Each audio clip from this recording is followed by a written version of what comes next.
Hey everybody, we're live. The Senate has went back and forth, back and forth. I will show you where they're at right now. There, recess. They've recessed 3 times since I had this reset to start, and this is the third time. But this is the longest time that they've been in recess prior to the other time that they were recessed before I reset the time for this to start. Got that? Okay. Um, what a doozy day. I don't think there's any other way to put it. While you're joining us, I'm going to tweet out that we are here. Uh, and I want to once again thank Mr. J. Belton for recommending that 2 gym mates that he met. Subscribe to Zenny62 on YouTube. It was very nice. Very nice. It is now 3:27 p.m. in the East. I'm writing hashtag live stream. Hashtag SB 509. Hashtag Nevada. There, okay. Hashtag Oakland A's. Okay. Hashtag Las Vegas. Vegas. Okay. All right. There. All right. There. Okay. And then I'll put this on. Hey Al, how you doing? Hey, Miles Deep, and hey Al, how you doing? And to answer your question, do we know when the actual vote will be? The Senate doesn't know when the actual vote will be. The governor doesn't know. And you have to keep in mind, this was originally supposed to start at what? 10 in the morning Pacific, 1 o'clock in the East. And it has been subsequently moved back and back and back. And so finally, we get a time of 3 o'clock. And that time is here. Well, 3:28 now. And instead of gaveling into action, they come and actually do gavel into action, announce the Pledge of Allegiance, then gavel into recess, then come back,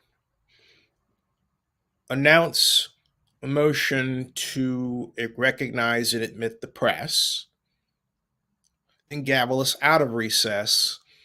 And I'm thinking, okay, we're going to be gavelled back in just a matter of seconds because that's what happened before, right? No. As you can see, here we are still in recess. So I haven't the frickest idea what's going on, why this is, back and forth and all that stuff, okay? Let me take your comments.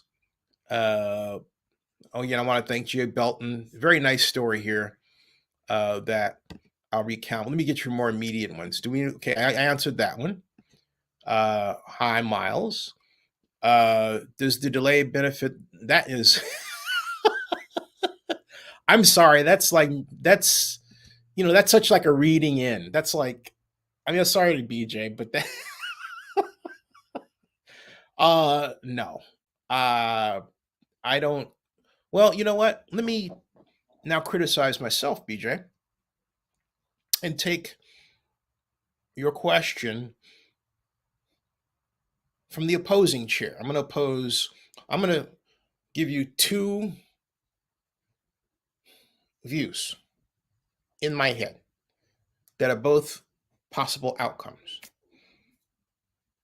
The first one is no, it's just them being disorganized, and as usual in government, I've dealt with this for decades.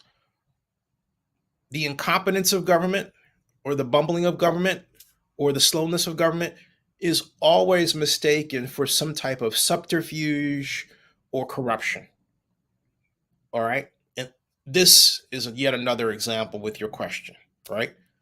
Now, let's put that over here and then take the other side of your question, which is, which actually is over here. Okay. Pull that down. Here's where you might have a point. Because the question is it possible that some one of these bills that's on the table, in particular SB 509, is being reworked? And here's why I say that, because I ran across a tweet that I actually retweeted. And it went like this. I'm going to leave the recess part up here because I don't want to miss it unless they gavel back in session, right? In fact, let me see something. Let me make sure that, let me refresh the screen, make sure they're not being had. Okay. And we're not. Okay. All right. Now, what I'm going to do next is present this tweet that I retweeted. It goes like this. It's by Pinion Public Affairs. Hold on a second. I got to take this. Put this on mute real quick.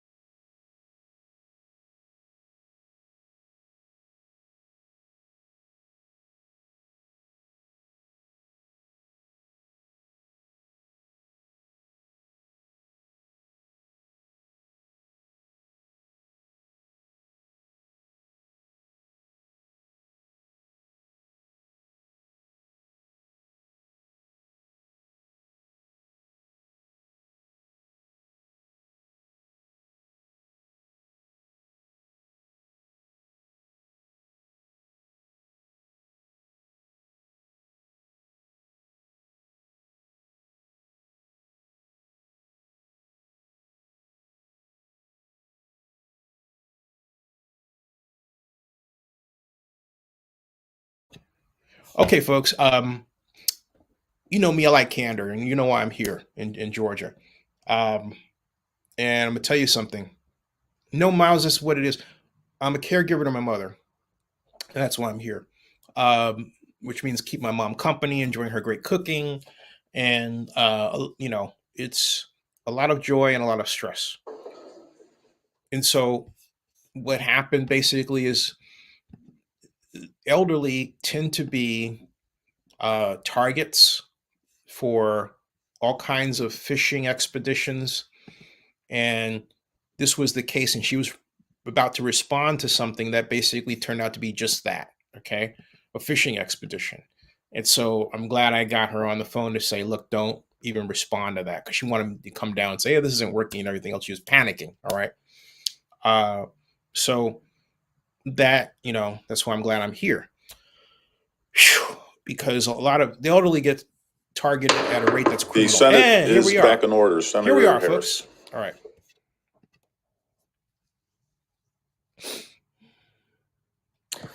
Mr. President, the Assembly has been notified that we are organized and ready for business. Thank you. Senator Donate. Thank you, Mr. President. Governor Lombardo has been notified that the Senate is ready for business. Thank you. We'll now go to order business 5, messages from the governor. We have not received a letter from the governor concerning this special session.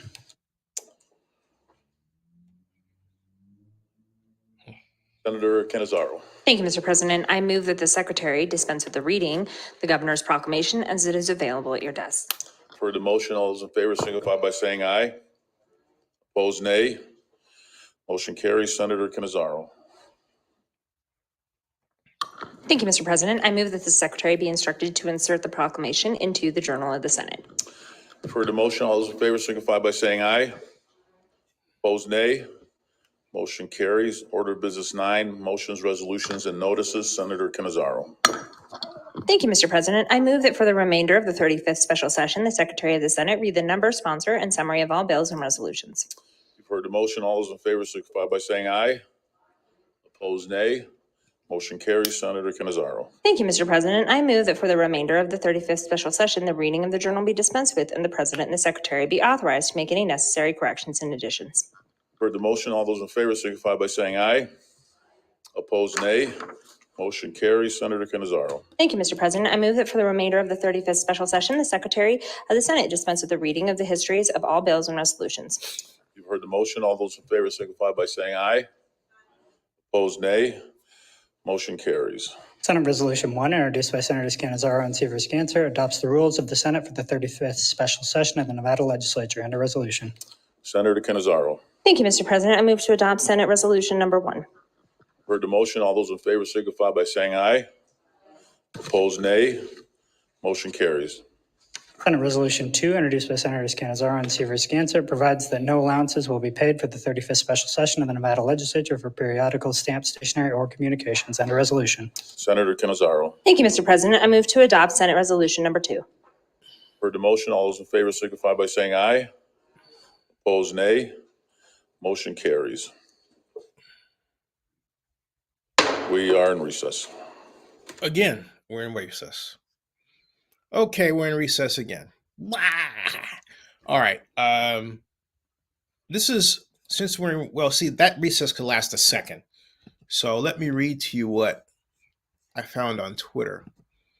And it reads like this, as opposed to showing you, because I'm afraid that these guys are going to come back. It's very unpredictable. Back and forth, back and forth. You getting dizzy? Don't get dizzy. Welcome, everybody. But it reads as the only lobbying firm not, you know what? Let me show you this because I'm going to stop this screen. I think you need to see this because it gives you a picture of what's going on behind the scenes. Okay. Right here. All right. This reads, and I'll enlarge it so that you can see it better. There. Okay. And how about once more with feeling? Okay. There's the feeling. All right. Now, as the only lobbying firm not working on the A's deal, note that we thought it would be kind to show our Nevada legislature what happens when we asked our AI intern to design a Las Vegas stadium for us. Anyway, we'll do this for $25 million, which is a steal. And there it is. Okay. All right. Nice.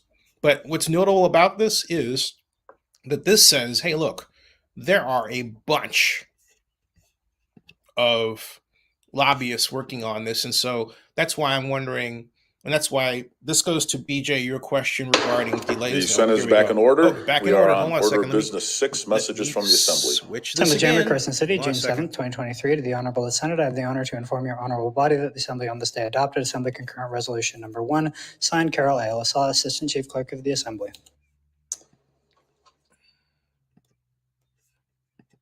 Yeah, there it is. Okay. Oops, excuse me. Introduced by Legislative Operations and Elections, adopts the joint rules of the Senate and the Assembly for the 35th special session of the Nevada Legislature, and a resolution. Senator Cannizzaro. Thank you, Mr. President. I move to adopt Assembly Concurrent Resolution number 1. You've heard the motion. All those in favor signify by saying aye. Aye. Opposed, nay.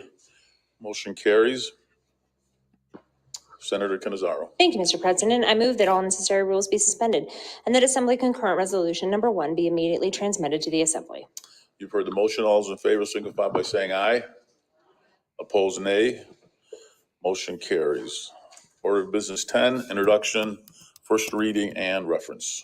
Senate Bill 1, introduced by the Committee of the Whole, revises provisions governing stadium infrastructure projects. People, State of Nevada, represented Senate Assembly, it's BDR. End of bill. Senator Cannizzaro. Thank you, Mr. President. I move to refer Senate Bill number 1 to the Committee of the Whole. If there are no objections, so ordered. Order of Business 9, motions, resolutions, and notices. Senator Cannizzaro.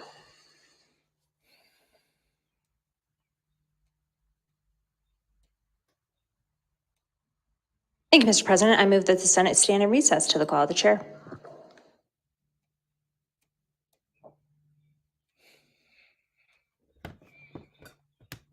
We're in recess. Again, I'm leaving it right there. I am not touching that screen, folks. I mean, I'll minimize it a little bit, but I am not touching that screen. This is what, the fifth time this has happened in 41 minutes. Sixth time in 41 minutes. Yeah. Okay. So while we're doing that, let's address the other interesting bit of news here that I think is it's huge in one way. Well, here we go again, folks. The Senate is back in order. Senator Cannizzaro. Thank you, Mr. President. I move that the Senate resolve itself into a committee of the whole to consider Senate Bill number 1. You've heard the motion. All those in favor signify by saying aye. Opposed, nay. Motion is carried. The Senate is resolved into a committee of the whole. We are in recess.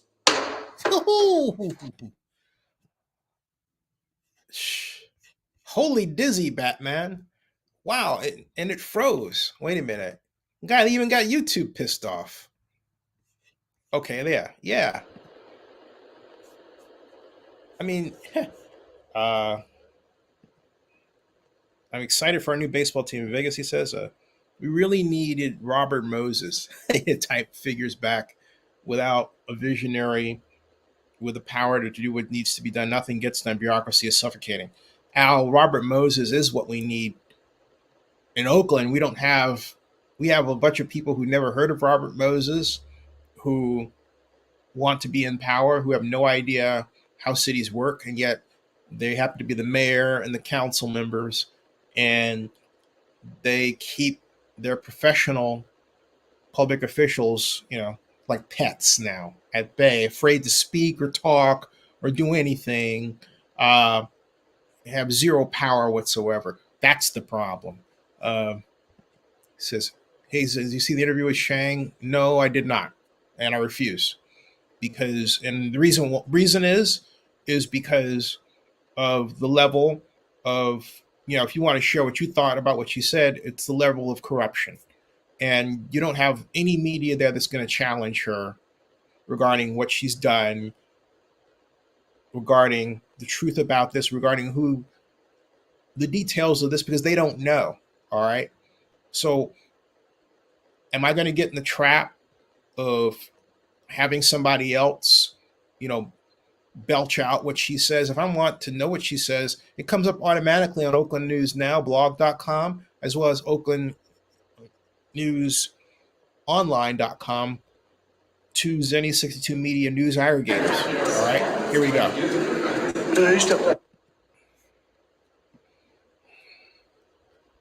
There is a reason. Check. 1 2 1 2 1 2. All right, it's not the A's just deciding not to be forthright. Okay. All right. Yeah, exactly. I am pissed off with the way the city has done things. I'm tired of people covering for Oakland. All right. I really am. Okay. All right. So I'm not concerned about that.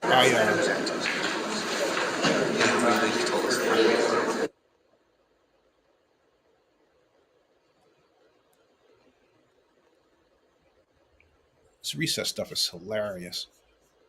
I'm not here to make negative comments about other media people. All right. If folks want to come on, they are more than welcome to do so. I'm actually about to get the invite so I can get my people on.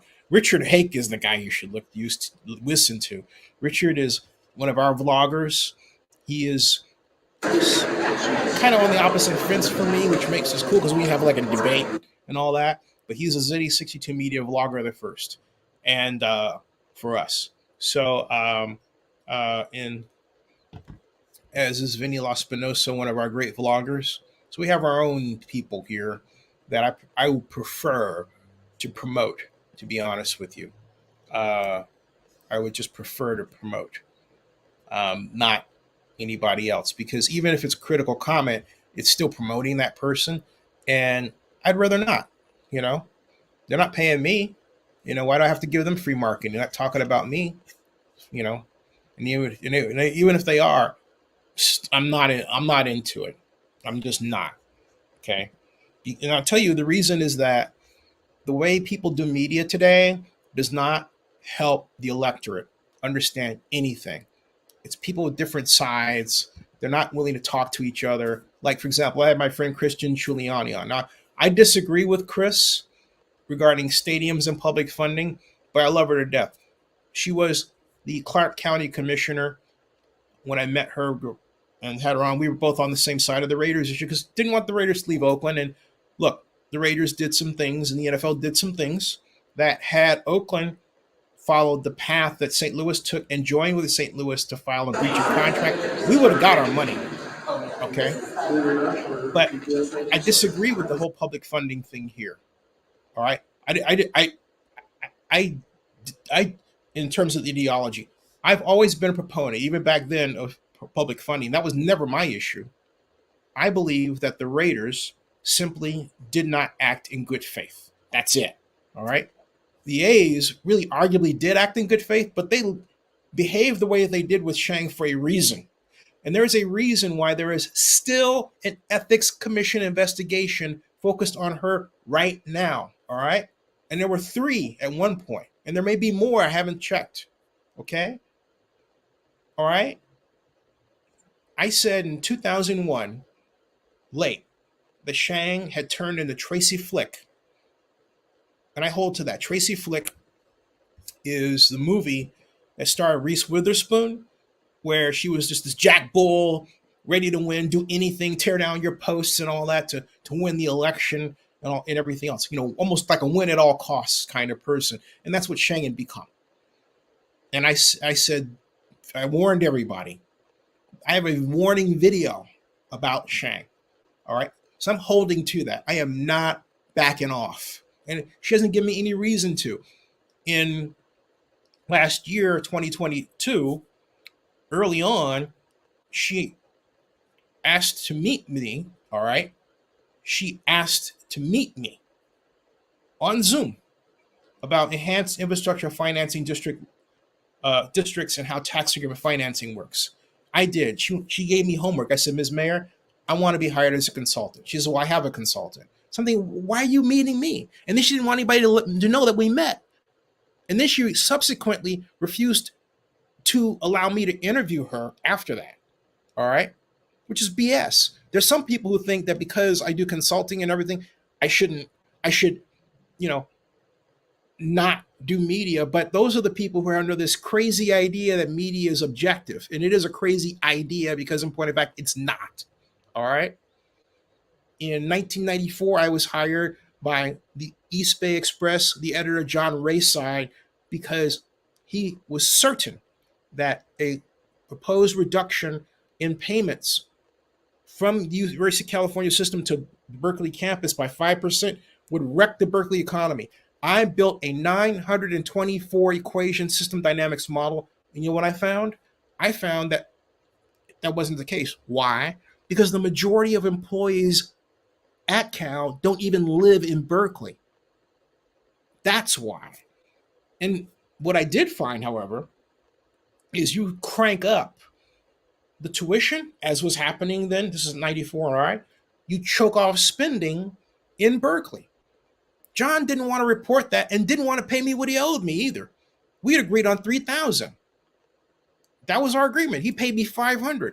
I should have taken him to court. All right? But I was still I was a columnist for the Montclarian. Montclarian hired me to be a columnist in 93. I was a columnist for the Montclarian. So I was still, I was in the media, right? Yet acknowledged as an expert for what I do. Today's media, they don't do that. And they think they're journalists. They are not journalists, folks. Okay? And the people who claim to be journalists who are objective, where are they? It's ridiculous. Okay, and I'm tired of this. That's why I'm a blogger. You know where I'm coming from. You can disagree with me. You can dislike me for this position if you understand it or not. But you know where I am coming from and why. And hey, if someone's paying me, I'll let you know. Other people don't. Okay. Just saying. All right. Just saying. Let me get your comments out of the way before I start this blather. Okay.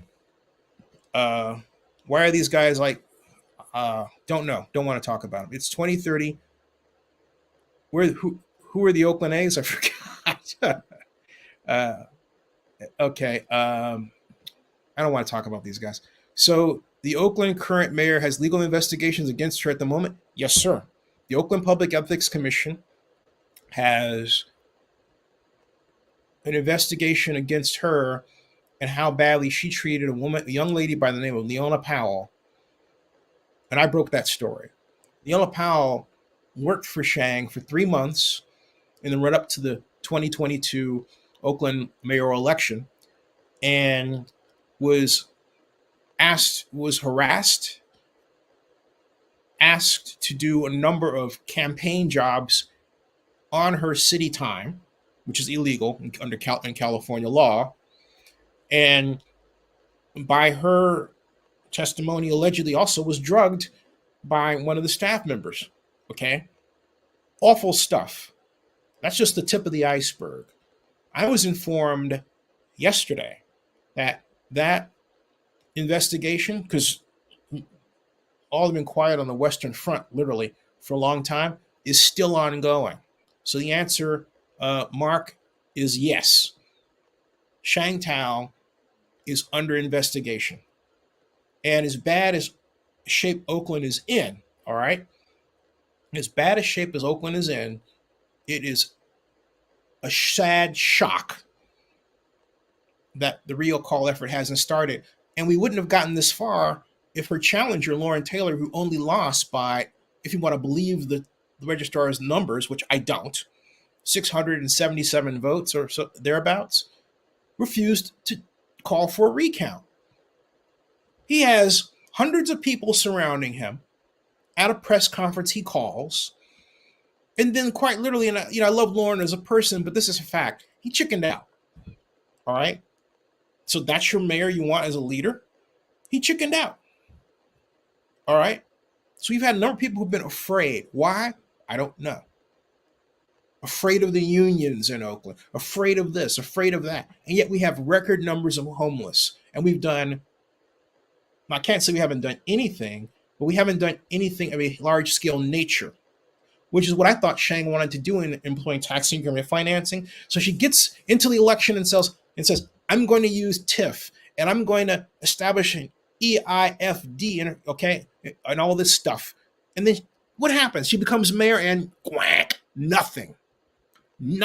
All right. So you tell me that I'm supposed to go out and interview her and give her and treat her with, kid gloves and not ask her tough questions after what she's put some of her staff members through, because not only did Leona Powell file a complaint that's under investigation, Raina Webb, her chief of staff, quit on New Year's Eve. I broke that story too. Okay. And then couldn't get Ms. Powell to come on. She would say, yeah, that she him and haw and all this stuff. But I got her text messages that should be exchanged between her and Shang. Where Shang is, acting like she's a teenager who won the cheerleading competition. I'm not kidding you, okay? Hashtag bye Felicia and everything else. Okay? I'm thinking this is our mayor. All right? This is our mayor. I can go on and on and on. And if Shang wanted to do better, instead of dividing the city, she could have. But Shang did the Donald Trump divide and conquer thing, making anybody that some progressives thought wasn't liberal the enemy, like me, right? And others, oh, they're great. But there are people now who back Shang, who are now regretting it. So you want to tell me that I'm supposed to rush over to what she says and want to be at her press conference, okay? I've tried to be, by the way, okay? So they had Zoom meetings, but whenever they figured out that Zinni was going to be in the Zoom room, They quite literally, this is true, folks, they would actually cancel the press conference. They are afraid of me. Now, should it be that way? No. Well, I like it. I dig it. Because it means that somebody out there is asking the right questions rather than just serving as a mouthpiece for them, for her. That's wrong. That is straight up wrong. All right. So, okay. So let me get your comments. There you go. Blessings to you. Fahrenheit 451 is right around the corner. Mark Thompson asks, do you think there'll be a recall against the Oakland mayor anytime or maybe after the A's leave?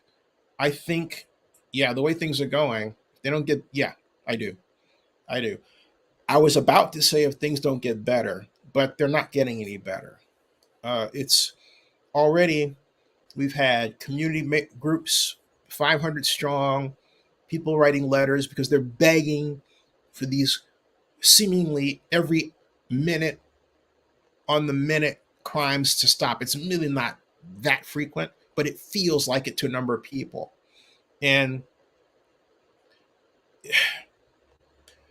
you think, you park your car, you think everything's fine, but it's really just a matter of time before somebody tries to see if something is in your car.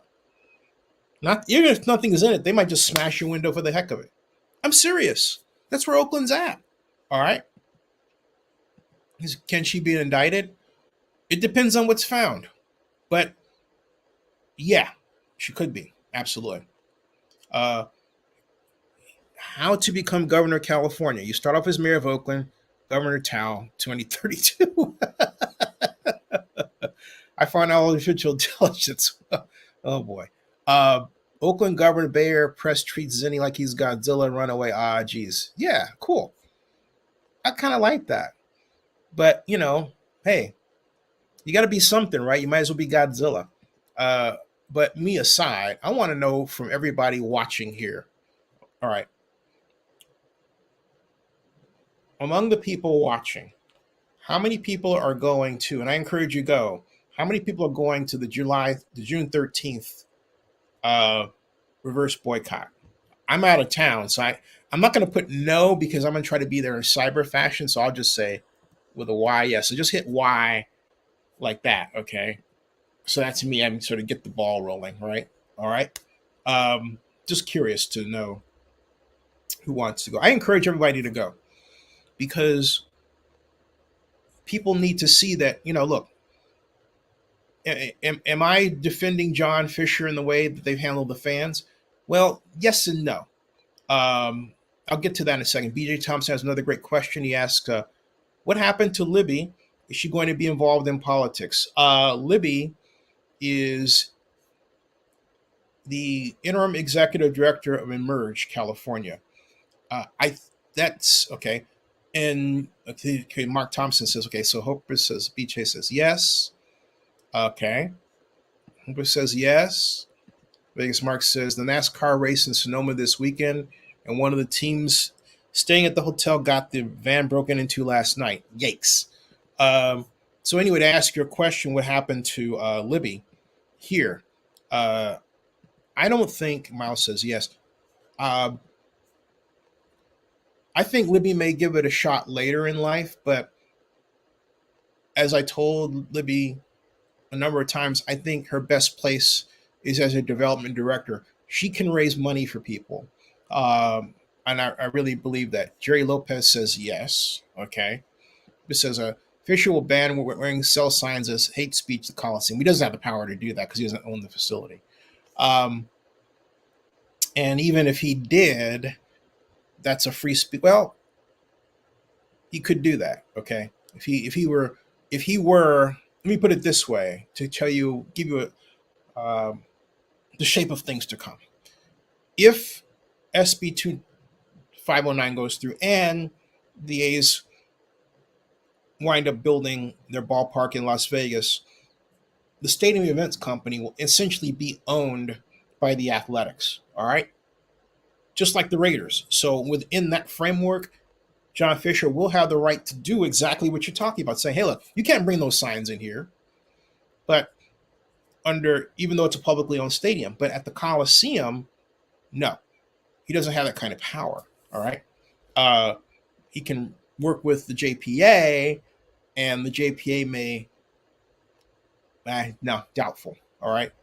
But I think they've banned. I have to check with the JPA on the signage policy, because I haven't seen signs in a long time in general. They're not allowed anymore in Oakland like that. Well, and that's not true. They are, of course, because we saw the banners and everything else, right? So, but I know that in the Vegas case, they would have the power to do what you fear they may do. I know that. Okay. Next one says yes. Yeah. It says Fisher will start bringing around signs. It's funny. So anyway, yeah, she is in, what is it? She's in a sword of Damocles position, with the sword being the Oakland Public Ethics Commission's investigation ongoing. And now they're staffing up again. All right. Says wait until the A's tank the team for the final Oakland season in 2024. Zinni, I think Libby's political career is over. Yeah, she blew it. Okay, unfortunately, Libby came in with a lot of backing from a lot of people, her friends of Libby. FOL. We had a blogger party for her and everything. I love Libby, but I don't love how she handled the city of Oakland. It says, Vegas, we have strict rules for stadiums and only clear bags are allowed. It is much like TSA at the airport here in Vegas stadiums. Interesting. Thanks, Mark. And so can you explain, well, Tiff, yeah. First of all, tax increment financing is not a tax at all. What it is it works like this. Really simple. The property tax that you would normally pay, okay, goes into a new organization. This is the way it should be done. I'll explain to you how it should be done. It goes into a new organization, a redevelopment authority created by the city council or county administration. And that new authority has bonding power. That is, it can rest on the full faith and credit of the organization that created it, the city or the county. What it does is it takes that property tax and it uses it and the projected revenue stream forward to plan a bond issue. And out of that bond issue comes what's called a proceeds check from the underwriter. The underwriter is like a Goldman Sachs, or, for example, or Prime McClendon counts on another day. But the underwriter produces this check, and it's given to the organization, in this instance, the athletics, to help with stadium construction. All right. So it is a public activity for a private purpose. Not quite a private activity bond because of the fact that it has, in this instance, the general fund as what's called a backstop. What is that? It means that if you've identified revenues to pay off the bond debt annually, all right, then that's actually a lease revenue bond, not a general obligation. It's a lease revenue bond because it's depending on these revenues, right? But if those revenues, for whatever reason, get cut off, then they automatically dip into the general fund of the city or the county. Now, there's a way around that. You can use limited obligation bonds in California, and limited obligation bonds say that you cannot use the general fund of the city or the county. In fact, and this is one brilliant thing Libby wanted to do. I have to give her credit. She wanted to use limited obligation bonds for Howard Terminal. The problem. Check 1, 2, 3, 4, 5. Oh, coming back.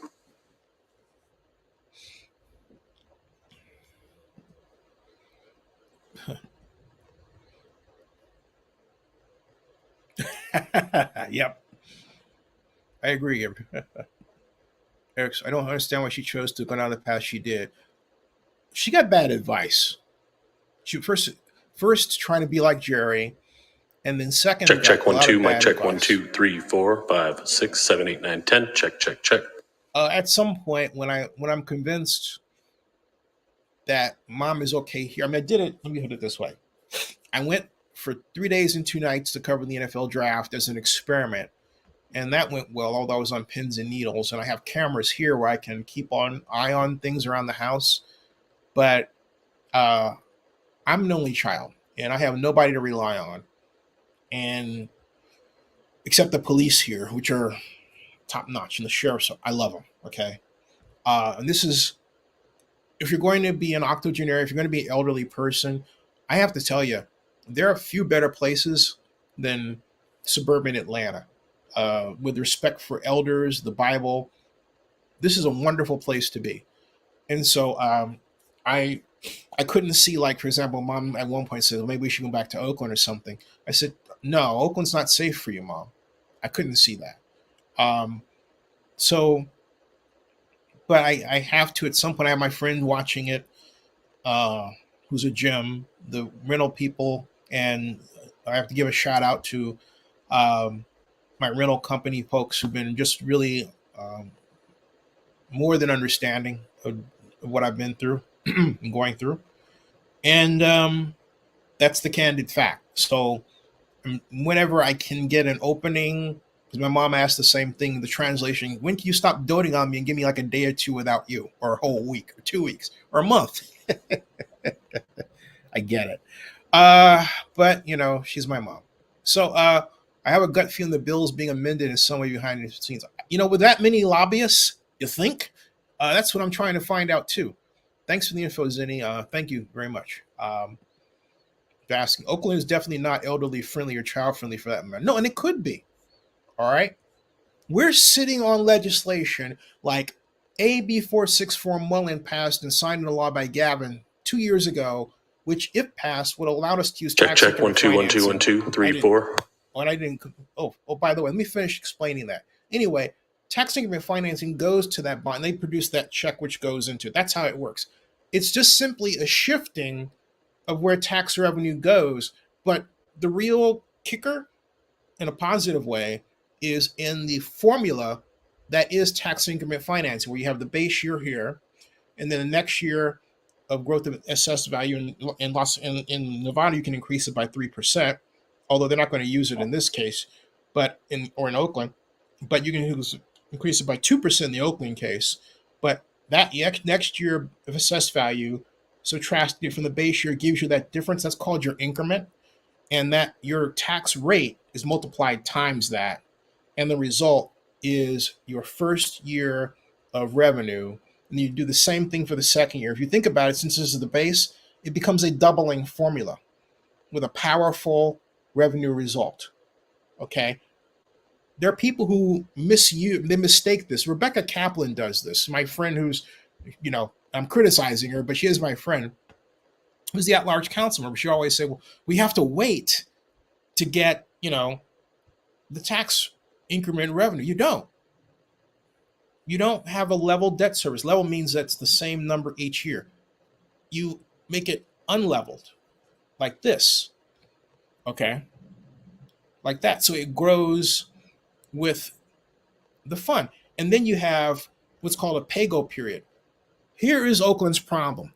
If the Enhanced Infrastructure Financing District were implemented at just 55 acres, that's all they needed, okay? They could have done a pay-go. Just started collecting the money in 2019 or 2020. This is 2023. We would have had now 3 years of collections.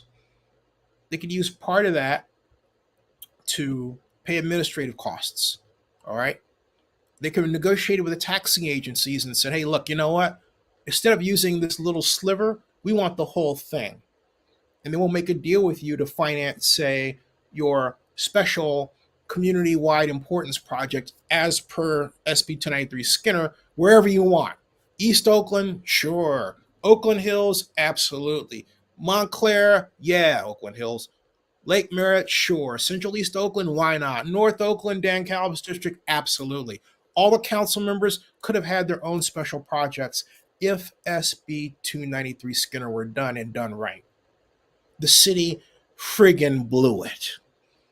It was a beautiful, it is still a beautiful piece of legislation.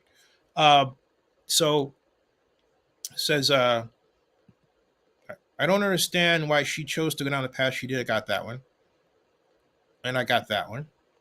I have a gut feeling the bill's being amended. I got that one. Thanks for the info. I think I got that one. Yep. Oakland's definitely not ill. Got that one. And Eric says, why Oakland don't take advantage of the resources the states give them like other California cities? Well, technically they did. You have to remember Gavin and Rob Bonta, who's our great attorney general, whom I believe will be our next governor. And of course, the great senator, State Senator Nancy Skinner, laid out a special legislation for Oakland and Howard Terminal. I mean, it doesn't get much better than that. And what would the revenue throw off have been? My calculation was $1.6 billion. They could take a part of that, giving the A's back their $350 million for the sea level rise problem, taking $500 million, and let's say bonding $800 million. So you're using a 2-to-1 debt coverage ratio, very conservative, right? Just like in this case, all right? And they could have said, hey, you know what? We are going to finance the community benefits, or equally yet as well. They could have worked with Mike Jacob and the Pacific Maritime Shipping Association and said, hey, look, you want a truck stop next door? We'll pay for that. You want a separation wall between Schnitzer Steel and us? We'll help finance that, all right? These are things you do in a room, all right? I don't care if it's a virtual room or a real one or both. The mayor never called for these things. And hey, I was sitting back saying, hey, why don't we use this? Hey, use this. Hey, especially since, and Dave Cobble will tell you that I'm the person that gave him the idea to use tax increment financing. But no, it is not a tax at all. But the reason why I keep talking about it is because it's not used properly and it's powerful with a capital P. Other people will tell you about, well, they say, well, it's bad. But what they point to is not the math, because they don't know how to do the math. They don't care to know it. They can. They're smart people. But they would rather point to how it's been misused in some other cities. It's like stadiums and financing. Stadium financing for the public is actually a publicly good thing. Why? Because if you went to planning school like I did, you wanted amenities. And you knew that corporate CEOs were going to locate their companies where there was an NFL team, Major League Baseball team, NHL hockey, oh, and let's not forget NBA, right? You knew that, okay? In the internet age, that was before the internet. Now in the internet age, every time you watch sports on this medium, you're watching it and you're getting a visit to the host city. How cool is that to advertise that? And that's free advertisement, much more than it was in the pre-internet era. And yet you're going to tell me that public funding doesn't work? That's the biggest BS I've ever heard of. And people keep trotting out economists. None of these folks are urban economists, okay? None of them. The ones who are urban economists know better. It's ridiculous stuff. All right? Yep. It seems to me much hard work for Oakland officials, just plain lazy. Yeah, that is the problem, Eric. That's a gigantic problem. Another interview with Cobble anytime soon's in. I've got a constant email request into Dave, okay, to get that. I'm trying to get that. I want to make, for people here, I want to make one thing absolutely clear. I love the A's, but I do not love how we as a city have treated them, okay? We went from elected official to elected official with the idea that, the A's aren't going to go anywhere, so why should we name it, okay? We've had that attitude. That has been the case for most, I would say 20 of the 25 years that the A's, we talked about a new stadium for the Athletics.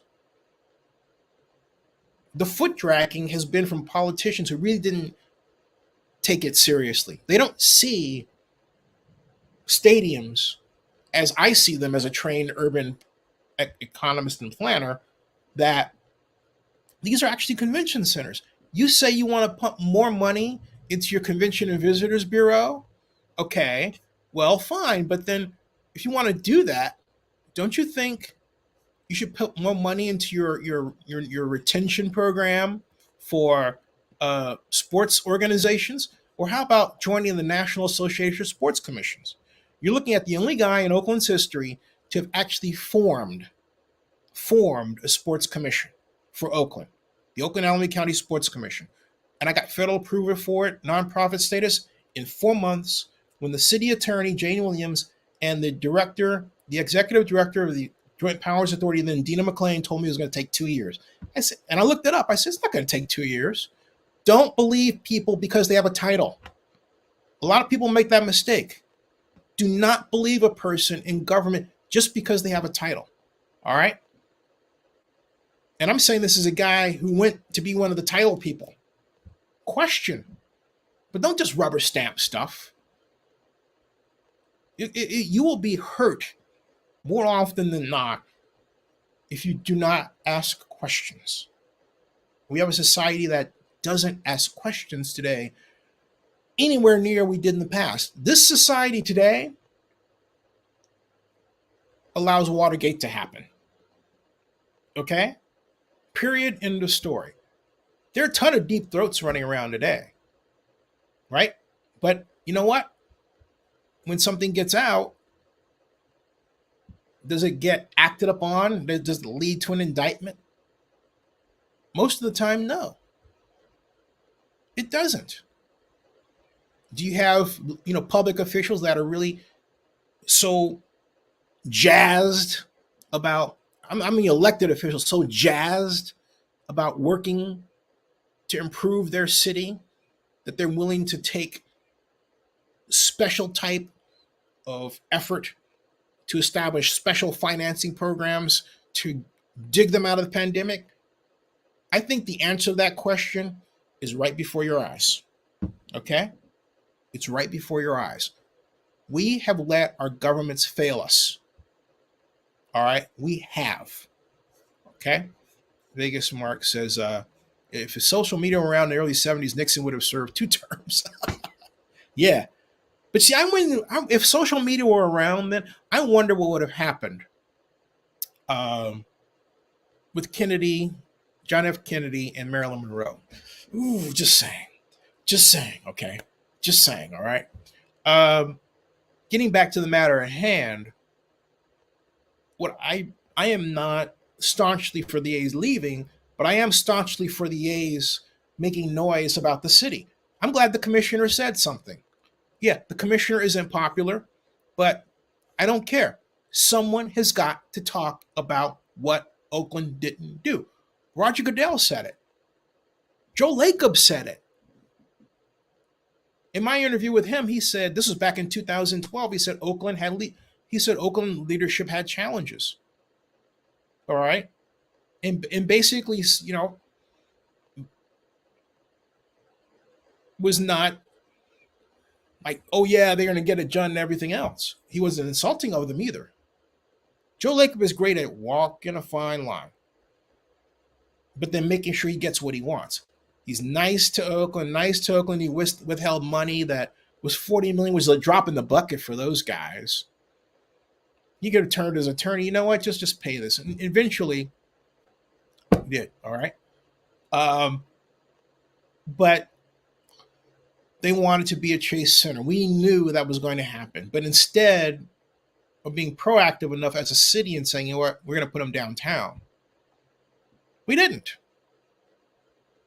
Mayor Kwan even said to me personally at the Alice B. Toklas Democratic Club breakfast, and I don't care what anybody tells you. Do not pay attention to someone's sexual orientation.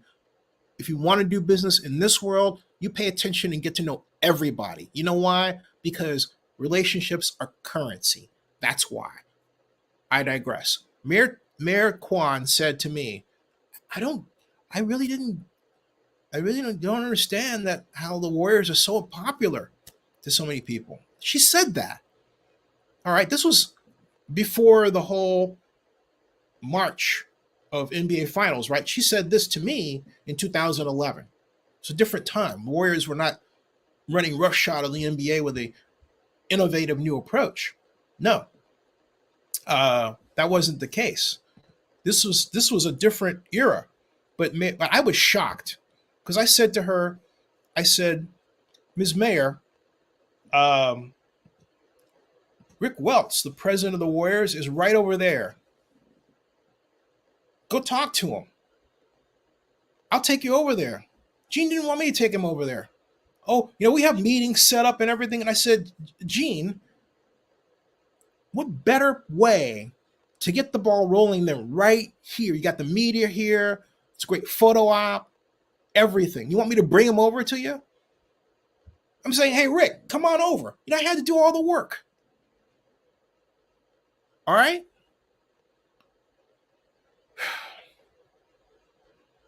So you wonder why I say the way that I do, A's fan?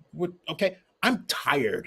All right, I'm tired of Oakland screwing up again and again and again and again and again and again and again and again and again and again and again and again and again and again and again and again and again. Okay, and you would be too if you experience what I do. All right, Eric asks, let me see if what's going on with this recess, folks. See if this thing is. The committee has not yet convened. Yeah, I know that. Hold on. Wow. Hey, maybe it's an amendment. Anyway, Eric says, why do Oakland citizens continue voting about these people? Well, first of all, a lot of Oaklanders don't vote. And of those that do, we have had we're all Democrats, remember, but we've had a splintering because of the condition of the city. And Eric, the problem is housing costs. Housing costs have risen to such a level that there are people who hold 1, 2, 3 jobs, maybe 4, just to maintain a roof over their heads, and that crowds out time to become as politically involved and therefore as demanding, right, as we used to be. That's the problem. It's everything has become so expensive. It's like it chokes your time out. That's what's going on. And then you have people who, in order to salve themselves from the stress, turn to drugs, which is another big problem. And other people just give up and just leave. That's why so many people are leaving California, which is sad. It really is. Part of me wonders if this isn't a bigger plot just to basically force the incredible downsizing of California just to get the population back to the right size, whatever that is. Sometimes I think that. I think it says, pay attention to everybody, even the dog or cat in the room. Got it. Yeah, even the dog or cat in the room. You want to know why? Because that dog or that cat might be owned by somebody. You don't want to belittle that person. So when you see that dog, first of all, let the dog smell you. Don't pet him outright. You might get bit. Just saying. All right. Be nice to the dog and the cat. Because their owner, even if the owner isn't a somebody now, I guarantee you, listen to me.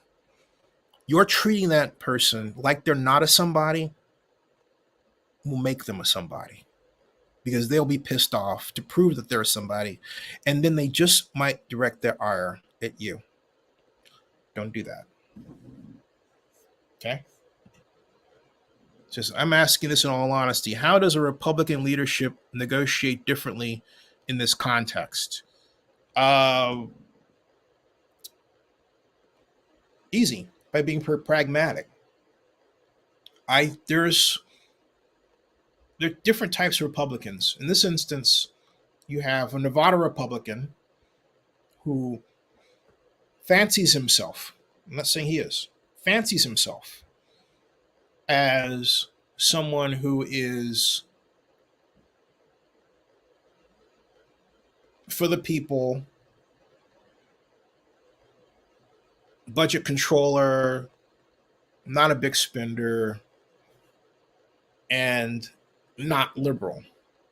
But the big problem for Joe, as it is for most Republicans around the country, is that in a society that is consistently lurching left, okay, you are faced with making decisions that basically make you a leftist, even if you don't want to be one. And that is where Nevada finds itself. And that is where Joe finds himself. How else to explain that you have the House, you have the Senate and the Assembly, right, in Nevada? Democrats. All right. No, I'm a Democrat. I don't feel that being an advocate for stadiums is a Republican thing, even though my good friend Roger Goodell's a Republican and the NFL's Republicans and basically ran by Republicans, right? But the NFL's been forced to be that new kind of Republican. And so is Nevada, and so has Joe Lombardo. So you have to, my point is, you have to dodge, you have to weave and dodge to survive politically. That's just the way it is. You got to weave and dodge to survive politically. And that's what you're seeing. David Compton, how you doing, my man? Dave says, hey, Zen, you hit the nail on the head when you said the question leadership, as you said, the public is too trusting. Yeah. Oh, and by the way, let me, what I was doing here is I was making sure, I was trying to get out the, here, excuse me, the, sorry for saying, I was trying to get the, let's see, video, did I get that done? Yes, I did. Yeah, I got it done. All right. I believe I got it done. Hold on. I did. Okay. The other thing I was trying to get, Dave, is I was trying to get out the invitations to, I'm just going to leave this open. Anybody who wants to be on, I'm going to leave this to invite. This is a code. I will not take audio only, but I will take, thank you, but I will take anyone who wants to come on. If you copy that, all right, come on camera and state your view. You're welcome to do so, Dave. And then I'll also put this in email to my flock online and say, hey, we're live. I think I'll do it here to our board members. And take care of that. Let's see here. How do I want to do this? I'm trying to do this fast, folks, because live on Las Vegas, and then link, LINK here. Okay, and then recipients, Mr. Los Pinoso, Mr. Hake. There's Mr. Hake. It's Mr. Richardson, Mr. Squires, Mr. Carrillo, Ms. Dwyer, Crawford, Bruce, Mr. Armendariz, Mr. Harris, Mayor Harris, and K.O. Dave, what's your email? Or you know what? I'll text it to you. Never mind. Las Vegas and the A's. Okay. All right. So I got that out there. And let me make sure I'm not going too far past your comments. Sure. Sometimes a sneak. When were they ballpark today? Oh, I think it's hard for me to say. But I will say this. I would enjoy the process. There's a lot in today's society. People want to just call balls and strikes, right? They're not interested in how you got there. I'm interested in how this thing gets here. Like right now, in my mind, I'm thinking, you've got every lobbyist in town working on this. What are they doing? I'd love for somebody to tell me, right? What are they doing? Right? Something is going on that's pushing this back. Are they involved? Okay. All right. And then we got to talk about Barbara Lee's letter, which I'll read to you in a second. But I want to make sure, Dave, you've got the ability to chime in here. And again, anybody who wants to, your little face will come up there, and I'll let you in. But I've got my button. I've got my finger on the trigger. You do something weird. All right. Just saying. All right. Copy. Okay. And let me put this in. Dave. Sorry about that. Mr. Compton, this is coming to you. And paste. There's that. And then I'll send one to Mr. Hake. And then I frankly speaking wish that this were done, because I don't like being up here and away from my mom downstairs for too long, even though she's downstairs. Yeah, simple majority. So anyway, okay, so there's that. So like I said, anybody wants to come on in, come on in. You're welcome. Cashing clerks.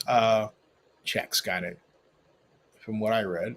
All right, this only takes, yeah, right, that's it. Now the question is, will a mostly Democratic, will a Democratic majority push this through?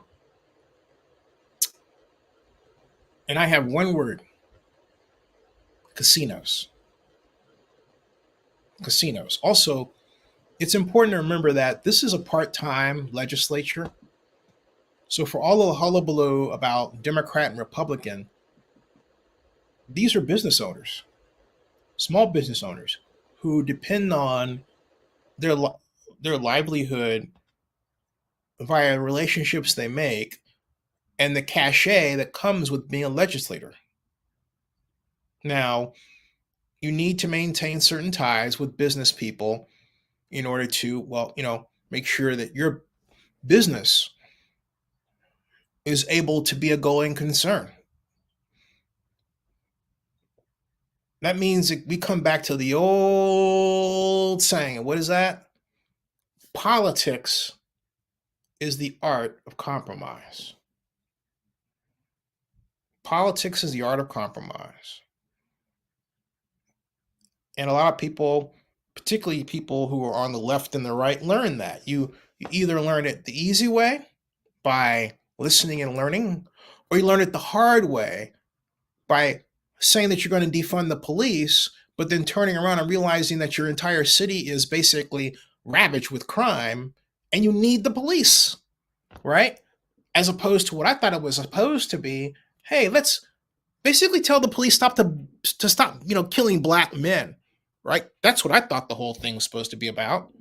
Because how did we get there? The murder of George Floyd, right? Come on, okay? All right. Casinos and the powerful culinary union. That's right. Well, hey, don't forget the arguers who need the work too. All right. Democrats will likely pass it. That's right. I think that John and Dave misread the politics. Because I remember, here we go. Here we go, folks. Here we go. Here we go. You hear that? That was from that thing. Okay. That was from that thing. Okay.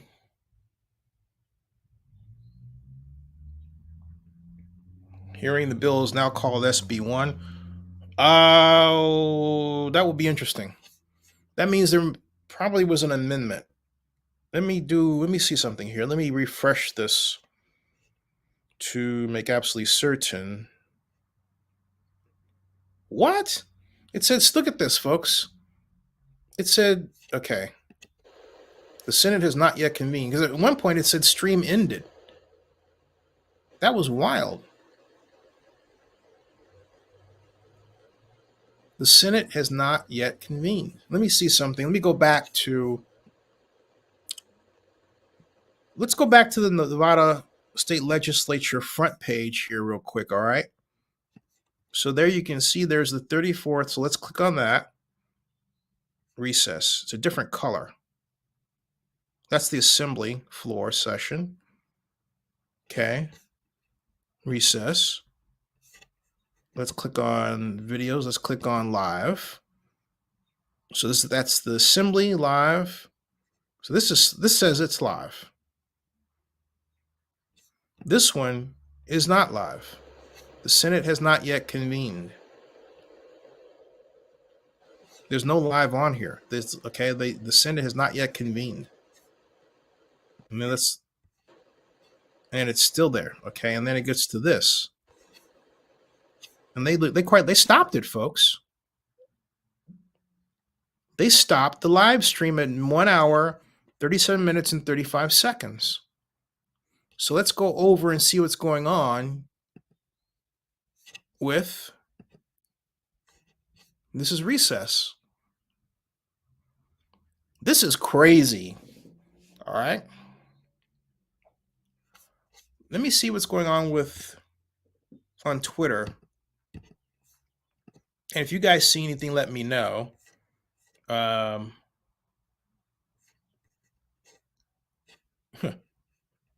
see here. SB1, AKA's ballpark bill sounds right if there's been an amendment. Democrats control 28-14, I think. If it passes committee, will that be it for today? Will the bill get an immediate floor vote in the Senate? No, this will be immediate. They're gonna get done with it. There's another stream probably. I've checked that. It's being amended, calling it now. Backroom talks. Okay. So this is that. Let's go back to the home. Let's go back home. See what the heck is going on here. All right. So that's the home, right? So there is no, if we go home, the assembly floor session is the only one that's live. There are 200 watching. All right. So let's go back there. It's at recess. So let me go to and see if there's been any chatter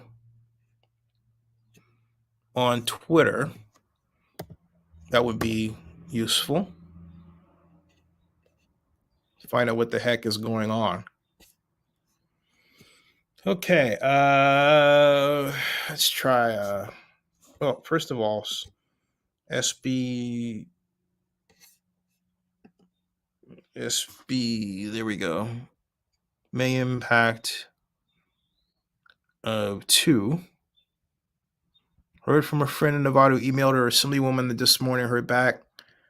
Cyber newbie is currently a no. Make your voices heard. All right, this usual lobbying. The number may have changed from SB1 to SB09 to SB1, but it's the exact same stadium. Okay. No, another Chinese saying it's no SB1.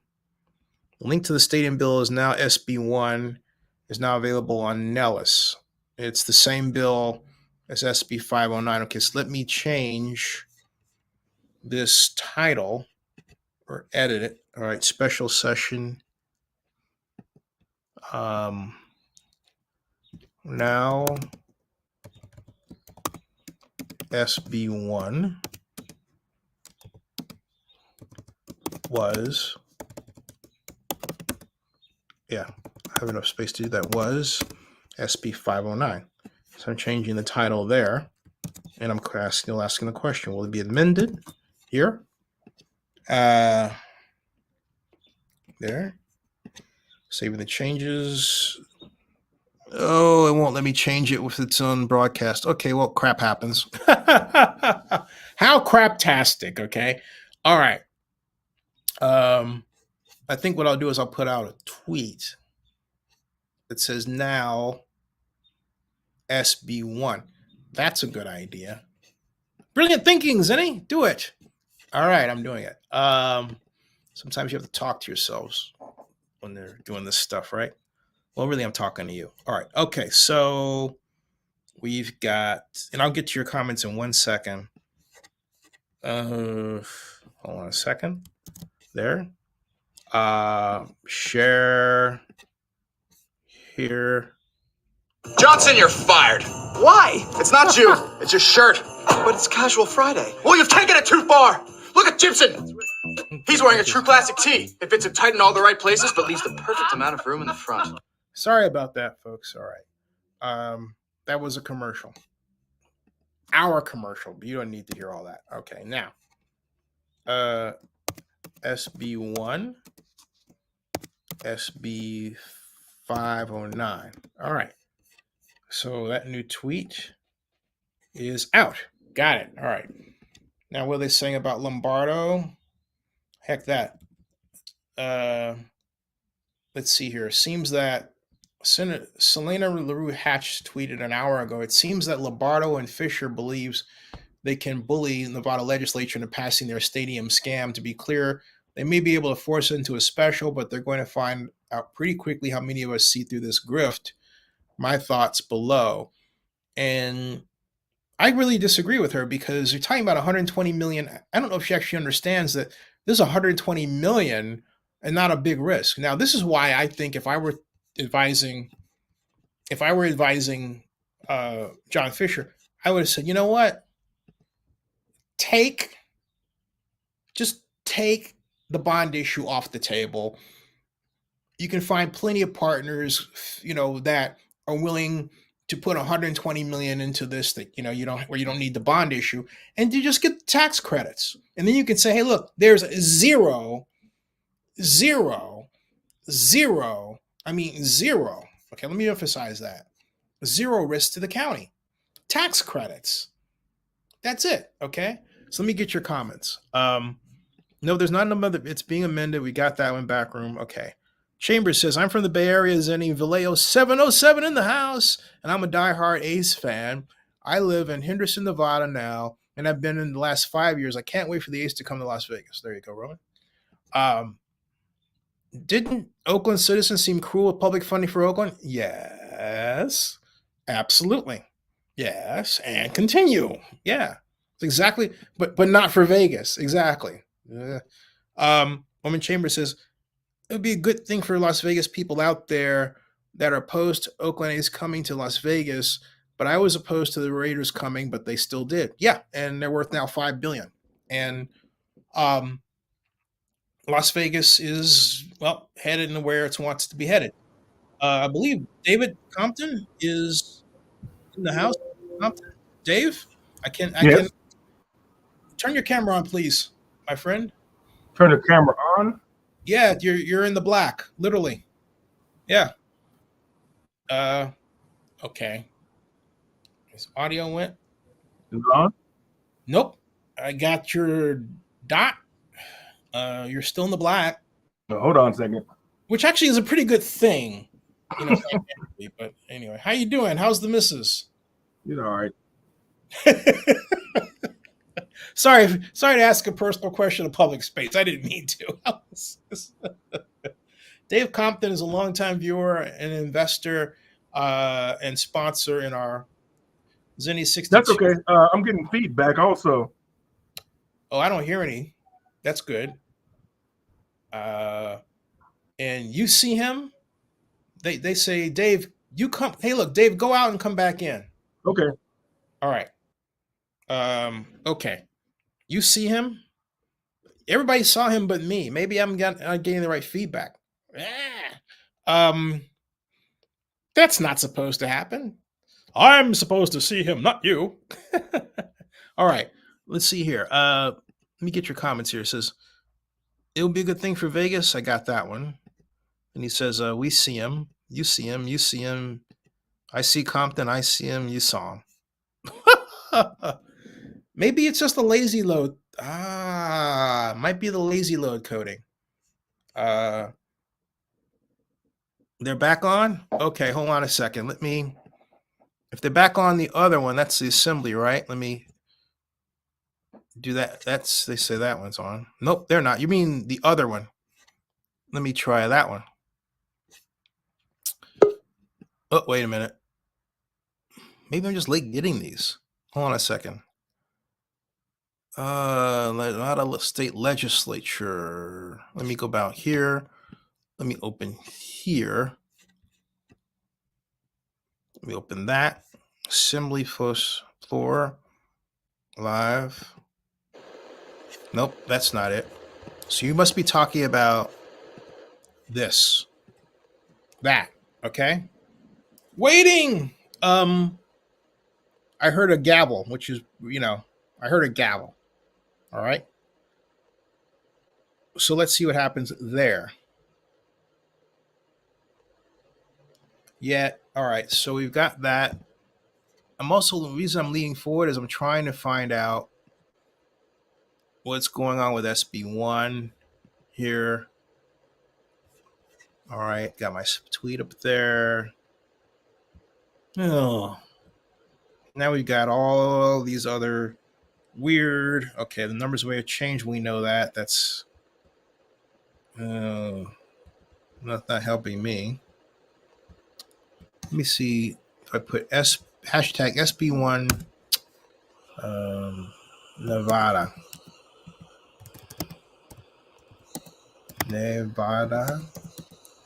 Try that. Nevada's second consecutive special session is in session. The stadium bill SB1 will be put through the entire legislative process in one day. Wow. Okay.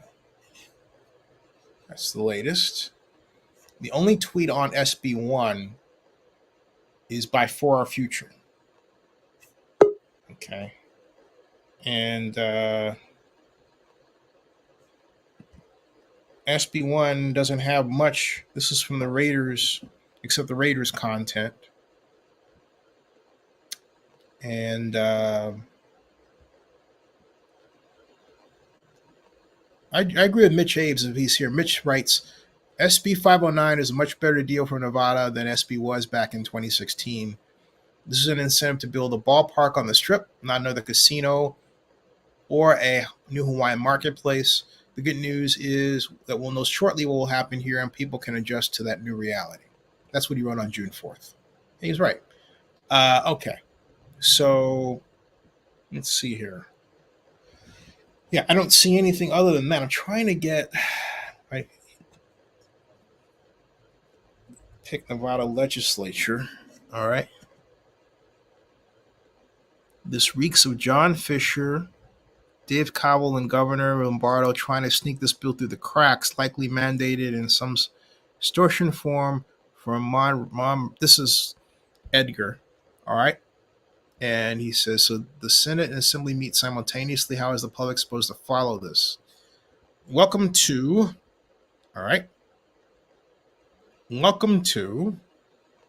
Nevada.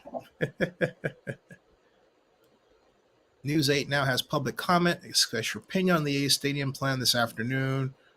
Information. That's News 8 Las Vegas. Oh, boy, oh boy. And okay, so you got Mr. Robrice. How would expos have no relocation fee affect the threat from Congress on antitrust exemption? Well, it wouldn't because of the way it was done. Actually, if you remember, the expos were contracting. Major League Baseball absorbed the expos, and then they were bought. Okay, it wasn't straight away. And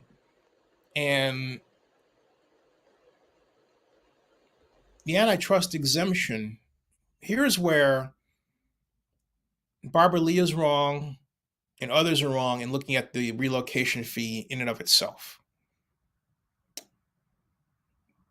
The baseball exemption has to do with the idea that baseball isn't considered to be, or wasn't during the national decision, wasn't considered to be a tradable commodity across state lines. You play it one place, and that's it. And that was the central reason for the exemption. But what we have now, let's say that, I think Casey Pratt had this idea of allowing an owner to buy the right, okay, for the A's in the Bay Area but allow the A's to build in Las Vegas. That is a violation of the Sherman Antitrust Act and therefore harms baseball's exemption. You understand? Because now you're trading the right. You're giving an owner someplace else. You're transferring the right to play baseball. You're saying, hey, look, you pay for this. All right? You want to play baseball here, you pay for this. As opposed to leaving the map alone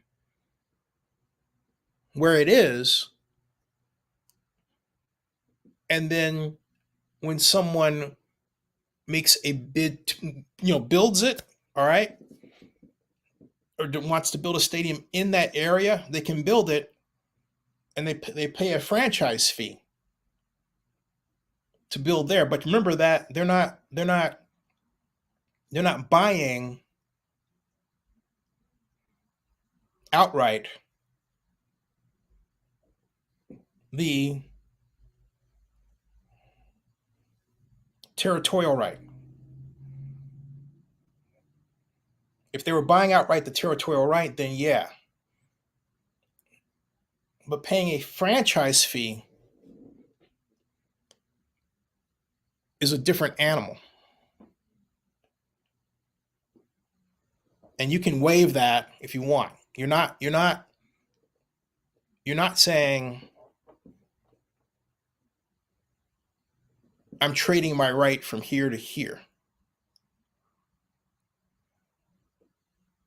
That's the problem. Okay. I know it doesn't make sense if you're not used to it, but the fact of the matter is, it's why all of these transactions with respect to franchise fees have been able to hold up in court. It's why the NFL system has withstood challenges in court, particularly from Oakland, based on antitrust rights. It's why Major League Baseball's exemption it escaped a challenge very recently that really started me to think about what I'm telling you. But the bottom line is it escaped, okay? It escaped. It was a recent court case, the name of which just flew out of my head. It escaped, all right? So, hey, they aren't back on my end. No, Compton should be governor. Hey, here's Compton. Let me add him to the stream. Dave, where's your I'm having problems. Say again? I'm hearing feedback on the computer. Okay. Do you have anything on around you? I don't see you. I don't hear your feedback. Let me go to my phone. Okay. Let me go to my phone. All right. Says, wow, maybe it's today. I think it should be today. Yeah. Steve Macy, how you doing? Steve says, is it possible Manfred called the governor and said if they don't get a yes vote, they won't get an expansion team in the future? No. An expansion team requires an owner or owners who want to establish that expansion team. I don't see them in the Vegas case. I don't see them. I hear talk among Oaklanders who are A's fans and who really aren't even Oaklanders, who want an expansion team for Vegas, but they don't want the A's to move. But I don't see that. Okay. Mark says they tried the same thing when the Raiders left California. Nothing happened. Will be the same with the A's. Says Mark Thompson. Mark adds, it's their last effort to try and keep them, but it won't work. Yeah, I don't even know if it's that. It's on social media. Big deal. It's just, look, money for Elon Musk to make, right? Whatever. And so let me see what's going on here. Assembly 4 sessions recess. Let's make sure that, okay, we keep hearing these knocks, but things aren't happening. Let me do that. All right. Let me check on the Nevada Senate floor situation. That still is not yet convened, and that's over. They killed that. Let me see if there's been a new live stream. Other than see if there was a new live stream, we would have two. We would have the Assembly floor and the Senate at the same time. We don't have that. We don't have that. We have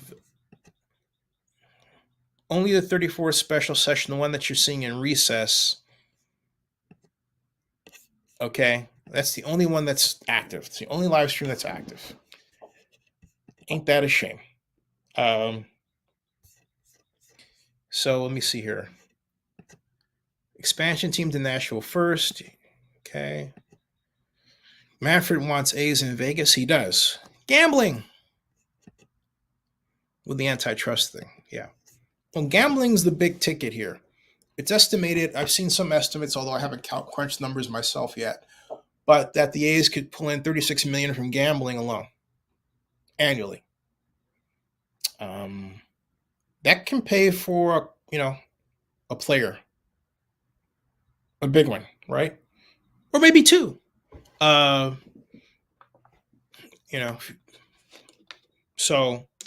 you're looking at $15 million over 10 years. Be a nice little contract for somebody, a big player. Two of them, right? Okay. And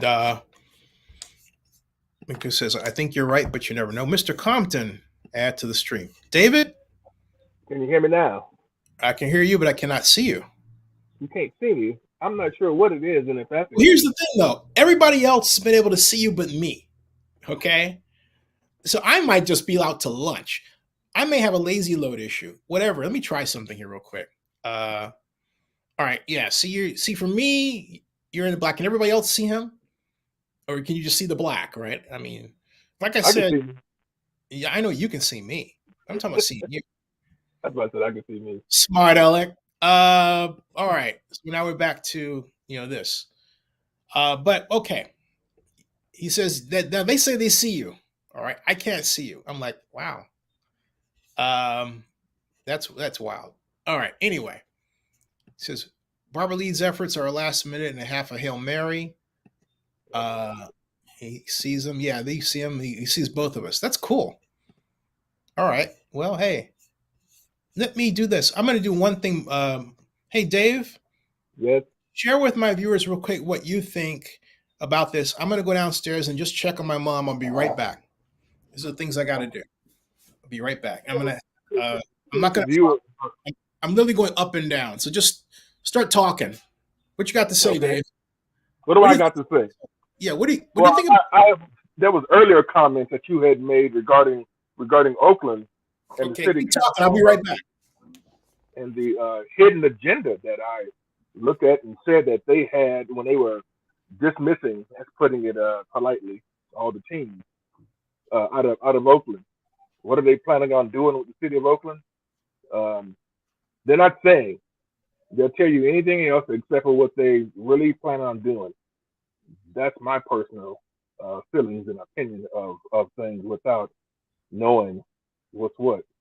Well, anyway, I guess the only ones who would know are those in the city council, and they're, I guess you can say, sworn to secrecy, back behind their diabolical plan, if you ask me.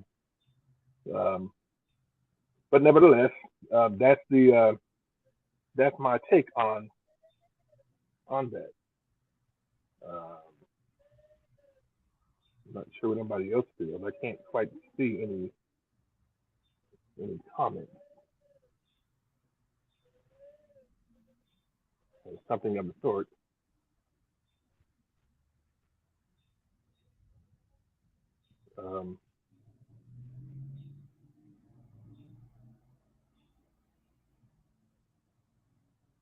If anybody made comments, I can't quite see the comments for whatever reason on this screen that I'm on. Give me a moment.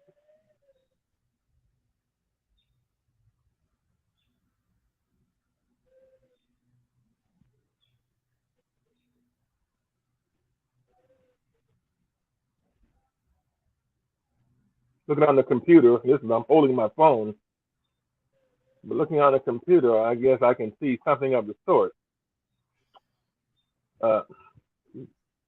Why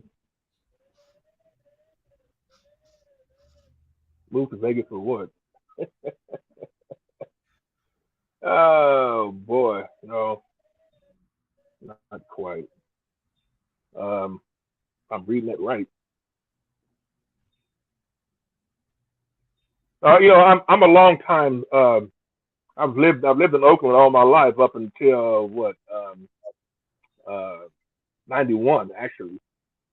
But I've worked those games. I've worked a lot of the A's games and so forth. And in this case here, Raiders games, I've worked the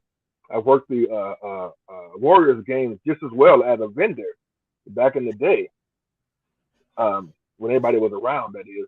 I got that start with my mother-in-law, I guess you can say. I'm back. Okay. But anyway, I got that start during the course of that time, working at the Coliseum.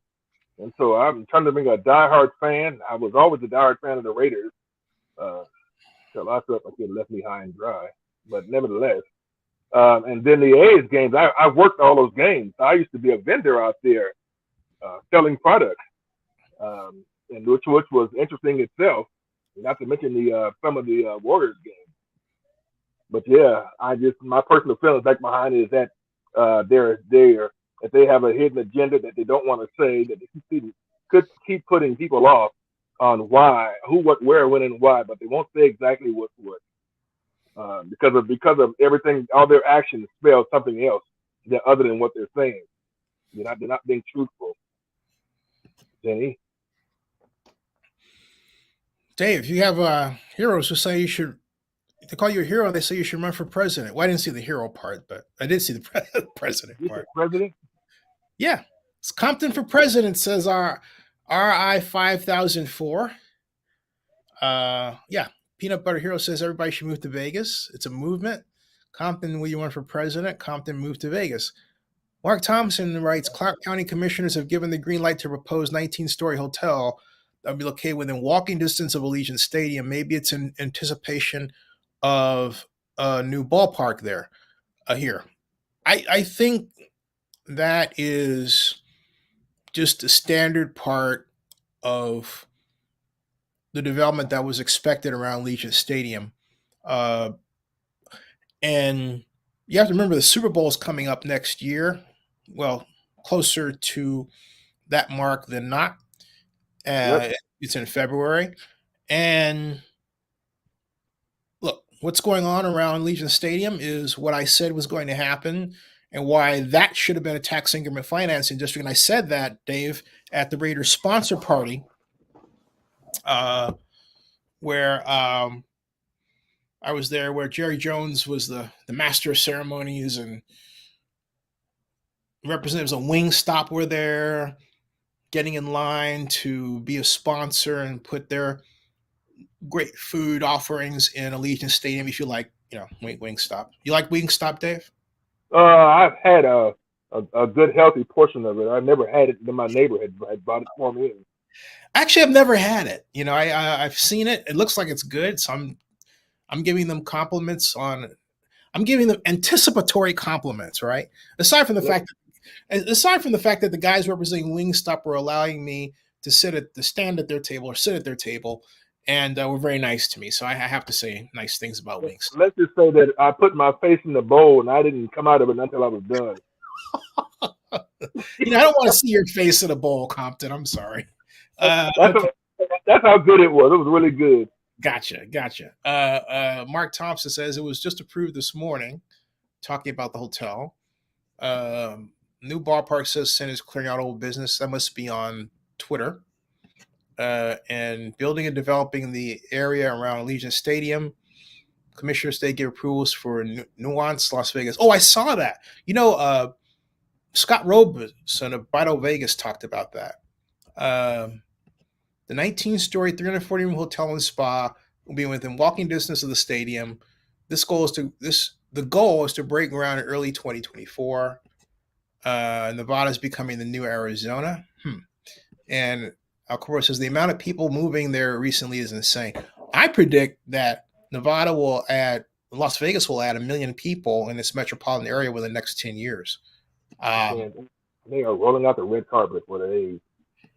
Yeah. Well, as I say, Dave, in an internet age, sports events matter.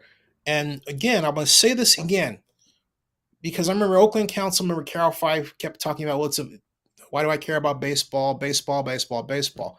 It's about the ability, particularly if it's dome, to house 220, up to 220 sports events that you can bid on to have at your facility annually. That's what Sports Commission does.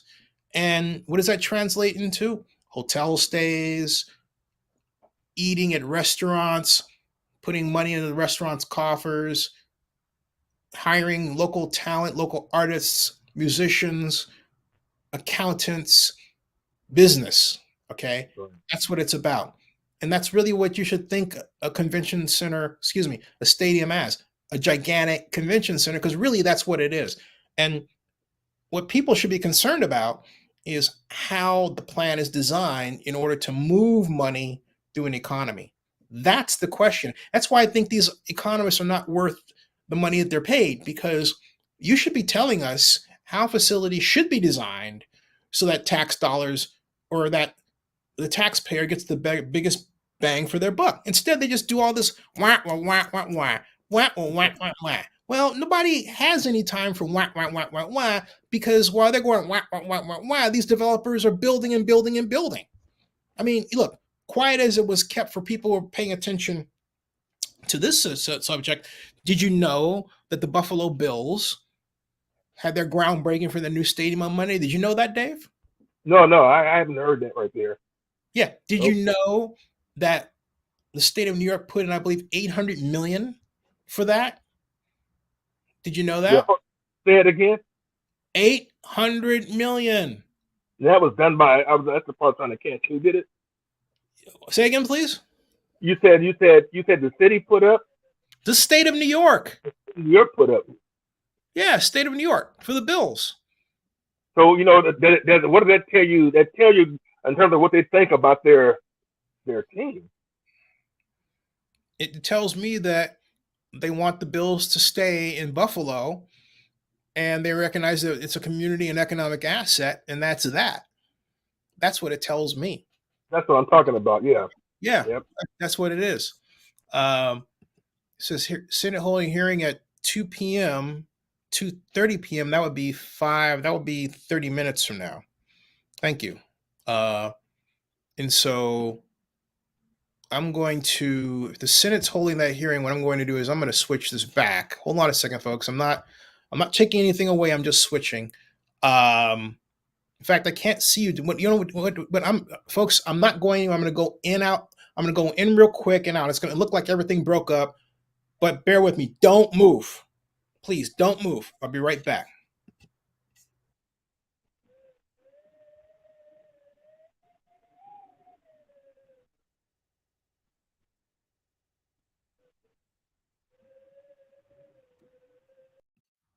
Oops.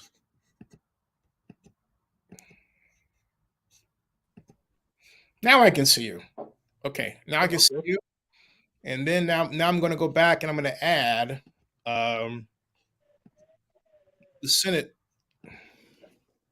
here. Nevada State Legislature. Where did I have that? It's there. That's not what I want. Yeah, I'll allow that. Okay, yeah. And that's there. All right. Now I'll go back here. And then you're saying this is going to reconvene at 2:30. What I'm going to do is, this is live, right? I'm going to leave this here. What I'm going to do is I'm going to leave this here. And then in the event this other thing goes, I'm subscribed. The other thing goes live, I can just switch over. So I'll leave that here. Okay. All right. Now we have that, and we have Mr. Compton. I'm going to do this. That only leaves one of us. So I will do this. And Dave, I'm going to keep it here like this. Okay. So we're not missing anything. All right. But no problem. Yeah. Now, Vegas, Mark 725 writes, Vegas, in order to keep growing, has to compete with Dubai, Tokyo, Monaco, Paris, don't forget Chicago, and others like them to be economically viable. Yep. Don't forget San Francisco, too. Love Zinni's Peanuts to the Gang adult chatter impression. Oh, you mean like wah, wah, wah, wah, wah. Well, yeah, that's what it sounds like. Wah, wah, wah, wah, wah. That's, yeah, geez.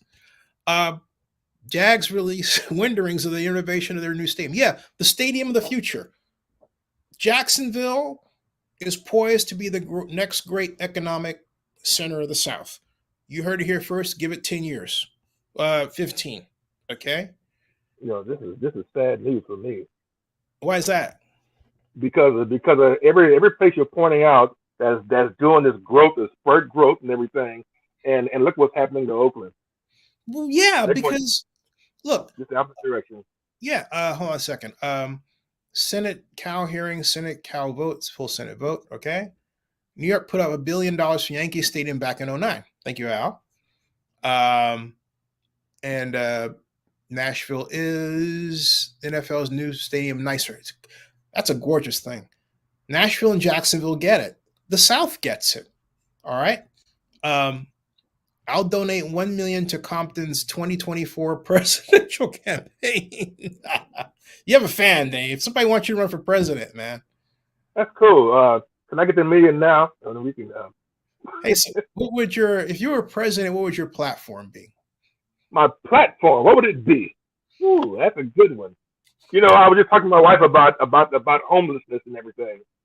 That right there that's a serious focus with me.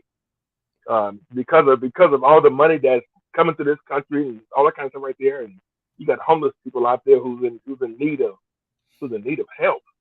Yep. But I don't know, boy. I don't want to get into that right there. But nevertheless, that's what it would be. The focus would have to be there. Come to find out that they're spending trillions on the military. This country alone. Oh, absolutely. Hey, real quick, I want to welcome all of you because we're about 61 people watching. We're in recess for the assembly. I am told that at the bottom half of the hour, and I'll tell you why I use that term in a second. The Senate is going to get back in. We'll switch back there. Whenever the Senate goes live, we're joining on the spot. We'll switch over there. Okay. Now, the reason why I use the term bottom half of the hour is you ever see Crimson Tide? Remember that movie with Alec Baldwin? Yep. Yep. Remember when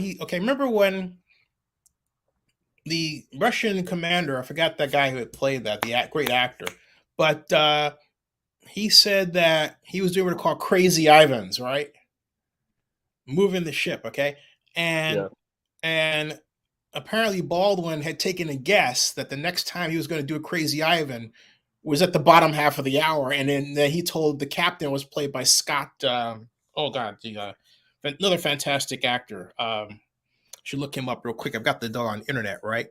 Took up Crimson Tide here. I was thinking of Denzel Washington, that movie he played in with Gene Hackman. That's the same one. Oh no, I'm sorry. That was that. No, I'm sorry. That was not. What's wrong with me? Crimson Tide was that movie. Yeah. The Red October is the one that I'm thinking about. Brain dead. Red October. All right, Okay. yeah. The Hunt for Red October. I'm sorry, the Hunt for Red October. Yeah, the Hunt for Red October cast. There, okay, and that was Sean Connery was the captain. Alec Baldwin played Jack Ryan. Sam Neill was Captain Vasile. Larry Ferguson was the chief of the boat. Scott Glenn was Bart Mancuso. James Earl Jones was Admiral Greer of the CIA. Tim Curry played Dr. Yvingi. Richard Jordan was Jeffrey Pelt. He played a senator. Yeah, Jeffrey Pelt. Then we have Mark Draxon, who's Seaman. The late Fred Dalton, remember him? He ran for president. Who was Admiral Painter. The terrific actor Skillen Skarsgård was Captain Victor Skarsgård. Courtney Vance was Seaman Jones. Gates McFadden was Carolyn Ryan. Anyway, great movie. Great, fantastic movie. But in that movie, he was saying the bottom half of the hour. And so I thought, that's a great way to refer to 30 minutes, like the bottom half of the hour. So right now we're at the first quarter of the hour, 5:15 here, 2:15 back out in the West. Tell me something. If the A's leave Oakland, what will you miss most about that? Is that a question for me or for everybody? Everybody and you. Okay. Personally, what I would miss about that right there is because of throughout the years knowing how good the organization was, and everything. Fans there are just crazy about them, but I know that they're sad that with the news and everything. Hence their lack of attendance over the past season or so, all because of. But when they were going strong and everything, they've always had good attendance, So I know that in terms of just me being a fan itself, that'll be the one thing about it. But that right there just kind of puts the nail in the coffin, them leaving. Yeah, I agree with you. I'll miss the crowds. I'll miss the crowds. I'll miss wow. I'll miss going there and seeing people that I know. Yeah. That's what I'll miss. It's just like with the Raiders games. Oakland is not a big city. Okay? And Oakland is not a big city. And so it's very easy to get to know a lot of people and enjoy special moments and events with those people. Because Oakland, even though it's in terms of land area is bigger than San Francisco, it's roughly got half the number of people of San Francisco. Okay. And yet we've had some of the greatest moments in sports occur in Oakland. And that's really what bothers me about what's happening and why the city really should be taken to task for how it has it's treated the team. I said it just like that. Let me show you something that I love. All right, this is a video that I make because I like to vlog. I haven't been back in a while, but I like to vlog about. I like to vlog moments. Okay, and I'm putting this here so that I can go back to recess or the other one. But this is what I'm talking about. Look at this. It's the wave, folks.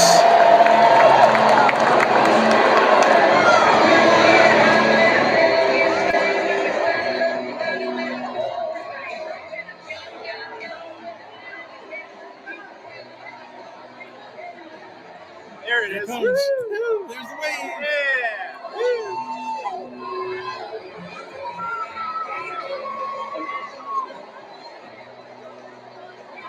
That's the second time he went around. Those are the days. You see it going around there. See that? Still going. Still going.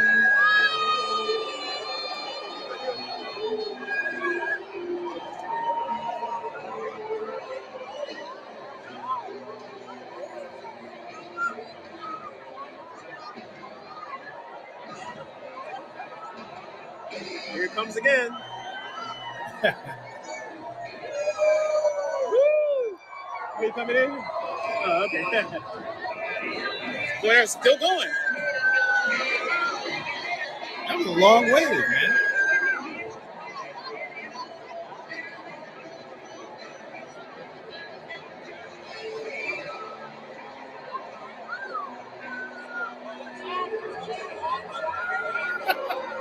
This was 6 minutes. This wave was 6 minutes long.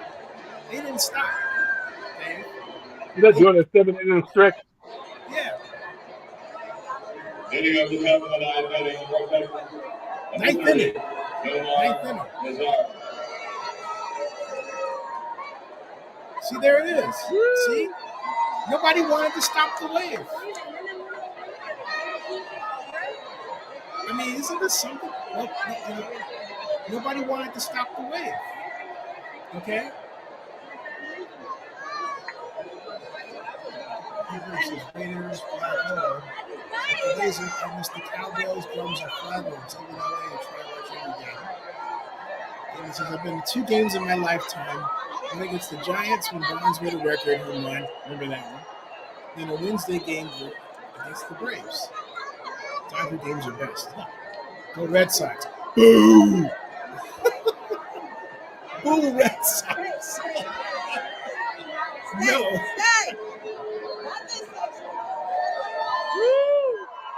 See, that's what I miss, folks. You know, I have a story about that right there. I mean, that's crazy. Who else does the other A's fans, right? I mean, I'm in the Giants games, I never saw that. Which I have on video, by the way.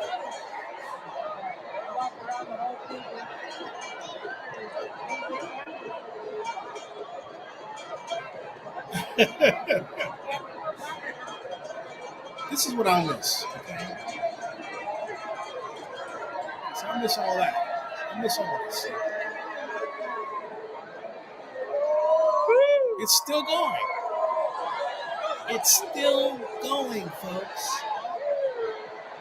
He says, "Go Braves."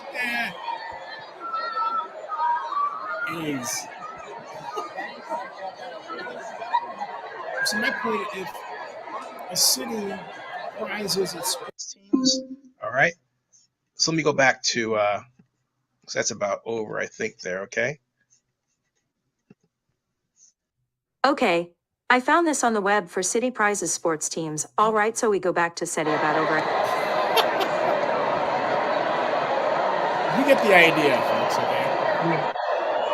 So let me go back here. You get the idea. See, we haven't missed anything. It's still recess. You know, when you talk about that right there, and I don't know if you can talk about mention a product's name on your show, so I don't want to if that's a problem.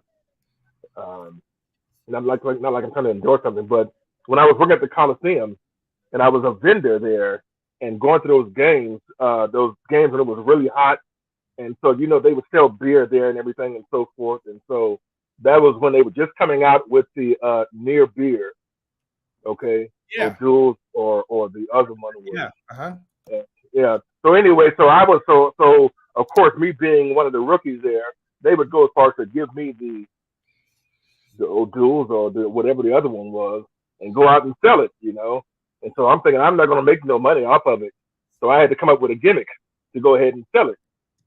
And so I would go ahead and hold a can up, and it was sharp beer. So I would tell them, I would say beer here, and I would say the only beer that keeps you sharp, and the people would laugh because they knew that it was a non-alcoholic beer. And everything. So a lot of folks would laugh behind it right there, and they would buy a beer from me. And so I said that was one of the things. Oh, so you were an entrepreneur, huh? Yeah, and so and just doing that right there, or for that fact when it was really cold, they wanted to push malts. It was cold malts. Okay, so going out there with those itself, trying to go ahead and sell those, buy them up, it'll keep you warm, the whole bit and everything, or make jokes about it, or something of the sort. And people liked it, so they would buy it, But those are the times that I would miss really with that was when I was a vendor out there in my younger days, of course. Yeah. So I was talking about A's fans doing the wave for 6 minutes, and then wow, what else is there? All kinds of memories like that I have. Remember the Star Wars light show that I went to? a few years ago. Let me get that. Let me highlight this and then go back to where it says recess. Okay, where is recessed? There it is. And then put that in there. Star Wars Light Show. Okay. Are you ready for a taste of Wisconsin?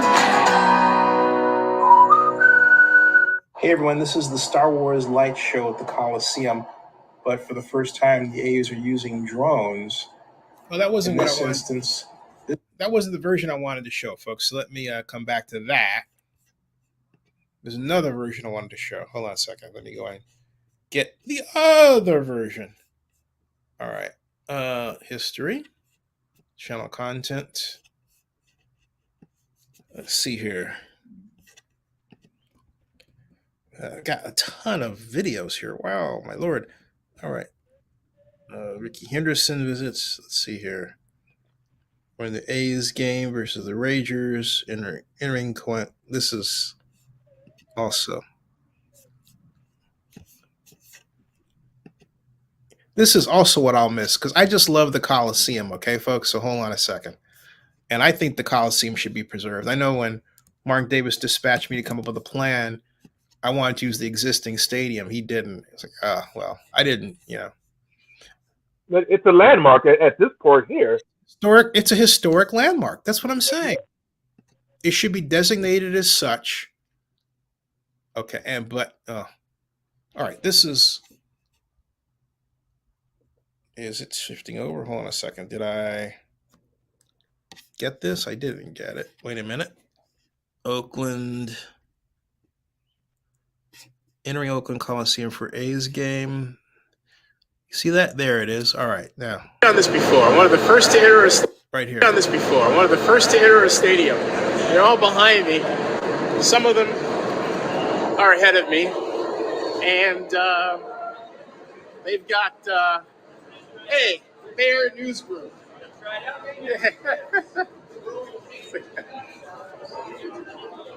Selling newspapers. No. Not at all. I'm going to get something to eat, though. Hey, how you doing? See, that's what I miss. That's good. That's exactly what I want. Yeah. But before I do that, I'm going to charge up my phone. No, I think I'll get something here. Do I want to drink first or eat first? Eat. Good idea. She's right. I'm going to eat first. Let's see what I want. Maybe a bratwurst or something like that. Bratwurst. That's the other thing I miss. Folks. Bratwursts. Oh. Isn't that cool? Take a look. See what we're giving up, folks. Look at that. Isn't that cool? Your city government. That's Americana for you. Woohoo. It's done buckets. Oakland A's. All right. Pint of Paradise, Kona Brewing, hot dogs, nachos, food.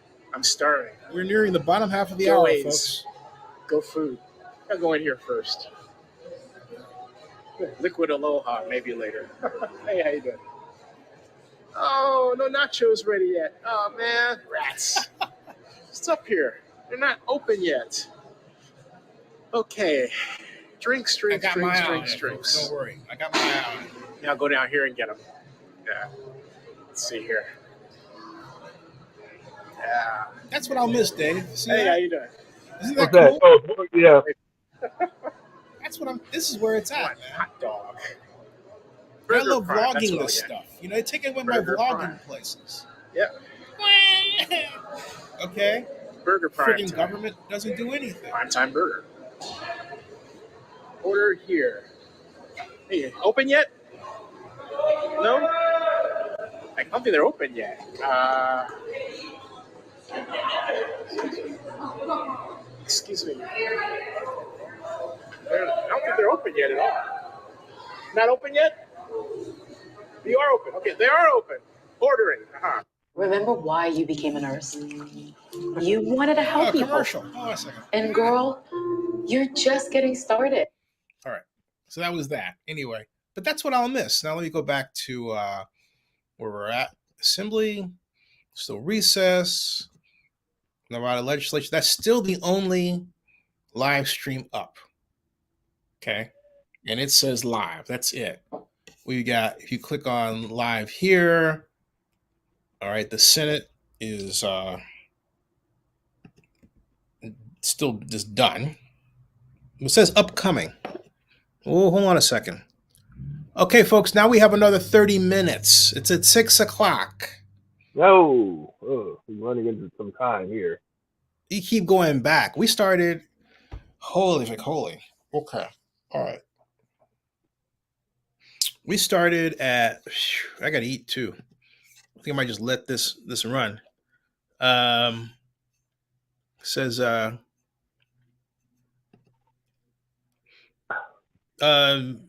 don't. What does Brody Brazil think of my coverage? The Coliseum prior to Mount Davis had amazing outfield views. The murals gave me chills being. Yeah. He says the footage should be in historic. Thank you. The Oakland Museum. Usually looked so much happier back then, Zenny. Thank you. I'm happy now. I'm happy. I'm just stressed, but I'm happy. Happy my mom is alive. No nachos. I love the nachos. I put a little cheese in them, but a ton of jalapeno peppers and hot sauce. No, you're not a jalapeno guy? I will have I was at antacid like I don't know what. Mine would get so bad I regurgitate. I got a hit for you, Dave. It's called 7-Up. Okay. Or 7-Up. It's 7-Up. You heard me. 7-Up works for antacid? Yeah. Oh, you kidding me? Yes. I didn't know that. What kind of light? What? Yeah, I like 7-Up, but I didn't know 7-Up was from the antacid. No. Yeah. It makes you belch. I mean, wow. You never got that equation, huh?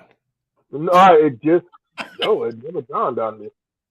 I would drink milk. Milk would help me out, but I never heard about 7-Up. But I'm going to definitely go ahead and get a couple of bottles and keep them in my cupboard. Yep, 3 p.m. Pacific. Yeah. So that's where we're at and counting. And but look, something's going on here. And so now where's BJ when you need him? Who asked that great question about do you think this is subterfuge, right? How come the question? How come they never just take that Coliseum and gut it out like they did with that Soldier Field? Rebuilt that one, Lambeau Field. They redid that one, and those are landmarks. How come they can't do the Coliseum that way and go ahead and just redo it? Because you know the answer to this. You mean after the Raiders left? Well, be it after the Raiders left, or if that was the case, doing the course of them off season and so forth, or doing something other than building Mount Davis. But no, the whole point was that here's the reason why there's a Mount Davis. Okay, the original plan was to get a 70,000 seat stadium, and that was left over. Originally both sides of the Coliseum, east and west, were supposed to look like the west. Right. I mean the east. I'm sorry. Okay. And the original deal to bring the Raiders back, the price tag was $893 million. Okay. So totally refurbished stadium. The city council took a look at that. This is in 1993 when it was proposed. And just said no.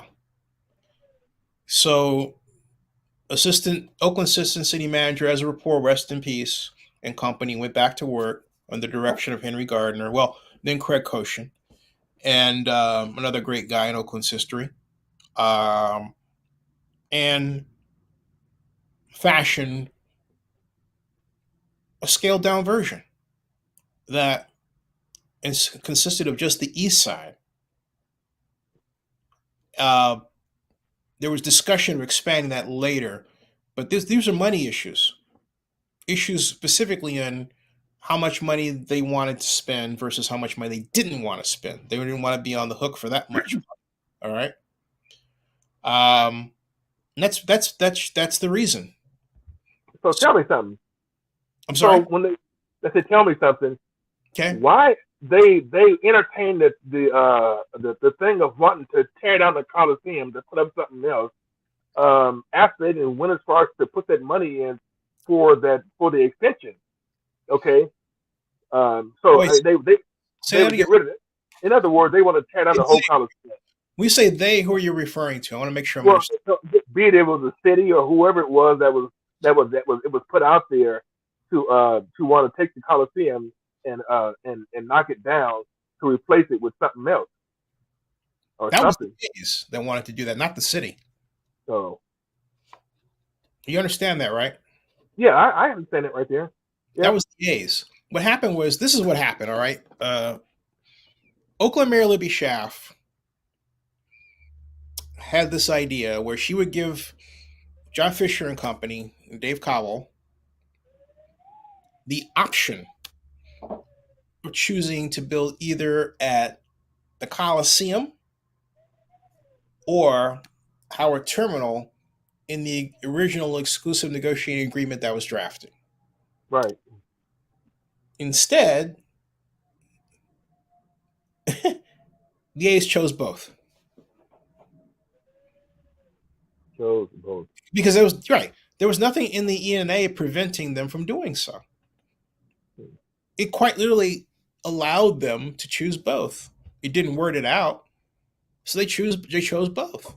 It was brilliant, so they thought we'll develop this is what they wanted to do. You have to remember the times.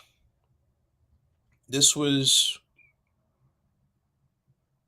2017, 2016, it's 2015 going to 2016. Tech money was rampant all over the Bay Area. And Dan Kalb said, in fact, I think it's worth playing, because you can get an idea of how Oakland, a lot of you don't see what I see. I haven't seen what I've I've seen and recorded. All right. But so I'm going to, take you on I'm not going to take you on a little tour. What I'm going to do is I'm going to show you something that gives you a picture into how Oakland elected officials think. All right. And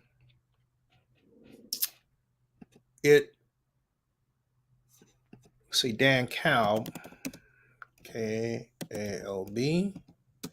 and then Raiders. Here he is. Okay. What I'm about to present to you, this was at the Raiders. This was at the party that was held by Raider fans, Raider Nation, for the Raiders at the East Side Club of the Coliseum 3 days before the NFL vote that sent the Raiders to Las Vegas. And so I'm going to put this here like that. And I want you to pay attention to what Dan said. Okay, right here. Come on, go in there. Hold on a second. Why won't that go in? Oh, let's try this. Senate floor. Go select all. There we go. Okay. All right, let's just play this. Siggy Skier, full of protein, less ingredients, less sugar. Less sets you free. We're picking up where Eli Gemstone left off, a man who's done this job for like thousands of years. America's Jesus. Now, look, keep in mind the headline, folks. Dan Kalb, Oakland council member in 2017, said Raiders leaving for Las Vegas in sports at the Coliseum. Right? Listen. Dan Kalb was our District 1 council member. Still. She was great, wasn't she? Yes, absolutely. I think you heard our message loud and clear. It is not a last minute message. It's the message that Oakland and the surrounding communities have been saying for months on end. We have a strong deal. We are one of the largest media markets in the country, and if the Raiders leave and actually go somewhere else, this entire Coliseum area will be developed and redeveloped, and there will never be an opportunity in the next 100 years to bring another team or the Raiders back. If you say goodbye now and they actually leave, that means the Bay Area is a one-team market forever. Will we have enough room for two? There will be no place to put the stadium after they leave. Because we're going to redevelop this area with the stadium or without. We want to redevelop the Coliseum with a new football stadium. But if they leave, we'll do it without one, and there won't be any place to put one. Nowhere, Concord, Fremont, Berkeley, no one else is going to build a stadium. And they'll be saying that one of the largest media markets in the country can only hold one team, 49ers, and that's just ridiculous. They're shooting themselves in the foot financially. We are the place where the Raiders should be, financially, fan-wise, and because of our smart plan that we have that has multiple sources of funding to finance a new stadium and an ancillary development next to the stadium, a brand new BART transfer situation. It's all coming together. We just need to make sure the owners understand. And not only that, we're at a vibrant time in this community. You know, we talk about all the other negatives about it, but the positives are we've gotten over the institutional investor racism that's plagued us for decades. Yeah, right. And now we're on the upswing, you know? Absolutely. I mean, Oakland's a growing place of investment, of diversity, of a huge, passionate fan base for the Raiders. We have Oakland and all of Northern California. But those people are not going to go to Las Vegas. They're not. I don't know where their fans are going to come from. You know, I mean, And they don't need it. they don't need it. You know, 42% of the tourists still like, you come from where and spend how much? Yeah, it's crazy. It doesn't make any sense at all. No. So, there are a lot of unanswered questions for the Las Vegas deal. Right. And so I think it's going to fall apart. But I think the smart move would be for the NFL owners to tell Mark Davis, listen, Mark, you're not your father. We know what's best right now. You need to sit down with the city of Oakland, and the Fortress Group and Ronnie Lott and work something out. And there's something I want to do. And folks, there's something I want to do. This man is District 1 Councilman Dan Cal. He is representing his district excellently. So that's why He does. Dan, I have to give that. Dan's done a great job in his district. Service to the city. A lot of good hard work. Yeah, and you got it. Thank you. Hey guys, what do you think, man? What do you think? I think this is a good gathering for Raider Nation. This ain't the whole Raider Nation ain't here, but we all came together to show our support and love and our loyalty to the city of Oakland. Not the city of Oakland, but the Oakland Raiders in general. The votes come up in the next 3 days in Arizona, but like if the people are here, the owners are here to see this right now. They will have a strong, faith and heart as far as the Raiders belong right here in Oakland. Silver and black was born here in Oakland, born and raised in Oakland, like our hoodie says, and we're gonna stay here in Oakland too. To the end. But hey, what is it? Oh man, yeah. Hey, what do you guys think? What do you think? A nice job, first of all. What do you guys think? What do you think? About this press conference? Yeah, or everything, man. Press conference. I think this is great. I wish we'd have started doing these already. That we didn't do it this weekend, but this was great. Like the whole community support together. That they show that there's viability in this, and we'll see what happens on Monday. Every week. Okay, so there you go, folks. That's it. But going back to where we were with the state legislature here, the Senate floor session, that's where we were at. Okay, 15 minutes from now. Okay, so Dave. Oh, hey, thanks, Sir Chat. Appreciate that. Hey, thanks, Mark Ibanez. Yeah, I haven't seen him in a while. Someone is in session, yes, but but here's the thing: if I press this right, look at it. It says the 35th special session, and then it reads right here, very simply, they'll start in 15 minutes. So what am I supposed to do? I can't make them start early, right? It's got it right there. If I refresh the screen, it's just going to go back to that, right? So there we are, okay? All right. He says in Nevada, it's the assembly that is in session. But here's the thing. If I go back there, right? I know the assembly is in session. You're new to this, but I know the assembly is in session. all I have to do, let me show you where we're at, just to is go Nevada State Legislature, right? And now guess what? There's nothing going on, because if there were, you would see the live stream. It says nothing. All right, this says upcoming, and that says upcoming. So no. But I appreciate you trying to help. Anyway, Mark Tom says they all said the same thing back then when the Raiders left California. They're saying the A's right now. Yeah, and that's what is disappointing. There's an old saying: "Fool me once, shame on you. Fool me twice, shame on you." Right? And to me, this is the fool me twice, and I'm not going to be fooled again into thinking what I've heard this time. Well, it's a small market. Here is why I was wrong. And I did make a joke about it. The visitation. The fact that Las Vegas draws 40 million people in a year, and they're building on it. But also the fact that they're trying to replace what they believe they lost in their advantage in gambling. What am I talking about? The fact that for decades, the casinos were where? If they were in Las Vegas, then maybe you go to Atlantic City until that stopped, right, Dave? Yep. But now, Dave, do you have a casino near your house? Yes, I do, actually. A half an hour away. I got 3 of them. I rest my case. And you said it. A half an hour away. Yep. Okay? That's what's changed. That hurts Las Vegas.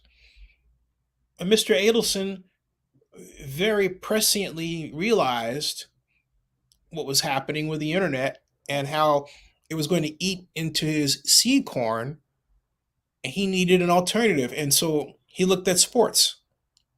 That was a brilliant move. Your thoughts, Dave? Now, to also add to what you said when you asked me about a casino, nowadays you don't have to go to a casino to play. You can play online and win. So therefore, and like I said, in terms of, because back in the day, going to Reno or going to Vegas was a big thing. Mm-hmm. Now you don't have to. And like you said, in terms of the sports team, that was a very, very wise a move to go ahead and to have that. And what they're doing in Vegas right now, gathering up these teams. The only thing that they're lacking right now is a basketball team. Do they have a hockey team there? Yeah, the Golden Knights. They're in the fighting for the Stanley Cup. You don't know these things? What?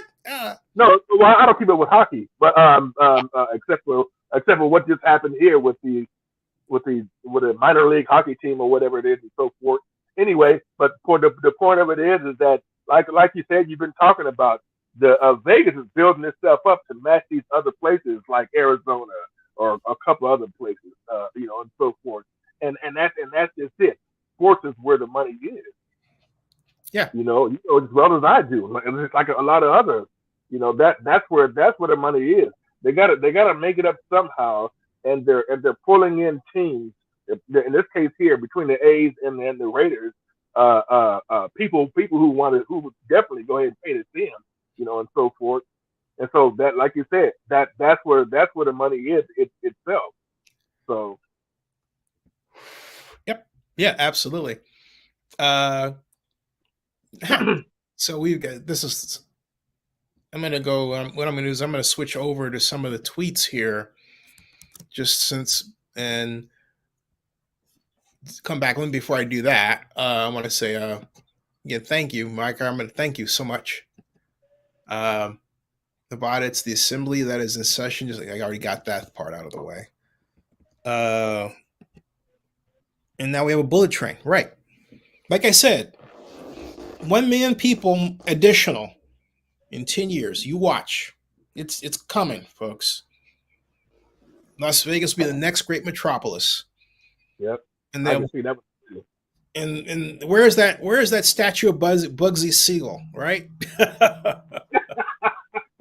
Where's that statue of Bugsy Siegel? I know about that one. Let's see. Wait, how do you know about that? You thought that was going to get me? What are you talking about? Well, I mean, they had him up there because of he was one of the, I guess you could say, pioneers of that place, and so forth, and got things going. But it was how they did it. But that's another story itself. But they made a statue of him, and now it's like it's taken down because of what? Here are some of the comments. Okay, this is Santa LaRue Hatch, beautiful name. She's talking about her thoughts shared in the Nevada Independent, talking about the true cost of tax giveaways, and says it's time to reevaluate priorities. Let's see what she's saying here. Let's give this a quick look-see while we're at it. Put that there. Yeah. And she uses the A's photograph, and this is long. She writes $380 million to a California billionaire for a baseball stadium, $4 billion for a couple of movie studios, another $30 million to a Texas billionaire for electric car factory. Seems like corporate America has decided it's Christmas in Nevada. No, this has always been the case, and I guess the senators knew. Okay. And she then goes to cherry pick these matters, and she quotes the Federal Reserve Bank of St. Louis talking about its impact, that a baseball team with 81 season home games per year has about the same impact on a community as a mid-sized department store. And here's where she is really wrong, okay? And I'm just going to take what she's saying and I'm going to tear it to smithereens, and I will tell you why. Very easy to do. Because she's looking at the building as a single purpose structure. All right. In other words, that all you're going to see, okay, all you're going to see is, I'm going to single this up for a second. All you're going to see is baseball. But the reality is, and I think Giants Enterprises under Pat Gallagher, who was on my show a few months ago, really set the tone for how stadiums are ran today. Basically, you rent out every aspect of the stadium. Wedding, ops, come and have it at the ballpark. Bar mitzvah, even better. Concert, you want to see the Rolling Stones? Fine. Taylor Swift? Absolutely. Car show? We can handle a car show. You get the picture, Dave? Well, I get the picture. Yeah. No, yep. Right. So for people to think that these edifices are for one use is a mischaracterization. Not only is that, it's gross. It means that they don't really understand the meetings, incentives, conventions, and entertainment industry. It's called MICE, M-I-C-E. And Senator, I hate to say this, but the good senator, okay, is obviously new. Talking about reevaluating priorities. She wants to kill the MICE industry. The MICE industry is what built Las Vegas. Think about it. Meetings, incentives, conventions, and entertainment. That's Las Vegas. Right. So she basically just yelled, I don't care. Because for reasons that are just absolutely crazy and insane, at a time when you have city after city after city after city after city fighting to build an economy that is events oriented. We had that in Oakland. We've killed it. To show you how seriously we don't take the MICE industry, do you realize that our downtown convention center that was built in 1988 at just 100,000, 150,000 square feet is still our main convention center? Dave? I mean, that's stupid. Yeah. I know, 6 minutes. Let me get these quotes out of the way. Says, they said the same. Got that one. Got that one. Thank you very much. Sure chat. Zenny, what happens when the 49ers and Sharks come knocking for subsidies? They already did. The San Jose pull in Oakland. Also, will Coliseum be dynamited or not? The way the 49ers, I talked to Jed York about this, wound up in Santa Clara is that a friend of his informed he and the Niners that they had an active redevelopment project area and basically an unused bond issue. All right. That's how it happened. So it wasn't this, privately financed thing. Were it not for the existence of that redevelopment project area, then the 49ers would not have been there. The 49ers, as it happens, were having problems with then San Francisco Mayor Gavin Newsom, who didn't want to spend public money on a stadium at Kezar. And my good friend Gavin, unfortunately, wound up hurting the interests of my friend Kofi Bonner, who was working for Lennar and heading the stadium effort then. Kofi basically took his knowledge and his gift of building relationships, and Carmen Policy, who was the head of the new Cleveland Browns, invited Kofi to come to Cleveland and hold the job of Chief Administrative Officer of the Cleveland Browns. Did you know that, Dave? No, not that much. I didn't know. That right here. I remember the 1998 day it happened because Kofi asked me to meet him for dinner at Harry's South Side. It wasn't Harry's South Side. It was Harry's across from Wincon Center. All right. And he was mulling over whether or not to take the job that Carmen offered him. I said, absolutely take it. Kofi Bonner built the new Cleveland Browns stadium. You hear me? Okay. Yeah. So that is how the Niners situation played out. And during that, you would say the other problem with the Niners proposal at the time was that the stadium that they were going to build, because Eddie DeBartolo and Ed Moransky weren't quite familiar with construction costs in the Bay Area, were actually sized for construction costs in North Carolina, believe it or not. And so they made a gigantic mistake and had to literally go back to the drawing board regarding building what was supposed to be on Candlestick Park property.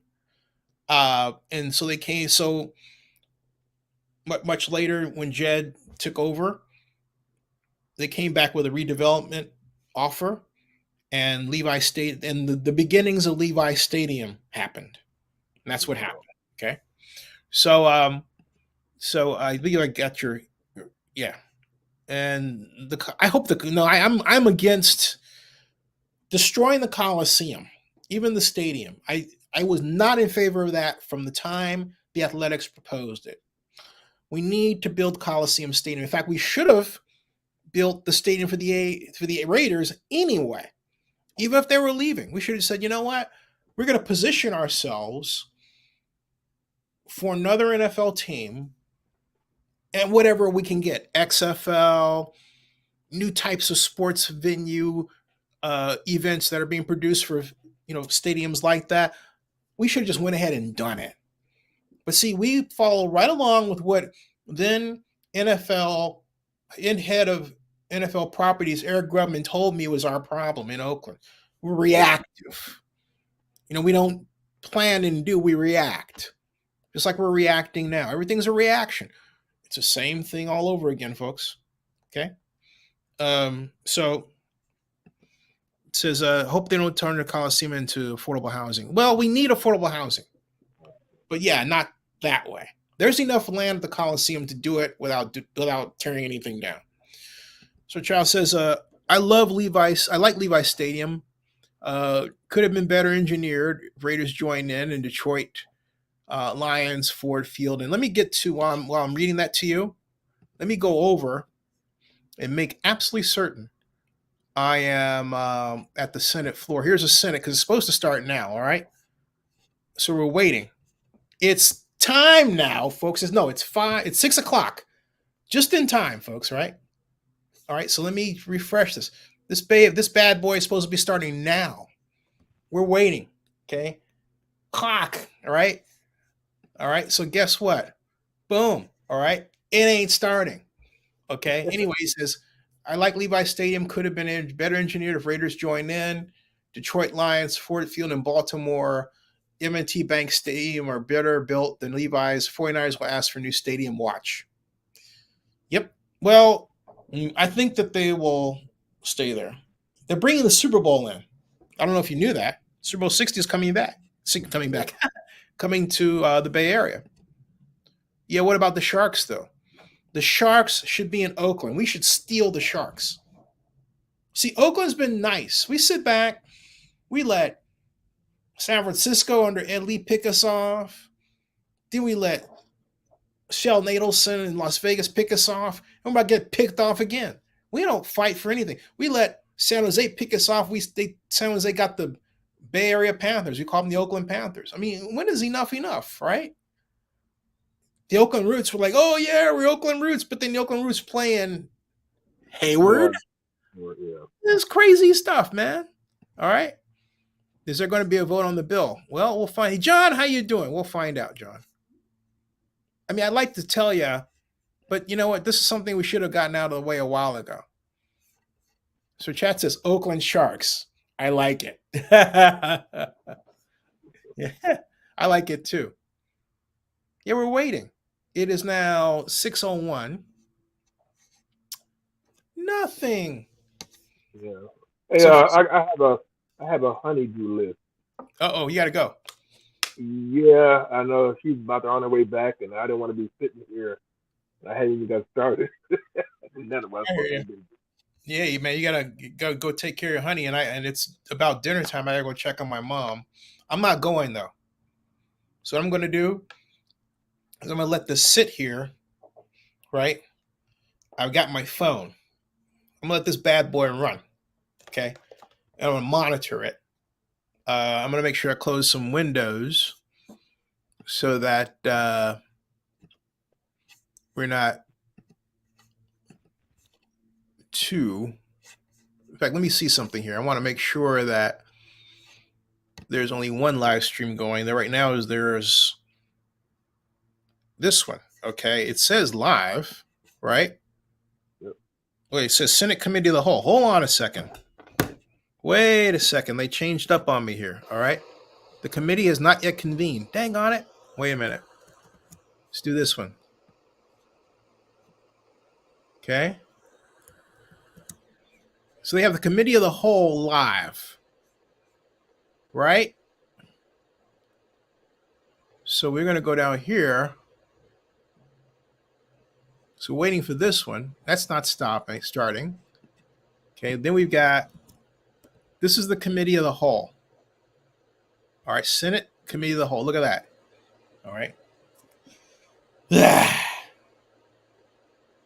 You gotta keep on your toes, folks. Man. Golly. So you got to keep this window open, I'm assuming. Oh, you assume correctly. Yeah. Okay. I'm not going in. I'm going upstairs, but I'll have look. But I gotta see. Yeah, I gotta check on me mom. Okay. So yeah. Hold on. Hey, the NBA Finals game is tonight. Who you got? Who do I got? Denver, of course. Hold on. Hold on.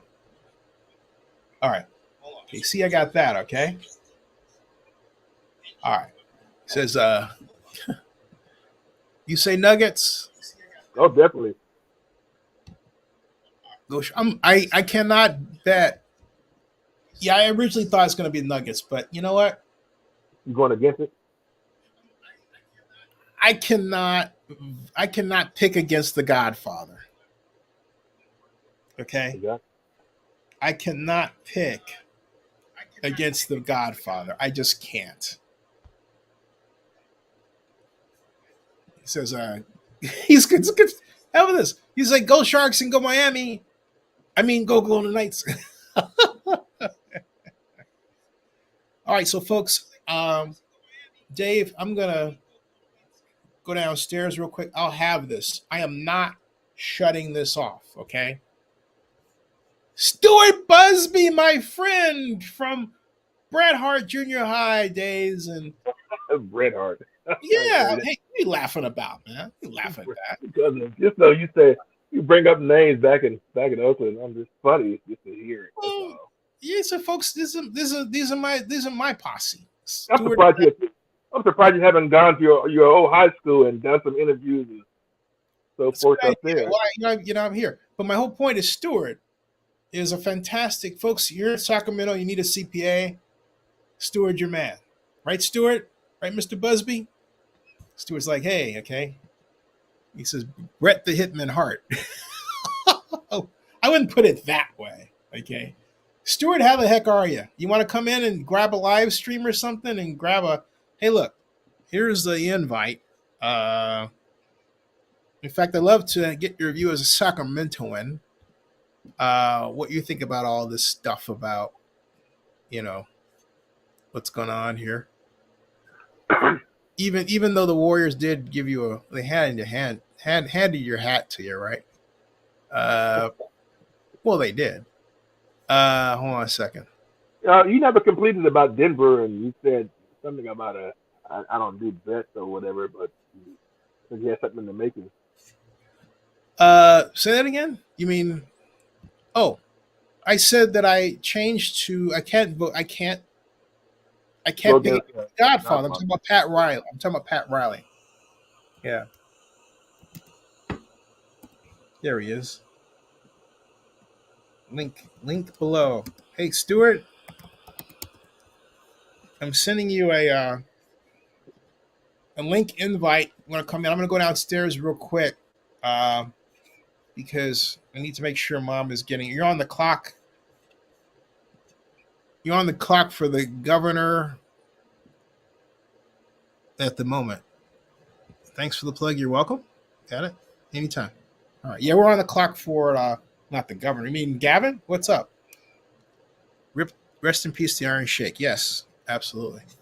You sent me an email, I guess. I mean, not an email, but you wanted my email, and I can send it to you. Okay, do that. Hold on a second. I'm trying to fix something here. See something. You got, all right. The Senate Committee of the Whole is not yet convened. All right, that's the only live stream that's up. That's it. Okay. All right. All I have to do is go over down here, and then I have to click it or ticket, and it hasn't convened, and it's the only live stream. Wow. All right, folks. Dave, I'm going downstairs. I'll be right back, folks. Hey, Dave, share some parting thoughts. Yeah, I tried to a little bit late. Oh, some parting thoughts? Yeah, while I go downstairs. All right. I'll be back, folks. All right, then I have to make myself. Okay. I don't mean like parting insults when I say that. I mean, No, come on now, man. I wouldn't do that just yet. Well, you might. Nothing. Anyway, no. Come on, you gotta know. After all, I mean, I went to Skyline for a little bit. A little bit? Yeah. Only the greatest high school in the world, man. I was gonna work up there. At least when I went there. Yeah. Let me go down there. I was gonna work up there during the. And when I get back, I'll read Barbara Lee's letter and we'll talk about that. Unless they've gone. I'll be right. You don't need to stay out here, do you? Just to keep the stream going, or you can go by yourself, or. Well, I want you to make a few comments before you rush out of here. That's all. Just a few. All right. Well, I don't want that right there. Look, I don't want the missus mad at you or me. Okay? Yeah, well, I'm hoping she ain't on her way home right now. Uh-oh. I'll be right back. I don't want my mom mad at me either. I'll be right back. So if that happens, I won't be I won't be good from the next missus, or let alone the first one. Anyway, I'll be right back.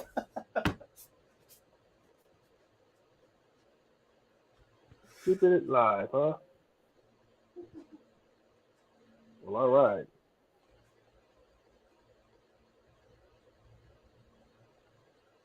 Anyway, so ooh.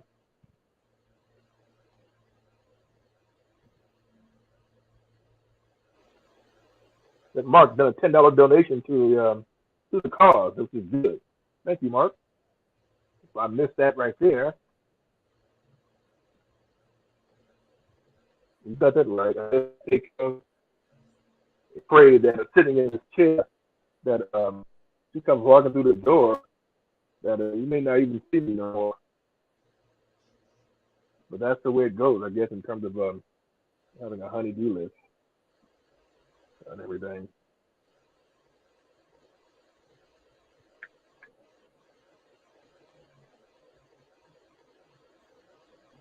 What does anybody think about this upcoming game with the NBA? Who do you think is going to take it between Denver and Miami? I mean, I'm going with Denver. Pat O'Reilly. Is that what he said? The Godfather. Yeah, I hear you. The Nuggets is right because of, I look and say this. Look at how they played, how they handled. I'd call it manhandle LeBron James and company. I really thought that LA was going to actually do something against the Nuggets, but they made a liar out of me. So in this case here, I definitely got to go with the Nuggets in terms of them and actually win the championship. That's what I'm expecting to see.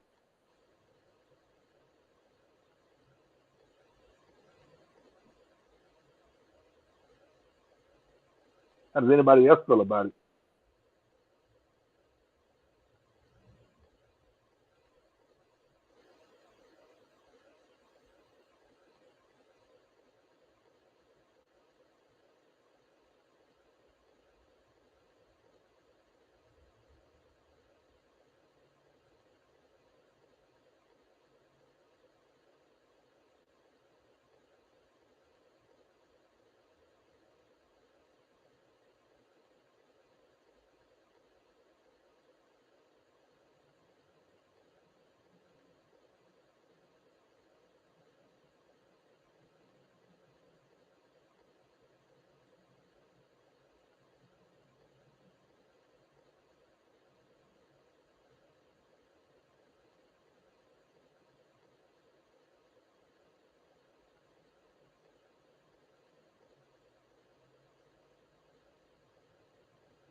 Okay, so there I am. So, hey, folks, I'm actually downstairs. Okay, so there I am. So, hey, folks, I'm actually downstairs. Gotta make sure that I don't have a feedback here. So, hey, folks, I'm actually downstairs. Let me put this on mute. Yes, I put that on mute. And just to see that I'm mobile and I can do this. So, never did this quite before. There's two of me. There's the upstairs me and there's the downstairs me. And as you can see, regardless of whether I'm upstairs or downstairs, nothing has happened. Dave Compton said his phone cut off and he needed a charge. And it's 6:18. And Ark says, Zinni, why are you being rolled around in a wheelchair at the airport? Because it's a good question. Bad hips, and kind of a weird, and I think the regular viewers to my site know that I chronicled the impacts that the Pfizer vaccine had on my hip. And what happens is that, for example, I can move without pain for a time, but if I don't get enough. The committee of the whole will come to order. Would note that we have Senator Spearman, who is present in the building. We will mark her present when she is here. The rest of the committee of the whole is present. The first item of business on our agenda is to adopt the committee rules. Members of the committee, you will note that the rules for the 35th special session Senate Committee of the Whole have been provided to you at your desk. The rules provide that the meeting shall be open to the public and available via live broadcast on the legislative website, that the committee recesses shall be at the call of the chair or to a time certain. We must be provided that a quorum is present and a majority of those present and voting is sufficient to pass a bill or resolution or adopt committee amendments. Members approved by the chair to participate remotely are present and in attendance at the meeting for all purposes. The chair must present and will decide when a committee takes action or a vote. The secretary shall record motions and votes of the committee members on all votes and other actions. Matters not within the governor's proclamation or not relevant to the specific topic under consideration will be ruled out of order, and any work requested of legislative staff on behalf of the committee must be made through the chair of the committee of the whole. Members, any questions or discussion on the proposed rules for the committee of the whole? Seeing none, I would accept a motion to adopt. I have a motion from Senator Scheibel, seconded by Senator Neal. Any discussion on the motion?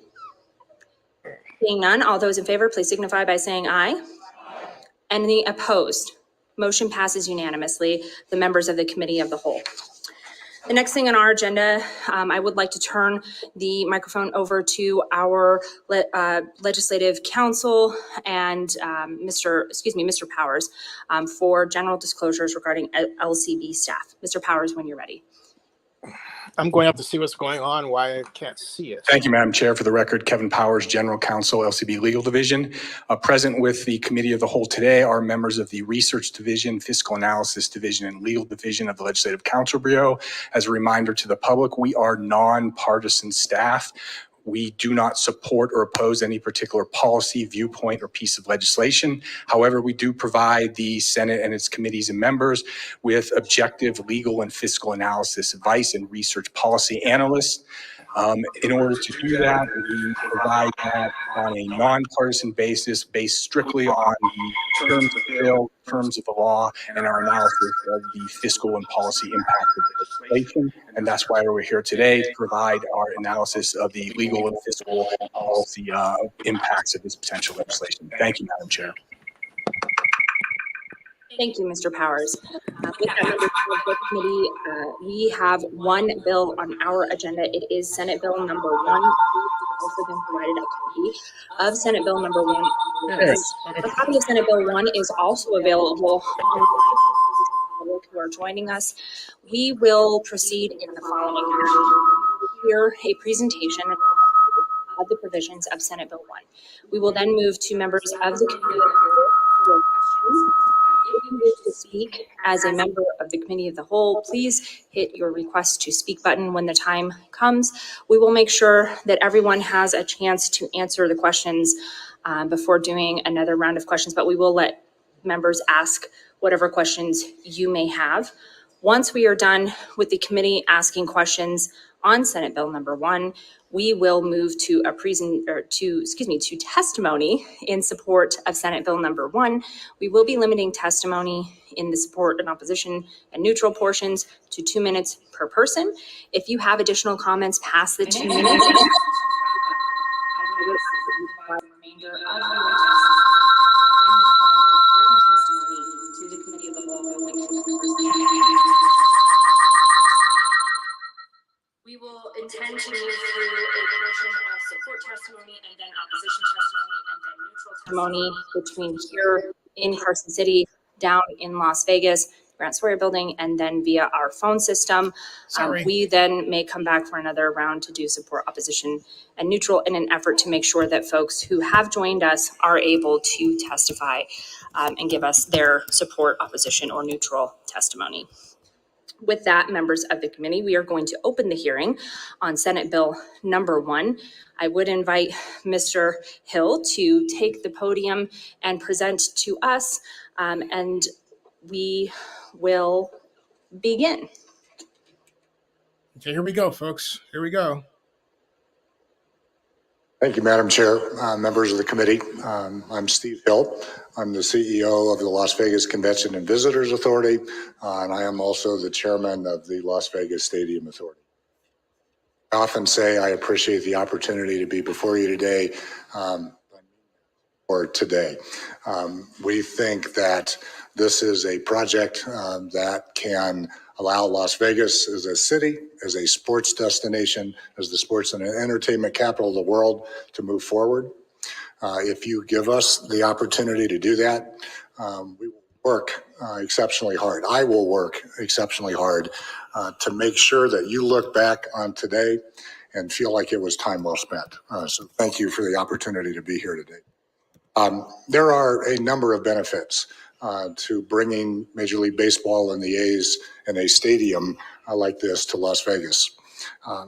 It provides year-round sports. It provides a counter-cyclical set of events to what we have now. It doubles the number of professional sporting events that we will have in Las Vegas. Very proud of the sports we have now. We are very proud of what those teams and those venues create. But many people working at those venues move from venue to venue in order to have great jobs. This will provide better jobs by having a well-rounded and completely around the calendar set of events for them to work. The marketing value, the spotlight that is on Las Vegas because Major League Baseball and the A's have chosen Las Vegas as their destination of choice. Our response to that matters. It is a fantastic marketing effort, the value of which is certainly not considered in the numbers that you will see today. But the real reason we do these projects, those projects can be sports, they can be what done from an economic development standpoint that all of you have participated in this session and others, are just really two reasons. One is to create great jobs for the citizens of Nevada, and this project does that. Thousands of good jobs will happen because this happens. And the other is to generate more tax revenue to provide services for all of the good work that you do because this stadium happens. You will have more tax revenue to spend on all the services that you need to spend money on because of the stadium, more than if you do not do this project. And those are the real benefits that matter when you go back to talk to your constituents. And that's not just in Las Vegas. This revenue comes from the room tax, where the room tax pays for a part of our K through 12 education, and a big part of it. It pays for transportation projects. All of the different types of revenues, many of which flow to the state's general fund and will be shared throughout the state, are the reason to do this project. We will walk through this project and this presentation today. I'm joined here by Jeremy Aguero. I'm also joined by Yolanda King and Catherine Aker from the A's, who will help with this presentation and talk with you about the community benefit plan. So thank you for being with me today. Our presentation is in 6 sections. There's a project overview that I'll start with, and then I will turn it over to Mr. Aguero for funding structure. I think you all know what the project is by now. It is intended to be a 9-acre site where the Tropicana Hotel currently exists. It is an iconic place to have a baseball stadium. It will be the best place in the United States to take in a game. It will also provide the best experience around a Major League Baseball game any place in the country. The stadium is intended to be a stadium built with a retractable roof, which will take into consideration some of the hot days that we have in the summer, but also provide the benefit of an open air experience when the weather in Las Vegas is fantastic and the view of that strip cannot be beaten. It will have at least 30,000 seats, and it will cost at least $1.5 billion, at least $1.1 billion of which the A's will invest in their private investment as a part of building the stadium. Got a couple of maps here that show you where this is. I think you know where the corner of Tropicana and Las Vegas Boulevard is. And then we have a map that shows our professional sports venues. And you can see, and you know this already, this stadium will be a unique facility. It's unique in terms of its size at 30,000 seats. More than 10 million more than T-Mobile Arena, and certainly 30,000 less than in Allegiant Stadium. So it fits in a niche in Las Vegas. It's also a baseball stadium, so it is obviously different than T-Mobile Arena. It is different than Allegiant. It will, and we'll talk about this a little later, open up possibilities in addition to baseball that can matter and will matter to Las Vegas. Then we have a few renderings. It's a beautiful stadium. It points to the northwest, so it points away from the airport. That is certainly a helpful part of this. And we have obviously a beautiful strip view. The project timeline on page 11 are just a few of the milestones along the way. There will be a lot of work between these milestones. Pass legislation now. Major League Baseball then soon approves the relocation. Design of the project will start immediately with construction starting probably in late 2024. This stadium will be ready and open for the Major League Baseball stadium or Major League Baseball season in 2028. This stadium is sized to the projected attendance in the stadium. It will be the smallest baseball stadium in Major League Baseball. We are projecting that it will have about 27,500 attendees for each baseball game. And so the stadium is sized for that projected attendance. That projected attendance is about midway through average Major League Baseball stadium attendance throughout the country. With that, I will turn it over to Mr. Aguero.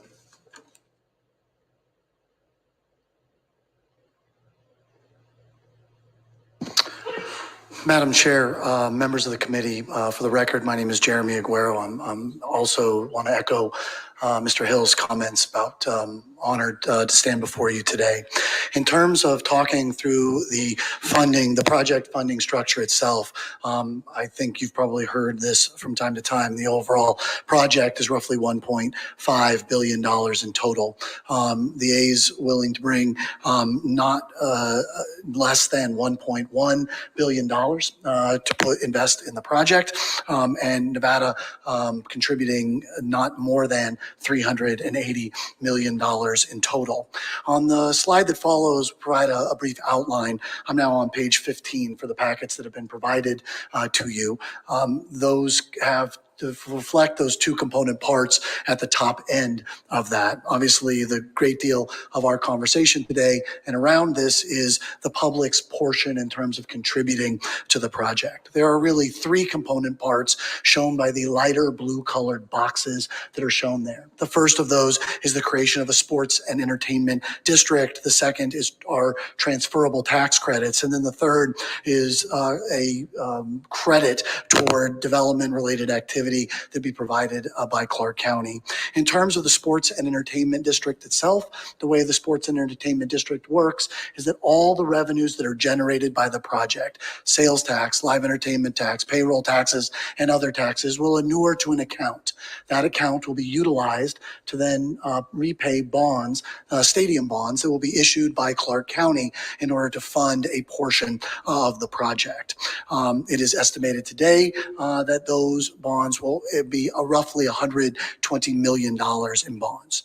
In terms of the transferable tax credits, those transferable tax credits are issued by the state through the Stadium Authority Board with the idea that about $180 million of transferable tax credits would be issued, 90 million of which would be subject to repayment through the taxes that are ultimately generated by the project. Finally, the third element, the development agreement, would essentially be an offset of the cost of infrastructure that the project is going to be required to pay. As part of the legislation, the project is required to offset any cost of infrastructure, including transportation, utilities, and the like. That's going to come with some cost. The county will offset that to an amount equal to $25 million.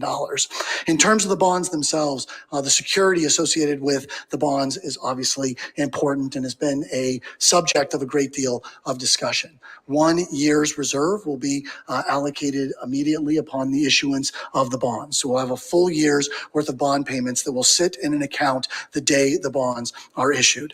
A second year's worth of those reserves will be funded directly out of the cash flow or the waterfall from the bonds themselves. It is expected that that second reserve will be fully funded during the construction period of the project, and that's largely because as part of the bond issuance, there'll be capitalized interest at the front end to ensure that all of the bonds are fully paid. In addition to that, the requirement is that the bonds not be issued with anything less than 2 times coverage. That means for every $1 in principal and interest payments, there needs to be another $1 in revenue that is anticipated for the project. Half of that coverage will come from the cash that's generated by the taxes that are generated from the project. The other half comes from a state line of credit, or what's referred to as the credit enhancement portion of the project. Essentially, the state will set aside 0.5 times coverage in an account. In the event that it's used like a line of credit, those dollars will be utilized and then have to be paid back from the taxes that are generated. The hope is that it's not used very often, if at all, but if it is, those dollars will be available to ensure that the principal and interest of the bonds can be paid overall. The other portion that we talk a lot about is the waterfall itself, right? The dollars that are generated with the project, where do they go? First, they go to principal and interest. That's the first element of the project. Obviously, that's where the dollars need to be generated. The second is to fund the operations of the stadium authority. And then there's a third component that essentially says what happens if the A's fail to meet their obligations. If they fail to meet their obligations, funds, the dollars from the waterfall, are then utilized to make sure that the stadium can continue to operate by the Stadium Authority Board.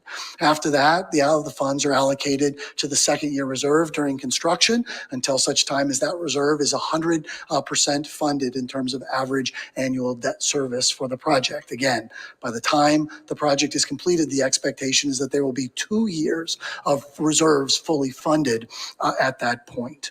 After that, there's the repayment of any draws. So if the reserves have to be drawn or if the credit enhancement has to be drawn, those have to be paid back. After that, there's an allocation to capital, $5 million a year that has to go toward capital. After that, there's the repayment of the refundable portion of the transferable tax credits. Beyond that, there's an allocation of $5 million for a homeless prevention and assistance fund that would inure to the benefit of Clark County and ultimately be used to provide assistance. And then at the very bottom of the waterfall, should any money make it all the way to the bottom of that waterfall, it can be used for the early defeasance of the bonds. It can be used for infrastructure or capital reinvestment back into the project. Finally, the question often comes up is what happens if the revenues come in under expectations? And this is what's shown on slide 17. If the revenues come in under expectations, the cash coverage is the first thing to be used. Again, for every $1 that is allocated toward principal and interest, there's another 50 cents in expected revenue that would be generated by the project. So that provides the first line of defense to ensure the project has sufficient revenue to make that principal and interest payment. Beyond that, you have the line of credit, the credit enhancement that is set up at 0.5 times. Then you have the first year's reserve, then you have the second year's reserve, and then you have the county, the full faith and credit of the county that is issuing that.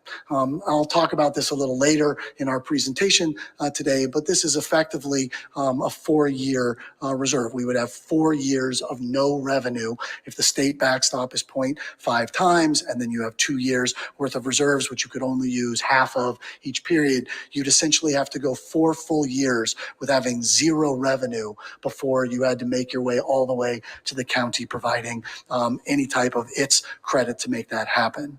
In terms of the stadium financing structure itself, it is competitive, if not superior to what we've seen in other stadiums throughout the United States and their construction. What slide 18 provides is a history going back to 2001. The portion that is funded by the private funding is shown in gray. The portion that is shown in the public funding is shown in the light blue color here. As what's illustrated, the public's portion of the project would be about 25% of its total. Not only is this the largest amount of private investment in any project that's shown on our chart here, as a percentage, it's also the lowest amount of public investment in the project. In addition to that, the next slide shown on page 19 shows all public stadiums and the distribution between the size of the population and the amount of the public funding that's shown here. What you'll see is that where smaller markets are, the public tends to provide more of the funding toward the project. This is for any number of reasons: the size of the market, the corporate base, the ability to buy suites. This is not the case here.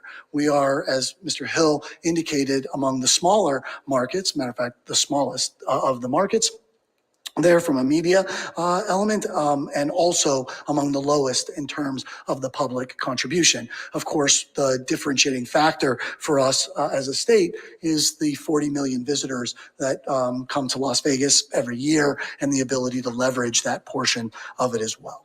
Mr. Hill talked about and showed you some maps in terms of the project and how it would be structured and some of those type of things. On slide 20, I've tried to provide an illustration of what the project will look like on the footprint and what the sports and entertainment improvement district actually looks like. It is not the entire site of where the Tropicana Hotel stands today. Rather, it is a 9-acre circle where the stadium will be located and, could include some parking or something like that immediately adjacent in what is necessary for that. Importantly, the bill as currently drafted specifically states that it cannot be a hotel or a hotel casino or a licensed gaming operation. The Tropicana Hotel will need to be demolished in order for the project to move forward. It will be constructed on the stadium site that's shown in gray on the slide before you. The balance of that area will not be in the sports and entertainment district, with the expectation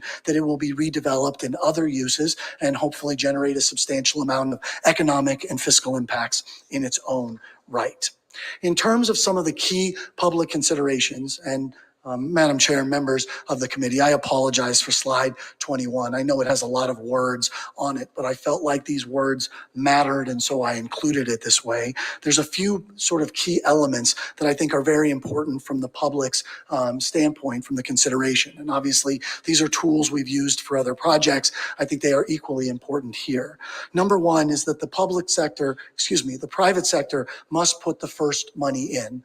The A's are going to be required to contribute the land to the stadium authority and fund the first $100 million of project capital costs before any public money goes into the project. The public will also put in the last $50 million of the project, which means that 100% of the private dollars have to be put in first.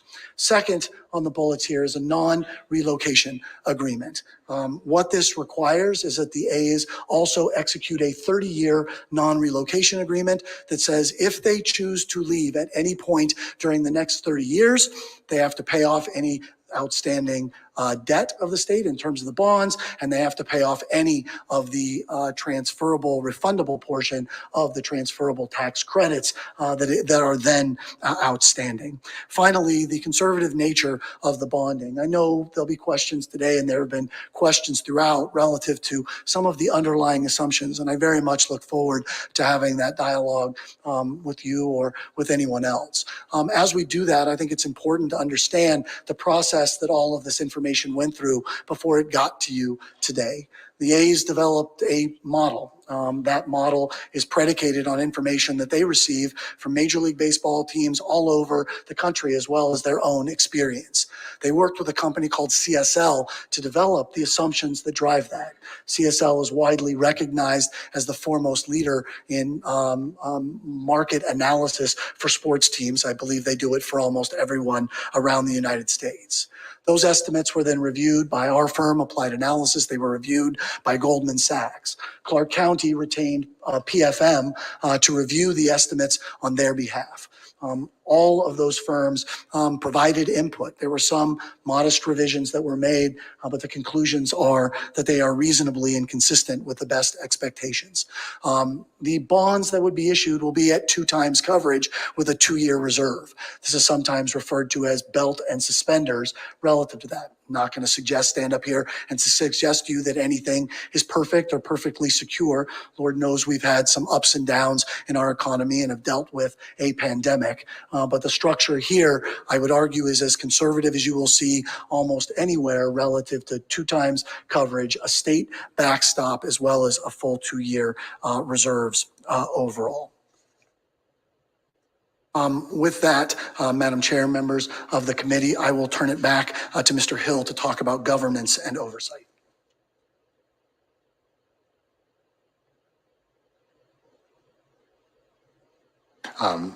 Steve Hill. The Stadium Authority really has the responsibility of making sure that the state gets the benefit of the law that you pass, the deal that you make. We start by doing that with 3 agreements. We enter into these agreements. We've identified these as the developer partner. These are the terms that are in the law. The Stadium Events Company and the A's themselves. The development agreement is entered into with the developer partner. It's a very comprehensive document. It does not, though, take the place of the work that the developer partner will have to do with Clark County.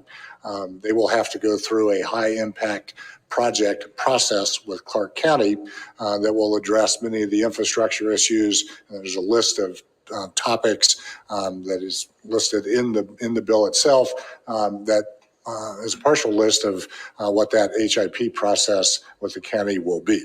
But this makes sure that the stadium is built correctly. It is built to the standards that we expect, and the process for going about that construction is followed. Then there's also a lease agreement that will be for at least 30 years. That is entered into with the stadium events company, which are the A's and their partners in operating the stadium. And then, as Jeremy already recognized, there is a non-relocation agreement that the A's enter into with the Stadium Authority that requires them not to leave. But if they do, they have to pay off all the outstanding amounts on the bonds.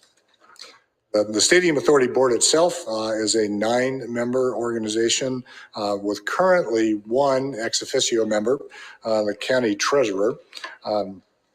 This bill proposes to add the state treasurer as also an ex officio member of that board. Currently, the governor appoints 3 members to the board. The county commission appoints 3 members to the board. UNLV has a spot on the board to look after their interests in occupying Allegiant Stadium as well.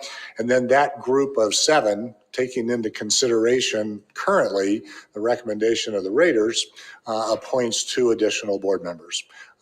This bill recommends that one of those positions be filled taking into consideration the recommendation of the Raiders, and the other position be appointed taking into the consideration the recommendation of the A's. The authority board has a certain set of responsibilities that are outlined in law and would continue. It is a public body. It is subject to the open meeting law, public records request law, everything that applies to a public body. It owns the land and the stadium that is on that land, and it goes through those 3 agreements that we have already identified. There are a number of supporting agreements that support those 3 primary documents. We approve stadium agreement in this bill. The way the bill was written, the law was written in 2016, different time, different body of here in the legislature. The team was responsible to develop a plan, tell us what the plan was, and follow what is in that plan. We've heard you and have changed that now where this will be an agreement that has to be approved and has more teeth in it than the law did in 2016. You'll hear more about that from Ms. King. We manage the funds that flow through the waterfall. We manage the capital improvement projects, oversee the maintenance of the stadium, make sure that it is maintained at a world-class level. And if there are any disagreements between UNLV and the Raiders, the Stadium Authority is the arbiter of those disagreements. Moving on to other project elements, want to let all know, and I think many have seen this by now, there had been thoughts early on that the Aviators may need to move out of Las Vegas if a major league team comes. That is not the case. The Aviators will remain in Las Vegas. In fact, there's real synergy. The Aviators are the minor league AAA team, the feeder team to the A's. And so having those players near to the major league team is great. It's great for the fans. You'll be able to follow your favorite players at the Aviators up into the major leagues. With that, I'd just like to take the opportunity to introduce Ms. King and Ms. Aker. I think you'll find that we appreciate very much the input that you and many others have provided. We think what they have to say is very responsive to that. I want to welcome you today. Thank you for being here, and podium is yours.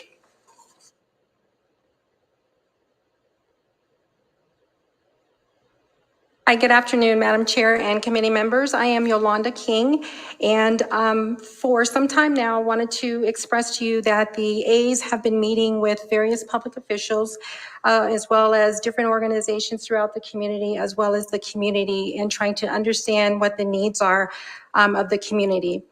I too have met with most legislators in the building to also gain an understanding of what you feel are the necessary community needs in a benefits agreement. For the most part, what I've been describing to most of you is what is the intent or the purpose of a community benefits plan, and also providing to you some examples of components that have been included in various community benefits plans across the country, just to give you an idea of what are some of the components that can be included in the community benefits plan. So in meeting with you over probably the last 3 months or so, some of the components that I've heard from you in which you feel that would be important to a community benefits agreement. First and foremost, we have talked about workforce diversity, and what that would include is establishing minimum goals for construction work that would be provided by targeted groups, which would include minorities, female, and disabled workers. Another added component that I heard from you in what you felt would be important would also be the stadium operations and the workforce, the diverse workforce that would be included as part of the operations of the stadium. Again, that would include a minimum percentage of the workforce hours that would be performed by minority, females, and disabled workers. For subcontracting and vendor diversity, that too was also a high priority that was expressed by your members. Again, focuses on diversity for minority, for women, for veterans, as well as disabled individuals. A livable wage in establishing a minimum requirement would be a livable wage. And in addition to that, we talked about many of the infrastructure needs that would occur probably as a result, one being to mitigate some of the impacts of the stadium being in the area that it's in. We talked about addressing some of the infrastructure needs with regard to traffic. And in addition to that, some infrastructure needs in the community, as well as obviously across the state of Nevada with regard to renovating or building new softball or baseball fields, again, across the state of Nevada. Community engagement was also a factor in what you felt was an important need in the community. And some of those community engagement factors included team participation in educational programs. It included ticket donations to students and families, and this would be throughout the state of Nevada. There's uniform distribution to Little Leagues, again, throughout the state of Nevada. Player participation in educational programs, as well as the ability to develop an arts plan for the stadium. Educational programs with colleges and universities with regard to internships or scholarships. And then the major part that I heard from most of your members included some accountability. So the accountability piece would be, there's been discussion about designating a community monitor, if you will, that would be responsible for implementing as well as making sure that the agreement, that the team is in compliance with the agreement. And one thing I want to make clear, in this plan, we keep talking about a plan, but the ultimate goal, and as also what's cited in the legislation, is that this will be a binding agreement between the stadium authority and the team. So ultimately, it ends up being an agreement, which we hope will include most of all the things that are listed here. And then lastly, one of the items that was also mentioned on several occasions with regard to accountability is the enforcement piece. And how do we enforce the things through that community benefits agreement and making sure that the team is complying with that. And again, it ends up being a binding agreement. So the components that I have noted for you and that I've heard from the community members do align with what the team currently provides in their community today. And I have Catherine Aker here. She will provide some overview of what that looks like, and also probably some commitments that we have from the team at a minimum of what the commitment will be with regard to a community benefits agreement. I'll turn it over to Catherine. Thank you.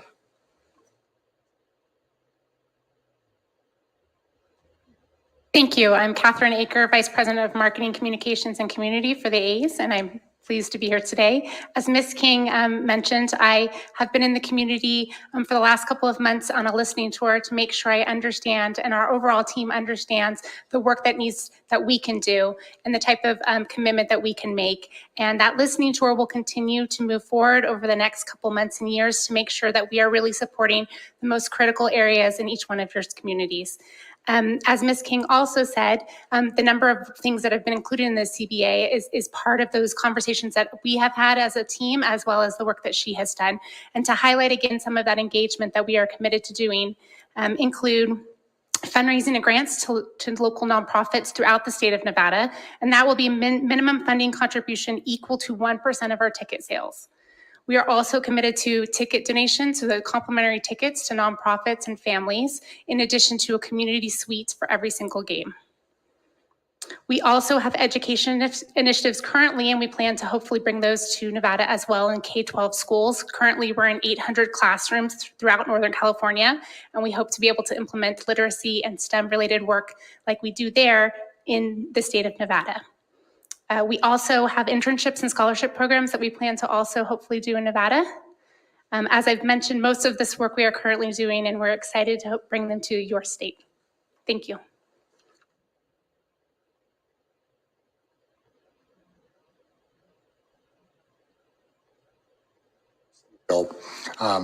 Obviously, the location of the stadium brings transportation consideration and concerns. It is a very high-trafficked area. It is an iconic intersection in Las Vegas. Many venues around it. I'll start by saying and repeating that the high-impact project process with Clark County will be followed. The A's and the county will have a conversation around what infrastructure is necessary, who will fund that infrastructure in order to mitigate the issues around having a stadium in the area. It is the ballpark that will be the most walkable ballpark in the United States. Tens of thousands, hotel rooms within walking distance of this park. We anticipate that a third or so of the attendees at events at this stadium will walk to the stadium. There's much work going on Tropicana, the I-15 intersection now. There is anticipated work that will happen on the east side of the project on Tropicana near UNLV and the entrance to the airport. Those added projects and capacity because of those projects will be exceptionally helpful. Reno Road runs behind the Tropicana to the south and to the east. It allows that property to be accessed from three different directions so that you do not have to drive through the intersection at Tropicana on Las Vegas Boulevard. So you can come from the south, you can come from the east, and you can come from the north down Koval to Reno. And Kimley Horn, who is really the traffic engineer in Las Vegas, has done a study, looked at what upgrades would be necessary and beneficial on Reno, and those I'm sure will be implemented. The stadium will also implement park and rides through RTC, much like we do at the Knights game now. And this will be the first stadium that is built in the era of the Boring Company loop. That will connect the stadium underground with an entire system that will not interfere with the traffic that is at grade currently. Moving on to events. mentioned this previously, but bringing a baseball stadium to Las Vegas brings a venue of a different size, and it also attracts a unique set of events. The LVCVA is really functions as the sports authority in Las Vegas as well. We are involved in bringing many of the major events to Las Vegas. We have a team of people who do that, do a fantastic job of it, have grown that in Las Vegas over the past number of years. They keep a list of organizations and events that want to come to Las Vegas that either we don't have dates for, we don't have a venue for. And in particular, I'll point out that when we passed this law in 2016 and closed Sam Boyd Stadium, we anticipated that the dozen or so events that were held at Sam Boyd that were not UNLV football games would migrate over to Allegiant Stadium. That has not happened. The cost of operating Allegiant Stadium or the size of the facility has not allowed those events to move there. They want to come back to Las Vegas. Right now, they do not have a venue to do that. As we look at the number of events that have been projected in the stadium, obviously the 82 baseball games are going to be played. That is something we certainly could not do without this stadium now. And as I said earlier, that will double the number of professional sport events in Las Vegas every year. It will take us to about 155 regular season professional sporting events every year. We'll have that offering about every other night throughout our year. That's if our teams don't make the playoffs. If they make the playoffs, that will obviously add events.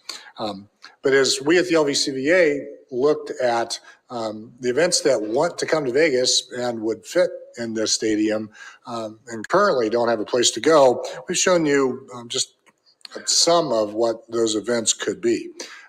This projection, the numbers that Jeremy will talk about here in just a few minutes, only project 8 additional events that are not community events that are ticketed. 5 are concerts and only 3 are sporting events. I'm confident that that is a very conservative number. With that, I will turn it back over to Mr. Aguero to talk about the impacts from the stadium. Madam Chair, members of the committee, again for the record, my name is Jeremy Aguero. The first of the impact assessment slides that's in front of you deals specifically with this issue of visitation. When we talk about impact, we generally break it into 3 categories. One is economic impact, the second is fiscal impact, and the third is social impact, much of which you've talked about here today. From our perspective, in terms of measuring some of that, there are sort of 3 elements as well of the project that generate those type of benefits. One of them is the construction related activity. The second is the operations of not only the stadium, but also the events that occur just because the team exists. And then the third are visitor related activities. When we think about that, obviously so much of the activity that goes in to what the stadium does is predicated on the number of people that attend events. That estimate is about 2.6 million attendees every year. As Mr. Hill said, about 95 ticketed events, and then a number of tours and private events that will obviously take place at the facility.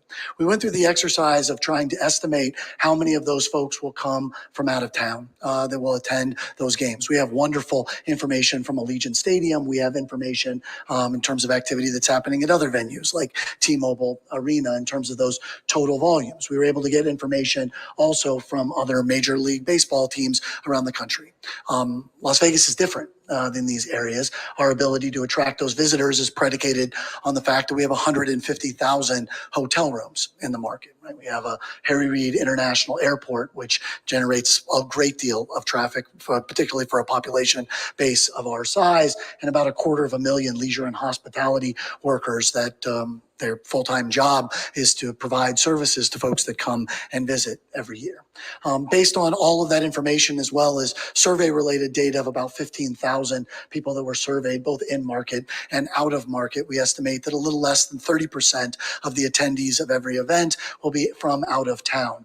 Now, in terms of measuring economic and fiscal impact, we do not include all of these folks. As a matter of fact, we discount that based on incremental visitation. That number is the 405,000 that you've probably read about and you're looking up at on the screen today. It represents roughly 16% of all the attendees in any year round within the event. And as Mr. Hill said, probably somewhat conservative relative to that number. But it's also a number that we believe is justifiable, certainly defensible in terms of incremental visitation. I do want to be clear here what incremental visitation is intended to mean is these are folks who have said, but for the baseball game, but for the special event that would occur at the stadium, they would not have decided to get on a plane or get in a car and come and visit Las Vegas. Those incremental visitors are what we're measuring in terms of economic impact. Those incremental visitors are what we are measuring in terms of fiscal impact overall. When we look at the economic impacts, I'm now on page 37, we break them into the three major categories that I mentioned before. The first is construction-related activity, the second is operation-related activity, and the third is those incremental visitors. The project itself is expected to cost about $1.5 billion. If that goes over in terms of that cost, it's 100% the responsibility of the A's, but it continues to generate economic activity.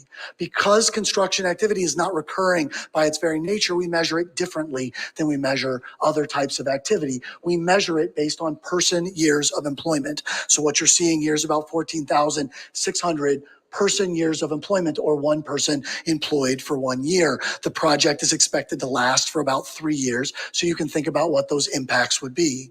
What is shown here are the direct impacts, the people that get a paycheck directly for constructing the project, as well as indirect impacts. Those are all the suppliers that provide concrete or security or steel to the project. And then the third is the induced impacts. As these construction workers go back to their neighborhoods, they spend money at doctors' offices and grocery stores and movie theaters, generating and supporting other jobs.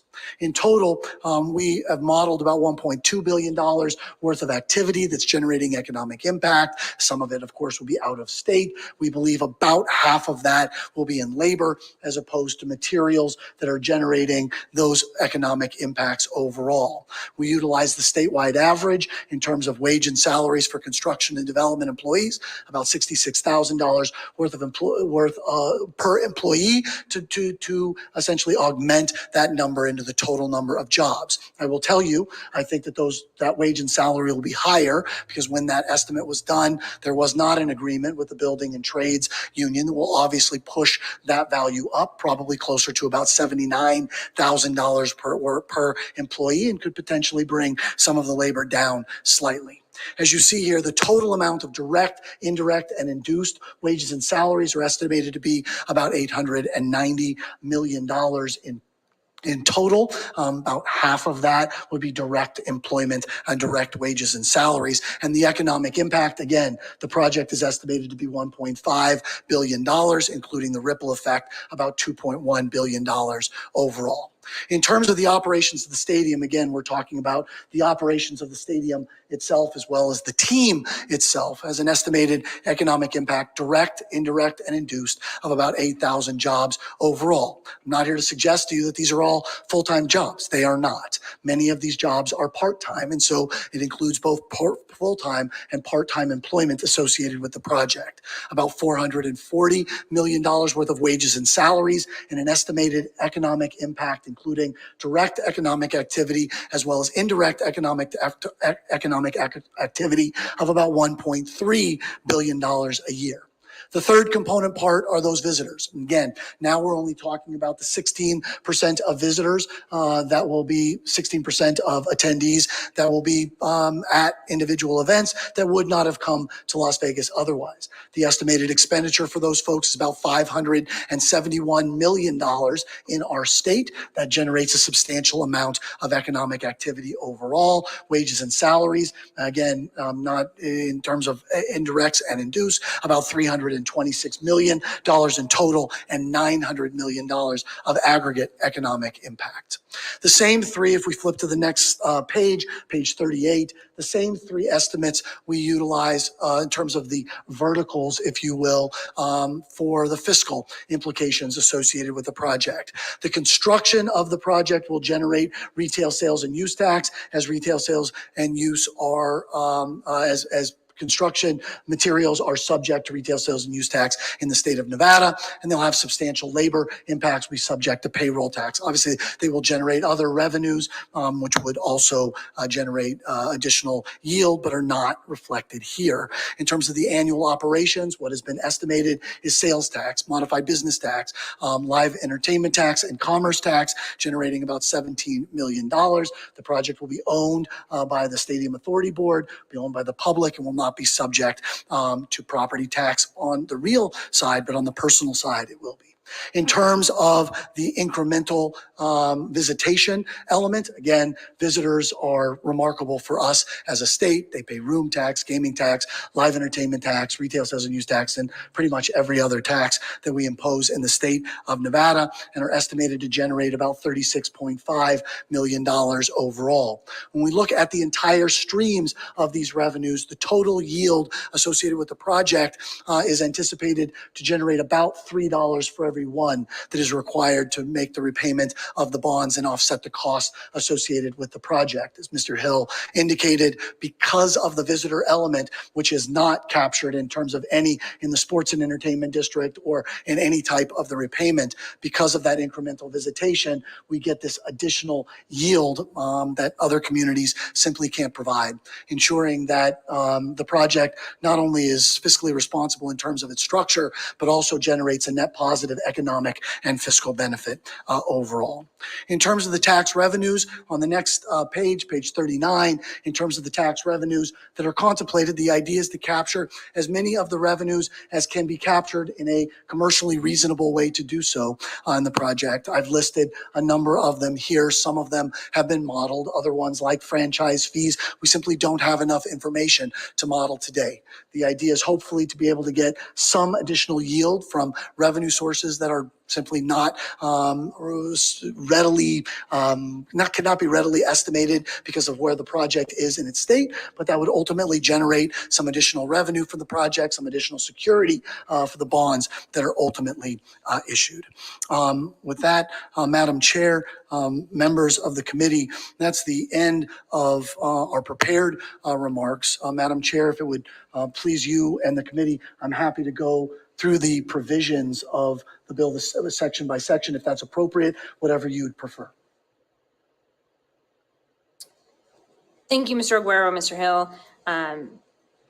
We appreciate you being here to present to us. I don't know that we need to necessarily go section by section through the bill. Members have obviously had a chance to take a look at this bill.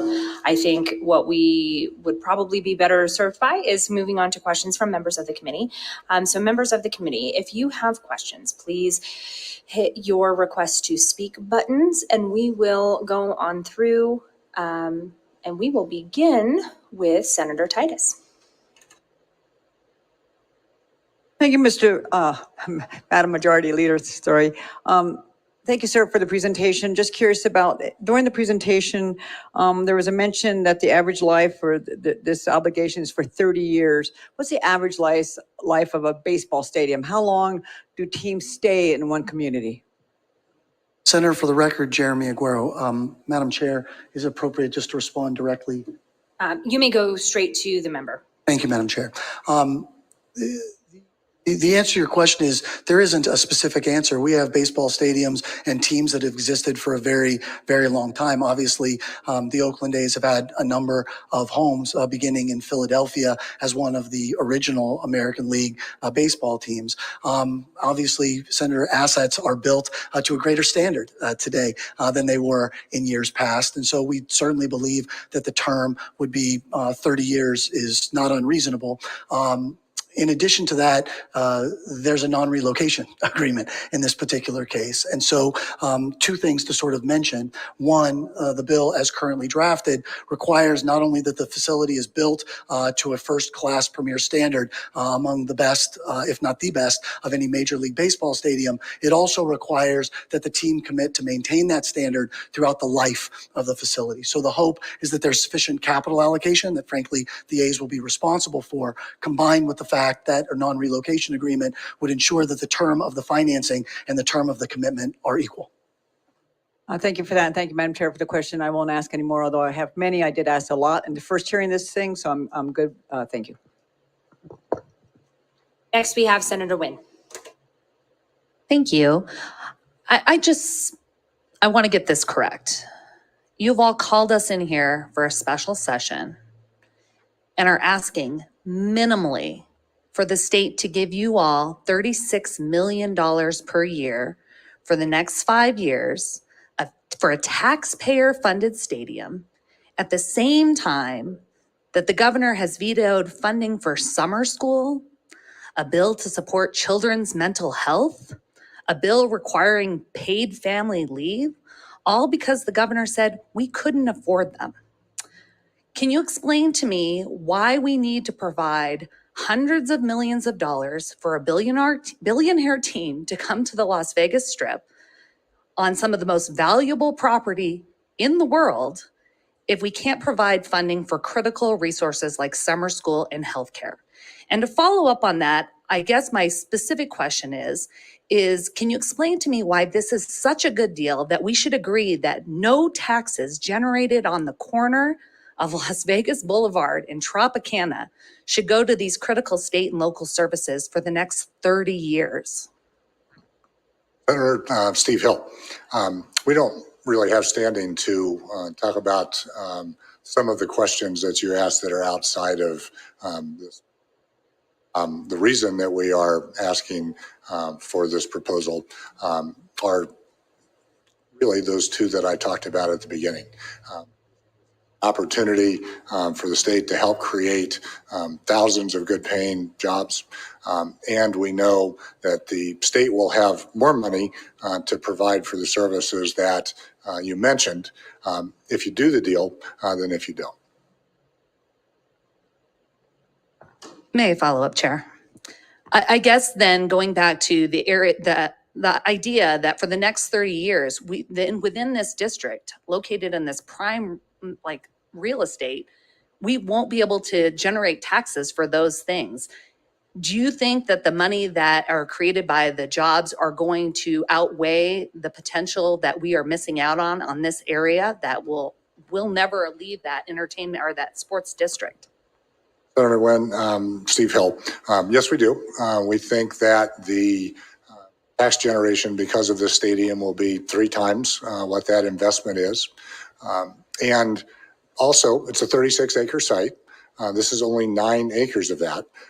It will make that site, the other 27 acres, more valuable, more likely to be redeveloped.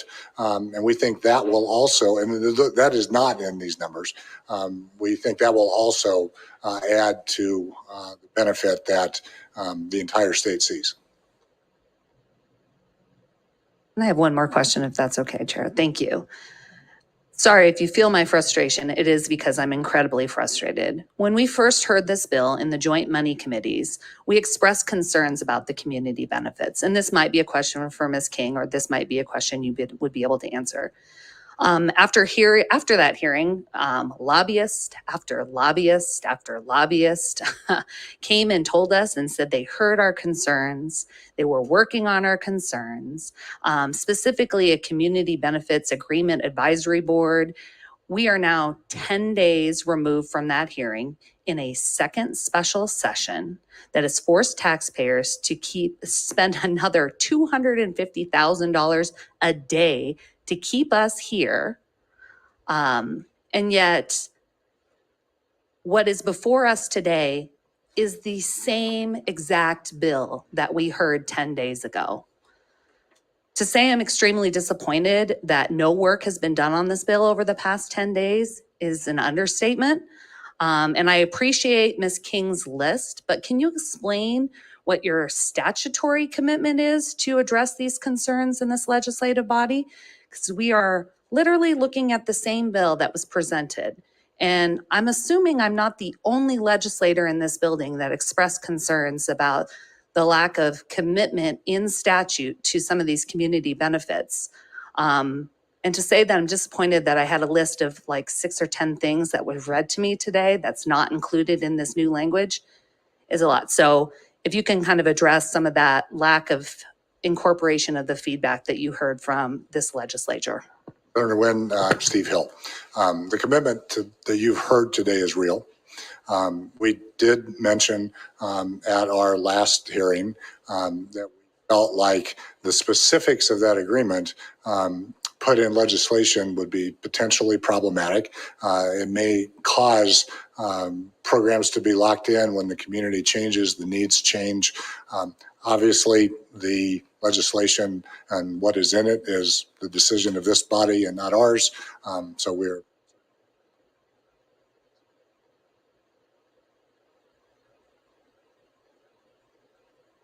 Senator Neal. Thank you, Madam Chair. So I had a question from the bill. It's on page 19, and it's lines 9 through 11, and it's related to Chapter 377D. And so my question here is, this is an education, I would say it's a tax that the legislature allowed to be passed in 2019, and I'm trying to understand how much revenue from this particular source is going to be pledged for this stadium? And then I have a follow-up. Senator Neal, for the record, Jeremy Aguero, I'm happy to get you sort of the breakdown at the individual sub tax revenue standpoint. I'm happy to get that over to you. I don't have that specific number here today, but it would be 100% of that revenue within that district. Thank you for that. So, Madam Chair, follow-up? So my follow-up is because in Chapter 377D, this happened to be language that we gave to the county, and it was under a bill that we passed in 2019, which was AB 309, which allowed the county to do allowed them to do a rate, but what they ended up approving was an eighth, I think it was like an 1/8 cent of, but the provisions in this particular chapter under 377D, the county set aside this rate to pay for early childhood education, adult childhood education, truancy, and homelessness. So if 100% of that revenue in 377D is going to be pledged, then what is left for those services that the legislature gave them the legislative power to, I guess, produce for the county? Senator Neal, for the record, Jeremy Aguero. The vast majority of the revenue that would be generated by that specific tax, of course, would still inure to the benefit of all the programs that you just alluded to. The only portion of the tax that would be redirected is money that is not collected today and would only be collected if the stadium itself was constructed. So there would be no loss of any revenue that is currently directed to any of those programs. In addition to that, about 23% of all of our taxable retail sales are generated as a result of visitor expenditures in Southern Nevada. The increase in visitation and the taxable retail sales that are generated as a result, should the stadium be constructed, ought to more than offset those values. So for all of the programs that you just alluded to, if the projections are met as expected, would have more money, not less money, as a result of the project. Thank you for that. Madam Chair, follow-up? So I guess the question before I go to one more question is, when would we expect to see, after the construction, revenue generated that would, I guess, sustain that particular provision or that fund? Senator Neal, for the record, Jeremy Aguero, I would expect it to be almost immediate after the project is open. There tends to be a a bit of a period of excitement when a new facility is opened up, and that generally tends to have even higher estimates than what may be sustained over a longer period of time. The combination of the new schedule for Major League Baseball, having a new stadium, and frankly having it be located on the facility where it is, I would have an expectation that the very first year we would likely probably beat the visitor projections, and then they'll average out throughout the life of the project. Okay, thank you for that. And then one more question, and then I'll yield to whoever. Madam Chair, so this question is coming from page 23, line 30.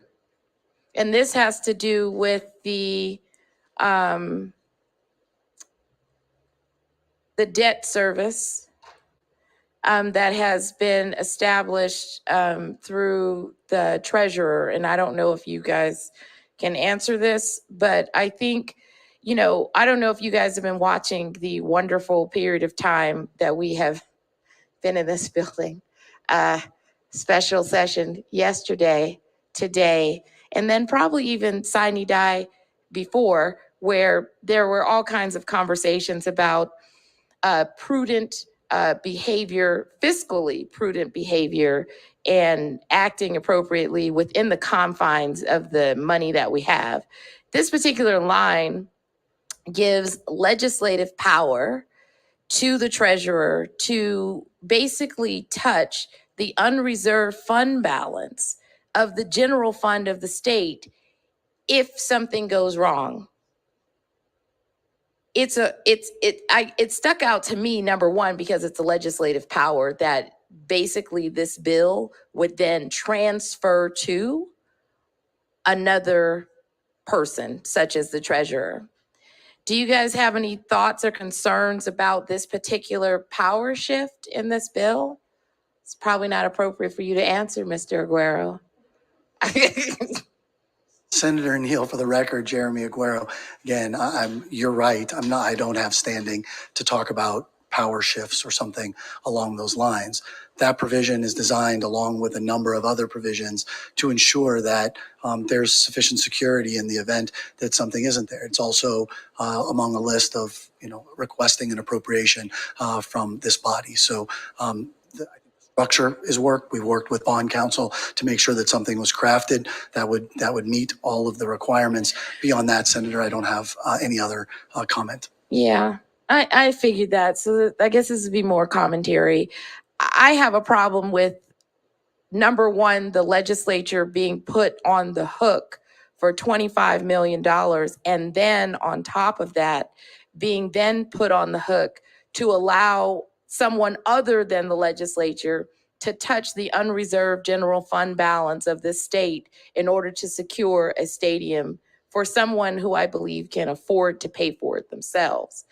And so I'll leave it there. And then I'm sure members in the committee have other questions, but I have other tax questions later. Next, we'll go to Senator Flores. Thank you, Madam Majority Leader, and thank you for the presentation. I think the focus of my questions will probably be more directed to our Director of Community Benefits, and if she could join us. I want to step back just to kind of get a 1,000-foot view when we're talking about community benefits. So let me start off with this. I don't know a lot about baseball, and I know we have an A's representative. So let me start the question here. How long, what's the average negotiation to transfer a player? Let's say the A's want a player tomorrow. I'm just trying to understand, how much time would you invest in doing that? Does anybody have the answer to that question? How those negotiations work? Just for one player. I'm familiar with how the negotiations have. No, and I don't know if our A's representative knows. Senator, I have a little knowledge along those lines. I'm not the general manager of a baseball team, but so typically a player will sign a contract for a period of time. At the end of that period of time, the contract expires, they become a free agent. They can look at all teams and determine where they would like to play and negotiate with them. While the player is under contract, the player could be traded, but is under contract to play for the team. Well, would it be fair for me to say that it probably takes months for that negotiation? Weeks, days? I'm just trying to understand it. Here's where I'm at. When did we start talking about potentially hosting this team here in Las Vegas? When was the first time that thought ignited? Do we know? When did that conversation start? Senator Steve Hill. I would say the conversation started in earnest in early February. Early February of this year. So in early February of this year is when we first have that idea. And then 10 days ago is when we have an opportunity to see some language and have some type of conversation. And it is my suggestion that I believe, in having had an opportunity just to do some basic research, that at times we've invested a significant amount of time, much longer than several months, in just the conversations about transferring a player. And we're talking about transferring a whole team and utilizing Nevadans' money to do that. And we've been here for about 10 days in trying to see that language. So it's concerning to me that at times we could say that a conversation for one player had more time invested, more vetting than this possibility. So that is a concern. But I want to go to Section 24 of the Community Benefits Program as I started off the conversation. And Ms. King, I know we mentioned a little bit about what we're hoping to do and spoke broadly about that. What I'm curious about is what did those community benefit programs look like in other states? So let's start off with Oakland. Do we have firm numbers? How much money was invested into the community? How many schools did we work with? How many workforce development programs existed? How much did we invest into technology? How did we work with the community infrastructure, boys and girls? I'm just trying to understand, here's where we're starting off at. Here's everything we did in Oakland. And so that we can get a comparison to from what we've done before, because that's the track record, to the new partnership we're forming with Nevada. Senator Yolanda King, for the record, I'm going to ask Ms. Aker to come up exactly what they're doing in the community. Please, thank you. Catherine Aker with the A's.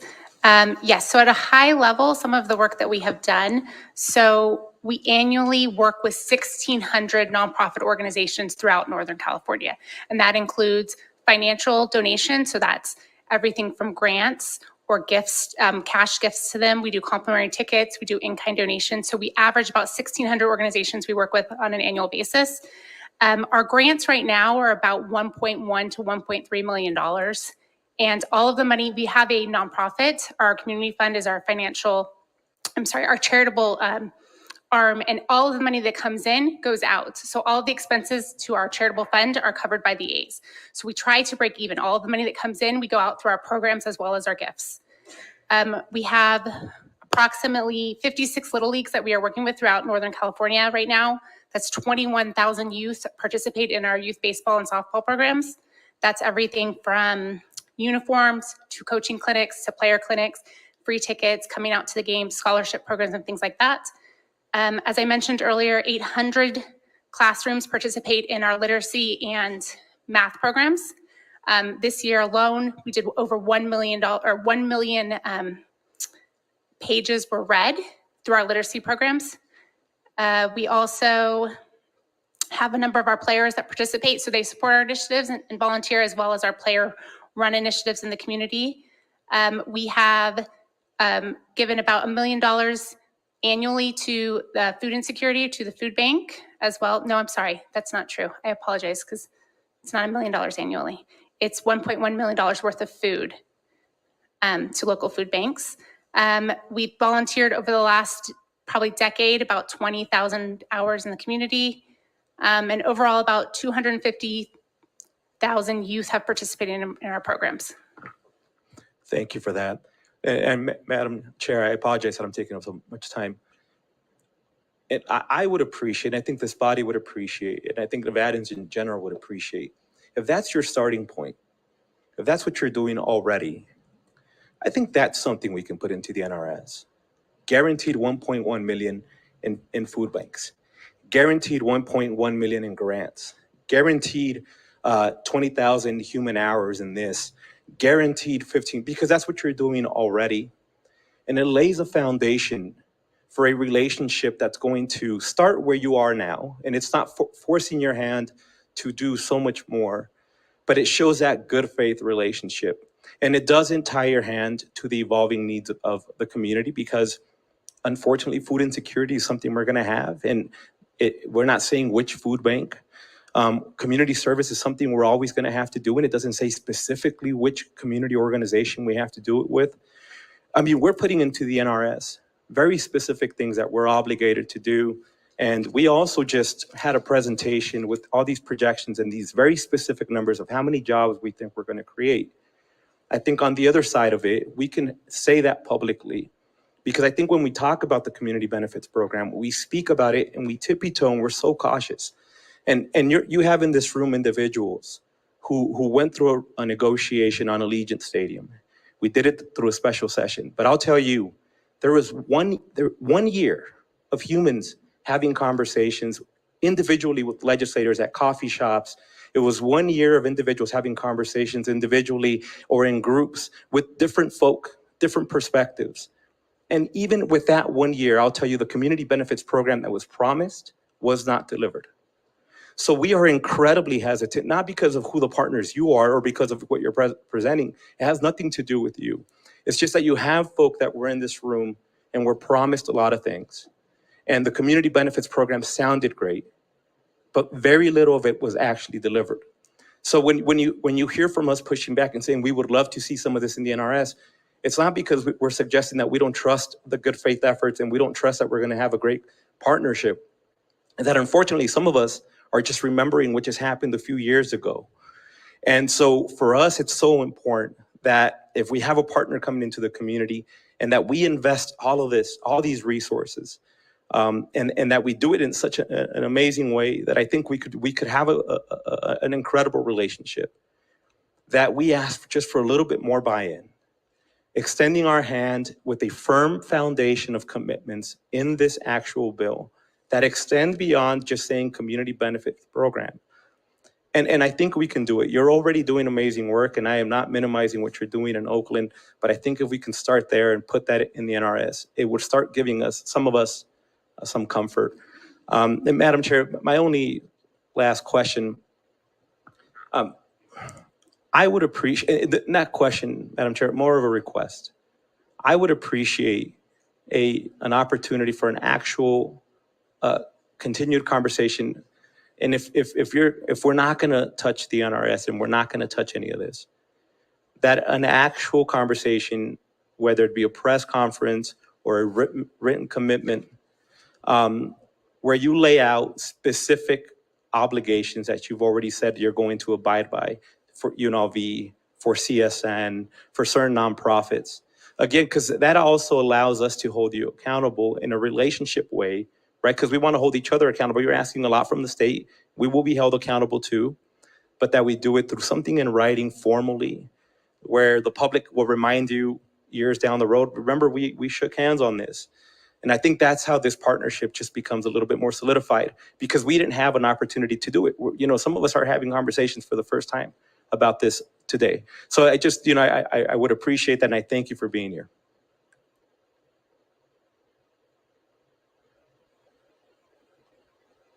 Next is Senator Scheibel. Thank you, Chair Canizaro. I want to talk a little bit about the funding structure. And, I've sat in this body for, this is I guess it's not my third session. It's my fourth special session, whatever we're at. I've been here for 6 years. I don't sit on the money committee. So I am coming to this with a little bit different perspective. And I know that my constituents are concerned about the financial impact and the financial structure of this deal.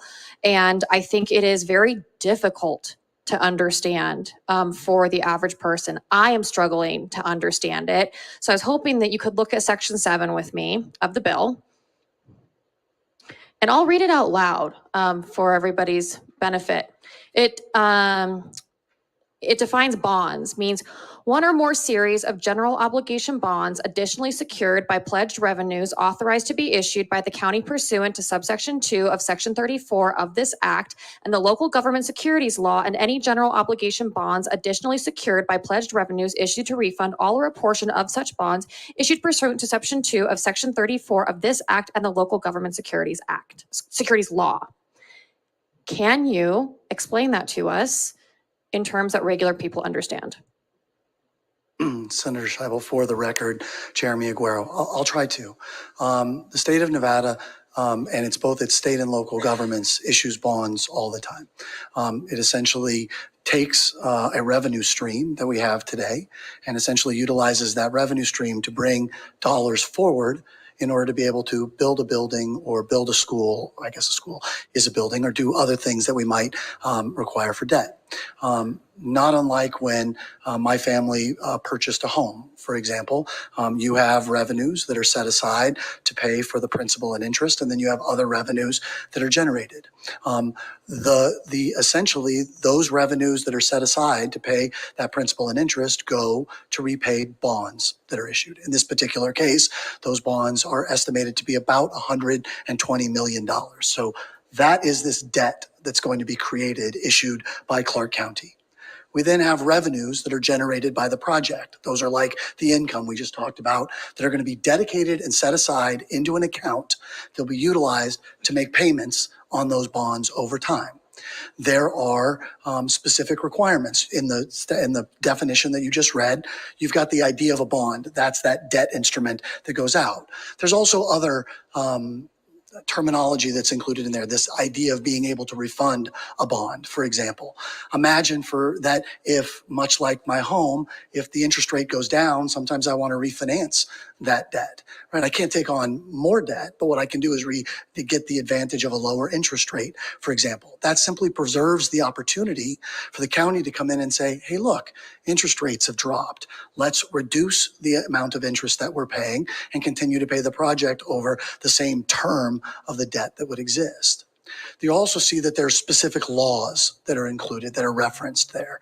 There are laws that draw the foundation in terms of what the state can do and local governments can do in terms of the issuance of that debt. We have to follow those. You will also find in the document that there are some provisions that you're excluding it from, right? Things like the total amount of debt that's taken out by a local government. This doesn't count against it because it's considered a special obligation for purposes of that. It does sound complicated, and oftentimes laws do that, at least for me. They have a tendency to feel somewhat complicated, but it is debt that is essentially secured by revenues, and those bonds are ultimately issued by Clark County, and with all of the reserves and the coverage that we've talked about throughout the presentation. May I follow up? Okay, so those bonds that are being issued by Clark County are coming from Clark County's general fund, for lack of a better term, correct? Senator, for the record, Jeremy Aguero, no, they're not. Those bonds are secured by revenues that will be created by the project. Those include sales tax or live entertainment taxes. Those are dollars that would otherwise go to accounts like that, but they are not revenues that exist today, and there are no monies that are going to be coming out of the county's general fund for the repayment of those bonds. Now, obviously, I have to put a little asterisk next to that because they are general obligation bonds, which means that in the hopefully very unlikely event that the revenues identified by the project and the cash coverage identified by the project and the coverage created by the state credit enhancement and the first year reserve and the second year reserve all don't come in, then yes, the county is pledging its full faith and credit to making sure that those bonds are repaid. And so the debt that the county is taking on, because the county is not a business, right? The county is a public body, and its revenues, its income, the money that belongs to the county originally came from the taxpayers, right? Senator, for the record, Jeremy Aguero. Yes, ma'am. Okay, and so what we're suggesting is that the county is going to take on this debt, and we're going to backfill and return the amount of the debt with revenues from this project. And am I correct that all of those revenues are also taxes? Senator, for the record, Jeremy Aguero. Yes, you are. Okay, so we're basically utilizing taxpayer dollars to fund the stadium up front and then backfilling and repaying ourselves with more taxpayer dollars, just different revenue streams, but they're still taxpayer dollars, right? Senator, for the record, Jeremy Aguero, I don't think that's correct. I think what we're doing is we are taking money that is dedicated to this specific project. Once those bonds are paid off, those dollars inure back to the state and to local governments and school districts and the like. In addition to that, there are other revenues that are generated by the project as a result of tourism-related activity that do not inure to repay the bonds. Anything that's generated by a tourist staying in a hotel room and generating room tax, or going to a restaurant and generating retail sales tax, would still go to the state or to local governments or to school districts. Now, you sort of had me until we sort of talked about this concept of backfilling. We're not creating a hole and then backfilling. We're simply taking revenues that do not exist today, dedicating them to the repayment of a bond, and then when that bond is fully paid off, those dollars will continue to be generated and will go to state, local governments, school districts, and the like. And if I had one more follow-up, just to clarify, that won't be done until the end of the waterfall, right? Senator, for the record, Jeremy Aguero, I think that you were referring to there is when the waterfall, when we're talking about the waterfall, those are excess revenues that come into the project. And when they go all the way to the bottom of the waterfall, they can be used for three things. One, the early defeasance of the bonds. We can pay the bonds off early. Number two, they can be used for capital that goes into the project. And then there's other things that can sort of be included, like infrastructure that can be utilized for the project. I think what you're referring to is the monies that don't exist today that would go into the project to be used to pay the bonds back. Those are not necessarily the waterfall. What you're saying is that the bonds don't get paid back for 30 years. And so the benefit of that source of revenue doesn't exist for that 30 years. The answer to that question would be yes. The hope is that the benefit from the other project revenues that come from tourism would happen almost immediately and will benefit state, local government, school districts, and the like. I'm sorry, I have one more follow-up. And if we're wrong and those revenues are not enough to pay back the bonds, then who's on the hook for paying off the bond? Senator Scheibel, for the record, Jeremy Aguero. You're on the hook? No, I'm just kidding. Sure. Look, trying to provide some comic relief. The answer is, if we get all the way to the very end, it is the full faith and credit of the county that backs those bonds. I don't, they're just like any other general obligation bonds that are issued, that's how it ultimately works. There's a series of sequences that are to provide additional security for those bonds before we ever get there. So if we underestimate the revenue, right, then if we would have had to miss it by, again, one times coverage goes to principal and interest. Another 50% is additional cash coverage. If we miss it by that full 50%, then it would be the state's line of credit that would be used. If we missed it by 100%, that would mean it generated zero revenue. It would go in to the debt service reserve the first year that's issued. If it generated no revenue for the second year, you'd have the state line of credit, and then the second year's reserve would go there.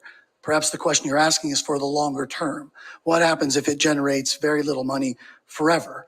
In which case, I suppose we've got a bigger problem. But to that point, once you've burned through all of those credit enhancements and the security that's in place, it would be the full faith and credit of the county that would be required.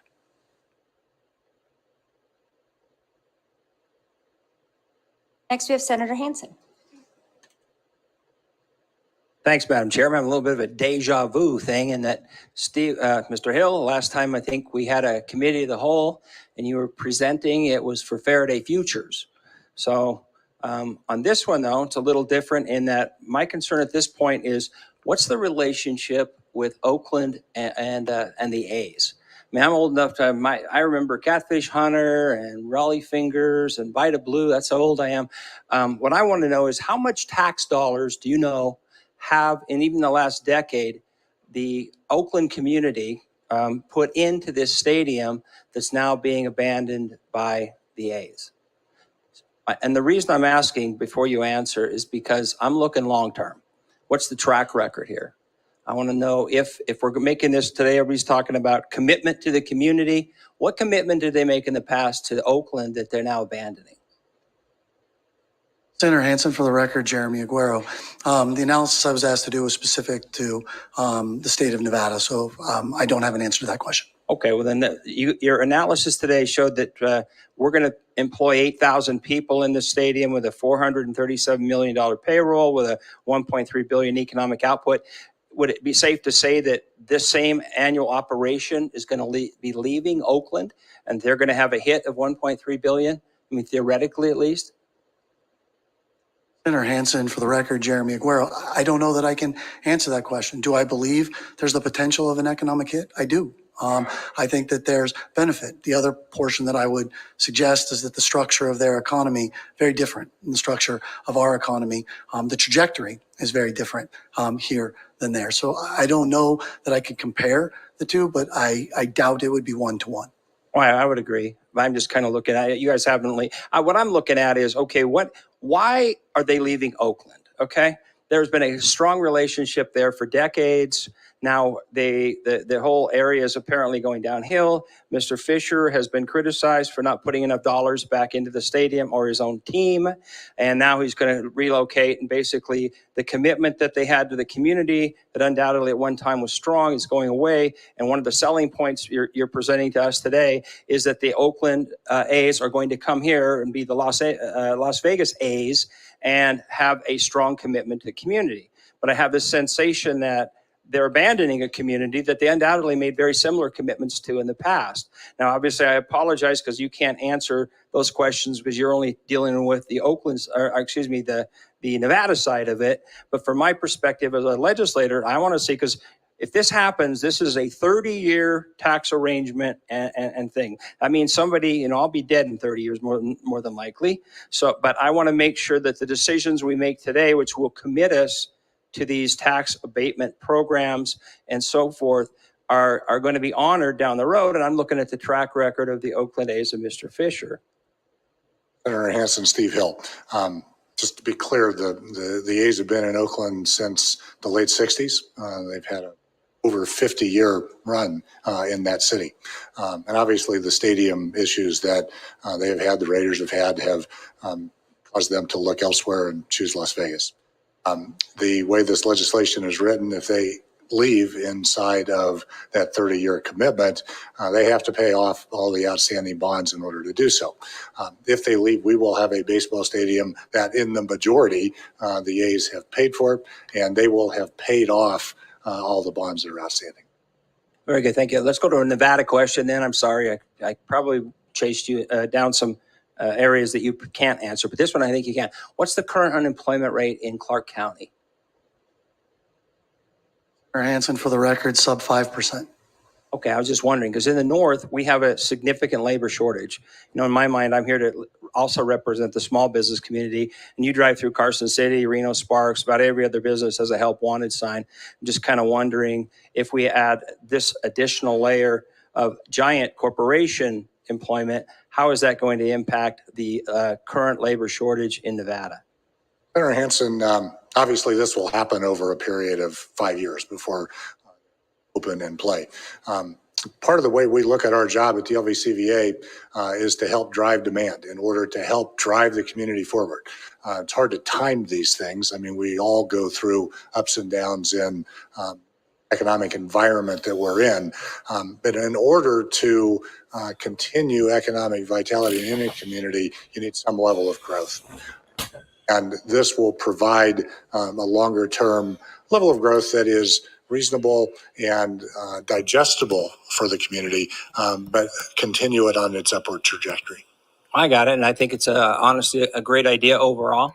My bigger concern, though, is I think in so many cases like this, we have these giant corporations that come in, billionaires that come in, and then we subsidize them through some tax abatement or tax program.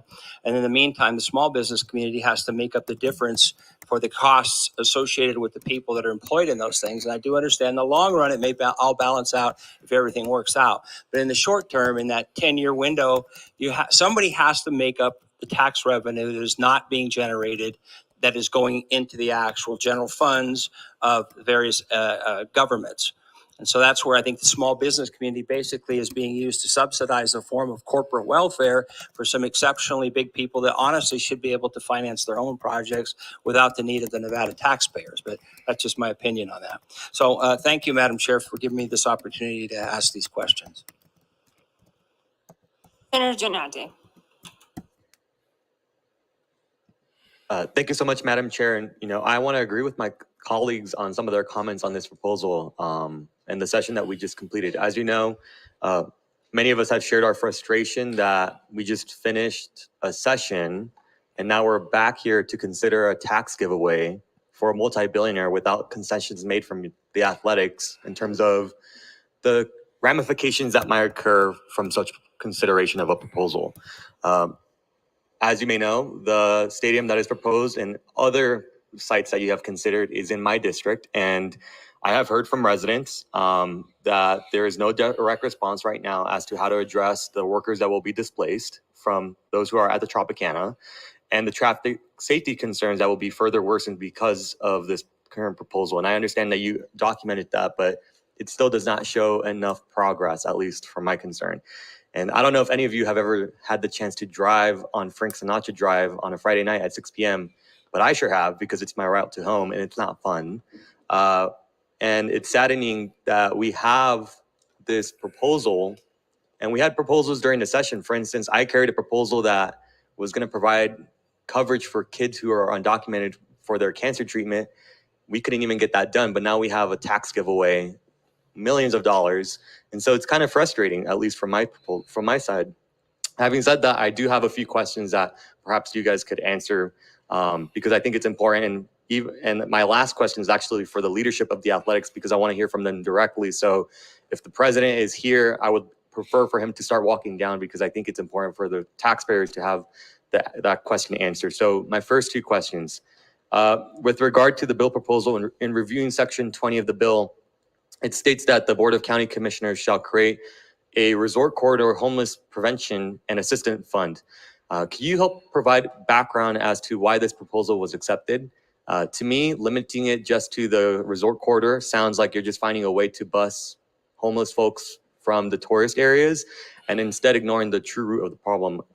For me, I personally believe that because my district encompasses the Las Vegas Strip and surrounding areas, I would request that the language adds downtown Las Vegas and surrounding neighborhoods to the section of the bill because we know that this problem extends beyond the Strip corridor. There are neighborhoods, for instance, down the street from my house near Las Vegas Boulevard and Oakland that could have support services enacted in them. And so I just want to hear your background as to why this was included specifically for the resort corridor. Senator Donate, Jeremy Aguero. The brief answer to your question, it was originally created because there was a desire to make sure that if the project overperformed, that the community would benefit. I think there was a recognition, a request by Clark County to create such a fund that would capture any of that overperformance by the project, and this is what was here. Perhaps in the drafting, I wasn't very elegant in terms of its design. The idea didn't mean that we're only going to have the money be dedicated to the resort corridor. It simply meant that the dollars were collected in the resort corridor. So to the extent that a clarification relative to that would be helpful to make sure that this intent is clear, more than happy to entertain any revision that would, homelessness is not a localized problem. The revenue generated will be localized.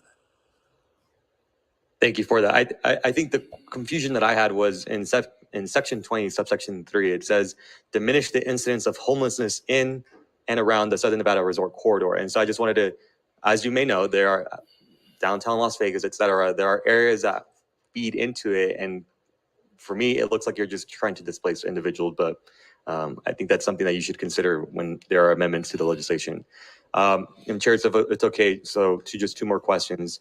with consideration of the Sports and Entertainment Improvement District, perhaps I'm reading the legislation wrong, and so if you can correct it for me, is there a sunset provision on this district? And if there isn't, why haven't you considered such modification? Senator Donate, Jeremy Aguero. The answer to the question is yes, there is a sunset. It sunsets when the bonds are paid off or 100% of the refundable tax, transferable tax credits are paid back to the state in full, at which time it reduces to about 10% of the amount so that the Stadium Authority Board can and oversee the project. It's the same general structure that was utilized in Allegiant Stadium. Great, thank you. And then I don't know if the leadership of the Oakland A's. Thank you for being here. Senator, yeah, it's great to be here. Thank you so much. Dave Cavill, President of the A's. I'm happy to answer any questions you have. Good. If you could restate the question, it'd be great. Sure. So this is my final question. It's directly to you. So on page 39 of your presentation, you listed the tax revenue sources, and there's several tax revenue sources that will be included in the Sports and Entertainment and Improvement District. In one of them, you've listed the live entertainment tax, and that's something that is going to be captured. And so this question is directly to you as the leadership of the Oakland Athletics and your future presence. In the legislation before us, I find it a coincidence that there are funding considerations that will take certain tax percentages away from our county, and that's a problem. Having said that, I believe there's an equity issue that exists in our state, and I want to make sure that I get this from you directly. Given the gaps that we have seen in conversations we've had throughout this session, it is clear that not everyone pays for the live entertainment tax. For example, in my district, which is also where the stadium is going to be located, we have venues like Sand Dollar. It's a local bar that features live bands, and they pay the live entertainment tax. But considerations like yours, athletic stadiums or events, would not have to pay for it. So I want to get this just off on the record directly to you. Would you agree that it is important to maintain equity across all businesses, and that you will commit to willingly pay for the live entertainment tax for baseball games and athletic events featured at this facility in the near future? Well, I appreciate the question. Obviously, we're bringing the baseball team to Southern Nevada, over $1 billion in private capital. We're looking for a partnership, and we want to make sure that we're going to continue to invest in a variety of ways to improve this situation for small businesses, medium-sized businesses, in a variety of fashions beyond the live entertainment tax. So I think by bringing additional tourists and other ways that generate tax dollars for the community, we think our project can actually be a net positive for the community, plus the quality of life that comes with a baseball team. Thank you so much for that. But that didn't answer my question. So again, it's a yes or no. Will you willingly commit to pay the live entertainment tax in the near future to fix the equity issue that exists? Like I said, we are committed to being a great community partner in Southern Nevada and investing, over $1 billion to ensure that still does not answer the question, sir. I'm asking you directly, yes or no. Will you commit to paying the equity issue that we see existence for the live entertainment tax? The legislation as it's currently envisioned, does not contemplate that. The project is based on, what is currently proposed. And so we've been focusing on that as really the path forward for the team and for the community. Thank you. I mean, I find that disingenuous. I asked you directly, you're going to be capturing this as part of your legislation, yet you can't even commit to doing it yourself. And so I think that's something that the taxpayers must know of this state, but I divert my questions for the next round. Thank you. Welcome. Next, we have Senator Stone. Thank you, Madam Leader, and thank you for what I think is a very exciting presentation. But I have a few questions for you. I represented a buyer for this site about 3 years ago, prior to Bally's acquiring the site. So I'm very intimately aware of the value of the site and the underperformance of the site today. So 9 acres of this 35 acres is going to be given. And also we heard people say, this is just a tax giveaway, it's going to take away from other programs. The taxes they're going to pay, the bonds and everything, is only coming from this 9 acres as a result of the value that you're putting in there, $1.1 billion, which is more than any other team principal has ever invested in a stadium. Is that correct? In the United States? Senator Steve Hill, yes, that's correct. Okay. So, gentlemen, I'm sure that you're aware that we have some mega resorts, very successful ones that people come here, over 40 million people, as you mentioned earlier. I'm looking at examples like the Wynn, the Bellagio, the Venetian. So I would imagine that the owners, the REIT that owns this 35 acres, are giving this 9 acres away, which, by the way, has a value of about $100 million, which I don't know if you've reflected that are going to become part of public ownership. I don't know if you've emphasized that, but that's coming to the taxpayers. But a mega resort is going to be built on that 26 acres. I'll guarantee you that. It's a most wonderful prime location as people are entering, especially from California coming onto the Strip. So my question is, if we have a mega resort that's going to be built, not a matter of if, but when, and I would imagine it's going to happen soon, I would say before 2030, what is the approximate, just give me a range of low to high of what the Wynn, Bellagio, and Venetian as an average contributes to the general fund of the state of Nevada every year? I guess. Senator Stone, Jeremy Aguero, I don't know that I can give you those specific numbers, but I can tell you that from the analysis that if we look at visitor-related activities and our resort industry generally, it's about 43% of general fund revenues are either directly or indirectly related to our tourism-based economy. So is it fair to say that if this becomes a mega resort, it's going to add a significant sum of money to the coffers, which you have not contemplated as a part of your economics? Is that correct? Senator, for the record, Jeremy Aguero, that's correct, sir. Okay. And then I want to talk about naming rights. Who is going to be the beneficiary of the income from the naming rights? Will that be income that is going to be going to pay off the bonds, et cetera, or is that going to be going to the owner of the team? Understand, Steve Hill, that would be revenue that would. I thought I heard something down there. That would be for the A's. Okay. Okay. And I also want you to talk about Okay. bringing a Major League Baseball team to any city. It's my understanding that if we want a team, whether it's the A's or another team, if we have to build a stadium, that it is a Major League Baseball policy that there has to be a public-private partnership. Is that correct? Stone, Steve Hill, I don't know if that is stated policy of Major League Baseball. At the proposal that we have presented. Okay. Are you aware of any stadiums that have utilized public funds that have defaulted on their bonds anywhere in this country? I'm talking about major league stadiums. Senator Stone, Steve Hill, I don't think either. Thank you. And I think that's a testimonial. Thank you, Madam Chair, for the extra time. I think that's a testimonial to the very conservative structure that you've given this with 2 times the reserves.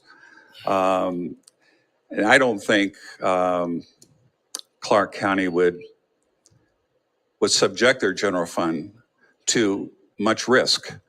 And being an investor myself, there's no such thing as a no-risk investment.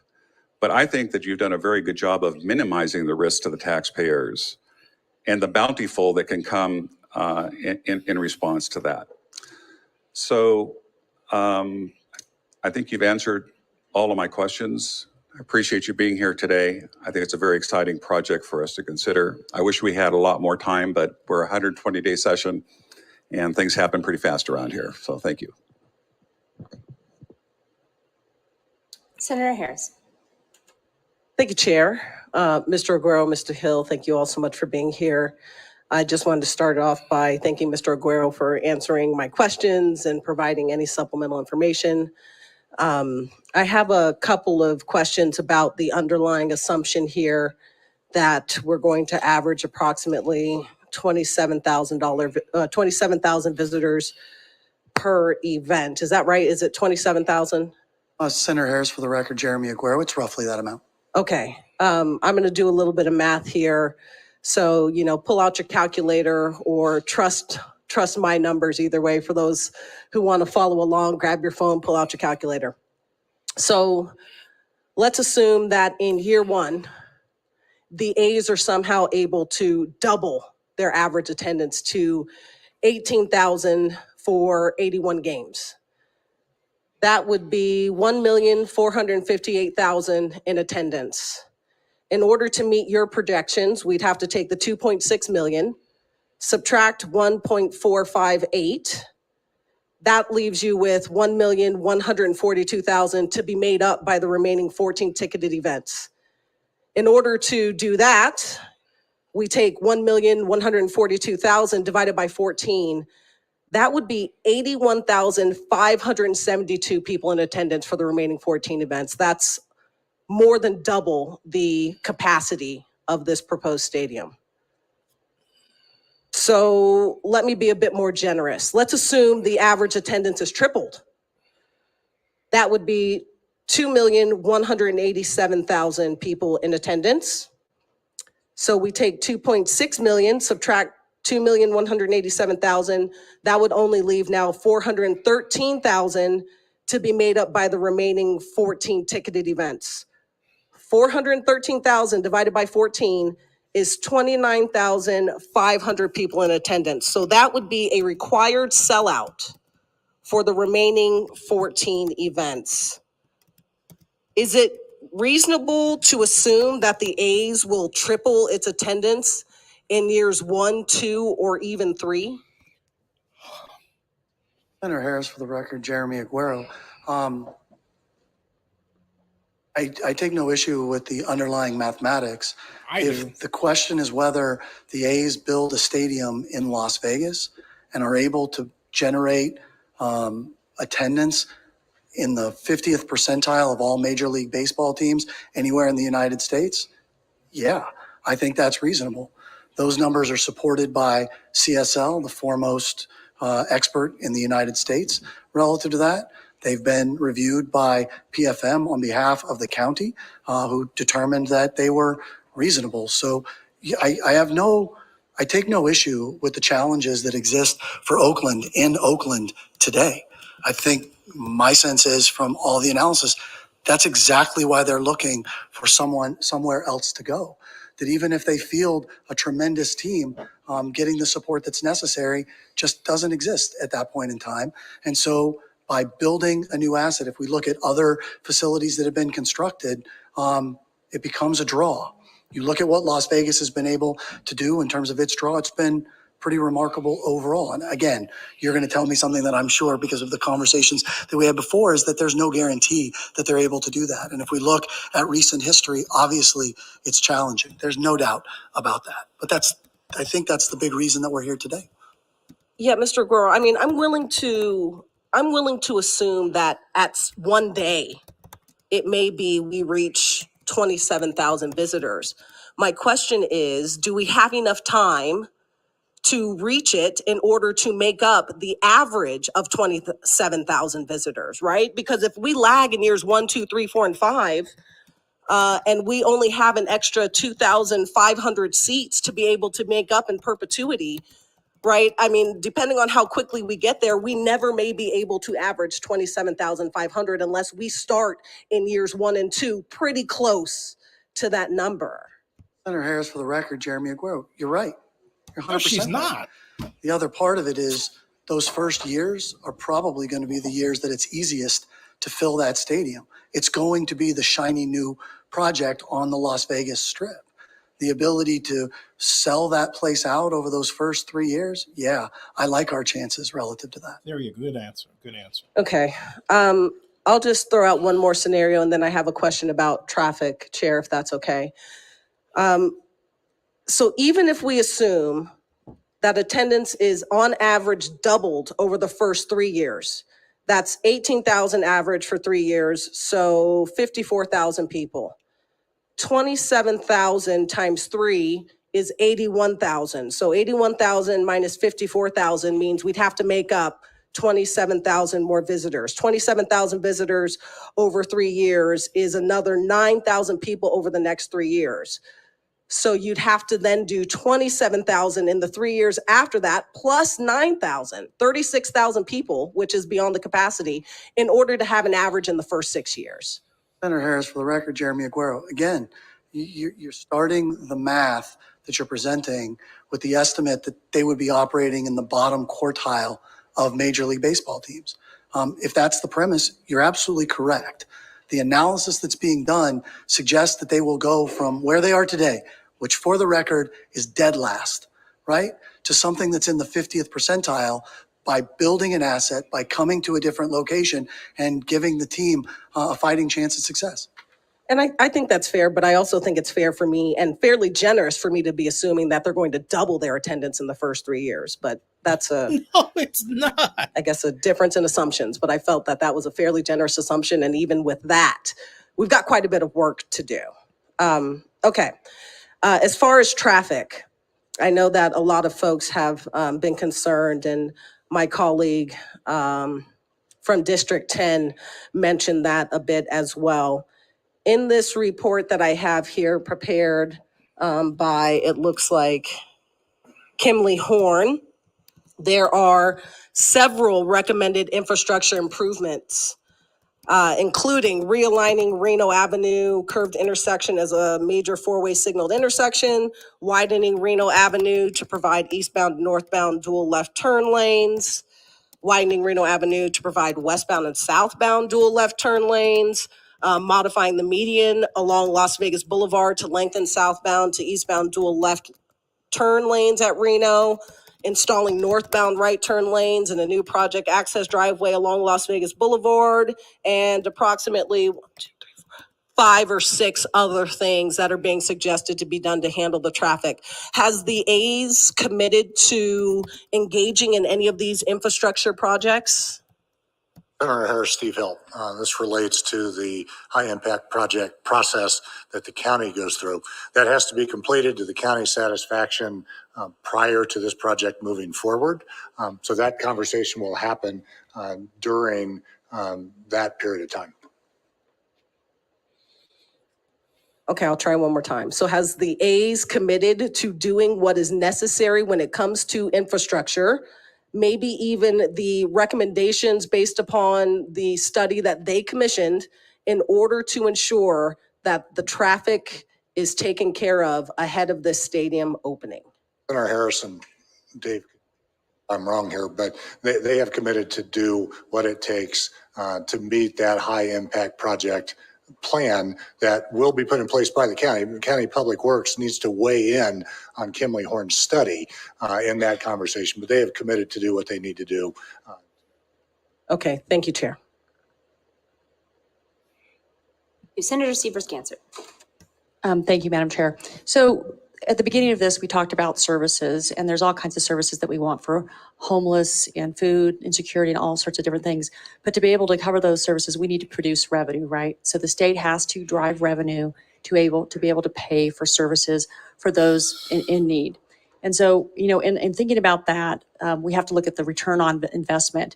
And so most recently, we did another project at Allegiant Stadium. Can you talk a little bit about how we've done relative to our expectations and where that money actually goes if we have a net profit or return on investment? Senator Ganser, Steve Hill. Allegiant Stadium, by virtually any measure, has outperformed what we had projected and what we had hoped.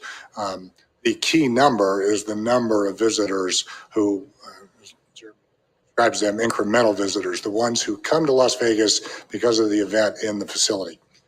We projected at the time that about 22% of those visitors, 450,000 visitors a year, would come to Las Vegas because of events in Allegiant Stadium. That number has, in this past year, in 2022, and got to remember, in 2022, in January and February were Omicron months, it's about 180% of what we projected in 2017 or 2016. So it was nearly 800,000 incremental visitors came because that stadium was built. It has been a big part of the recovery from the pandemic for Las Vegas. Thank you. So almost twice as many people came. And then how many events are you able to do at Allegiant versus the baseball stadium? I mean, including the like the Raiders playing in the stadium and then other events and then baseball because there's so many baseball games and then other events. So what does this look like events to events? Yes, for Steve Hill. When we did the projection in 2016, we projected 46 events. 10 of those were Raiders games, 6 of those were UNLV games, and there were 30 other events that were projected at the stadium. Number of events at the stadium is approximately that number. are getting the 10 Raiders games. That includes a couple of exhibition games. Be playing there. What has happened, though, is that the stadium, because it is in Las Vegas and because the stadium's so fantastic, has been a draw for headline events, concerts that we really did not anticipate 7 years. Realize it now. We have had, Barcelona, Madrid. That has been the highest generating revenue event at Allegiant Stadium. It has put the eyes of the world on that stadium in ours. BTS sell out 4 stadium concerts in 9 days and 2 hours. 200,000 tickets in 2 hours. Quality and the level of the events that we've had at Allegiant Stadium have far exceeded our expectation and have created that in the city. This is what Oakland gave up. Environment Okay. and the experience around the events created that additional demand that we just didn't realize was there 7 years ago. So thank you. I think there's a synergy between these stadiums, and part of it is the seasonality. So, well, you never finish with the events. So you have roughly like 46 events there. It's a larger stadium. So what are you thinking?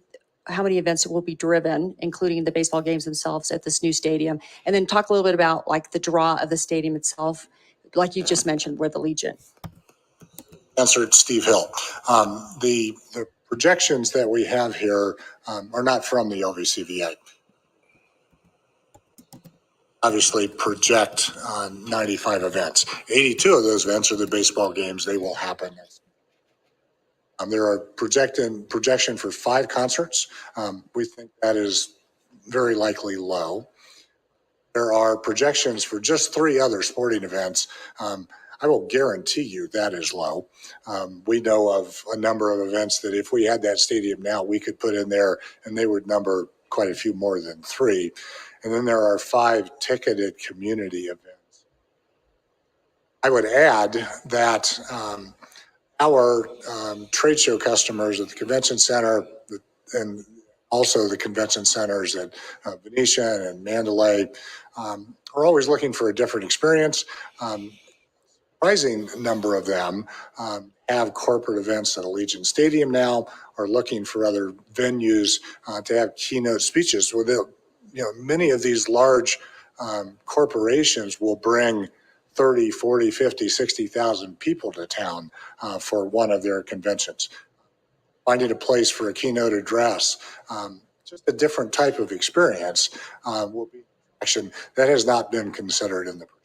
Thank you. And so when you look at, again, you're looking at incremental visitors. And so when you look at baseball games, it's off season. And when we were in in finance, I asked a little bit about that, like how are we going to move our capacity or maybe it's it's just the opposite. So our occupancy rates, right? So we've got some vacancies, our occupancy rates, if we move those, what does that look like? How does that affect the bottom line, like the return on investment for the state?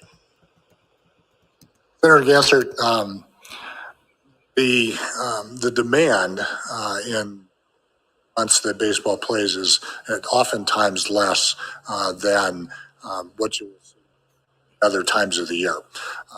Now, how that typically manifests itself is in a drop in room rates.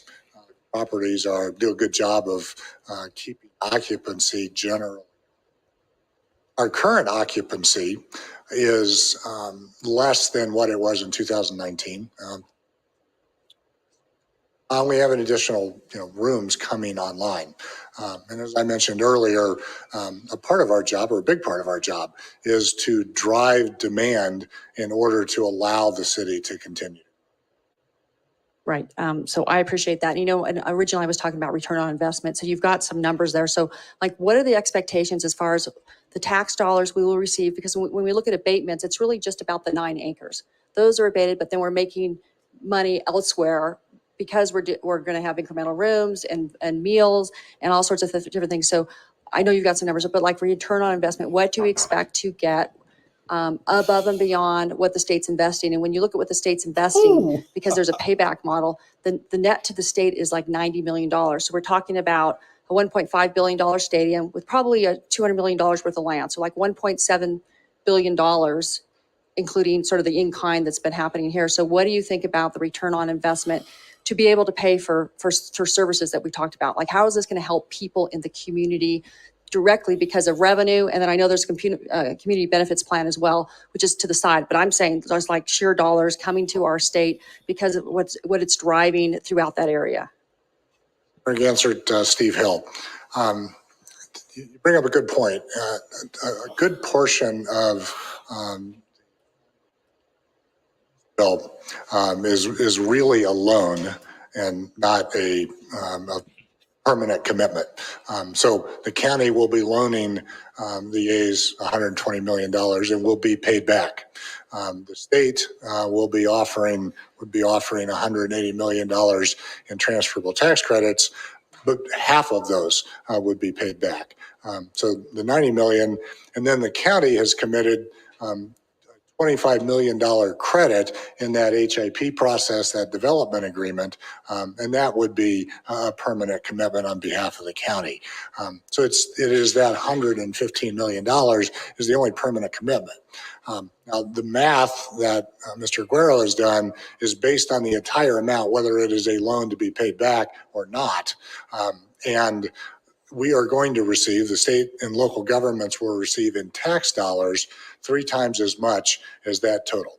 Yep. So 3 times as much. And when I think about the revenues of the state, the 3 top revenues are sales tax, gaming, and modified business tax, right? And those taxes, where do those get distributed? Are those just to Clark County, or do those get distributed across the state, whether it be rural? I mean, do they all, a lot of them go to the general fund, right? So what does that look like as far as who will benefit locally and then potentially otherwise in the state, given sales, gaming, and MBT are the drivers? Turn it over to Mr. Aguero. Senator Ganser, for the record, Jeremy Aguero, you're absolutely right.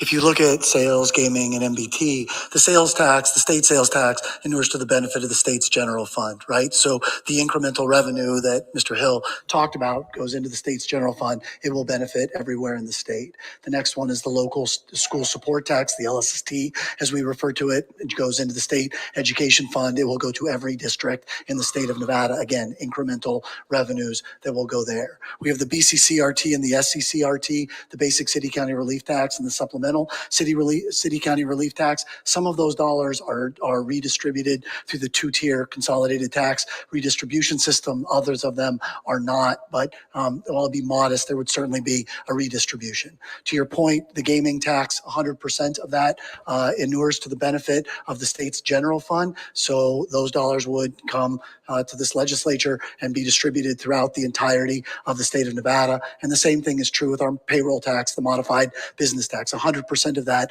inures to the benefit of the state's general fund. So those dollars will benefit the entire state. Thank you. And if I heard that correctly, so we're expecting like a 3 times return on investment for this. We have the experience of the Allegiant Stadium where we have almost twice the visitation, the incremental visitation that as we expected. And when you think about Las Vegas, in my mind, when I think about the Raiders, the Knights, now we've got F1, I think this is another piece that makes it sort of the ultimate professional team, sports destination. And so, since you're the head of the Las Vegas Convention and Visitors Authority, do you think there's a draw for just that? And the last thing I'll say is, when I think about baseball versus a lot of other sports, it's affordable. Families get to go. When you think about the local families or like a school, they can go to events like this. So it's this big destination Las Vegas is really an international destination. If you ever say you're from Nevada, they always say Las Vegas. They don't say Reno. They say Las Vegas. Sometimes people know Tahoe, but like the driver of it really increasing in a very positive way, the visibility and the attraction of Las Vegas. And then in a local way, families can go to these games. They can afford these games. So maybe you can speak a little bit to that. Thank you. Senator Ganser, Steve Hill. There are a number of benefits that are harder to quantify that are not in these numbers. The reputation of Las Vegas as a city who can figure out how to say yes, who can make these things happen, that matters. The message that it sends when these professional sports leagues choose our city. It highlights the city. We get better marketing from having these events, these teams, than we could ever possibly afford to buy. That value is not in numbers either. And the momentum that we have in becoming the sports and entertainment capital of the world, this is another huge step, more energy in creating that image, that environment, that reality. And we are separating ourselves from other cities so that this can become more permanent, more stable, and we think that's important as well. Just to answer too, that like family, like affordability, the average ticket versus maybe some of the other sporting events we have, if you don't mind just commenting on that. Thank you. Senator Yancey, Steve Hill. Certainly, and we will have 81 baseball games a year plus playoff games. That allows approximately 2.5 million, maybe a little more seats per year to be available.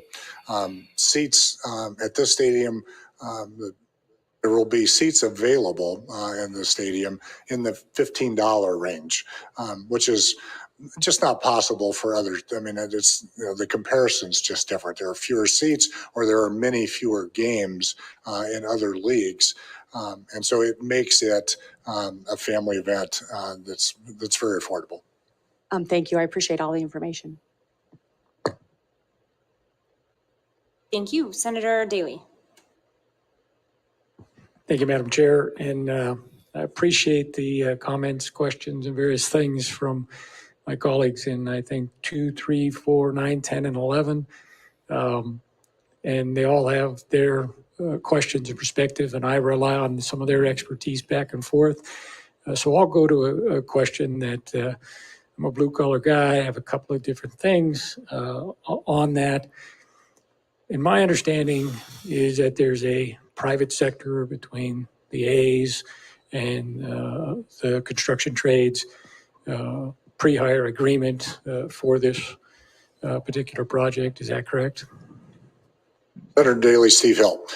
Yes, the A's have reached an agreement for a project labor agreement for the construction of this site, and they have reached an agreement with the culinary for the operation of the stadium. And then I had a follow-up question on a question was asked by my friend from District 11, I believe it is, regarding the peripheral work, the road work, and various things that need to do to accommodate that. And there's a principle in development called concurrence. So if you're having a project that then has impacts, they have to mitigate those impacts in concurrence with the project opening. And you indicated that they were committed to do whatever it is they're going to do. So my question is, partly, is the county paying for that? The city? Is the owners of the A's going to put in part of the cost for some of those projects and various things? Is that going to be covered by some of the things in this agreement, either the project agreement or the community, the local business purposes, et cetera, small local businesses? Is all that going to be covered? Or is that separate and just goes from there? And I would hope that at least those parts of the public projects would not be excluded from the bidding provisions that you have here. I'm just curious how that all meshes together. Senator Daley, Steve Hill. I would imagine, I know any public work project is going to go through the entire process. That's not addressed or changed by this bill. The conversation will happen between the A's and Clark County, and you're right, they will be required to mitigate all of the concerns or impacts, really, that the stadium causes in that area. The county has agreed to a $25 million credit on the cost of that mitigation. That cost is not reflected in the $1.5 billion number, and will, other than that $25 million, be borne by the A's.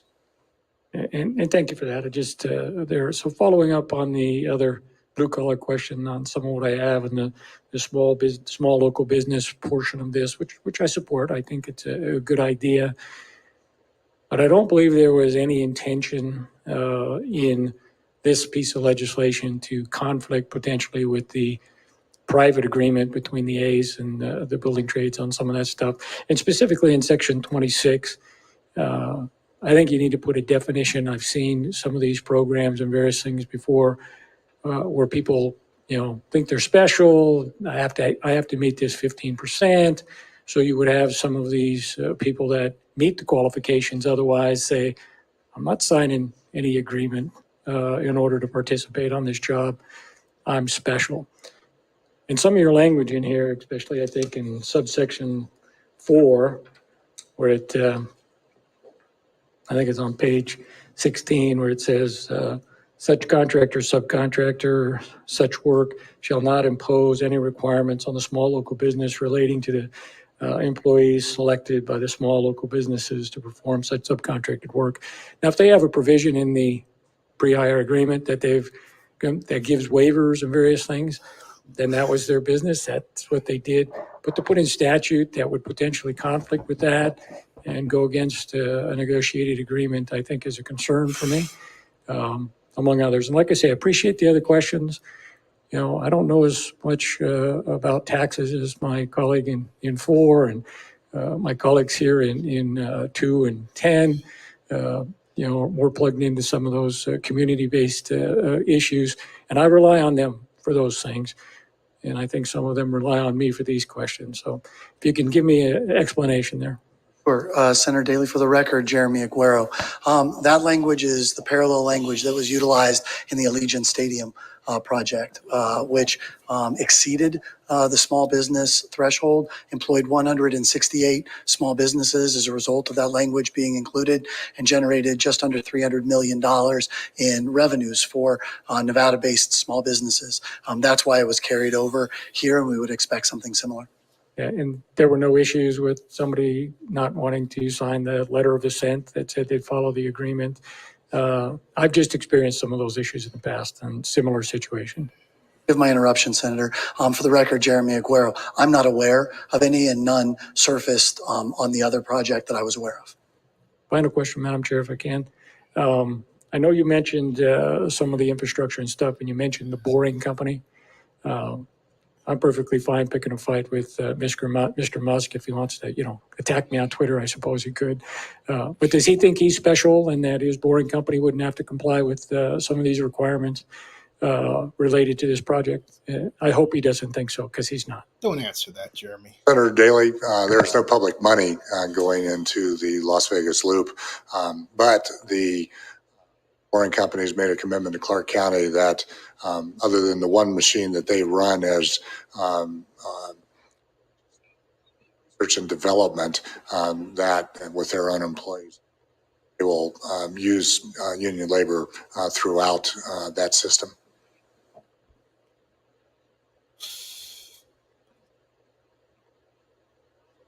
Senator Dondaraloop.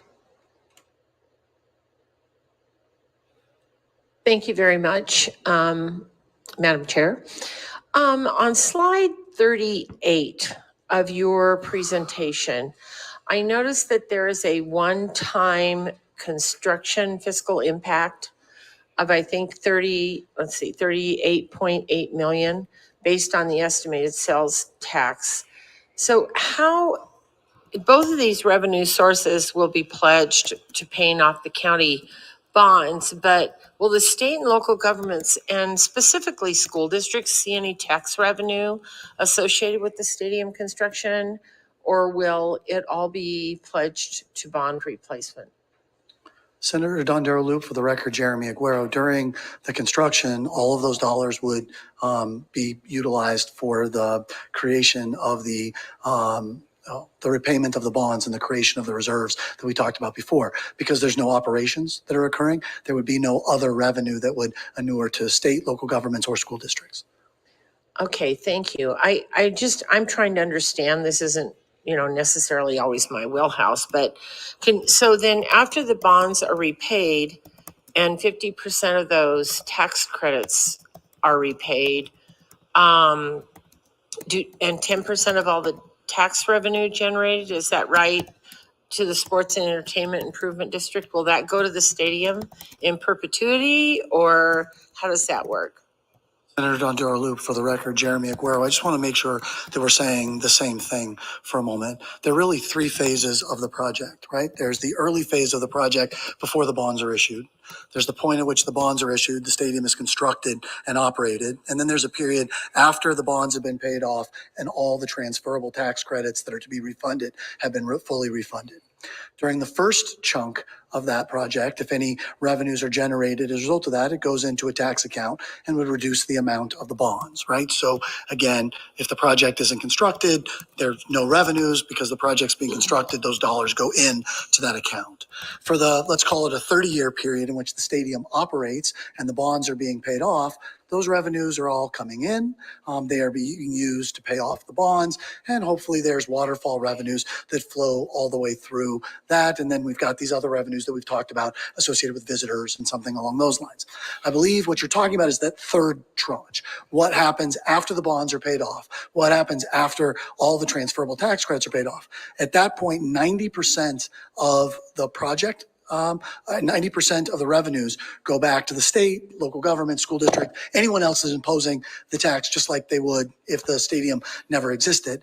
The last 10% goes for really three things. One is the operations of the Stadium Authority Board, who still has responsibilities over the stadium. The second, it would be infrastructure in and around the stadium project. And the third would be for capital reinvestment to hopefully maintain the standard of the stadium beyond its 30-year useful life. Okay, I think I understand that. So another question I had was in section 29, and several of the taxes that were pledged towards repaying those county bonds have never previously been authorized in law to be pledged as contemplated in the bill. And I apologize if you've answered this, but I just need some clarification. So it includes that modified business tax and the insurance premium tax. Since the revenue collected from these taxes inside the Sports and Entertainment Improvement District would need to be accounted for separately from other revenue collected, have you considered the administrative impact that this might have on the taxpayers in the Department of Taxation? Senator Don Loop, Jeremy Aguero, for the record, yes. We've had the conversations with the Department of Taxation in terms of how they would need to be separated to be accounted for. There are two provisions within the same section. One that essentially says state and local governments will create commercially reasonable ways in which the reporting onus is on the taxpayer to make sure that they're captured. So we believe that's a reasonable way to do it. You mentioned the modified business tax, a business that operates both in and out of the stadium. District would merely have to file some sort of addendum that says this is the portion of my taxes that are inside there. You mentioned also the insurance premium taxes. You'll notice that within the legislation as drafted, that it talks about taxes that are paid directly or passed through. To the extent that the insurance premium tax is passed through to the team or the stadium operator or something along those lines, they'll be recaptured, put into that account. The second question that you ask is really about the taxpayer themselves and not creating something that's onerous. There's no doubt that there's another layer of compliance, but it's also what makes the project work. We had the opportunity to talk to the A's about, some of the major structure. There's really a handful of major companies, a master concessionaire that operates all the concessions, a master operator of the stadium itself. And those two feel like their ability to comply would be reasonable in terms of being able to get that done. Okay, I appreciate that. Thank you very much for being here. Senator Ornshaw.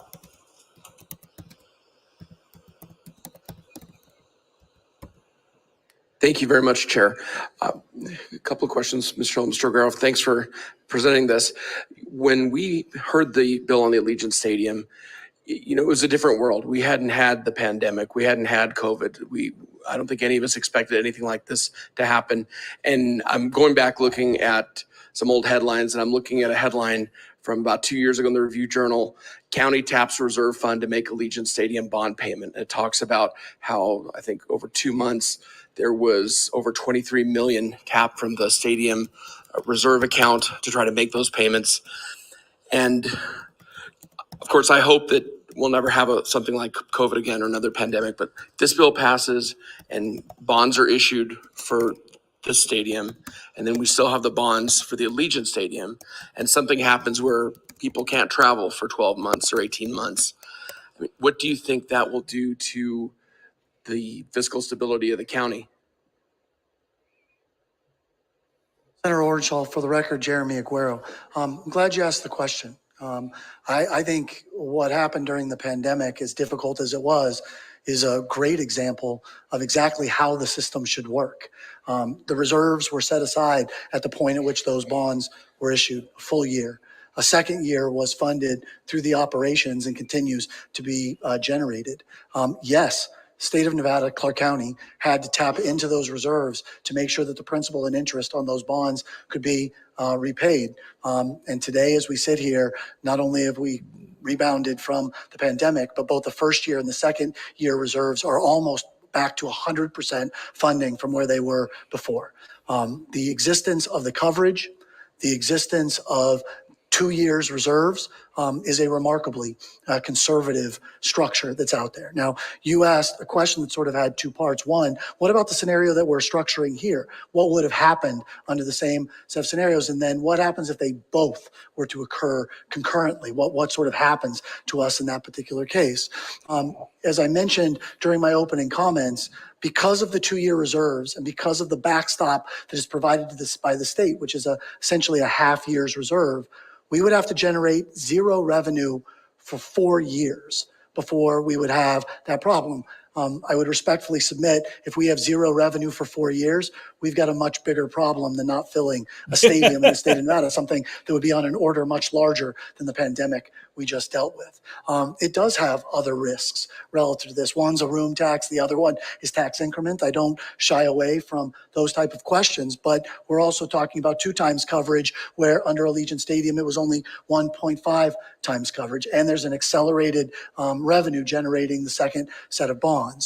Beyond that, you asked the question about whether, if it happened concurrently, whether we'd sort of create a compounding issue associated with it. We have another pandemic. Now we have Allegiant Stadium that perhaps doesn't have folks in it, and we have an A's stadium that doesn't have folks in it. They have separate and distinct funding structures. There is no crossover between the two. Both of them are structured with independent revenue streams and independent sets of security overall. Beyond that, sort of asked, I think, maybe even a broader question that I think Mr. Hill was talking about, and that is really, what is the aggregate amount of the debt that the county is taking on here relative to that? Well, the county's debt that they're taking on, exclusive of the line of credit, the credit enhancement that is created by the state, is about $95 million overall. That's a lot of money to most of us, and I don't want to suggest that it's not a huge amount of funds, and I would hope that that is never put at risk for all the reasons that I said before.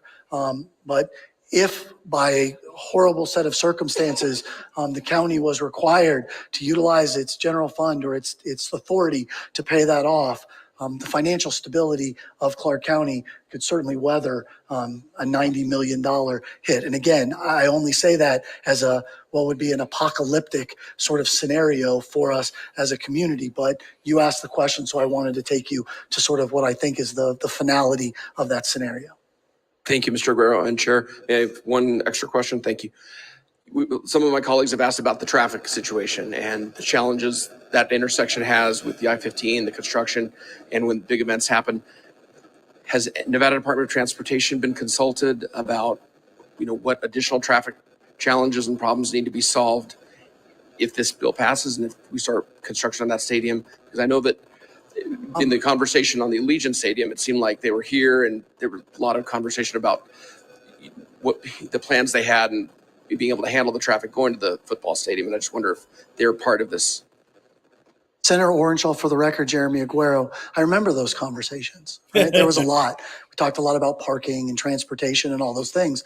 But let's recall that when we talked about Allegiant Stadium here, they didn't have a site, right? We didn't know where they were going to be located when that took place. So a lot of those were sort of in the context of building something as large as a 60,000 seat stadium, 65,000 seat stadium. The context of those conversations are exactly why the legislation that's presented to you today is structured the way that it is. It actually requires that the developer of the stadium go to Clark County and enter into a high impact project agreement that contemplates transportation, utilities, air traffic, all of those things, because they're not settled today. We don't have all of those answers.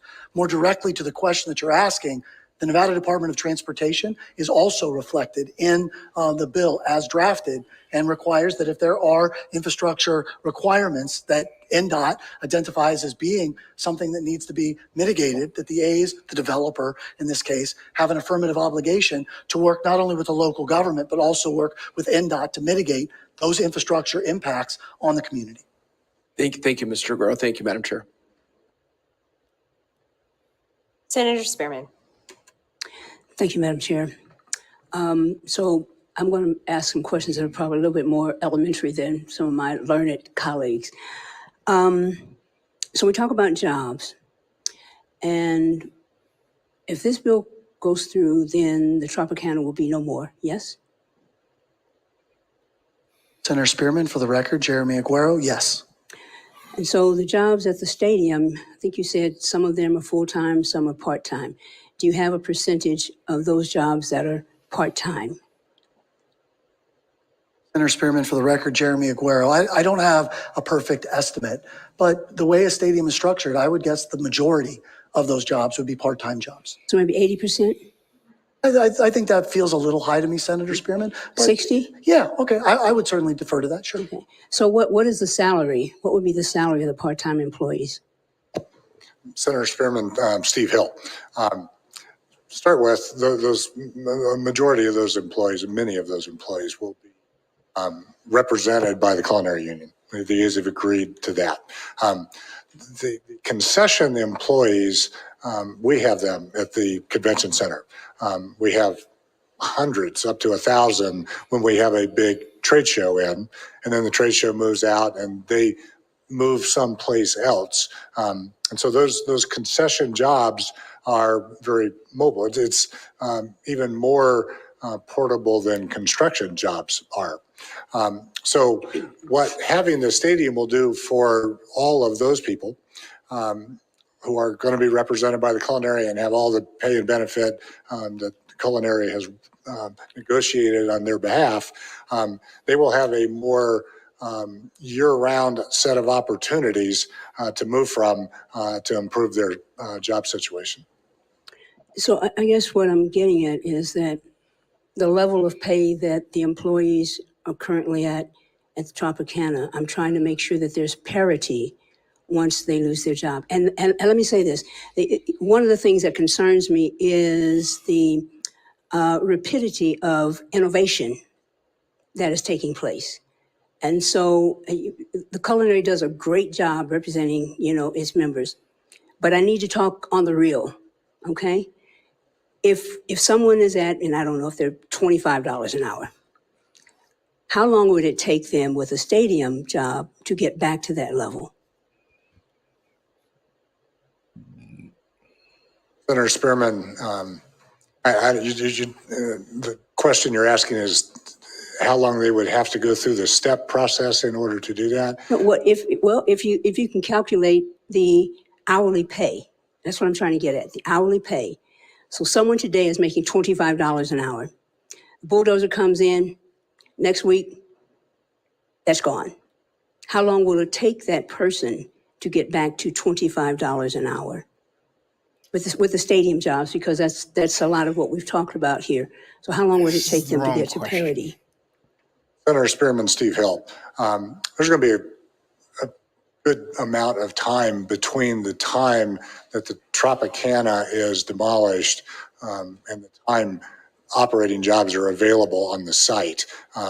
While there may be an open invitation for folks who have worked on that site to come back and work at the stadium, there's real demand for that workforce in the resort corridor now, including at the convention center.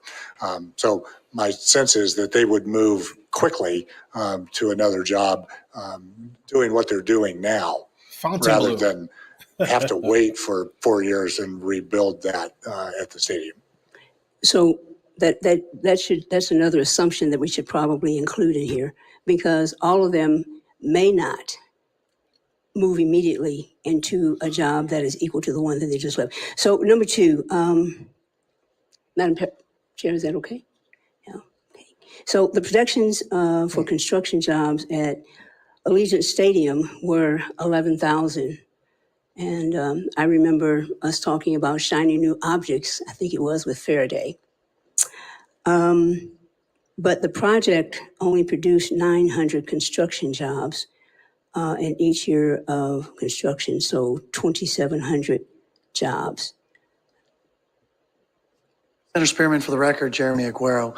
Again, we're talking about person years of employment, and we're talking about direct, indirect, and induced employment overall. And I would suggest that if you look at the number of individuals that were employed in terms of Allegiant Stadium, I think there were substantial. If you look at the number of suppliers that supported that project that may not have been part of their direct payroll, they were substantial. If you look at the amount of wages and salaries that were paid on that project and the average hourly wage that was paid on that project and what the ripple effects were associated with that, it was substantial. I know that there's been questions relative to the total number of employees and those type of things. Again, it's very difficult to measure those indirect and those induced impacts because there's no way for me to understand how many doctors or folks that are working at restaurants or grocery stores that have a job as a result of someone's secondary spending as a result of they got a paycheck. The way that the construction estimates are generated is based on the total amount of payroll that is associated with the project and what our average wage is in the community. And I would suggest both of those support both Allegiant Stadium and this project will have a very significant impact on our construction workforce. Thank you for that. And my questions are hypothetical because what we're dealing with here is hypothetical. The third one is on the 2022 LVCVA visitor profile, it shows that people said they visited Las Vegas for sporting events at about 3%. And let me pull that up because there were other things, I think it's like 44% for visiting relatives and friends, 12%, gambling, 6%, social event, 6%, corporate meetings, 5%, sporting events, 3%, passing through, 3%, other business, 3%. And so to the point that my colleague from Senate District 11 was making, if this was just last year on LVCVA's profile, 3% of the people said they visited, most of the people, 3% of them said they visited to attend a sporting event. Now please understand, as we're flushing this out, because the people that we represent don't expect us to come here and rubber stamp. And so we have to have answers to this because right now, the only thing we're talking about are what ifs or assumptions. Granted, there may be some type of actuarial table that was constructed to get to this, but we're talking about the reality now. So please talk to me about how we get to stadium attendance, 2.6 million, average annual using per event estimates. And again, estimates, unless it changed in the last couple of days, estimates is another way of saying assumptions. Senator Spearman, Steve Hill. The number that I think you're referring to is the number of incremental visitors that are in attendance at events. So they're saying that's the reason they came to Las Vegas, and there's a variety of potential reasons that they could reply to there. So that's simply reflective of the 405,000 person number, visitor number that Mr. Aguero has cited, not the 2.6 million total potential seats that are available for all the events at the stadium. Madam President, so while you all were talking, I'm getting some text from constituents. Said he keeps using waterfall. What does that mean? Senator Spearman, Steve Hill.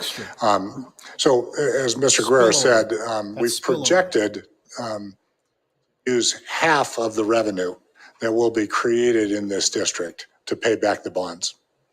The other half of the revenue is directed in this legislation to go for specific uses.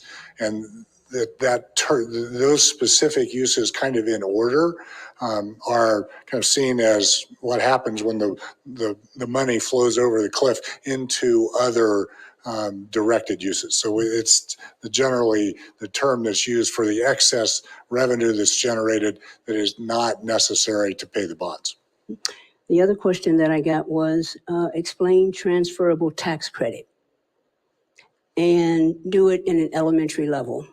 Senator Spearman, Steve Hill. Transferable tax credit is basically the state writing a check. Writing a check? Who's writing the check? To the A's, to anyone else that is the beneficiary of the tax credit itself. The transferable part of that, so I was trying to be a little too elementary. The state issues a certificate that says the holder of this certificate does not have to pay one of these taxes. If you issued that certificate to the A's and they were paying those taxes, they could offset their own tax expense with that certificate.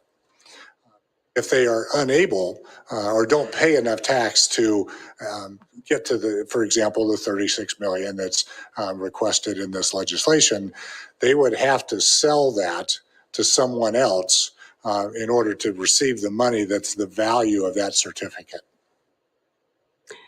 So this is my last question. Reading from a letter that Representative Barbara Lee posted today, I write regarding the future of the Oakland Athletics Baseball Club in the East Bay. Many of my constituents in the East Bay and I are increasingly frustrated with the coming apparent failure of the team and Major League Baseball to deal in good faith. Let me jump down to the third paragraph because I think someone asked this. I believe strongly that our community also provides value to the A's. Oakland has been the site for this franchise for a great deal of time. And then she goes on to say about some things that they had already started doing in preparation, some things that the Oakland A's asked for, and they were in the process of doing that. But now the frustration is coming because they're seeking a new location. So that's part one. But the other one would be, we've heard from someone about the community benefit, but as I look at this, I think the players are very close to the bottom of the pay scale. Maybe I'm wrong, maybe I looked at it wrong, but that would be it. And when we talked about, and I can't remember who it was, asked, what is the investment?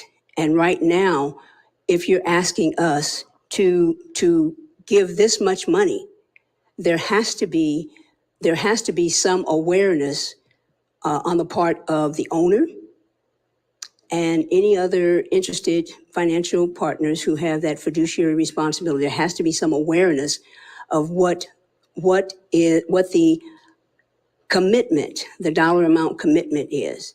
Because absent that, the only thing we continue to talk about are just hyperboles. And so, as my colleague to my right said, we hope not to go to another pandemic, but the what ifs. And if those payments can't be met and they fall back on the county, if that happens, then we're left, with the shrugging of the shoulders. Well, I don't know what happened.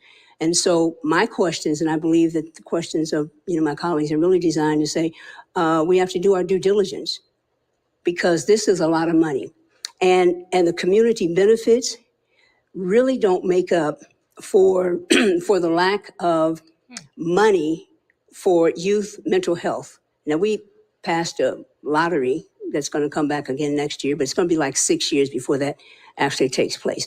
The here and the now. We don't have the money to increase access not just access, affordable access, but quality access in our healthcare delivery system. We don't have the money right now to put towards eliminating or at least mitigating homelessness.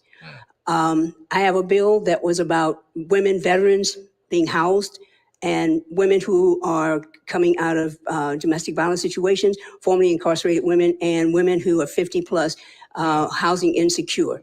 We don't have money for any of that. And we just closed out the session, so it's going to be another 18 months unless we get called back for a third session, special session. So it's going to be that long. And so my concern, and I will tell you with all honesty, my concern and my hesitation is based upon the lack of certainty, because those things that we could not do because we don't have the money, but we come 2 days after special session ends, this session ends with a special session, but now we have the money, but we didn't have the money for mental health. We didn't have the money for hospitals. We didn't have the money for homeless to really address homelessness. And $5 million to me is a lot of money, but that's just because I've never had $5 million. But when in the grand scheme of things, and you look at how homelessness has become more and more pervasive, and part of that is because affordable housing does not exist. $5 million towards that problem, towards that challenge, is probably like saying, can you buy me a Coke? And so we would really have to look at it through the lens of how pervasive is the problem. And if we're going to be a good community partner, how do we come up from 5 million so that it really, really, really addresses the problem? Because see, if we don't do these tax credits, that means that there's going to be money that we can do some other things with. And as far as the transferable tax credits, that for me, if we give that to you, but then you can transfer, you can sell it to someone else. Here we go again, because now you're talking about tax dollars that are here and now, but they're not going to be. And in the future sometime, maybe they will be again. Does that make sense to you? So I'm just trying to, these are questions from people who text me, but they're also questions that I've been trying to figure out in my head. And so I will tell you the transferable tax credits are a problem for me. Senator Spearman, Steve Hill. Just to be clear, the process of redeeming those tax credits does not ever create any additional cost to state or local government. It's the original amount.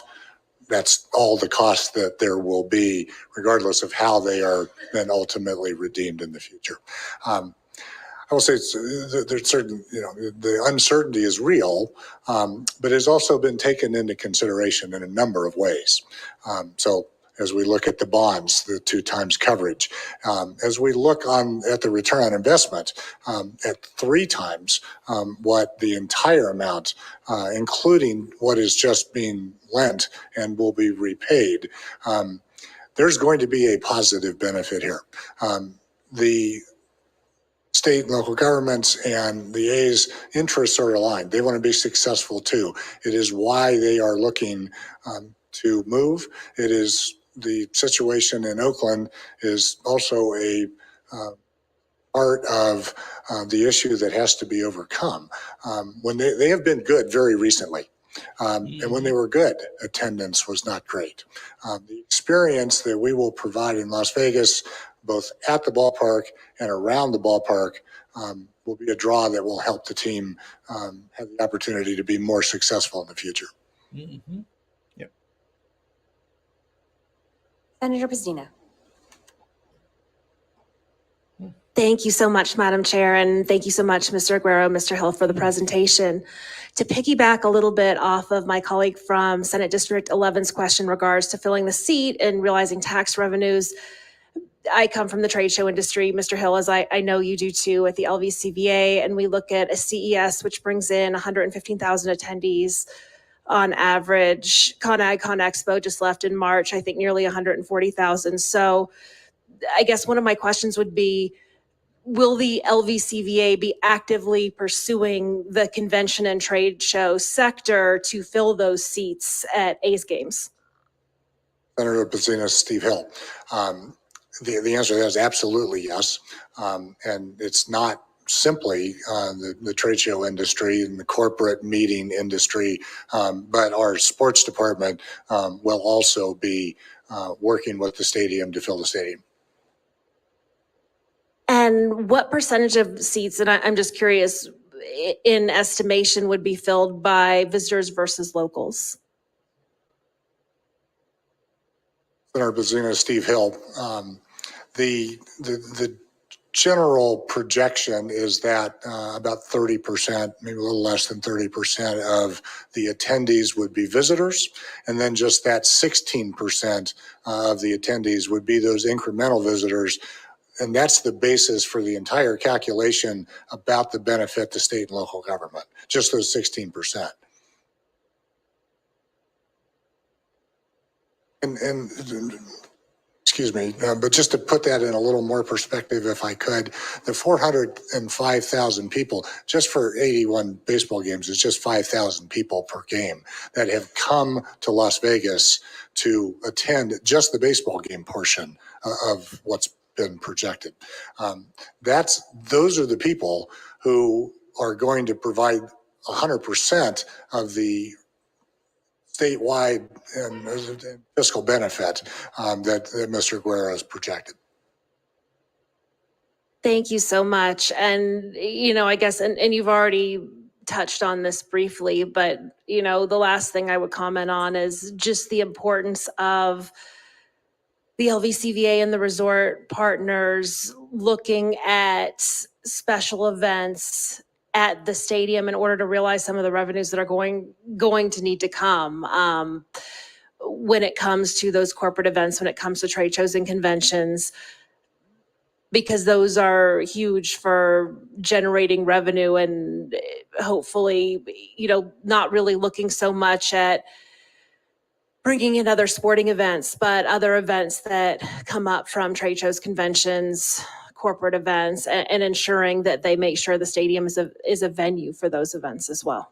Thank you, Senator Steve Hill. When I opened, I said that we, including the resort partners, but at the LVCVA, when I talked about I'm going to personally work to make sure that you feel like the decision you make here today was a good one and was time well spent. We are going to be an aggressive partner in helping make this a successful project.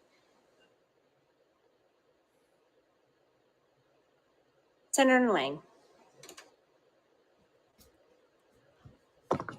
Thank you, Madam Chair.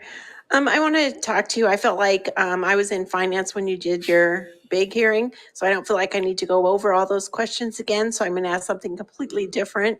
And I'd like to talk to you a little bit about the stadium board. And I know that you made an amendment to put legislative appointments on the stadium authority. And I'm wondering if you could talk a little bit about that and what the roles and responsibilities might be. Senator Lang, Steve Hill. We have had that conversation.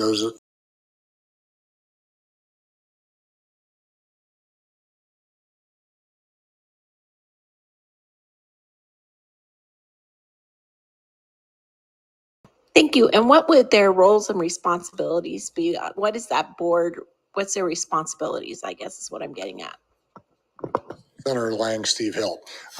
Generally, the responsibility of the Stadium Authority is to make sure that the state and local governments get the benefit of the agreement that is in law and in all of the development agreement, lease agreements, non-relocation agreements, and to make sure that that actually happens. It's a relatively heavy lift early in the project because you have to negotiate the development agreement and the lease and all of the other documents that it takes in order for this project to move forward. We have to determine that the estimates on the revenue are actually there before we can, all of those things have to happen before we can go to Clark County and ask them to issue the bonds. Then there is the responsibility of making sure that the stadium is maintained, that it is being run appropriately. So we oversee that. That frankly, the Raiders have done a fantastic job of running Allegiant Stadium. It's been highly successful. And right now, our job is not very difficult. The stadium's very new, so the maintenance that is required has been pretty minimal. There also has not been any money in the waterfall until just recently to contribute to that maintenance. We will be responsible for overseeing the maintenance of the stadium moving forward. And that is kind of a summary of the responsibility of the Stadium Authority. Senator Krasner. Thank you, Madam Chair. And thank you very much, Mr. Hill and Mr. Aguero, for your in-depth presentation. This does sound like an exciting opportunity for Nevada. And I did have the opportunity to meet and talk with the A's owner, Mr. Fisher. He seems like a fine man and a person of high integrity. And the jobs, 14,639 jobs for construction of the stadium, and then 8,010 jobs for annual operations of the stadium. And then the visitors that will come to Nevada to watch baseball games from every state, because they're going to play every team from every state. And the fact that it's affordable to families, that was a question I asked him, because some of the sports in Nevada are not affordable to a family of four. And he assured me there would be stadium seats and that a family of four could afford to go to these baseball games and buy their kids a hot dog and a soda, maybe some popcorn. And so those things are all very attractive to the state. But just in the last few days, I have received numerous emails from the people that live in Nevada, the people that live in my district. And so my question is there any possibility that the people could possibly receive an increase in their property taxes? Homeowners could receive an increase in their taxes on their property, or Nevada citizens generally could receive a tax increase? Thank you. Mayor Krasner, Steve Hill, Mr. Aguero can correct me if I'm wrong, but no, I don't believe that would be the case at all. Under any scenario, that would not be the case? Senator Krasner, if as Mr. Aguero described, the Armageddon scenario that talked about where the county would actually have to backstop the bonds, by the way, the payments on that $95 million, $120 bond is about a 15th of that. So it's $9 million when we start, something along those lines, a year. So it might have some minor impact somewhere. 7.4 million. Other than that, I don't think so. Then it goes up to 14 million. Senator Krasner, for the record, Jeremy Aguero, I think that the question that you're ultimately getting at is if the county had to use its full faith and credit, could it potentially utilize ad valorem property tax to offset the cost? I suppose. But as Mr. Hill said, that's a pretty unlikely scenario given the order of magnitude of what we're talking about here and where you'd ultimately have to get to. The county pledges its full faith and credit and all the revenues that it has available to make that. While the options that underlie the full faith and credit of the county are significant, again, you're talking about a scenario that would not only be highly unlikely, but would also require a highly unlikely choice by the county to utilize such. Thank you. Okay, members, I think at this point we may need just a little bit of a recess for folks to use the restroom, and maybe for you all who are presenting to be able to do that, or get a drink of water. So we are going to be in a recess for probably at least 20 minutes or so folks can get up, walk around, use the restroom, get a drink. I know, me too. And so the committee will be in a brief recess. That kid feels my pain. I'm like, oh my God, you guys. Oh my Lord. This is actually going a little bit better than I thought. The problem, I think, is that you have a number of new legislators who don't understand municipal bonds. That's the biggest problem. And yeah, as I can see it. And but they're working through it. And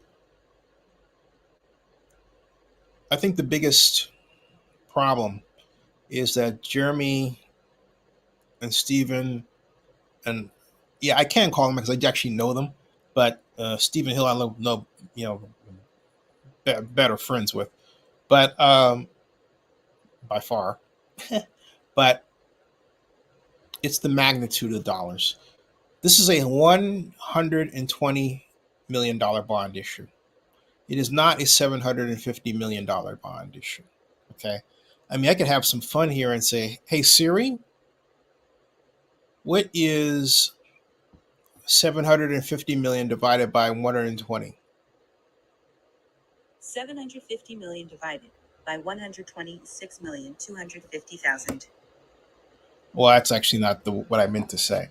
I'll try that again. Hey, Siri, what is 720 divided by 100? Strike that. Hey, Siri, what is 750 divided by 120? There you go. That's it. And I don't get an answer. I'll just 750 divided by 120 is 6.25. Right. So basically, you're talking about a bond that is 1/6 the size of the Raiders bond, 1/6. Yet, and the revenue take from the taxes they're going to collect is, compared to the cost of the bond, about 5 times greater, because they're throwing off revenues such that I don't, hey, Mark, a lot of people ask me what the chances and odds are. I prefer to talk about the details, because I don't know. I mean, I honestly don't know. Is it going well? I think it's going better than it went before. It's gone better than it would be implied, because I think people are slowly realizing that the ask is not that big a deal. Does that mean automatically on its face, they're going to approve it? I don't know. I mean, it's not a slam dunk. It's not as much a slam dunk as if the A's said, hey, look, just give us the tax credits, forget the bond issue, right? Like, take the cannoli and leave the guy in the car, right? If you have watched The Godfather, okay? I think if that was the situation, oh yeah, not a problem. But it's not. And it comes in the middle of a time when, let's face it, the economy is not performing well. More sinisterly, you have fake jobs out there that people are applying for a job. They think they've got it. Turns out it never existed at all. You have unprecedented levels of situations where if you have a phone like this one and you call for service, okay, you find out that you're calling the Philippines, which means what? It means your dollars are literally being siphoned off to overseas, which means you're paying for somebody else's job. And that's why you have all these homeless people here, because we've literally damaged the monetary flow of the United States by allowing this to just continue. And I never thought I would be in a position of saying it, but we've went too far with this. All right. We have went too far with this. But so all of that I think, to a degree, clouds this situation. Having said that, well, that's interesting. See that? Hold on a second. Let me go back here. It says, thanks for tuning in. Stream ended 24 seconds ago. So what they're doing is they're going to take a recess, right? So let's go back here and see what we're looking at. We're looking at live stream that was 3 hours there. Now, what I expect to see is one of these say upcoming, because right now there's nothing, because they decided to stop for 20 minutes. So that's where we're at. So we'll just leave this where it lay and give it time. Let me get your comments here. That's what that is. Okay. They did better than last week they did much better. I mean, light years better. And Dave showing up really helped a lot. The casinos will make an offer the legislators can't refuse, probably. And Vegas owning a baseball stadium that Fisher has to pay for. Yeah. But see, that's the thing. And a lot of people are judging this by what they think they know about John Fisher and this situation. And again, totally Xing out the role of the Oakland Alameda County Joint Powers Authority, let alone the city of Oakland, let alone the county of Alameda. And I remember Nate Miley said, he wanted us to get out of the sports business, as he put it. And he said this back in 2012 during the A's lease negotiations. And that's how we wound up with a situation where the county was trying to basically divest itself of the Coliseum, which I thought then was a dumb idea. And I think today it's a dumb idea. It's a dumb idea. And I'm not calling Nate dumb, but I don't like the idea. I think it was ridiculous. All right. And what people forget is that the A's, the Raiders, and the Warriors were key players in the meetings, incentives, conventions, and entertainment MICE industry. Key. You chase them away, you harm your position in it. Why? You hurt the sports tourism dollar. You hurt the tourism dollar. It's just not a smart thing to do. And you have to spend money on these facilities for these teams because that's what it takes to hold them there. But you have to remember, you're building a convention center. That is consistently forgotten. And the problem is a lot of developers don't drive home that point, which really hurts things. And you have economists going out there just, earning their keep as either a conservative economist, in this case is the case, and they think that they have to earn their economic bona fides by coming up with BS evaluations, which is what they are, of these proposals.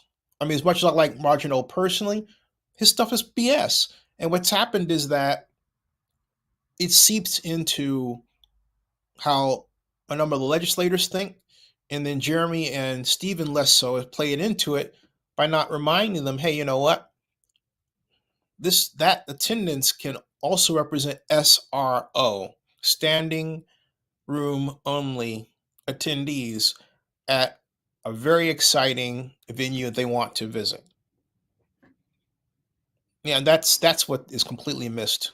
So there is a reason why city after city after city after city after city competes for not just these teams, but also the NFL draft, which is humongous. The NBA finals, they'd love to have that to be moved around rather than for it to be where it's at based on what team wins, and as opposed to teams that don't, right? That would be tremendous. And then, of course, there's Formula One coming. And it's not like we haven't done this before. I remember the days in Oakland when we had the Oakland Grand Prix. That was way back in the 80s. All right? We did that once. The Oakland Grand Prix. Terrific idea. But to show you how far Oakland has fallen in terms of doink, doink, doink, we don't even try to do that anymore. That's the big problem. All right? Let me get your comments here. He says, I feel like some of the angriest objectors have no clue what they're talking about. Yeah. I'm assuming that the Golden Knights and Aviators will be out of town when the A's are playing at home in Vegas. I wouldn't assume that. Because if you think about, like, it's baseball now, right? And the Golden Knights are playing. So no. Plus, a good chunk of them apparently can't do basic math. That is a problem. That's like, oh my lord. That's the reason I fell asleep. My head was starting to hurt. John Akala says Vegas is one of only a tiny amount of cities that can host 2, 3, 4 large events at once, sports or otherwise. I'll be right back. I need to check something real quick. I'll be right back. Don't go anywhere. I'm not, doing that thing. I'll be right back.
Okay. That's better. All right. Shit. Let's see here. What was the last one? Let's see. But let me see where it's going on with the Nevada state legislator. Still don't see the live stream.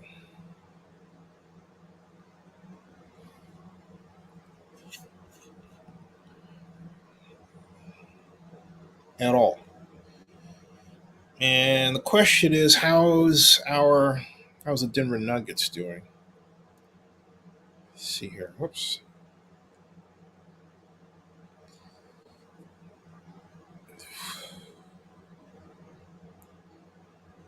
The heck is that? Oh boy, oh boy, oh boy. Don't know. Let's see here.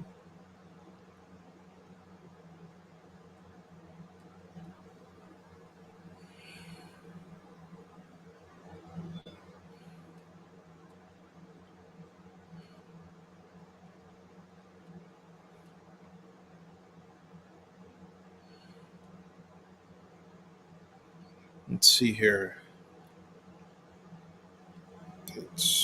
Dates, right.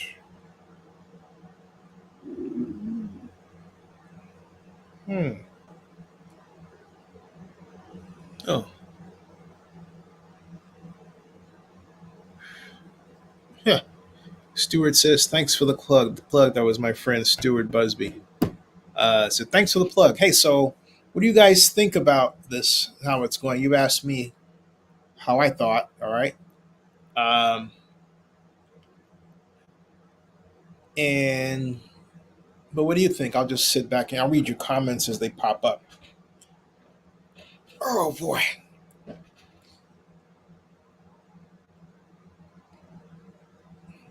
Okay.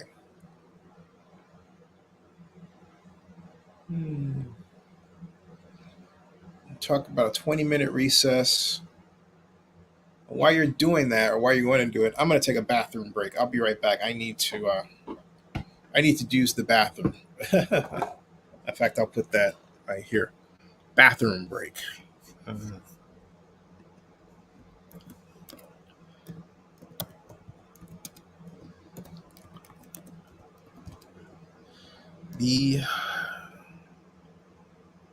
BRB, which means be right back, right? Be right back. All right. I got my phone. All right.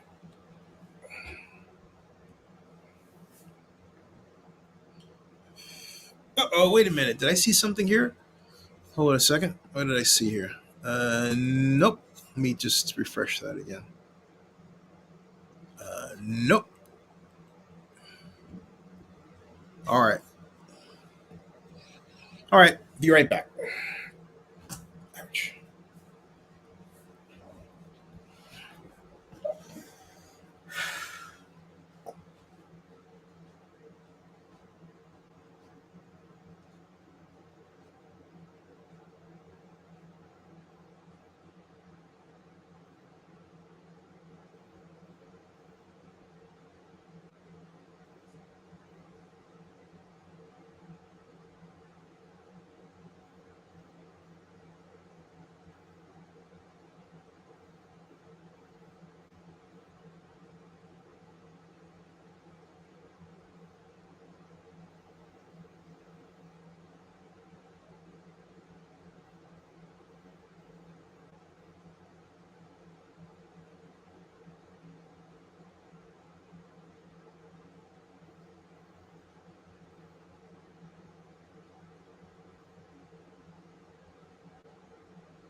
Do do do do. Do do do do do. Do do do do. Do do do do do. It's a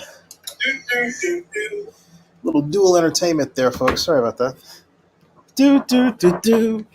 9:57 p.m. Yeah, it was longer than 20. Let's see what's going on here.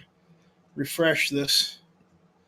See if they're back. Still not back. Let me go home, see what's going on here. Hold on a second. Still recess. Okay? But the good news is at least it's back, all right? Because remember they had, all right? Yeah, I am. Remember we had, let me see, take bathroom break off because I'm obviously back now. Returned. It is. And I will say back from bathroom break. How does that? Let's see here. For those of you who are keeping track or keeping score, the NBA Finals Denver Nuggets are ahead by 5. Okay, 5 points. 5 points. 5 points. All right, now. Do do do do. Do do do do do. Which reminds me of this question. What's your favorite Frank Sinatra song? I'll wait. What I'm doing right now is I'm putting out that I'm back. I'll wait. Okay. I'll wait. All right, hold on a second. Do do do do do. Do do do do. That's not from a Sinatra song. I just came up with that one. I just have to be honest, Do do do do do.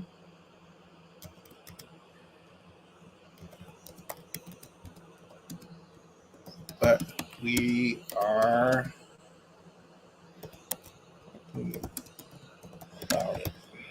join us.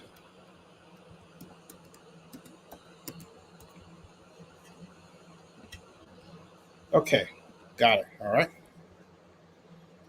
The question is, what's the luck be a lady? No, you know how luck be? Oh, I'm sorry. Sorry, I asked the favorite. Oh, Marcus, I'm grocery shopping here in Vegas, the store right now watching. Where are you grocery shopping? Vegas Mark's favorite song is Luck Be a Lady. Al's is Strangers in Night. Mine is New York, New York. Start spreading the news. I didn't even start it the way I like. Start spreading the news. I'm leaving today. I want to be a part of it. New York, New York. These vagabond shoes are longing to stray right through the very heart of it. New York, New York. I want to wake up in a city that doesn't sleep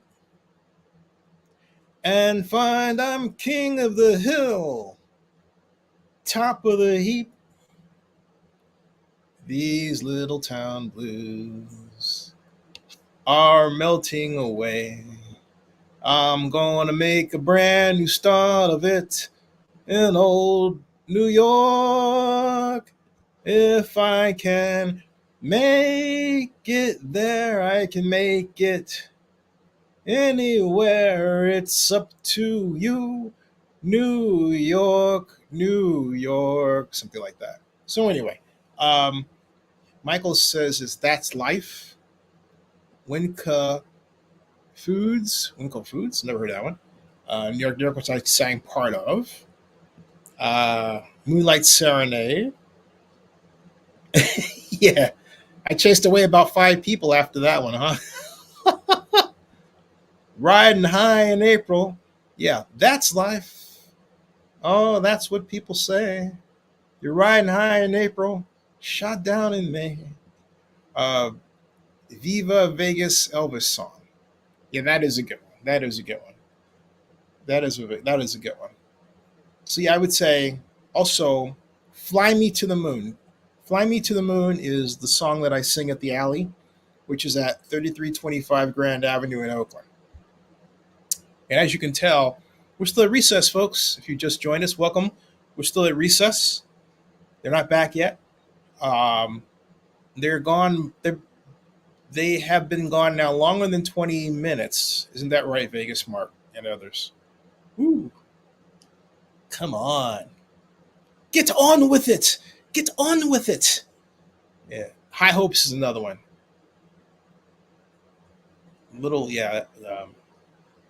Viva Vegas Elvis is the national anthem of Las Vegas. Viva Las Vegas. Viva Las Vegas. But hey, does anybody know the Oakland song? Do you know the Oakland song? Anyone? Anyone? Anyone? I do. I do. I am sure that you're aware of famous cities everywhere that ones about they wrote the ones they write about in song and verse. There are songs about Chicago, London, Paris, and St. Paul, Buffalo, Miami, and for God's sakes, Beaver Falls. Beaver Falls. But Tin Pan Alley did us wrong. They never wrote a song about the greatest city of them all. So don't go away. I hope you'll stay and hear the song I wrote today. Oakland's got the Tribune Tower. Oakland's got Lake Merritt too. She's got Jack London Square. The Alley Cat is there. The Kaiser Center sticks up everywhere. Where did all the people go when Frisco burned? They all went to Oakland and they never returned. Right outside the city limits scoots a freeway called the Nimitz. Of all the pretty cities, she's the leader. And don't forget the tube Alameda. She's got pride, hope. Oh, what of you? Oakland, we're for you. Don't mean Milpitas. Oakland, we're for you. The Alley. I learned that by the late Rod Dibble. Played that song way back starting in 1997 for me. Okay? But he taught me how to sing. Now, okay, he would say sing badly. But Rod Dibble, 82 years old, he passed away. Very sad day. I was here, unfortunately, when that happened. But Rod was just, he was a great guy. Hiya, Zen! And he would start playing, what I would sing. I was also known for the Cal drinking song, right? So if you know that one, if you went to Cal, you know the Cal drinking song. All right. And and would you believe the Cal drinking song went right out of my head? That is embarrassing. Of all the songs to not remember, it's the Cal drinking song. It's like it went away after my bathroom break. How embarrassing. But it went something like, no, that wasn't it. It was,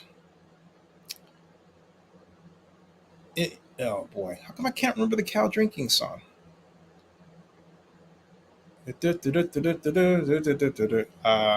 Oh, I know how I can remember the Cal drinking song. You know how I can remember the Cal drinking song? Very easy. It's on my YouTube channel. Cal drinking song, Zenny62. At least it better be there. Yeah. Okay, I just found it. And let me pause that there. And yeah, don't worry, folks. The recess is right behind it, so you don't have to worry. I'm not gonna miss a thing. I promise. I'm not gonna miss a thing.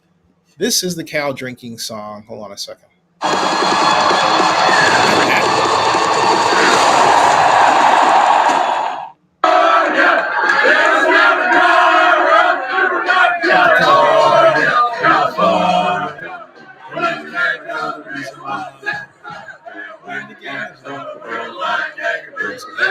California till we wobble in our shoes. So drink, tra-la-la, drink, tra-la-la, drink, drank, drunk last night, drunk the night before, gonna get drunk tonight. Not really, but I never, I never got drunk before.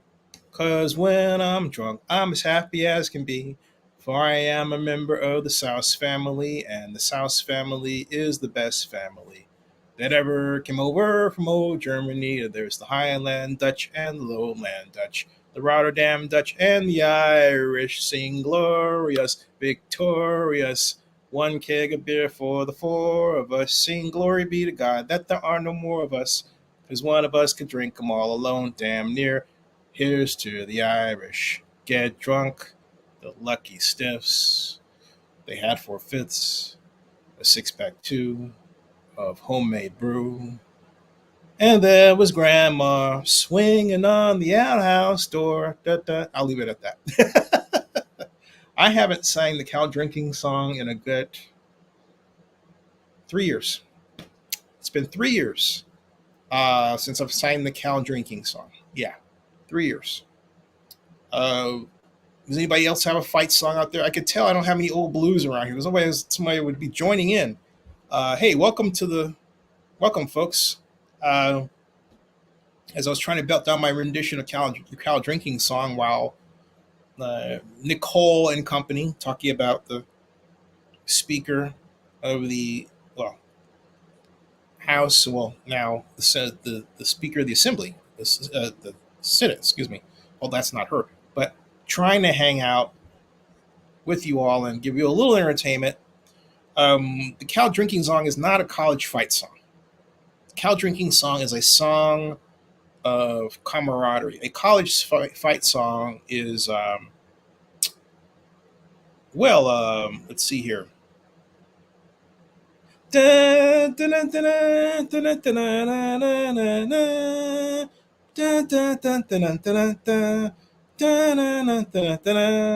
Fight for California is a good one. Fight for California is well, just that. It's a fight song.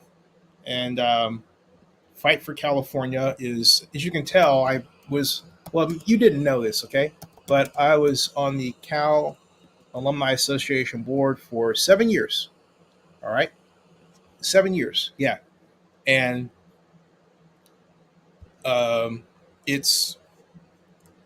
we have a lot of traditional famous songs. We have, for example, this is the one that, when I got to see Dave Cobble went to Stanford, so I would have a lot of fun with him. Some of that came through in our interviews, right?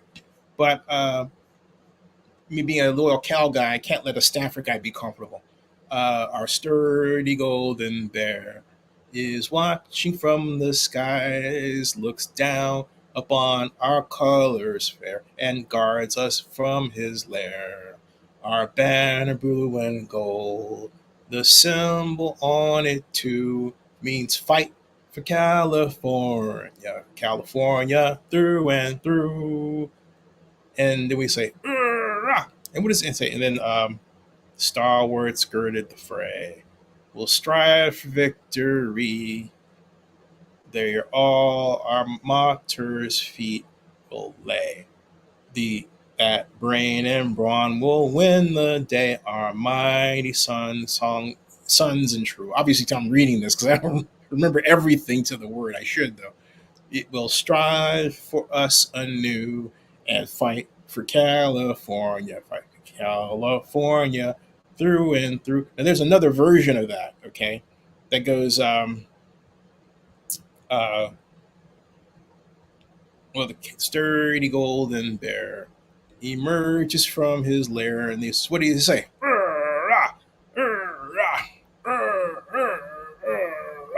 So, you know, so here it's called, here's the, here's the golden bear one is actually really long. But a lot of these songs, going through them, I've forgotten how long they are. All right, and but they're nice songs like "Hail to California," for example. "Hail to California, alma mater dear." Now, you might be wondering, okay, if you look at my bio, it reads University of Texas at Arlington, undergraduate, University of California, Berkeley, graduate. So I got my master's in city planning from Cal, my undergraduate in city planning from Texas Arlington. And yet you would say, why? Very simple. I wanted to go to Cal, thinking that Cal had an undergraduate city planning program because that's all I cared about. And goose egg, they didn't. Meanwhile, Reed College out of Oregon was pursuing me. I mean, like a blankety blank. And which, hey, it's actually, as it turned out, I didn't realize it then for obvious reasons. It was the year. It was like 1980. All right. But Steve Jobs was a graduate of Reed College. I didn't know that then, but they were really pursuing me. And I chose Texas Arlington because I had went to Dallas on the invitation as a high school student of the Dallas Cowboys, because I had this question about how the flex defense worked, and Bob Brunig was the middle linebacker. And so they were so impressed with my letter or whatever, they said, hey, why don't you come on to Dallas and be a guest at the office for a day? And, you know, and so I was 16.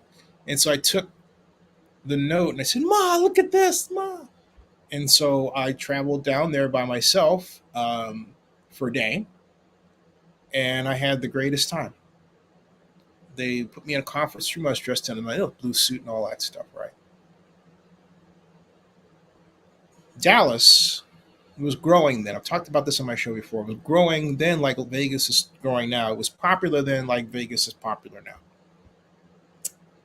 I wanted to study city planning there, but I couldn't find any college that had an undergraduate city planning program except the University of Texas in Arlington. And so I chose it sight unseen, which was both a good idea and a bad idea. It was a big risk. I learned a lot about myself. Most things I liked, some things I didn't. And it was a great growing experience. But I was dying to get back to the Bay Area, and I was dying to go to Cal. And so I was waitlisted. I was number one on the wait list. And I didn't want to be an affirmative action hire. I was assured I wasn't.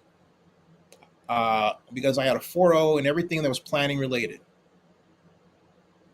Overall, I had like a C+ average. But it was obvious. It was kind of like everything was weighted toward economics and planning, and anything that had even remotely to do with urban planning. Boom, I nailed it, okay? So there you go. But Cal, and I say that all that to say this, Cal was the best 2 academic years of my entire life. I have friends to this day from that.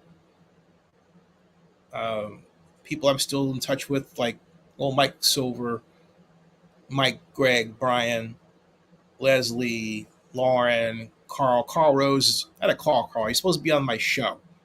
Great crack track coach, you know, and go on and on and on. And then I had the pleasure of serving on the Cal Alumni Board with none other than Bob Haas, class guy. All right, class guy. And Earl Johnson, another class guy. Carl Chris was in line to become chancellor. Great lady. No, I had great times at Cal.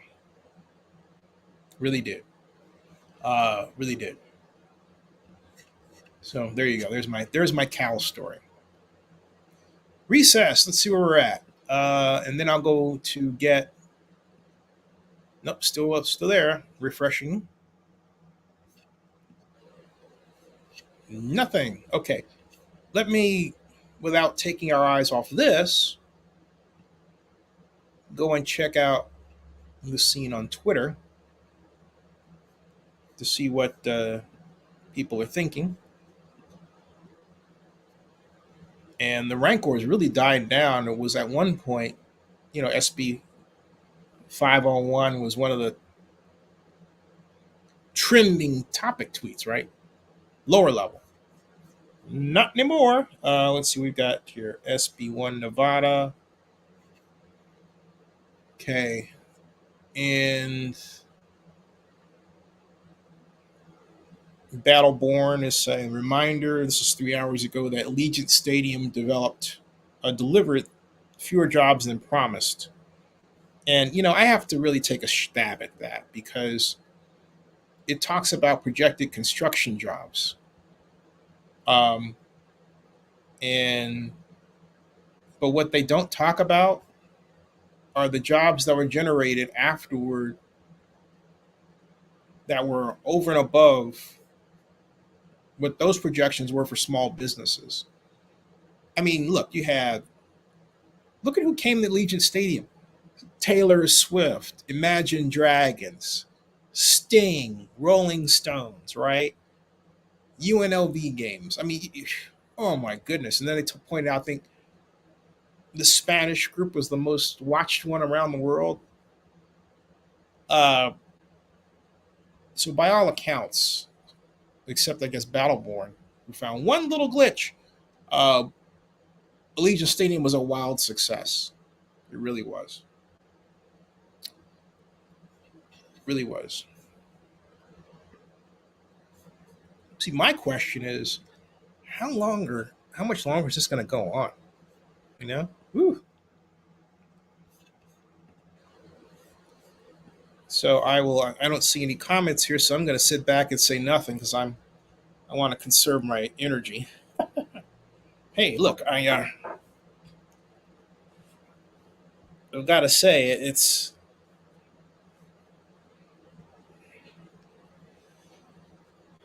a marathon here. This is a marathon, not a sprint. So I got a nice cold version of my favorite beverage, water. Yeah.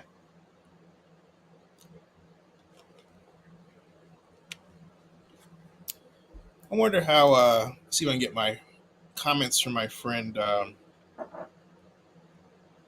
Haven't talked to in some time. Maybe he's around.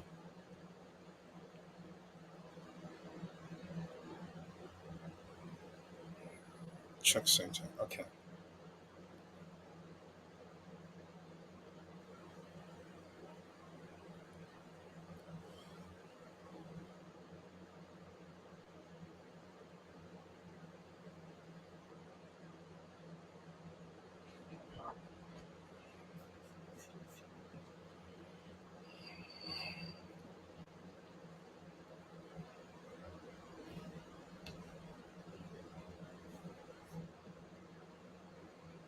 Trying.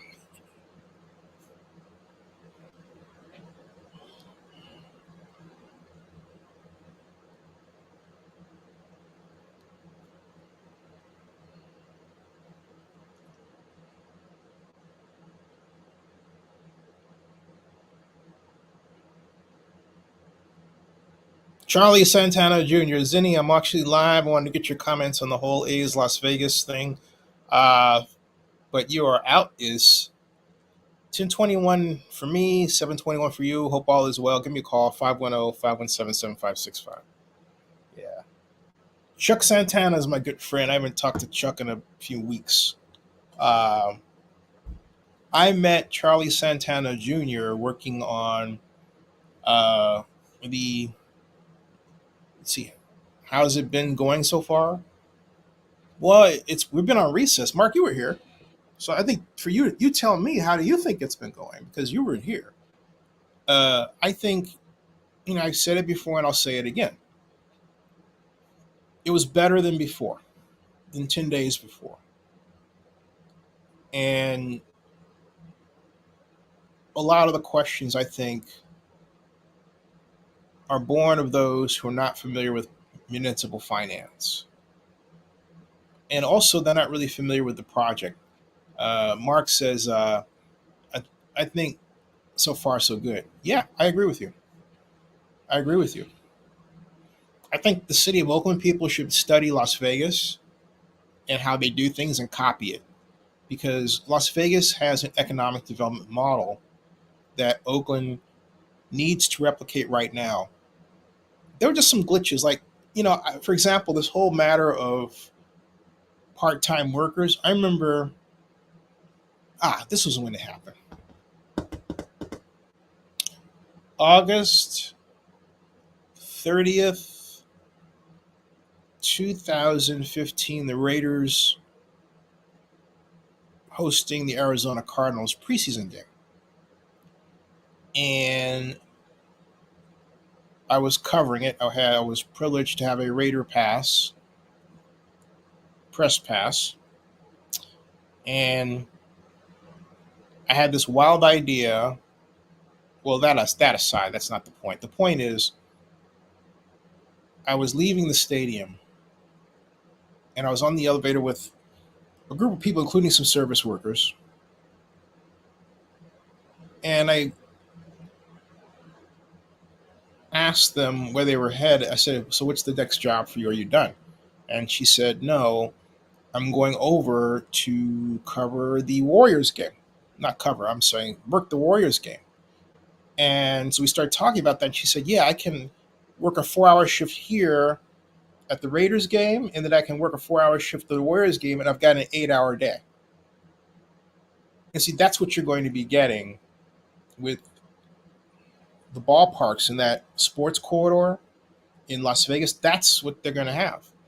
You're going to have people who will say, well, I want to be an usher at the Raiders game, and then I'll be an usher at the A's game, right? Or they'll be an usher for the Golden Knights, right? Or they'll be a concession worker. And so you work for one company like Aramark, but Aramark has these different assignments they can send you to. So you wind up working an 8-hour day, all right? Then Mr. Damien says, looking at the renderings from the Jaguars today and seeing the A's renderings, do you think the A's rush theirs? Does a bear, let me put it this way. Does a cow bear crap in the woods? Just saying. Just saying. Okay. Does a cow bear whiz on the Stanford tree? Just saying. Just saying. Okay. Sorry, Dave Cobble, if you're watching. You might be. Hey, Dave. Hey, Carolyn. How you doing? I mean, chances are, if you are on this recess for this long, you've got nothing better to do than twiddle your thumbs. You might as well watch Zenny 62, right? Ding! All right. Let's see if we're back. Or they're back. Because at this point, I am getting sick of my voice. I'm like, all right, Zenny, become another person and tell yourself to, pipe down. Nope. Ta-da. Not at all. Yeah, hey, everybody says, hey, Dave. I'm from LA, but I understand what you're saying. Yeah. You're from LA. So I got a question for you. Do you live in Las Vegas? No, I mean, not Vegas. You obviously do. Let me ask another question. Everybody says, hey, Dave. Everybody's saying, hey, Dave. Everybody's spontaneously saying, hey, Dave. Hey, Dave. If you're from LA, are you in Las Vegas? And if you're in Las Vegas, do you think that Las Vegas can siphon off the movie industry, at least a part of it, from Georgia and California? I think that to me that's tougher than the whole stadium issue by far. All right. Hey, Mr. Fisher, how you doing? How you doing? Hey, Dave. Oh, you live in Los Angeles. Okay. So how's the movie industry going down there for you? Just curious. All right. Excuse me. Just curious. What I love about Las Vegas is visiting. I don't know what it's like to live there. I remember being a cab. I think I put this on video and asked the cab driver what the dating scene was like, and basically said it was terrible.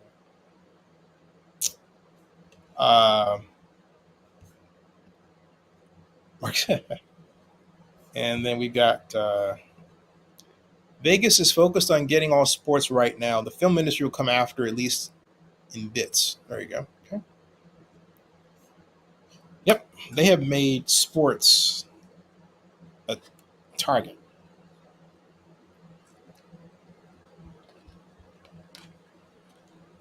Let's see the game score. Whoops, before we go over there.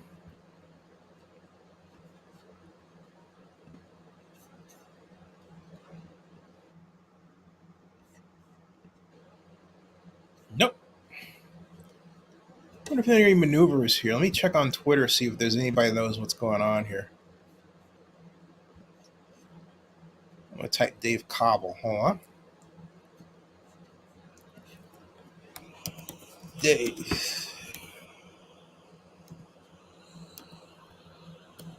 Let's see. Oh, here's some photographs. Here, Dave is sitting at the back of the room. Here's Dave Cobble, real quick, folks. Let's see if I can put this like that, and put this like that. Do that, and there's Dave. See that? There's Dave Cobble.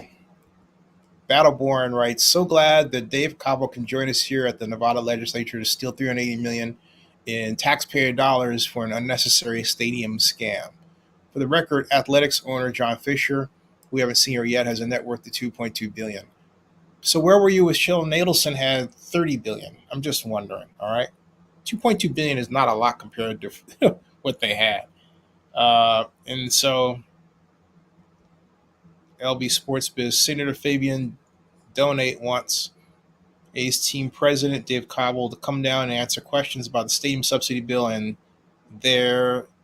here is. I think Alan meant there he is. Oh boy. Long day for Alan, too.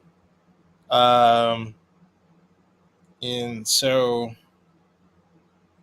Coach Darrell said the Athletics have long said they need a new stadium to generate the kind of revenue it takes to stay competitive in modern baseball.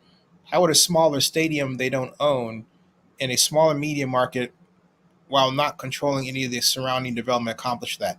Easy, because they would control the revenue stream that comes through it. It's a Dallas Cowboys setup. That's a ballpark home run answer I just gave you right there. Next, brother. And Uprooted says, Dave Cobble got absolutely exposed by, and I have to admit that he did. Bad look for A's leadership. This was the one where Dave fumbled. Being a great community partner. Here it is. Thank you so much for that. But that didn't answer my question. So again, it's a yes or no. Will you willingly commit to pay the live entertainment tax in the near future to fix the equity issue that exists? Like I said, we are committed to being a great community partner in Southern Nevada. And investing, over $1 billion to ensure that still does not answer the question, sir. I'm asking you directly, yes or no. Will you commit to paying the equity issue that we see existence for the live entertainment tax? The legislation as it's. What I would say, I would have said this. Our expected payments are so great that we'll surpass that. So I'm very comfortable with saying not a problem, and just let that go out. All right. Because the numbers are going to turn out that way anyway, but they're scared. I mean, this is just that answer. Hold on a second. Currently envisioned, does not contemplate that. The project is based on, what is currently proposed. And so we've been focusing on that as really the path forward for the team and for the community. Thank you. I mean, I find that disingenuous. I asked you directly, you're going to be capturing this as part of your legislation, yet you can't even commit to doing it yourself. And so I think that's something that the taxpayers must know of this state, but I divert my questions for the next round. Thank you. Thank you so much for that. But that didn't answer my question. So again, it's a... Okay. So my point is, it wasn't that he was exposed. I don't agree with that. I just think that I think Dave is he was caught up in an answer he couldn't wiggle out of, and the problem is that Dave doesn't. I hate to say this, but this has just been my personal experience. You know, my mom gets it. My mom says these guys have been good to you. They're always on your show, and you have to blast them and all that. I'm not blasting him, but sometimes Dave is so busy trying to sell something that he loses sight of the fact that if you just plays it straight and make sure he has a keen understanding the dollar flows through the stadium, he can give an answer that's both correct and excellent with respect to the situation. Yeah, that's the problem, as I see it.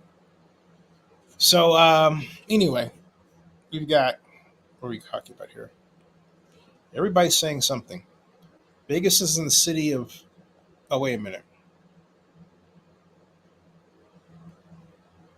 I was trying to read your reaction right here.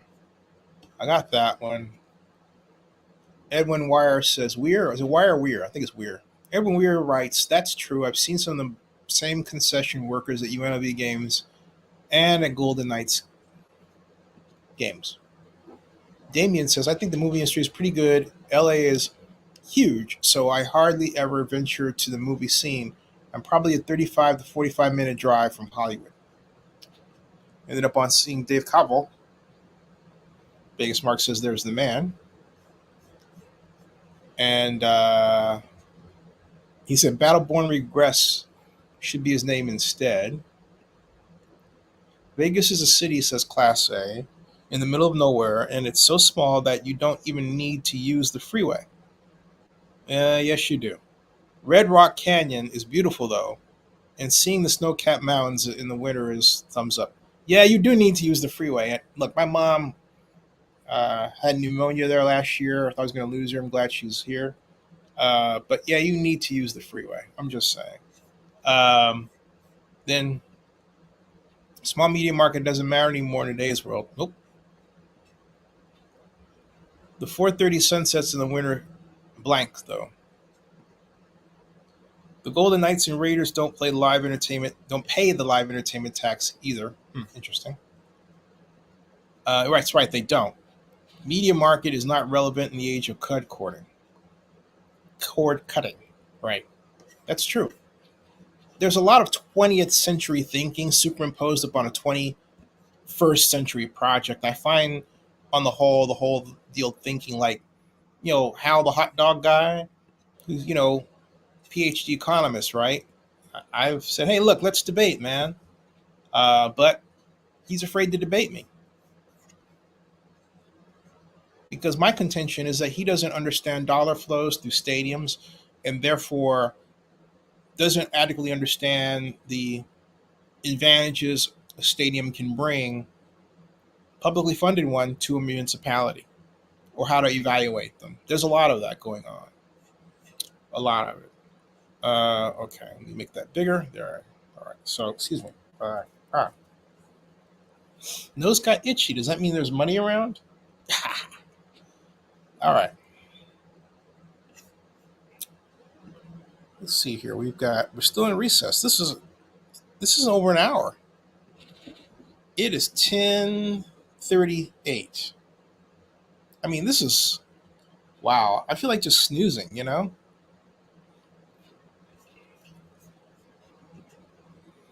I believe NFL Network, NBA, TV, ESPN, and other sports studios set up in Vegas. Yeah.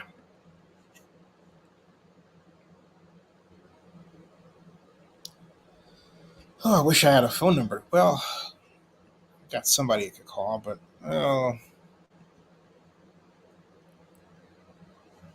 Let me see here.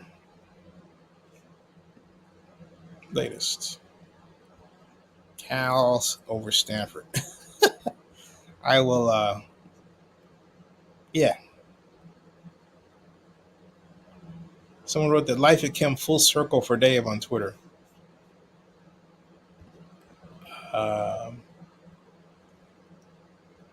What money is he stealing? Dave Cavill is actually a character played by Tim Robinson. Huh.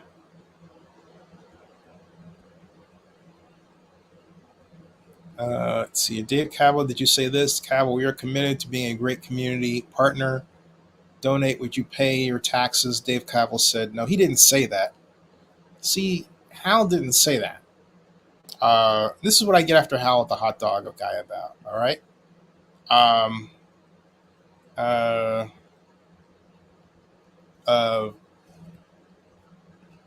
Come on, Hal.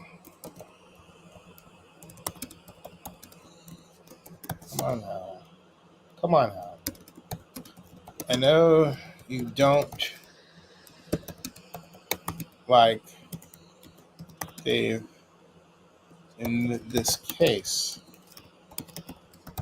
but play it straight. He gave an answer that could be presented as our payouts will surpass that. Hey, it's Chuck. Charlie Santana Jr. Hey, man, how you doing? Oh, busy's good, though, right? I'm glad, Oh, no, who passed away? Oh, no. Yeah, and we're all dealing with, yeah, but anybody that I know of that I didn't hear about, or? Oh. Hey, let me, can I get your comments on the air? Oh. Yeah. Well,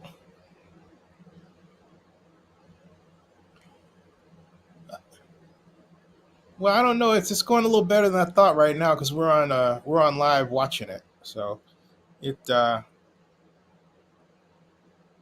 Oh, the hearing is right now. They're on recess.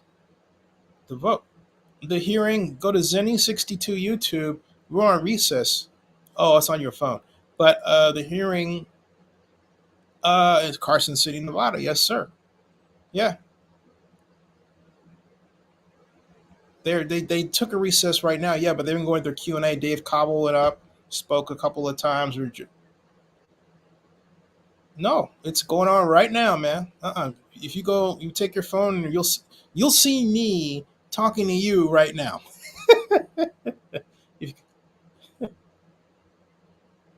I got you.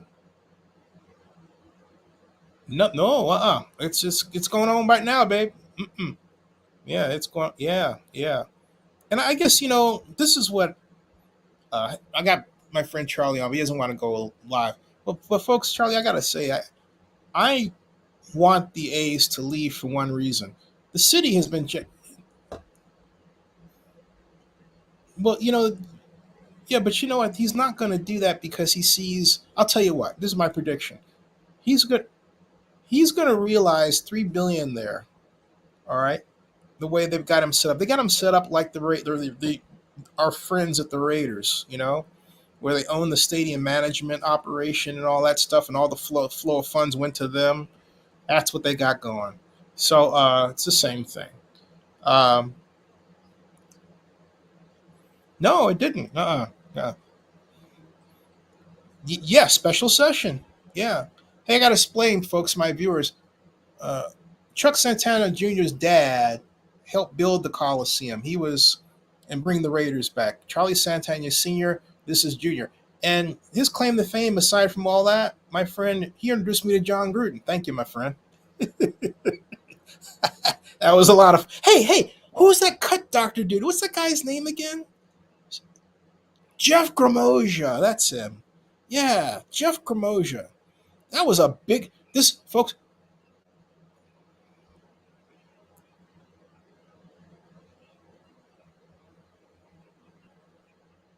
he's the best cut man. Wow. He was, what a big dude. That guy was like 7 feet or something. Yeah, that was best picture. I love it, man. Yeah. Yeah. John Green looked like Dennis the Menace.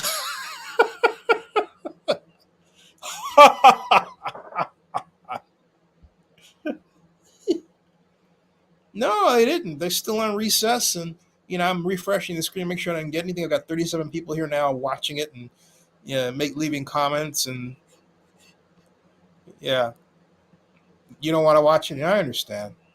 See, my thing is, look, Charlie, what I'm dealing with. Yeah.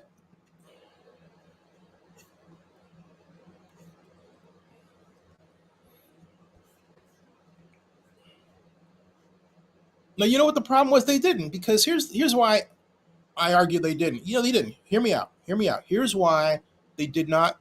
Here's why John and Dave didn't use Oakland to get any better deal. The bond issue in Las Vegas is only $120 million. The one that was planned for Howard Terminal was at a low end $400 million. It should have been $800 million, but the city consultant screwed it up. All right, because you're talking to the guy that, if you may remember, suggested to Dave, hey, look, you should use tax increment financing. And Dave, we were talking on the phone, we're certain that you couldn't use public money. I said, oh, no. Here's, the legislation that Jim Beal came up with in 2015. Jerry signed into the law. He didn't know. So he turned around, had Nancy Skinner, make him a designer bill, SB 293 Skinner, right? So,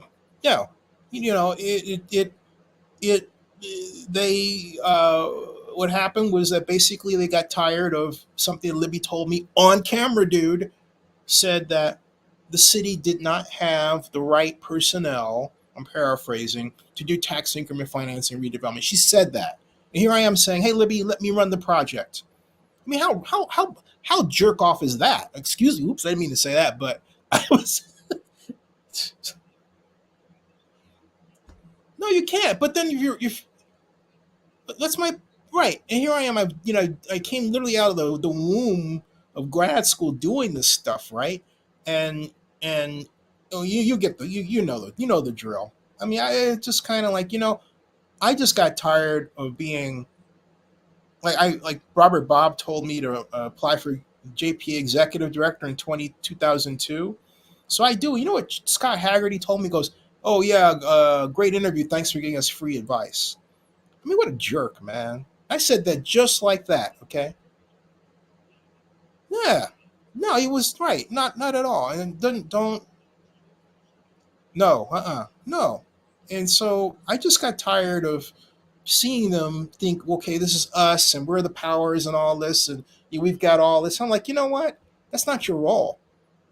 And it's not. That's like one step of violating Section 1090 laws. Conflict of interest and everything. I mean, I found an email the other day. Get this, dude. Dave Cobble gets an email from Betsy Lake. She's the assistant city administrator. And basically she's like, well, pay us now. There's $297,000 in the till. You said you're going to wire us $117,000. Can you do that as soon as possible? I'm like, what is this? This is an email, man. This is in a freaking email. All right? They made the email public 2 years ago. Nobody said anything about it. I did. I said, it's like extortion.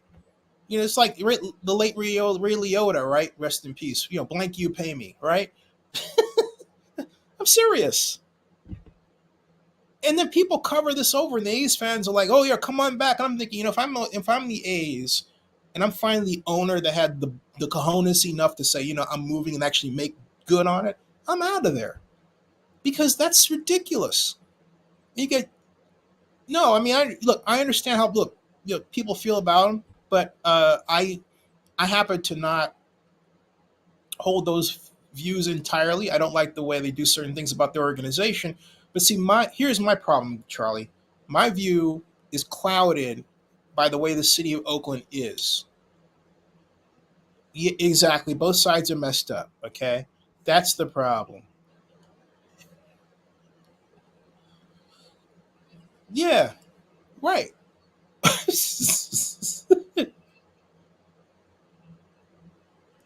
Yeah. But my question to you is, how do you think the A's are going to be? And Mark Davis is like right down the street. You know, Mark. No, I know he hates him. Yeah. Hey, what can you? What was the situation why that didn't happen? What we're talking about is Mark Davis.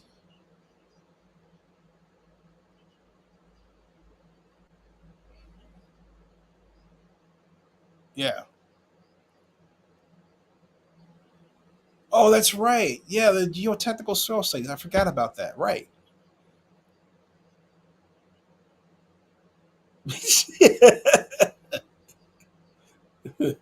Is cursing up a blue streak. Yeah, I remember they kept. Yeah, he kept jerking us around. Talk. Yeah, Mark Davis. Yeah. Yep. That's right. That's what we got. No. Yep.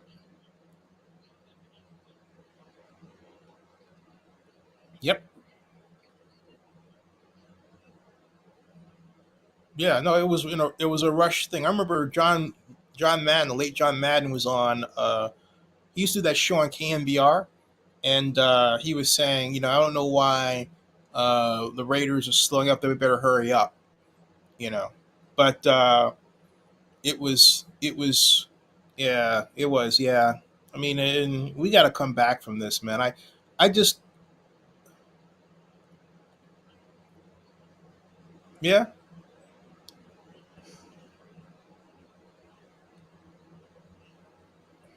yeah. Mm-hmm. Mm-hmm. Yep. Yeah. That's right. And yeah, and we didn't. It would have been the only savior. Howard Terminal was a jewel box in its original design. I don't know why Dave changed it. But oh, jeez. Yeah. No, I'll tell you what happened. What happened was that, and I hate people hate that I say this, but look, I'm the guy that told him to use tax increment financing. Charlie, the city slow rolled it. All right. I went back through the documents I found today the other day, and I discovered that the city never even budgeted time to start an enhanced infrastructure financing district. And then last year, Shang buttonholed me, our current mayor, and said, "Hey, I want to meet with you," but she wanted to be in secret, and she had questions for me about tax increment financing, and she had some homework for me. And I said, "Ms. Mayor, hire me as a consultant." She didn't want to. I said, "Well, why am I here if you have me in this Zoom room?" Yeah, she wanted to use me. Right, right, right. And now she's mayor. She hasn't mentioned anything about it. Okay, and right, we don't have a mayor. That's right. Yeah, that we don't have a police chief either. We're just going down the tubes, man. That's what I'm saying. So that's what I'm saying. Why does anybody want the A's to stay under these conditions? I don't. That's cruel and unusual punishment, man. It's like, hey, we love you, but don't go to. And we know that the city is screwed up, but stay here and deal with the city that's screwed up even more. Seriously, because look, in the old days, A's fans used to sue people. Remember that? Okay, these folks don't sue anybody. They get on social media and they think that's enough. That's what I'm saying. In my day, you sue people. Yeah, mom is fine. She's downstairs. She's watching the basketball game. I'm up here, you know, waiting for this stuff to come back, and I think I'm gonna go down and I'm entertaining the flock. They've been good enough to hang with me. This thing has been on recess for over an hour, Charlie. An hour. Yeah, yeah. Lombardo turned that around. No, they had it 10 days ago. they had the session, but the bill never came up. See? Well, this is today. Today is that day. No, this is live. Go to Zenny62 YouTube. It is live, man. Go to my channel. This is live. There's so much bad information. It's not funny, man. You missed the Q&A with Dave Cobble in it, and everybody's been a lot of bad journalists, a lot of bad journalism, a lot of people, flying crap around, literally throwing crap to the wall and seeing what sticks. Yeah, Mark Davis. Yeah, Mark Davis has theirs. That's why I think they're having a problem. Davis. Oscar Goodman. Yep. Yeah.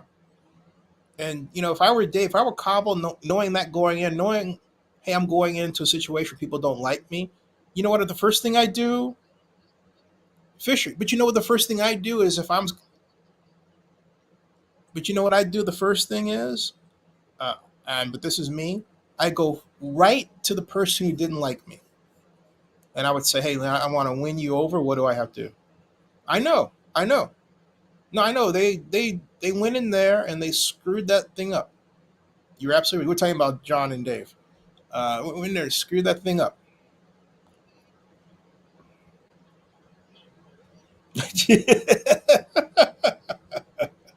Yeah, come on the show, man. Let me get you on the show.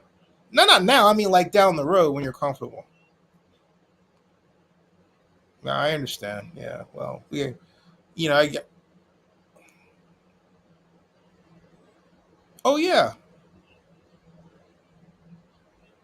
Well. Huh. Talking about Art Modell in Baltimore. Huh. Mm-hmm. Yeah, Bud Adams is a Titans owner. Well, first Oilers, right? Oilers. Houston Oilers. Yeah, I remember them. Yeah. Had that song. Yeah. Bud Adams. Yeah.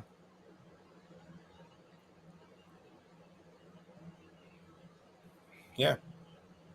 Yeah. Yep. Wow. You talking about Bob McNair.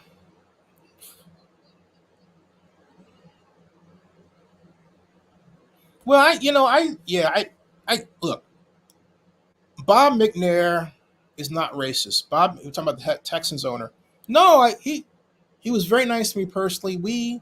I wound up, I was pitching the Super Bowl. You know that, but we were in the same room just before Wilson cocktail party, and we got there early, and we had a great conversation, just hanging out. No, this was Bob McNair, the Wilson cocktail. Wilson, Wilson that makes the footballs, right? Yeah. Right. That's where I was my first NFL party.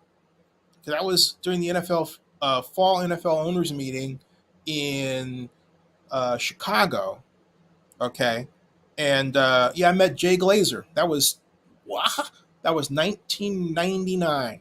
Jay Glazer was a bloke who used to hang out, wear all black. Yeah, he was just starting out. Yeah, that was Jay Glazer. Nice guy, but he would but he paid his dues. He would hang out there and wait for the owners and GMs to come out and ask questions and everything. And yeah, he is. He's a good guy. I like Jay. I enjoy when I see him. Jay Glazer's a good guy. Yeah. I'm sorry, Charlie. I didn't know you didn't know. But now you know.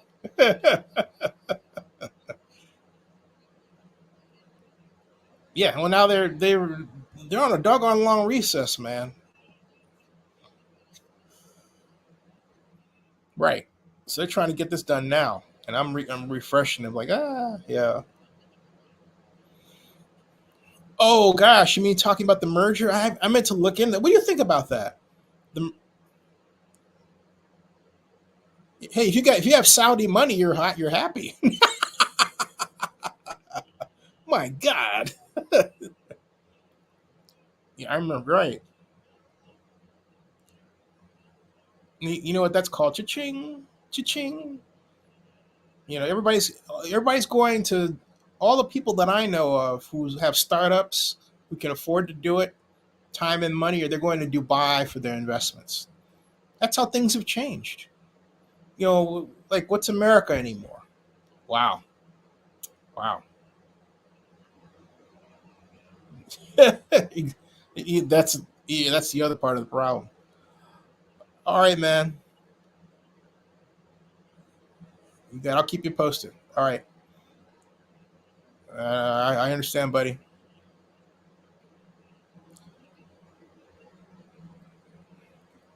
Uh, Actually, I think they're going to do. Here's my prediction: the A's will be worth $3 billion by year three. There, you mark my words, okay? 3 billion. I just hate to tell you that, but I'm just, hey, man, I'm just looking at the paper. Yeah, they're gonna dome it. We need a dome in Oakland. You know, Rebecca's like, well, we'll give you one without the dome. And I'm like, no, no, no, no, no, no, no, no, no, because it's more money.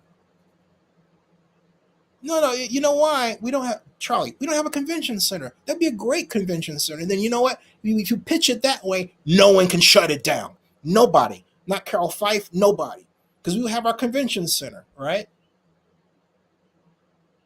Oh, you know what they're doing? They're screwing that up too. They're making it offices. Yeah, I mean, it's just like brain dead stuff, man. I'm like, what the? I went to my first Star Trek convention there in 1975. Yeah, and then 76. Yep, those are the days. I was a Trekker. Still am. You got it. Beam me up, Scotty. Yes. All right, you got to come on. Next time I'm going to order you to come on the show. I'm going to send you a pizza or something. I understand. I understand. Yeah. Hey, man. Definitely say it again. All right, my man. Thanks for calling me back. I'll let you know. I'll let you know. Okay, you got it. All right, man. You got it. See ya. That was my longtime friend Charlie Santana Jr. And he's too pissed off about the A's to come on and talk about it. His dad, if you think, hey, that sounds familiar, his dad was Charlie Santana Sr., as I said earlier, Alameda County supervisor who, along with Don Parada and other members of the Alameda County Board of Supervisors, brought the Raiders back from LA. Um, yeah, so they were a great group of people, a great group of folks. And we had the Coliseum Board, which was helmed by the late George Vukasin Sr. Jr. is on the board right now. We call the Oakland Alameda County Coliseum Joint Powers Authority. And we had the late, great Mary Warren, who's one of our most popular entrepreneurs in Oakland in our history. Great lady. Miss her a lot. I miss Mary a lot. That's what Charlie and I were talking about. He goes, hey, all these folks are passing on.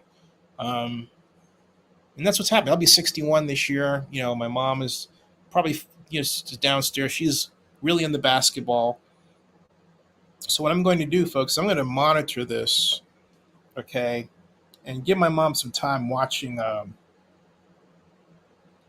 it because I don't like for her to hang out downstairs by herself. Well, we're safe, right? That's not the point. It's just a matter of I just want to keep my mom company. You know what I mean? That's what that's the idea. How come this is wait a second. Let me try something here. All right.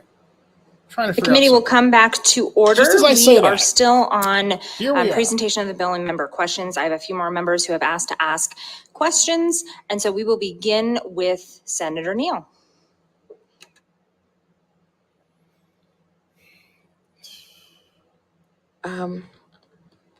Oh my God. My colleague over here has twisted the cord. Anyway, so I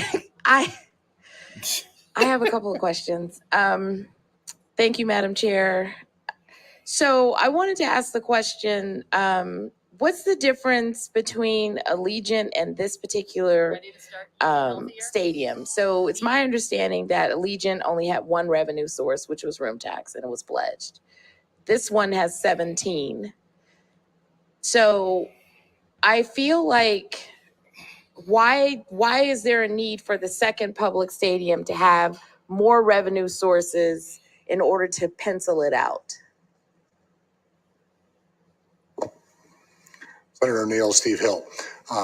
The revenue source at Allegiant Stadium is not dependent, as you point out, on Allegiant Stadium. It is dependent on the room tax throughout a 25-mile radius that incorporates most of the rooms in Clark County.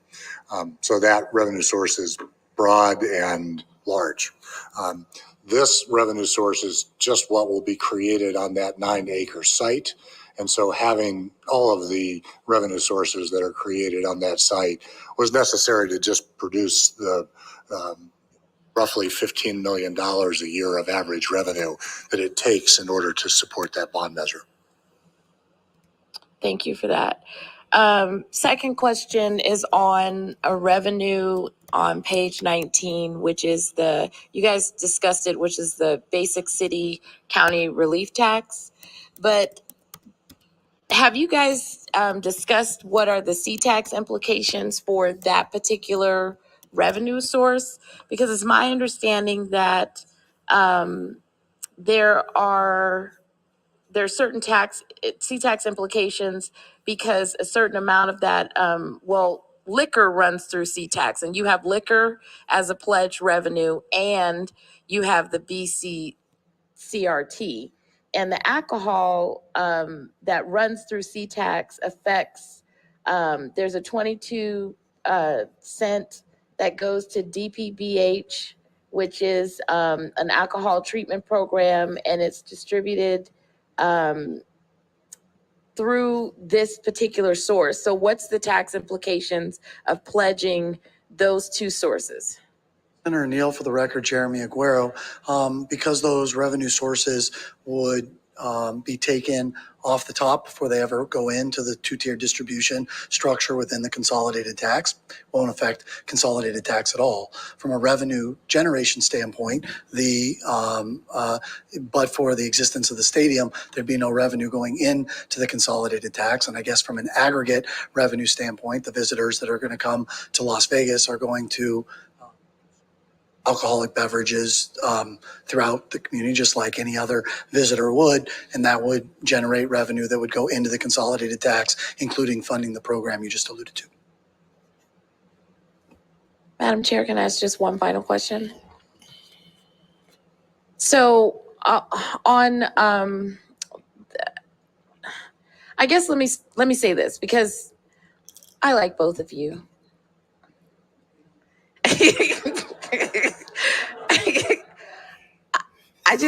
I think we're at a philosophical difference, because I haven't come to the belief that we need a second publicly funded stadium.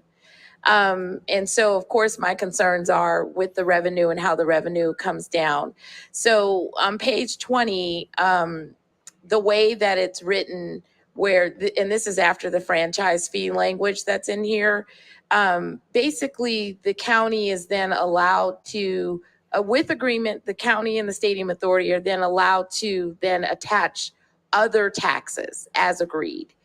And then on top of that, the way I understand that this would work is that if the state was to pass any new tax, that could then be pledged within that stadium improvement district, and it would be sucked into it. And so in my mind, I guess I see that as like this slippery slope where although there's 17 revenues here, there's also other future taxes that could be drawn into this project. Can you talk about that? Not true. Senator Neal, Jeremy Aguero, you're right.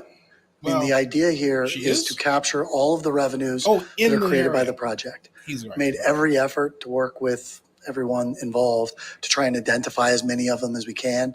But you know, sometimes there's revenues that we may or may not be able to see. Most notably at the local Actually, level, it's no, a little she's more not. difficult. Yeah.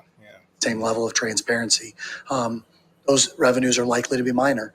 You're also correct. If there was some other revenue source that was created by the legislature, unless the legislature chose not to do it, it could potentially be captured if both the Stadium Authority Board and the county agreed that it should be captured. The idea being simply to pay those bonds off as quickly as possible by utilizing whatever revenues generated as a result. Yeah. I'm going to interrupt. I did see, I think that our fiscal staff and Mr. Nakamoto may have had something to potentially add to the last question. And so Mr. Nakamoto, if you would like. Thank you, Madam Chair. For the record, Michael Nakamoto, Chief Principal Deputy Fiscal Analyst with the Fiscal Analysis Division. Just for some clarification on the liquor tax issue that Senator Neal raised. There is a portion of the tax on alcohol above 22% alcohol by volume that goes to the consolidated tax distribution. It is 65 cents per gallon of that tax.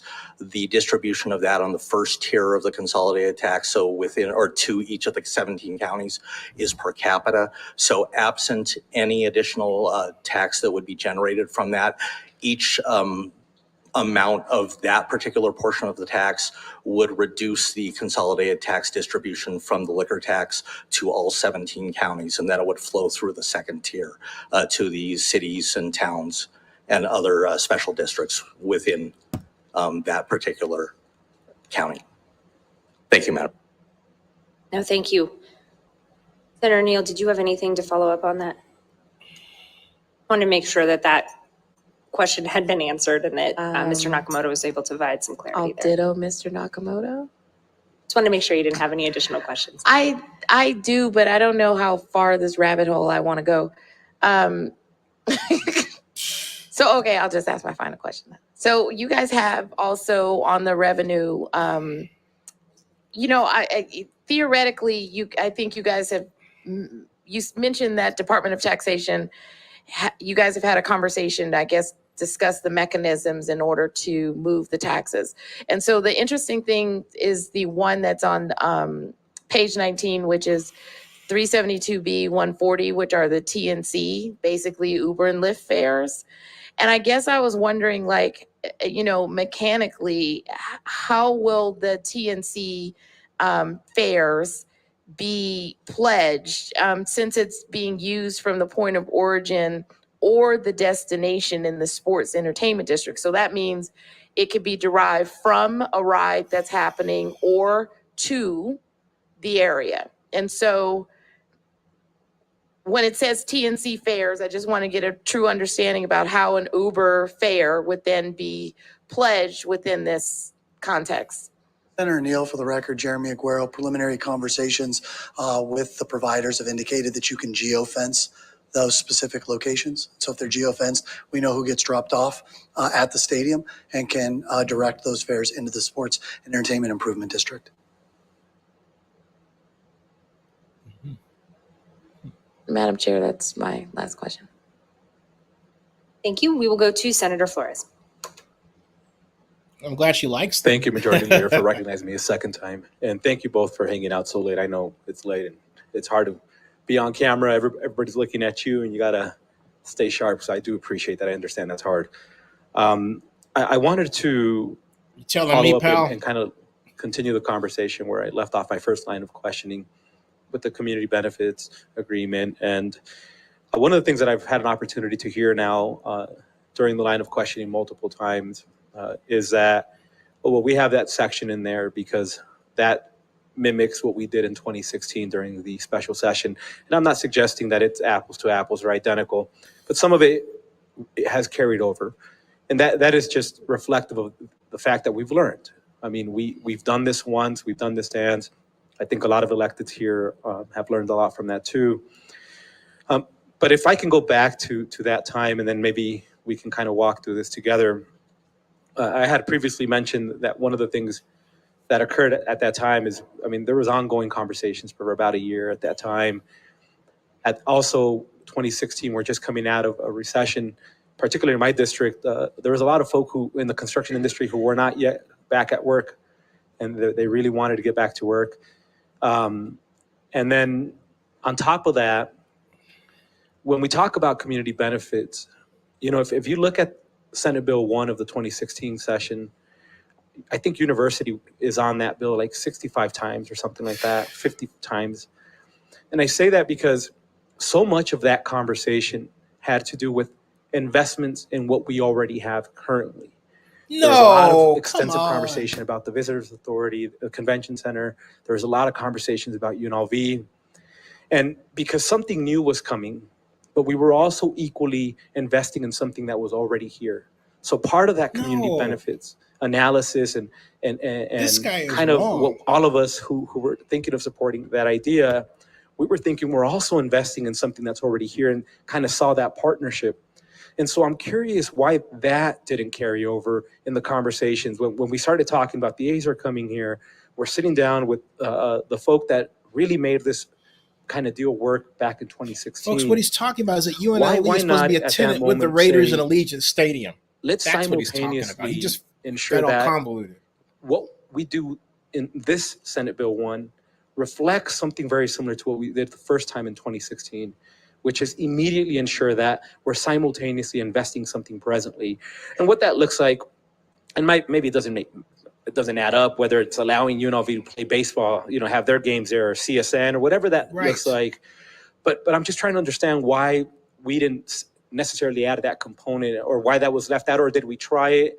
And obviously within the conversations you were having, it's just unfortunately, it just didn't pencil out the same way. I just wanted to get kind of into that discussion that none of us were a part of. Because UNLV didn't want to be part of that. They didn't need Senator to. Flores, Steve Hill. I'll give you a couple of different viewpoints.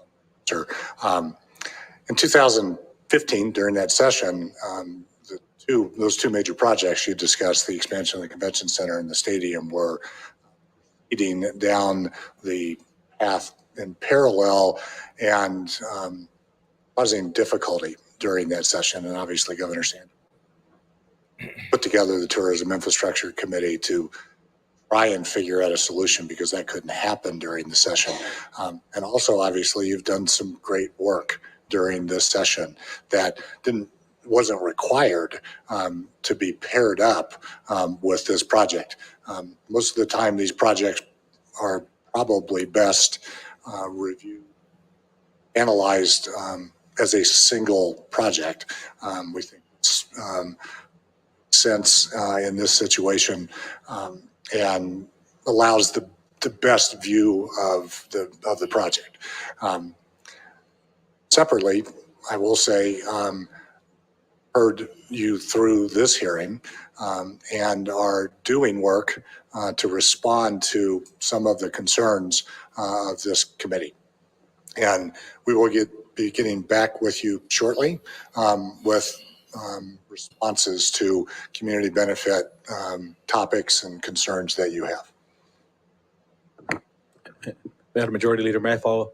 And thank you for that. And what I would add to that is, I think something very similar is happening now, in that when you talk about Allegiant, and you alluded to it in your response, there was conversations that were happening prior to the Allegiant conversation that were left unfinished, and we couldn't get them across the finish line. And it wasn't until we tied them into Allegiant that all of it collectively worked. I think that is also true presently. There's been a legislative session that just ended, and there's a lot of legislation there that also didn't make it all the way through that finish line. And attaching it to this conversation is very prudent, and I think can allow for this conversation to move further. I think we're in a very similar situation.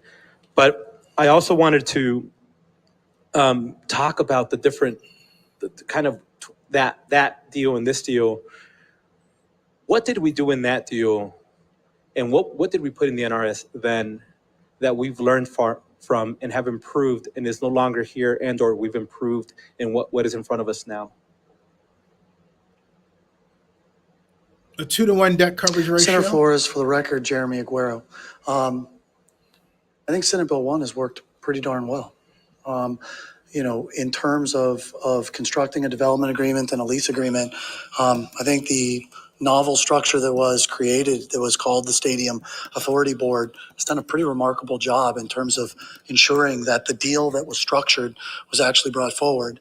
I think oftentimes, when we look back at what happened before, we look at Senate Bill 1 and we look at the section that is where the community benefits plan, for example, is included, right? That's section 23.5. You'll notice that, I'm sure oftentimes you don't have a sort of half provision, right? A half major section of a bill. And that's because that section was added at the 11th hour as folks were sort of talking about things that we needed to do better relative to that bill to get it across the finish line. There was not a lot of conversation about a community benefits plan throughout that process. It sort of came up during the legislative session. To your point, we probably should have had some more time. We probably should have thought about it a little bit more.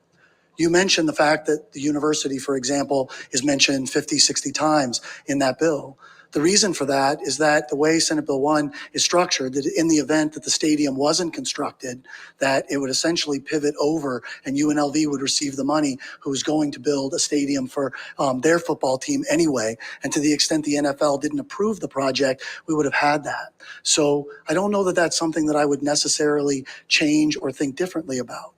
In terms of the structure for the community benefits plan, I think you make an excellent point in terms of being a little bit more structured around it. Respecting the fact that that both the legislation that you're contemplating now and Senate Bill 1 from 2016 includes language that requires us to sort of think about what would happen. I can tell you, we pressed the Raiders pretty hard on that community benefits agreement. We went out and we looked at other community benefits agreements that had been around the country, and we asked them to put the highest thresholds of any one that we could find in terms of minority and women hiring for both the construction phase and the operations phase, and they've beat every estimate that we put in there. Are there things we could have done better? Are there things that you brought up here today that we could have done better? Yes, sir. There are absolutely things we could have done better relative to that. There are a couple of provisions that are in this legislation that were not in that last one. Things like making sure that the public remains a third party beneficiary of any agreement that exists. That sort of came up from time to time. I think that there are provisions relative to how agreements are renewed and things like that that are better. But Senator Flores, I'll be honest with you.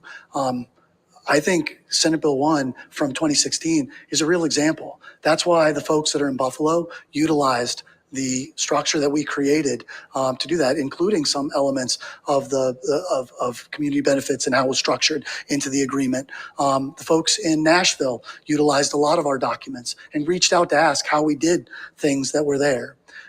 If you're asking the thing that I think is probably most important, it is within the document that you have today, the bonds cannot be issued until a community benefits agreement is in place. That did not exist in Senate Bill 1. All they had to do was create it, and then it had to exist in order for things to move forward. That is not how this legislation works. And I know we use words like accountability and we use words like enforcement, and we want it to be some of those things. I think those provisions will, perhaps not with the level of specificity that's being requested here, but will get you a lot further than maybe we were able to get with the language that was originally created. And Madam Majority, if I get to my final point, thank you. And I appreciate you referencing UNLV as a plan B in case it didn't work, because I remember we spoke about that extensively. And I also appreciate you mentioning that we think we did a really good job on the first bite. Not perfect, but it was good. To the first point, the plan B is I guess a different form of that. I think would make people feel a little bit more comfortable, but it's not here in who's gonna fill the stadium if the A's don't come, because the A's will come if this deal goes through, right? That it's a different scenario, but there is this notion that links both of those comments that you made, that we did do very well and we did exceed projections, and the stadium is outperforming what we even suggested it would. But if we're so confident that that is true today, then I think there's an opportunity for us to consider having some clawbacks here and saying, we feel so confidently that we're going to exceed the expectations that we can push in the other direction and say, if we don't meet the expectations we're talking about, that there's some clawbacks where the team will have some responsibility there of what we are asking you to kind of hold the bill on. And it's not something that you have to answer the question now. This is a conversation you have to think about, and I'm not going to put you on the spot in that way. That's not my intent. But I just think these are the type of things that allow for folk to have a little bit more comfort, because it's demonstrating that we've seen this in the past. We've done this plan. We think we're going to do what we've done before, which is beat what everybody thinks we can actually do, because Nevada can deliver. And we're so confident that there's language in there, and we're not calling it a plan B. We're calling it here an assurance of our confidence that we're going to create all these jobs, that we're going to have all these benefits to everybody, that we're willing to put some clawbacks in there. Then if we don't meet those expectations, the A's will fall on that. And that's just for you to think about. I'm not trying to put you on the spot and force you to answer that question. But I just wanted to throw that out there. And thank you again.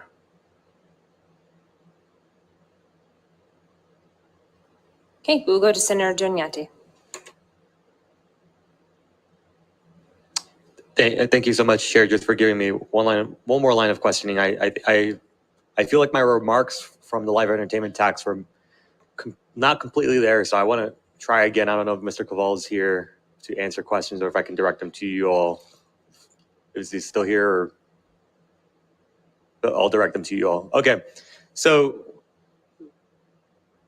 and you'll understand what my final conclusion point is. So, by no means did I mean my line of questioning as a sign of disrespect or trying to downplay the presentation that you have today. I believe that many of the residents perhaps would welcome the Oakland A's to Las Vegas if the circumstances were right, including myself. The question that, of course, comes into play is using tax dollars and the ramifications that exist with such particular outcome. And as my colleague mentioned just shortly, the potential clawbacks if we fail to meet the requests of, say, projected jobs, projected revenue. Should we hit a downturn? What are the ramifications or the steps in place to provide such proposal? And so, just simple question. If I purchased food and merchandise on this site, would I have to pay sales taxes? Yeah, Steve Hill, yes. Okay, that's what I figured the answer was. And so if you have to pay sales taxes for food and merchandise, I don't know why we would ignore paying either a sales tax or a live entertainment tax for the ticket sale to get into the facility.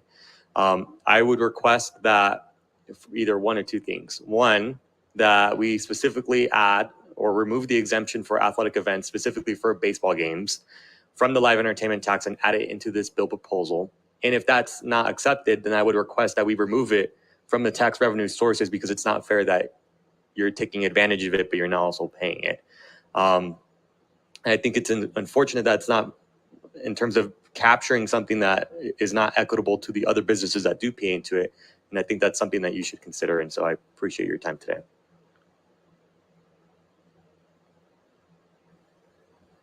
Senator Nguyen. Thank you, Chair. This is kind of following up from some of the earlier comments from my colleague from Senate District 4 about how kind of the funding model and some of the provisions around the money kind of differ from the Raiders Stadium. But specifically, if we can talk about Section 30, that's the credit enhancement section.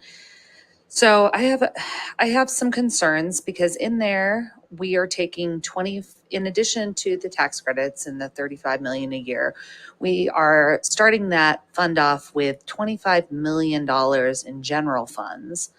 That, it's my understanding, is proposed to be put into that infrastructure bank. And am I correct in understanding that the intent is to allow Clark County to get better terms on bonding? When for the record, Jeremy Aguero, yes. And then just to follow up on that, I haven't really seen that anywhere, and I'm just trying to, can we explain why that section is there and why that $25 million is needed in that project? Like, can Clark County not seek this bonding without having that backstop in the infrastructure bank and that $25 million in general fund dollars in that infrastructure bank? Senator, for the record, Jeremy Aguero.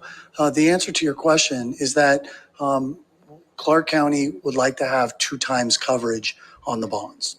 For every $1 that's available for principal and interest, another dollar that's available to make sure that if revenues come in short, that there's a backstop. If we had 2 times coverage only on the revenues that were there, it wouldn't be enough to generate the revenue. It would be too little. And so by creating a line of credit from the state, it allows us to take the bonding amount from 95 million roughly to about $120 million overall.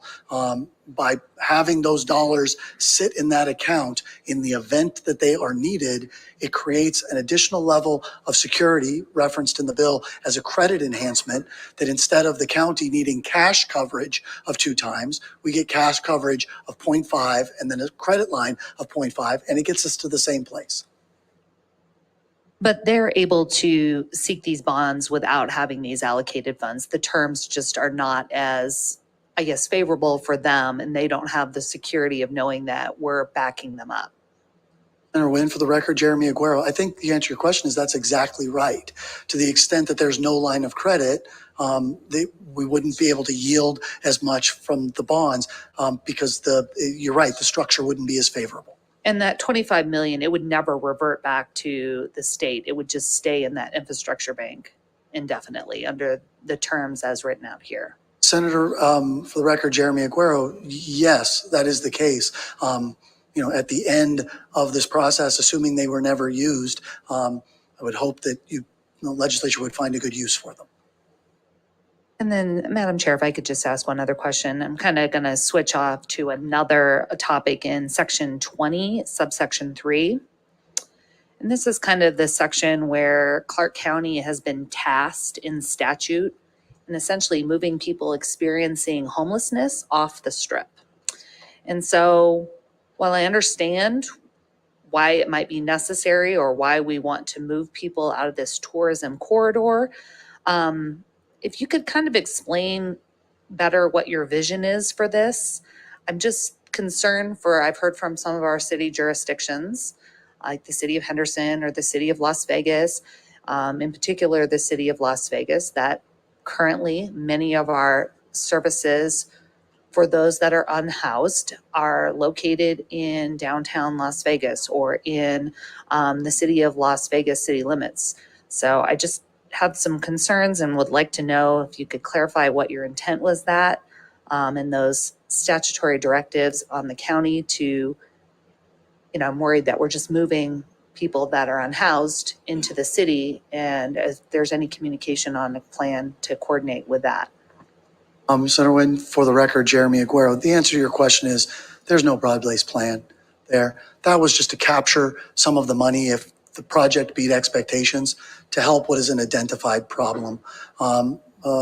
This legislature passed AB 528, which deals with identifying and thinking about a more comprehensive solution to homelessness. There have been other legislation that this body has undertaken. Local governments are spending upward of $100 million plus on this problem in Southern Nevada alone.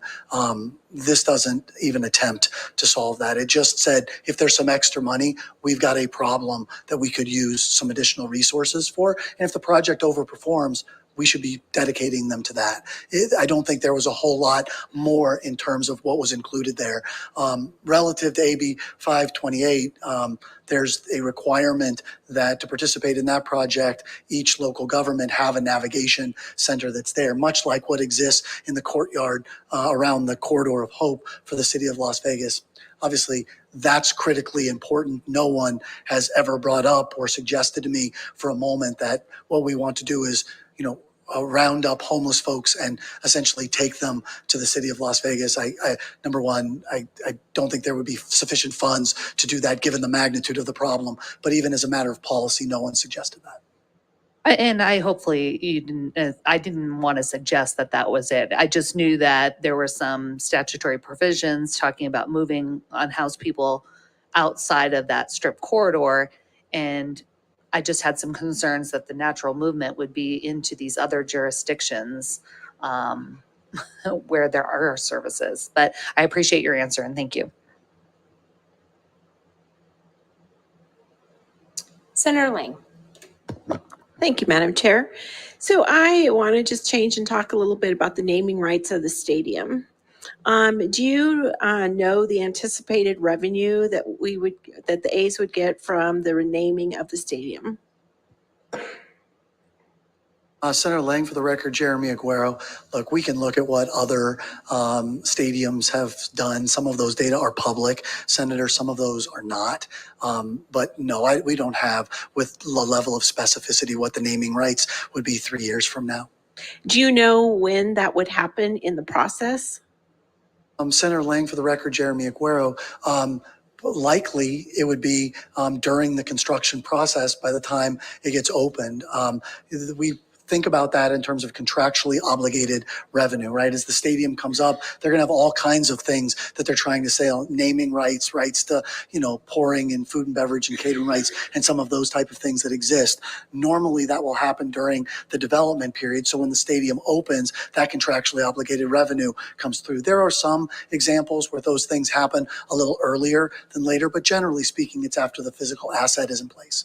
And so I think you just kind of said, but I just want to make sure I heard it correctly. So would the money from the naming of the stadium come in one lump sum, or does it usually come in over time?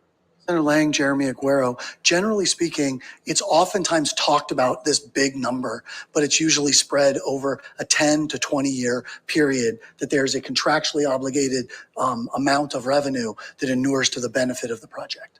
Great, thank you. You're welcome. Thank you, ma'am. Senator Harris. Thank you, Chair, for the second bite at the apple. Mr.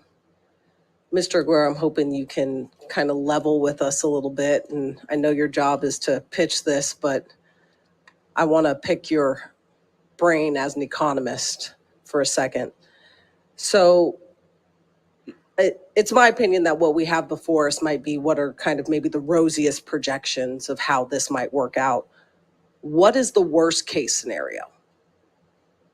Senator Harris, for the record, Jeremy Aguero, the worst case scenario is that we begin to build something and it doesn't get completed. We run into a pandemic like we saw before, and it has a compounding effect associated with our community, and it shuts the strip down like what we saw before.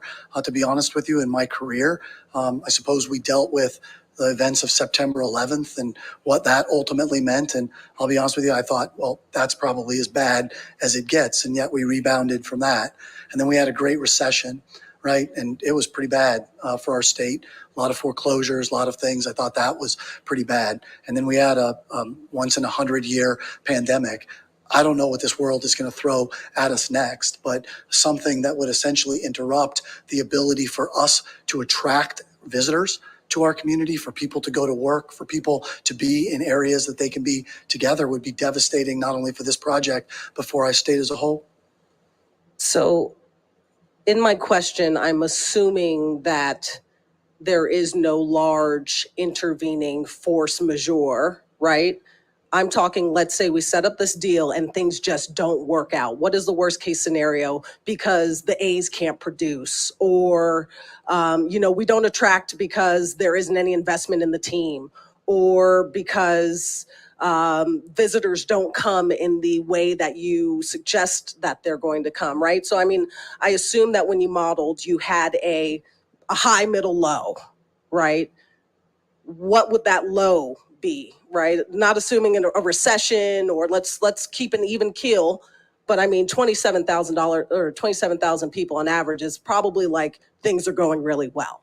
What is the worst case scenario if things don't go well? How much is the state, the county going to be on the hook for? Yeah, Senator Harris, for the record, Jeremy Aguero, I think you and I are just going to have to disagree on this a little bit. I don't believe that the project achieving 50%, the 50th percentile, is somehow setting the world on fire relative to attendance. I don't believe that 8 events happening at the facility in any way suggest maximizing the utility of the asset. I just disagree with that. But to your point, are there scenarios in which the project could generate less revenue? Sure, there are. Right? The stress tests that were done by the PFM report looked at, minus 10%, minus 20%. still in which case there was sufficient revenue to essentially secure the bonds as they were issued. Do I believe that those scenarios could exist? Of course they can. And I acknowledge your question. It is a good one. I have no doubt that there are scenarios that we can imagine. This project is not without risk. It is not without risk for the A's. It's not without risk for the state of Nevada. If those things happen that you just laid out, right, the A's will have invested over $1.1 billion, right? They're going to have a massive financial problem. Right. And the reality is that, they could have financial issues that would lead to some kind of turnover there. Again, I feel like the scenario that's been painted is not here to try and suggest to you that, the best case scenario is what is possible.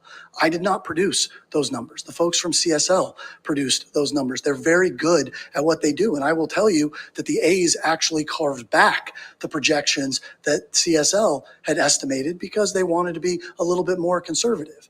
If we had come here and suggested to this body that what was going to be built was a 40,000 seat stadium and they were going to put 27,000 people in it and it was going to be 60% occupied, my guess is people would say, wow, that doesn't seem inherently unreasonable. But because it's being sized at roughly the size of demand for Major League Baseball today, when it's constructed, it will be the smallest venue in Major League Baseball. I would suggest to you that it is not a scenario in which there's this sort of aggressive nature in terms of the demand that's going to be created.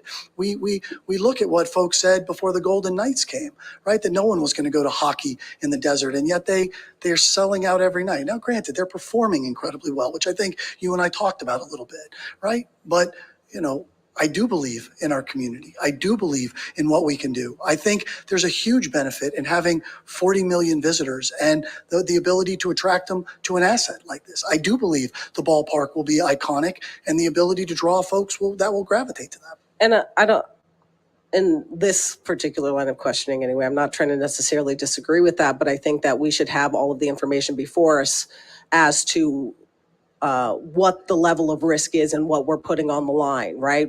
How it could work out if things went well, but we should also know what would it look like if things didn't, right? Has anyone calculated the opportunity cost and offset that with the investment? So we know if we take the money, what we might generate, but what's the opportunity cost for this? If we took the money and spent it on, I don't know, something like education or infrastructure, which generally economists tend to prefer because it increases productivity, right? Has the opportunity cost of this been calculated and considered? Senator Harris, Jeremy Aguero, opportunity cost is obviously a complicated sort of concept, right? Because what is the opportunity to giving up, right? I mean, we all value education, and you're right, infrastructure builds capacity that generates it. The reverse is essentially what's been done here, right? If we take all of the cash flows, the state of Nevada is $366 million to the good, right? So the opportunity cost is that the state of Nevada will have $366 million less in a net present value by not constructing the project. So if that opportunity cost, you're going to use that $366 million for education or infrastructure or the countless other needs of the state of Nevada, I believe that the state of Nevada is in a better place than it would be if the project was never constructed. The opportunity cost of not building the project is you get nothing. Except we get whatever we would benefit from spending those dollars on something else. Certainly, but you're going to have 366 million fewer dollars to spend. So it's my understanding that, I don't know, approximately 86% of economists agree that government should eliminate subsidies.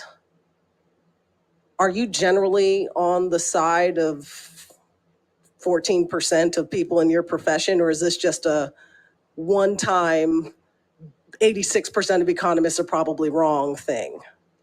Senator Harris, for the record, Jeremy Aguero, obviously subsidies take any number of different forms, right? We subsidize everything in this state, right? It's what governments do. They provide services by collecting revenue and providing services to offset costs for things that wouldn't otherwise be provided, right? There are very different types of subsidies, right? If we're talking about a subsidy that essentially generates greater revenue than it offsets, that's not a subsidy, that's an investment. But I don't think most of the people in your profession agree with the statement that you just made, that it in fact does create more revenue for local governments than it would otherwise, right? I think in this instance, you're probably in the minority here of people in your profession. Senator Harris, for the record, Jeremy Aguero. Look, I've read all the articles that have come out recently about stadiums and subsidies and all those type of things.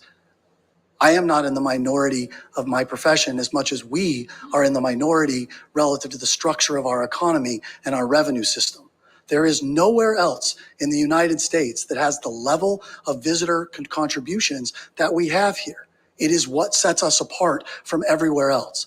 Those economists that are talking about the fact that the subsidies that are provided to public assets like stadiums and arenas, I want to be clear about this. They are 100% correct.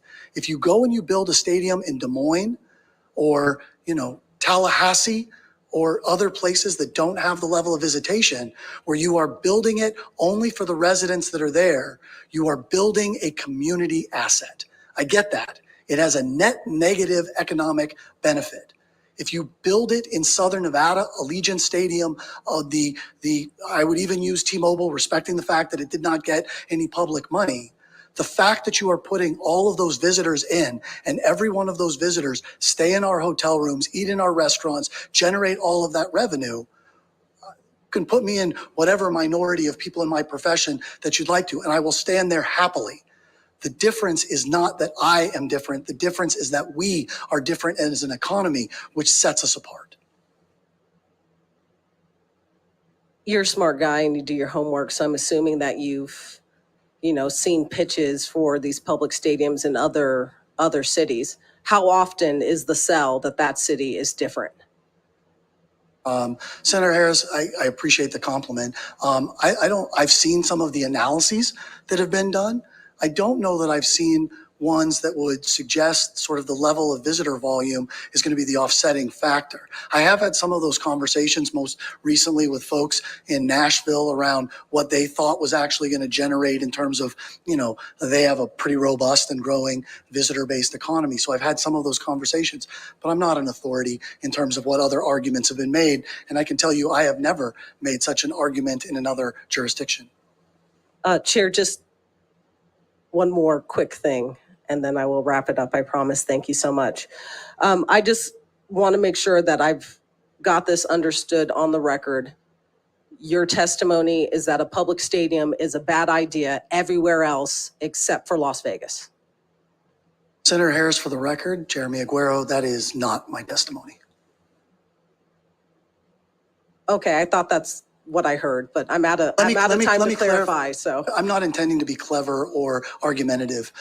I have not analyzed everywhere else around the United States. My point is, when we do the analysis here in the state of Nevada, in Southern Nevada, and we look at the three components, construction, operations, and visitors, what I'm suggesting is that the fact that our visitor economy is more robust than almost anywhere else in the United States allows us to do things and benefit from things differently than other areas. I cannot opine to everywhere else. Okay, thank you, Madam Chair. Senator Scheibel. Thank you, Madam Chair, and thank you for the second bite at the apple. And I know that it's late. We've already asked a lot of questions, but there is one thing that I think that we have not discussed thoroughly enough, which is what we've kind of been euphemizing as infrastructure, but the traffic flow and the parking situation there. I'm assuming that an urban planner or a traffic specialist has been consulted. And what's the plan? Senator Steve Hill. Yes, the A's have engaged Kimley Horn, which is a firm that is a traffic specialist. And the county will weigh in on that if this moves forward. their public works department is also an expert in this. They work with Kimley Horn. Kimley Horn is the traffic engineering firm in Las Vegas. There are a number of different thoughts in that plan. The restructuring of Reno Road that is behind the Tropicana is an important part of that traffic mitigation plan. The work that is already going on at the intersection of I-15 and Tropicana, which will expand that intersection for future growth, is a big part of that. There is also a major planned project just east of this site there at Paradise and Thomas and Mack and the entrance into the airport that will also add capacity at that intersection. As I said before, a lot of people are going to walk to the events at this stadium. And there is the Boring Company loop system, the underground transportation system, has land use approval at that site, and down Tropicana, south on Las Vegas Boulevard, will ultimately be able to connect the parking garage at Mandalay Bay, for example, to this stadium. Parking garage. There are 20,000 or so parking spots in structured parking on the four properties on that corner now. So those will all be available to use, and being able to disperse that traffic so it's not actually centered all at the stadium sites, an important part of reducing congestion. And in addition to that, that site, once the Tropicana is demolished and the stadium is built, but before anything else is developed on that site, that other 26 acres will be available as well.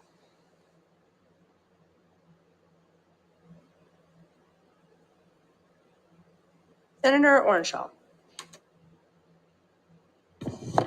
Thank you, Madam Chair. And I am piggybacking on a question my colleague from Senate District 11 had asked earlier regarding the contribution of the developer partner into the infrastructure. And I'm looking at section 22, subsection 2, subparagraph H on page 9. It says that the developer partner must provide for an adequate contribution by the developer partner for the construction or improvement of any infrastructure off the site of the project that it is determined to be necessary for the project by the Department of Transportation, the county, or any municipality.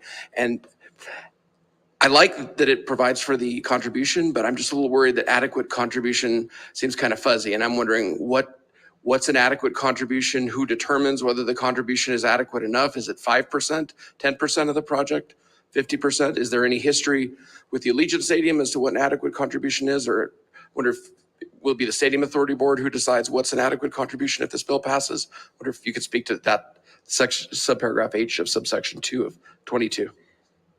Senator Orenshaw, Steve Hill. The definition of adequate contribution will be made in large part because of the location by Clark County through that high impact project process. NDOT will also be part of that conversation, and we'll have that authority as well.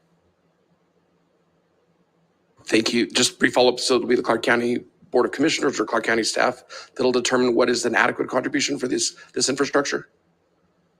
Senator Steve Hill, yes, the Public Works Department will work with the developer partners to determine what needs to be constructed, and generally the A's will pay for all of that, less the $25 million that Clark County has offered as a discount in that development agreement as a part of it. Thank you, Mr. Hill. Thank you, Madam Chair. Senator Severs-Ganser.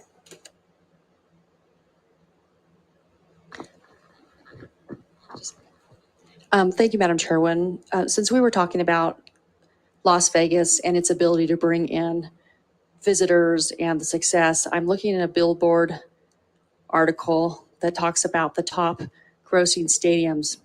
Allegiant Stadium ranked as the top grossing in the world. The numbers were between November 1st of 2021 to October 31st of 2022, $182,503,000 with over 1 million attendees. Then you go SoFi, then you go Foro Sol in Mexico City, then MetLife in East Rutherford.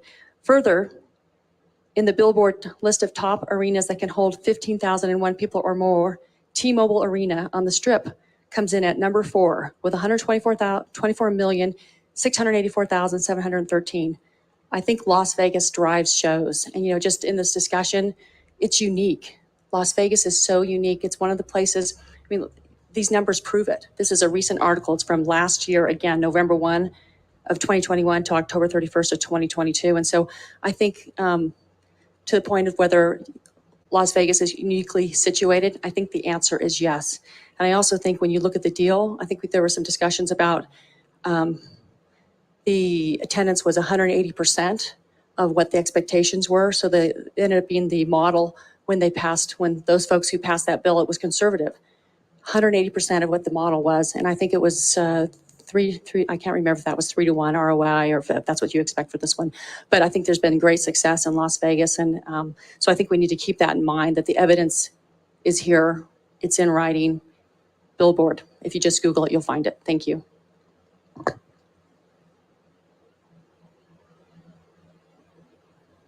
Senator Dondero Loop. Thank you, Madam Chairman, for the second bite at the apple here. I do have one last clarifying question.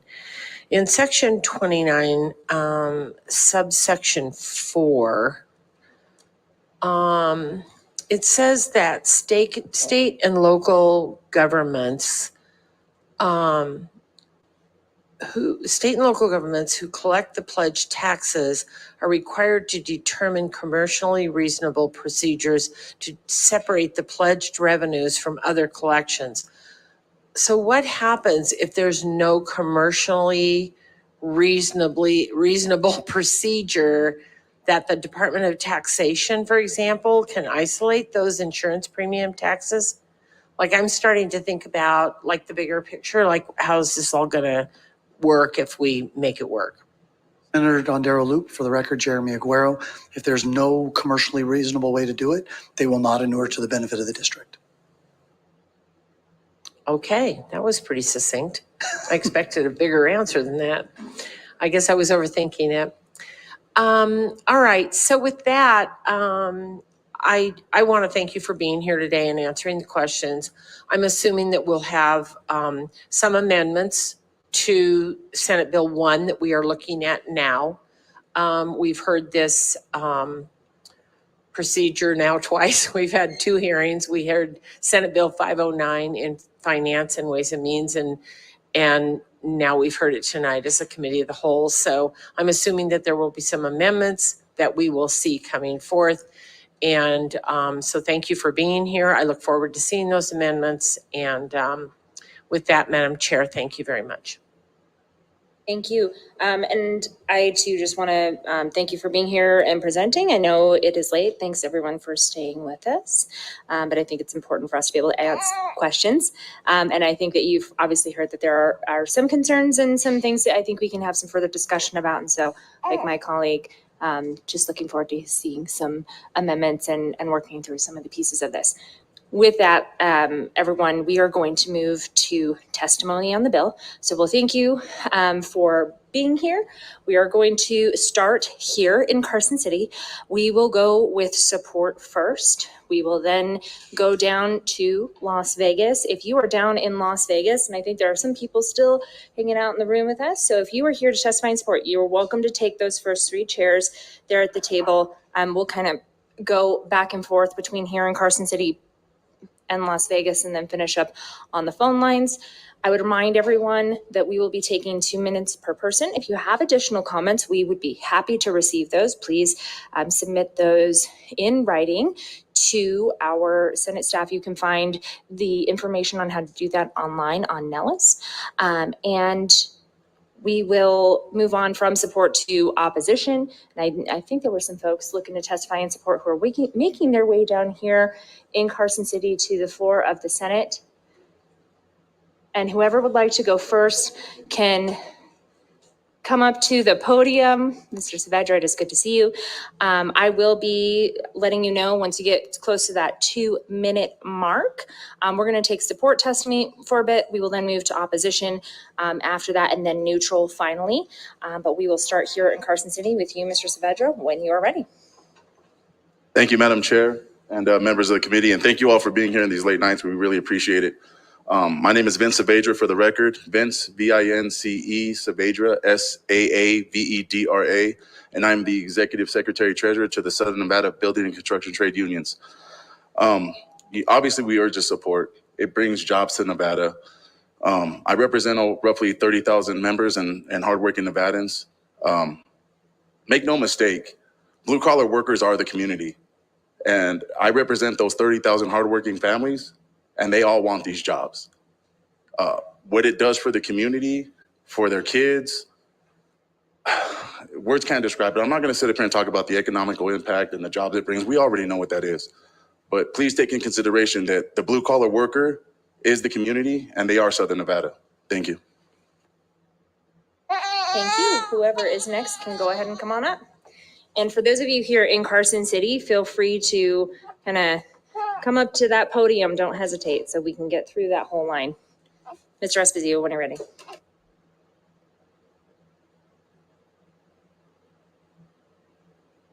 You have your microphone on. Jesus. Didn't know how to push a button, sorry. Greg Esposito, representing the Nevada State Pipe Trades. There's freedom waiting for you on the breezes of the sky, and you ask, what if I fall? Oh, but my darling, what if you fly? That poem came to mind as I was listening to everyone's questions. As somebody who represents the economic interests of 2,200 families in Clark County, I truly appreciate the fact that we have representatives that are picking this bill apart. I wouldn't respect you if you didn't. However, I hope that you don't lose sight of the fact that there are a bunch of people that are hoping that you try to fly. Since the Raiders Stadium broke ground, my organization has taken in almost 200 apprentices. Those are 200 careers started. I know a lot of people are talking about the jobs. Just my organization has taken in 200 apprentices that will now have lifelong careers. Not all of them worked at the Raiders Stadium, but as we discussed here on the floor 7 years ago, Resorts World kicked back up because of the economic benefits of the stadium. Fountain Blues getting finished up because of the economic benefits of the stadium. These sort of projects drive our economy. Transitioning and offering new entertainment options are how we've thrived for the past 30 or so years. And so the members I represent and the ones I don't represent yet hope that you fly. There are 17-year-olds right now who don't know that there's going to be an apprenticeship opportunity out there for them. But once the stadium kicks off, there will be. There are veterans in the military right now, there are service members in the military right now that are going to go through helmets to hard hats, veterans in piping, and they're hoping that you fly. And there are people in the community. Mr. Esposito, if you can wrap up.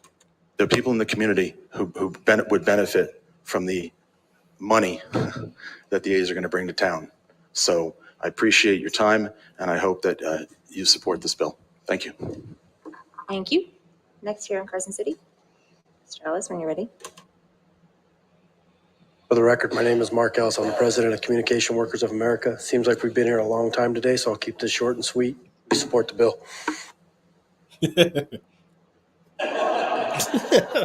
Got a yay there. Mr. Morley, when you're ready. Good evening, everyone. Thank you for taking the time to ask all the questions and get the valuable information that you need to help make the right decision on this issue. I represent Laborers Local 872, Laborers Local 169, and the men and women of those two organizations need these jobs. We need these jobs for apprentices so that we can continue to keep growing the construction industry. Thank you.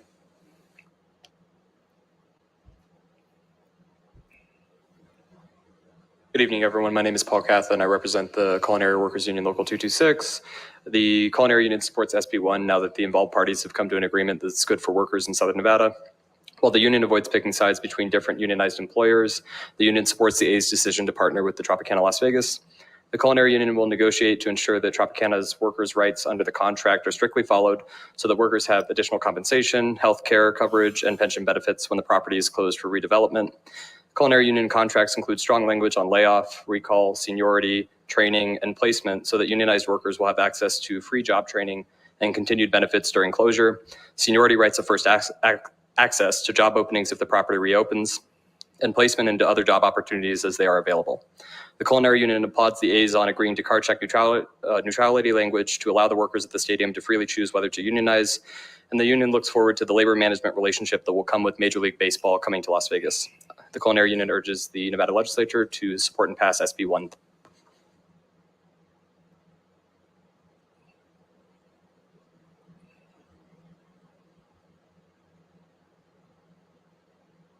Do you have that microphone hit? Madam Leader, Getazaro, and honorable members of the committee, my name is Jason Gray. I'm the Vice President of Government Affairs for MGM. MGM strongly supports the Southern Nevada Tourism Innovation Act, which would facilitate the construction and operation of a world-class Major League Baseball stadium in Las Vegas. We welcome Major League Baseball and the A's and believe their relocation to Las Vegas would cement our destination status as the premier sports and entertainment destination in the world, an unthinkable proposition to many not long ago, but certainly not to this body and not to those of us who know what is possible in Nevada and what Las Vegas is capable of creating when opportunities present. A Major League Baseball stadium would bring material, positive economic impacts to state and local governments and to the resort corridor.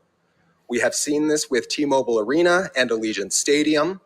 Home games drive accretive visitation and spending from spectators and fans. This means more guests staying in hotel rooms. This means more people dining in our restaurants and taking in the overall Las Vegas experience, with state and local governments sharing in those incremental revenues. In addition to a robust schedule of Major League Baseball games, a venue of this size and structure would enable our destination to welcome entertainment, sporting, and other special events that may not otherwise come to Southern Nevada.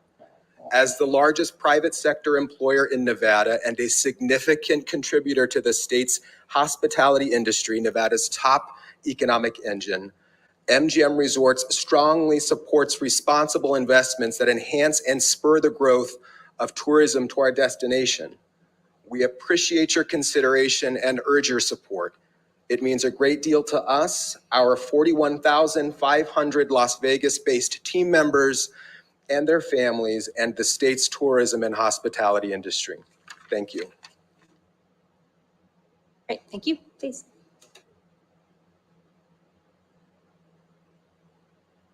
Good evening, Chair and members of the Senate. For the record, Paul Moratkin, Senior Vice President, Government Affairs for the Vegas Chamber.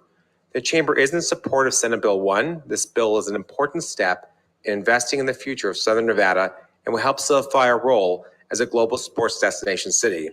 For Las Vegas and Nevada to maintain its position as the premier global destination for entertainment, we need to continue to invest in world-class infrastructure projects that will make sure we're staying ahead of our competitors. We will also be setting new entertainment standards that will be unmatched anywhere else in the world. This bill will also spur economic development and diversification within our economy. By securing a Major League Baseball team with this new stadium, we will open access to a new market of sport fans that we have previously not tapped into. The stadium will also provide a new entertainment venue option, which will attract new leisure travelers both internationally and nationally. Equally as important to our local economy, this project will create good-paying jobs in both construction and the hospitality industries.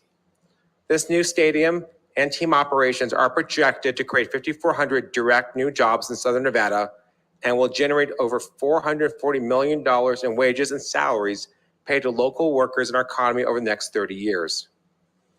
The investment and the construction of this project will also help insulate us against any future economic changes that may occur in the future. The Chamber believes this project will replicate the success we have seen with Allegiant Stadium, which this body approved.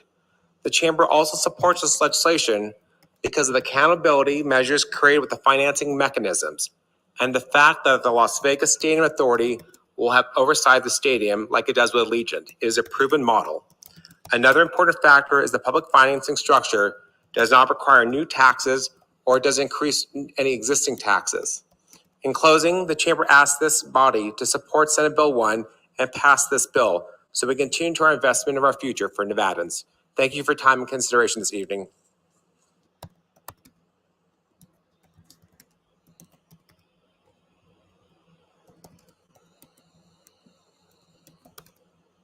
Can you hit your microphone button for us? Thanks. Thank you again, Chair Canizaro, Andy Donahue, Labor Employers Cooperation and Education Trust. I'd like to begin by thanking the committee for being here on account of a measure that is consistent with our shared goals that we all have, namely energizing the workforce development at an unparalleled level. The legislation here today represents a new foundation that will endure through the next generation of construction workers. And I want to thank you for being part of building it today. Andy, for the record.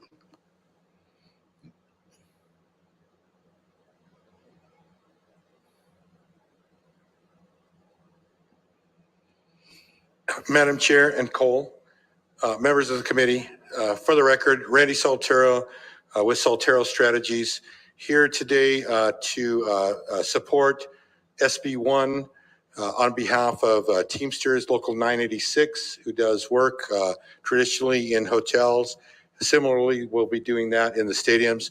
Also, after conversations with President Dave Cavell, we on behalf of IAT, International Alliance of Theatrical Stage and Employees, also will be support after speaking with Mr. Cavell and talking with him, and he is assuring that he is going to be working on a memorandum of understanding to do the work on the stadium as well. At this time, we are in support of SB1. Thank you so much.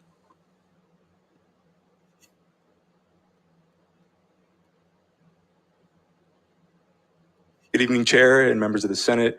I'll try to keep it brief. My name is Aaron Ibarra. I'm with Southern Nevada Building Trades. I also represent Local 797 Plaster Cement Masons. I want to just give a quick perspective from the local education standpoint. I was born and raised here in Las Vegas, and a lot of my friends when I graduated from Canyon Springs High School didn't really see an opportunity in the university setting. And I want to just emphasize the fact that we do have a provision that would require that 15% of the construction workers within this project be apprentices. It's more specifically 5% of that has to be first-year apprentices. That first-year apprentice provision is really, really important, especially for a lot of our locals that might not feel that university is right for them.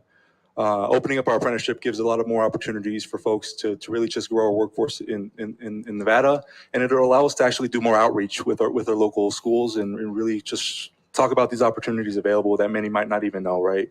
I know I didn't know about apprenticeships when I was in high school, and I think a lot of my friends and people that I graduated with would have benefited from these opportunities.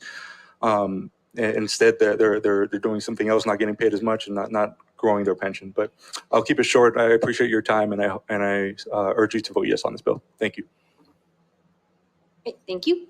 We will move to support testimony down in Las Vegas. So whoever would like to go first, please make sure you hit that microphone button and identify yourself for the record so we know who is speaking. Thank you very much, Madam Chair and members of the committee. We appreciate the time and the energy that you are expending to get to the right place. My name is Jim Gibson. I'm the chair of the Clark County Board of County Commissioners. And I recognize and we recognize the importance of the decisions that will be made over the next day or so. As you consider the legislation before you, which reflects input and collaboration among many, the county, the governor's office, the treasurer, members of the legislature, and the A's organization, it's important that I ensure that you're informed about the role that Clark County has played in these discussions. Our sole focus has been to uphold the prudent financial practices of Clark County. This legislation compels the county to issue bonds for the financing of the stadium.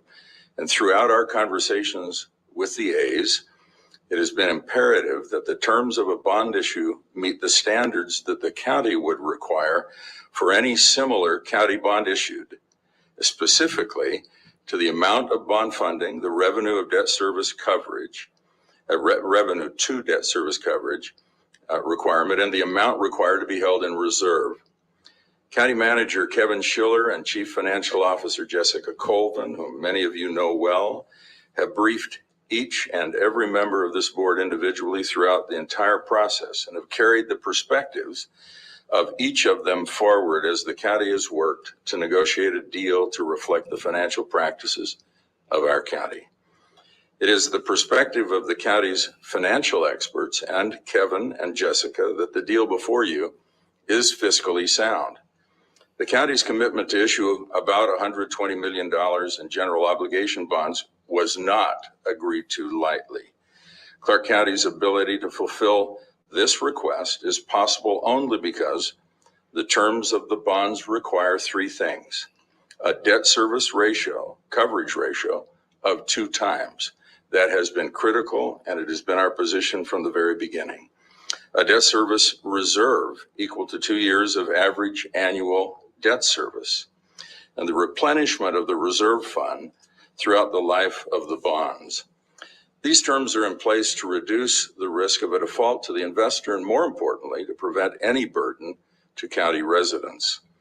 Additionally, the county will provide up to $25 million toward the cost of infrastructure associated with utilities, roadway or pedestrian improvements, fire, police, or other requirements to be identified as we get together and develop the development agreement between the A's and the county.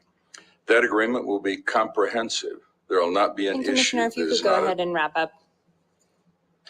We ask you to give serious thought to the effort that we've made. And might I just say, on the homeless issue, it's a pittance. It doesn't come close. $5 million doesn't solve anything.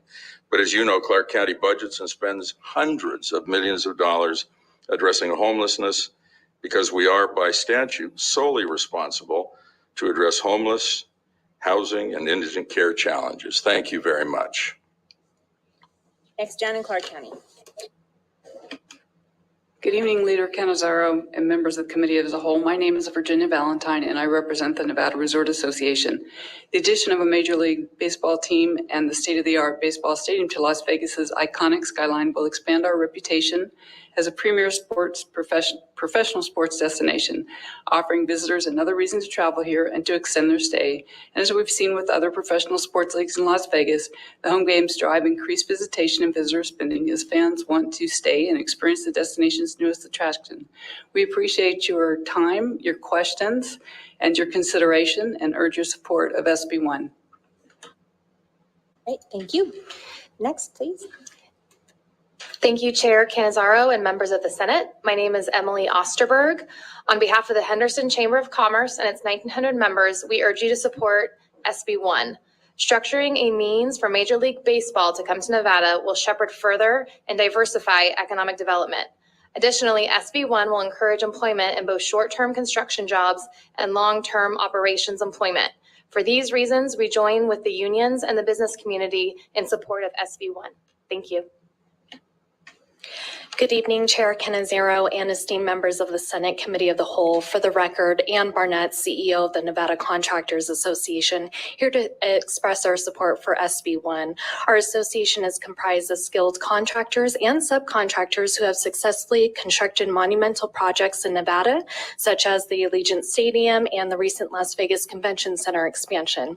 Passing this legislation will provide for the creation of thousands of high-paying construction employment opportunities on yet another world-class venue, as well as support for small and diverse businesses and contributing to Nevada's overall economic growth. Taking these substantial benefits into account, the Nevada Contractors Association strongly supports SB1. Thank you. For the record, my name is Anna Wood. I am Government Affairs Chair and member of the Board of Directors of the Las Vegas Asian Chamber of Commerce. Good evening, Chair Canizaro and members of the Senate Committee. Since 1986, the mission of the Las Vegas Asian Chamber of Commerce has been to serve and represent the professional interest of Nevada's growing AAPI business community. With a population of more than 355,000 Asian Americans, AAPI is the second largest minority in Nevada. The Asian Chamber of Commerce supports the creation of a sports and entertainment improvement district. This addition to our city will not only bring national baseball to Vegas, it will strengthen businesses and build community. Currently, there are more than 22,000 Asian-owned businesses in Nevada. SB1 will enable Asian small businesses and entrepreneurs to grow and succeed through connectivity and opportunity.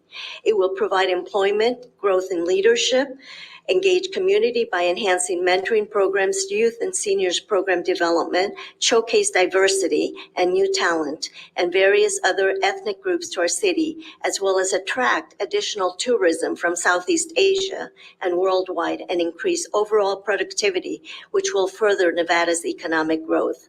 Public and private partnership is a win-win for all. With more than 20 years in community development program experience, I can assure you that the A's previous commitment to community is solid, as shown by their commitment and engagement in Oakland.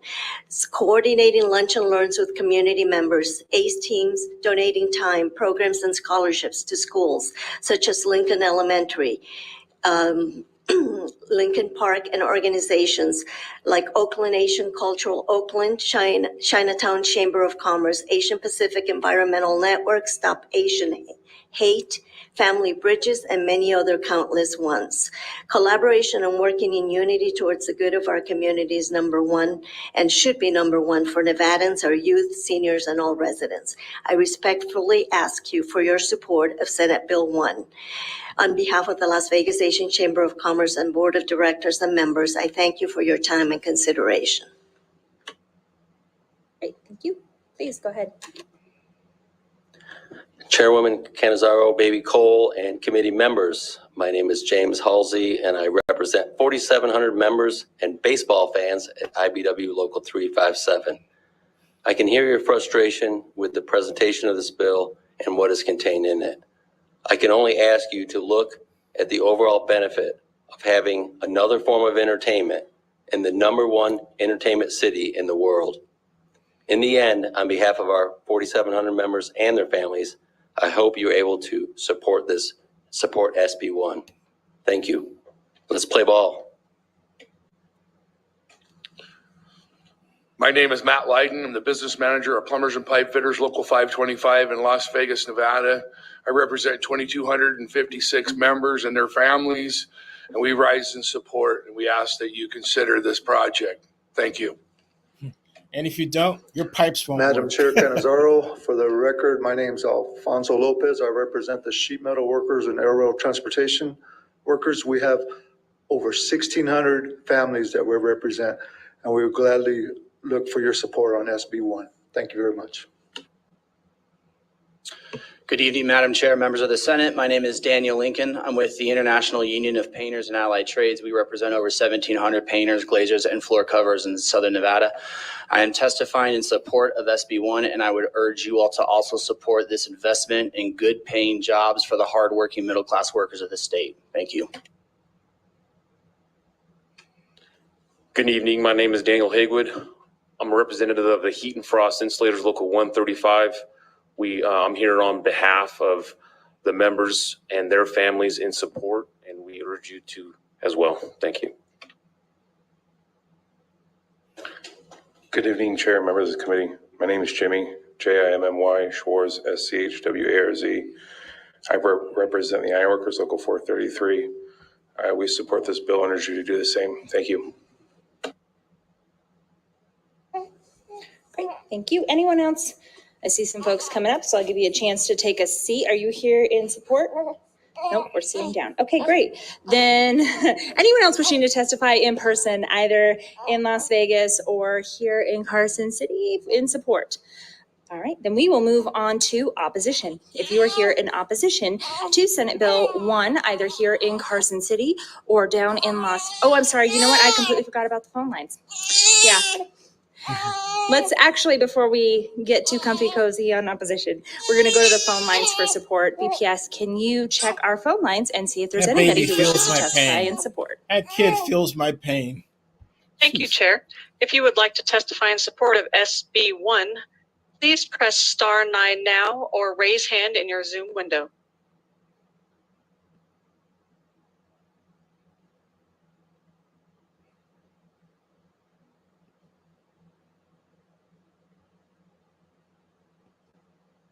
Hello. Hello. We can hear you. Can you hear me? We can hear you. Good evening. My name is Nick DeFranco. On behalf of the Operating Engineers Local 12, we support SB1. This will not only bring good paying jobs, but also benefits to workers on the project during and after construction. Thank you.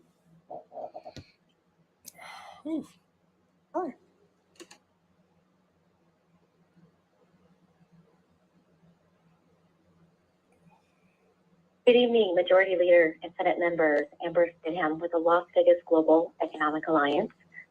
We've witnessed firsthand how our superior stadium projects transform our community. They have proven themselves to have a multiplier effect, especially when positioned among our unique Las Vegas market. We support SB1. Thank you so much.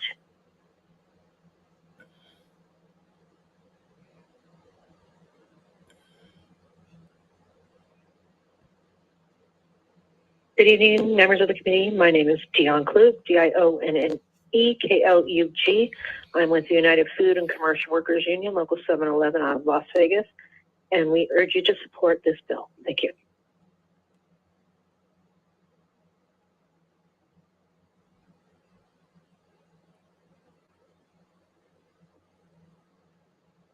Good evening. My name is Brandy Glass. I've been working with unions for over 10 years, and my husband has been a union member for around 30 years. Building another stadium in Nevada guarantees my husband work at fair wages and benefits at home instead of having to travel to another state to work. The other sports that have come into town have opened up so many opportunities for my children already, and I believe bringing baseball here will do the same. I am in support of SB1.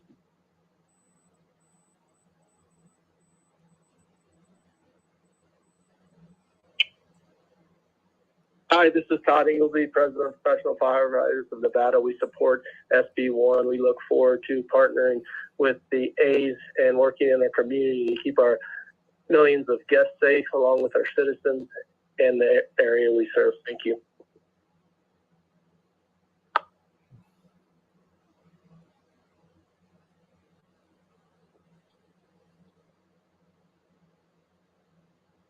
Good evening. My name is Peter Guzman, and thank you for allowing me to testify this evening. Today I'm testifying on behalf of my members.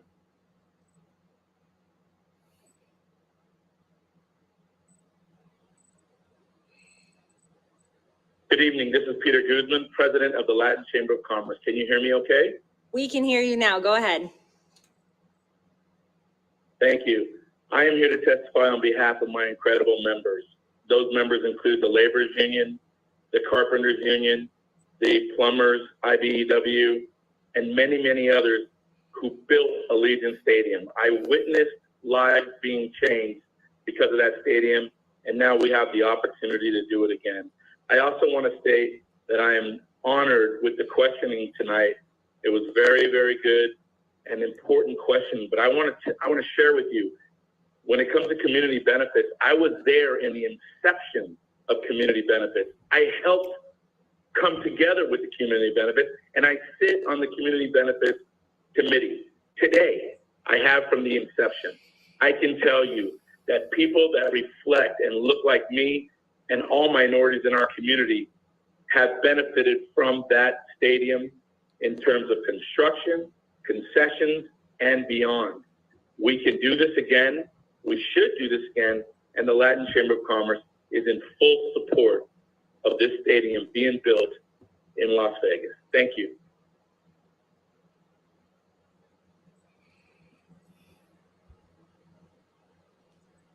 Good evening, Madam Chair and members of the Senate. For the record, my name is Liz Sorensen. I'm the president of the Nevada State AFL-CIO. I'm here this evening in full support of SB1, and I urge all the members of the Senate to also support SB1. Thank you for your time and all your hard work.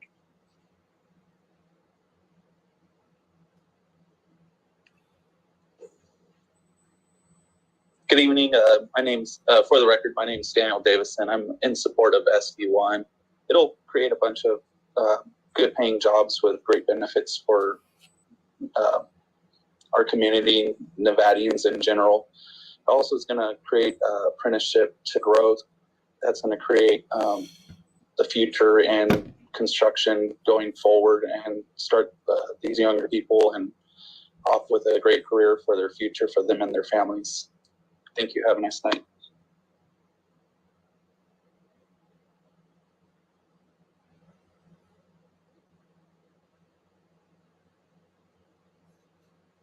Good evening. I'm Chair and members of the committee. For the record, my name is Susie Martinez. I am the Executive Secretary Treasurer of the Nevada State AFL-CIO. And on behalf of over 150,000 members and 120 unions, we are in full support of the bill. Thank you, and thank you for all your hard work. Have a good evening.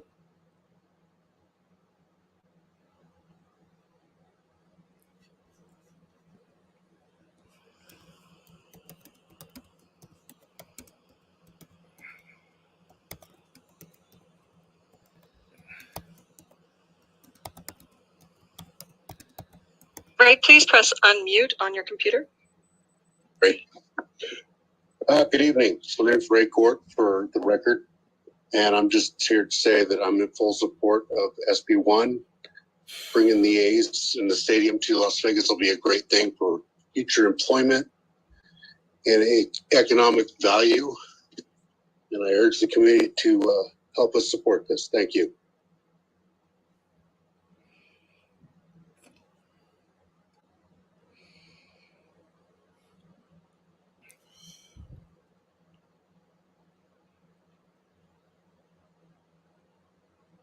Caller with the last three digits of 379, please continue. Hello, good evening. My name is Diego and I'm calling from Henderson. I would like to start off by saying I'm in full support of SB1. I think it would be an amazing opportunity for us to bring baseball to Las Vegas. Don't let these online tools trick you. A lot of it is outside sources telling you how to voice our opinion. I've talked to many Henderson locals who would love to see this happen and would support the team. I'm a lifelong A's fan and would be one of the first to buy season tickets. Let's make this happen. Thank you for your time.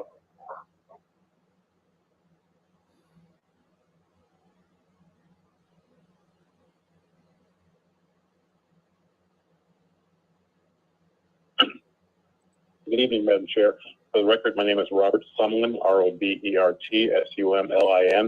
I'm with the International Association of Machinists and Aerospace Workers, local lodge SC 711 in Las Vegas, Nevada. I am here in full support of SB1 and I urge the committee to support it as well. Thank you for your time.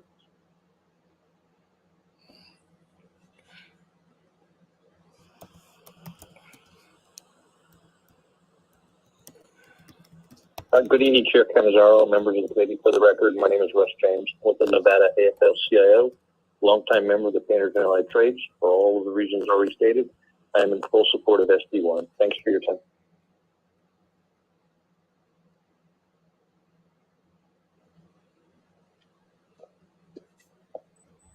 Good evening.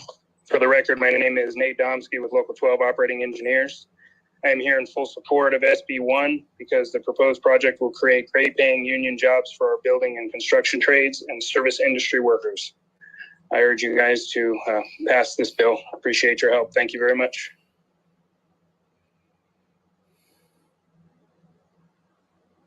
If you recently just joined us, we are currently in support of SB1. To testify in support, please press star 9 now or raise hand in your Zoom window.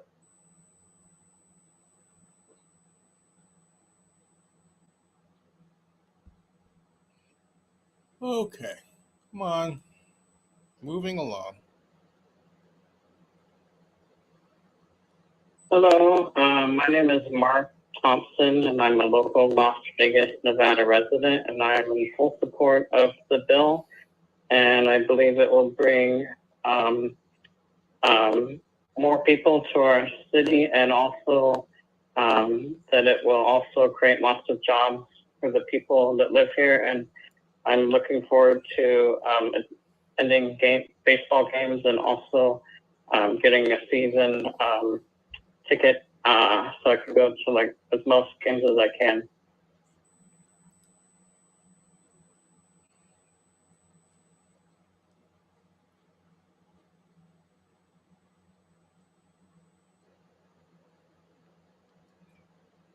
Good evening, Chair Canizaro.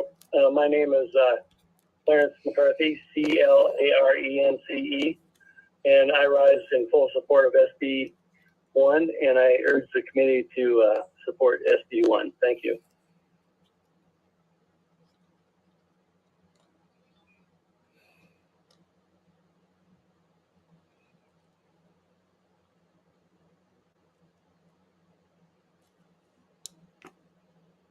Caller with the last three digits of 433, please press *6 to unmute yourself.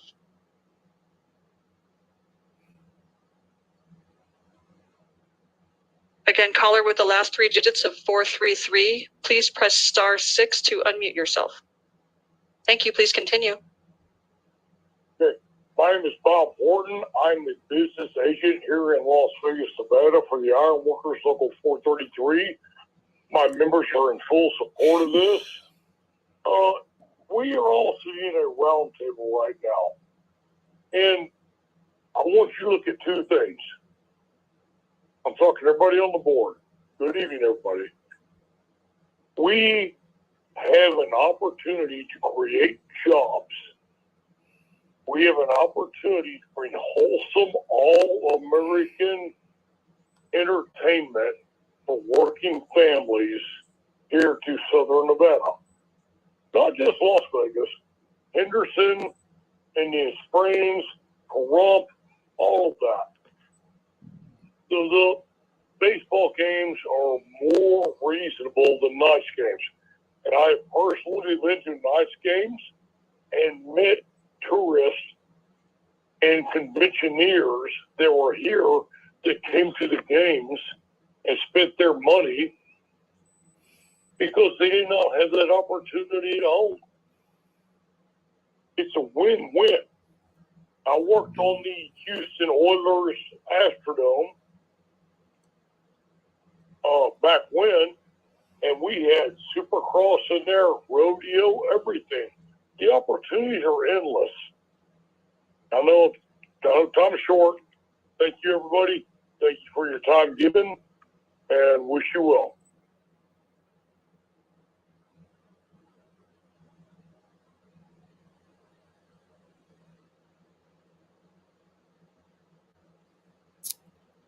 Okay. Oof. Dion, please continue.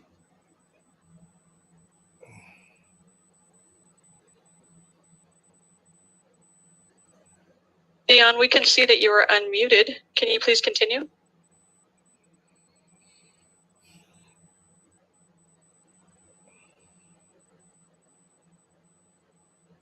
Chair, we seem to be having an issue with that caller.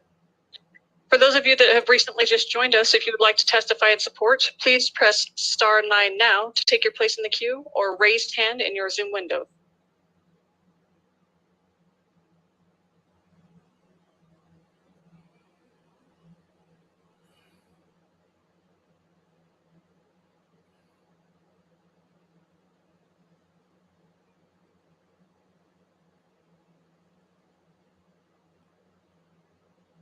Hello, can you hear me? We can hear you. Please Thank go. you very much. Peters. I am the founder of the Black Liberation Walking Tour, and I am also served on the Howard Terminal Community Benefits Steering Committee here in Oakland. And so I have no input into which way you weigh on this matter. I simply would like to share some of my experiences as a member of the community here with those of you here in leadership in the state of Nevada, and also and maybe perhaps most importantly, with people in the communities here, there, and all of northern and southern Nevada, as someone who participated in a long-term process with both Mr. Calvin and Ms. Aker, hey Dave, hey Kathleen, in the process here in Oakland.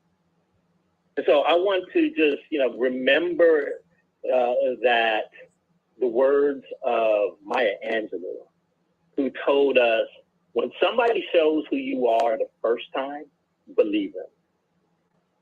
So I want to first thank Ms. Aker for providing a donation to the Black Liberation Walking Tour. I founded a nationally recognized historical, cultural, and artistic walking tour here in West Oakland.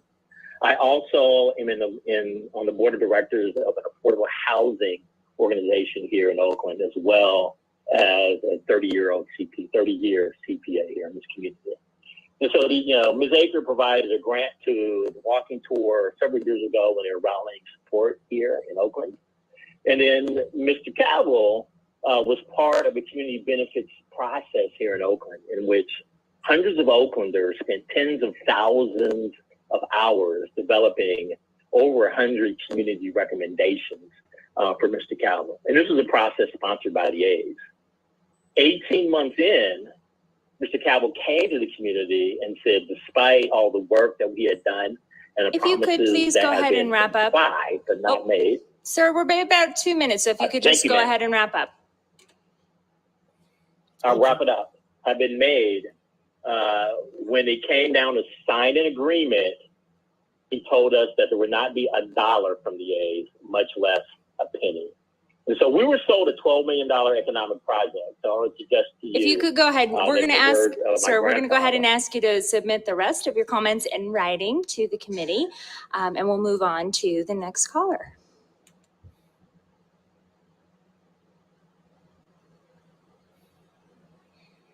Bleacher Dave.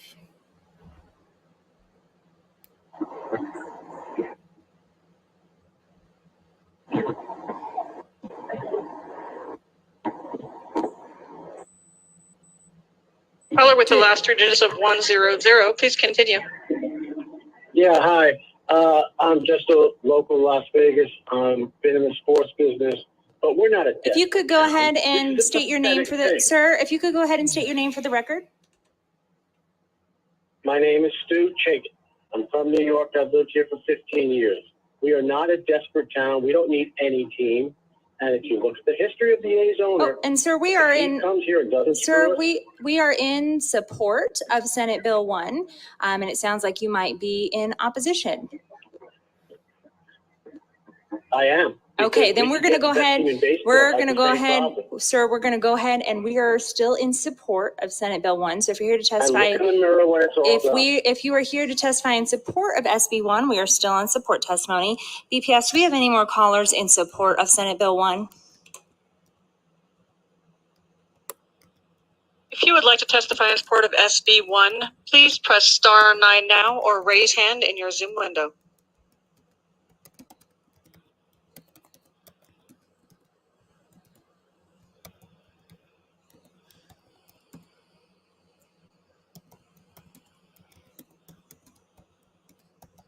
Hello. Can you hear me? We can hear you. Please go ahead and state your name and spell it for the record, and go ahead with your testimony. Hi, my name is Gavin Demarest. I think I mistakenly pressed *9. I am in opposition. So okay, great. Then we will go to support on Senate Bill 1. We are still in support of Senate Bill 1. If you're in opposition, we're going to ask you to hold on with us and just wait a little bit longer. BPS, do we have any more callers in support of Senate Bill 1?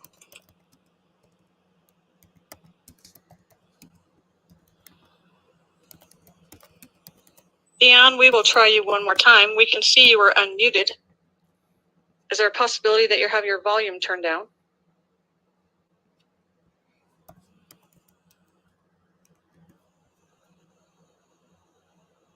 Chair, we cannot hear this caller, and that is the last caller at this time wishing to testify in support. Okay, great. If you were here in support and didn't manage to make it onto the line there with that caller, you can always submit your testimony in writing to the committee. We are going to go ahead and move on to opposition. If you are here in opposition, we will start here in Carson City. If anyone in Las Vegas is here in opposition, please take those seats. We will come to you after we have done some opposition testimony here in Carson City. Ms. Saunders, whenever you are ready. Good evening, Chair and members of the committee. For the record, my name is Christine Saunders, and I'm the Policy Director with the Progressive Leadership Alliance of Nevada, here in opposition to Senate Bill 1. We spent the last few months in Carson City discussing an unprecedented state budget and the opportunity to fund education higher than ever before. And yet once again, we are talking about a stadium scam in a special session, a risky corporate welfare proposal that will leave Nevada taxpayers on the hook, rather than revenue and funding programs Nevadans need. We don't do this for regular people in Nevada. Meanwhile, we are telling corporations to come here and we'll foot the bill.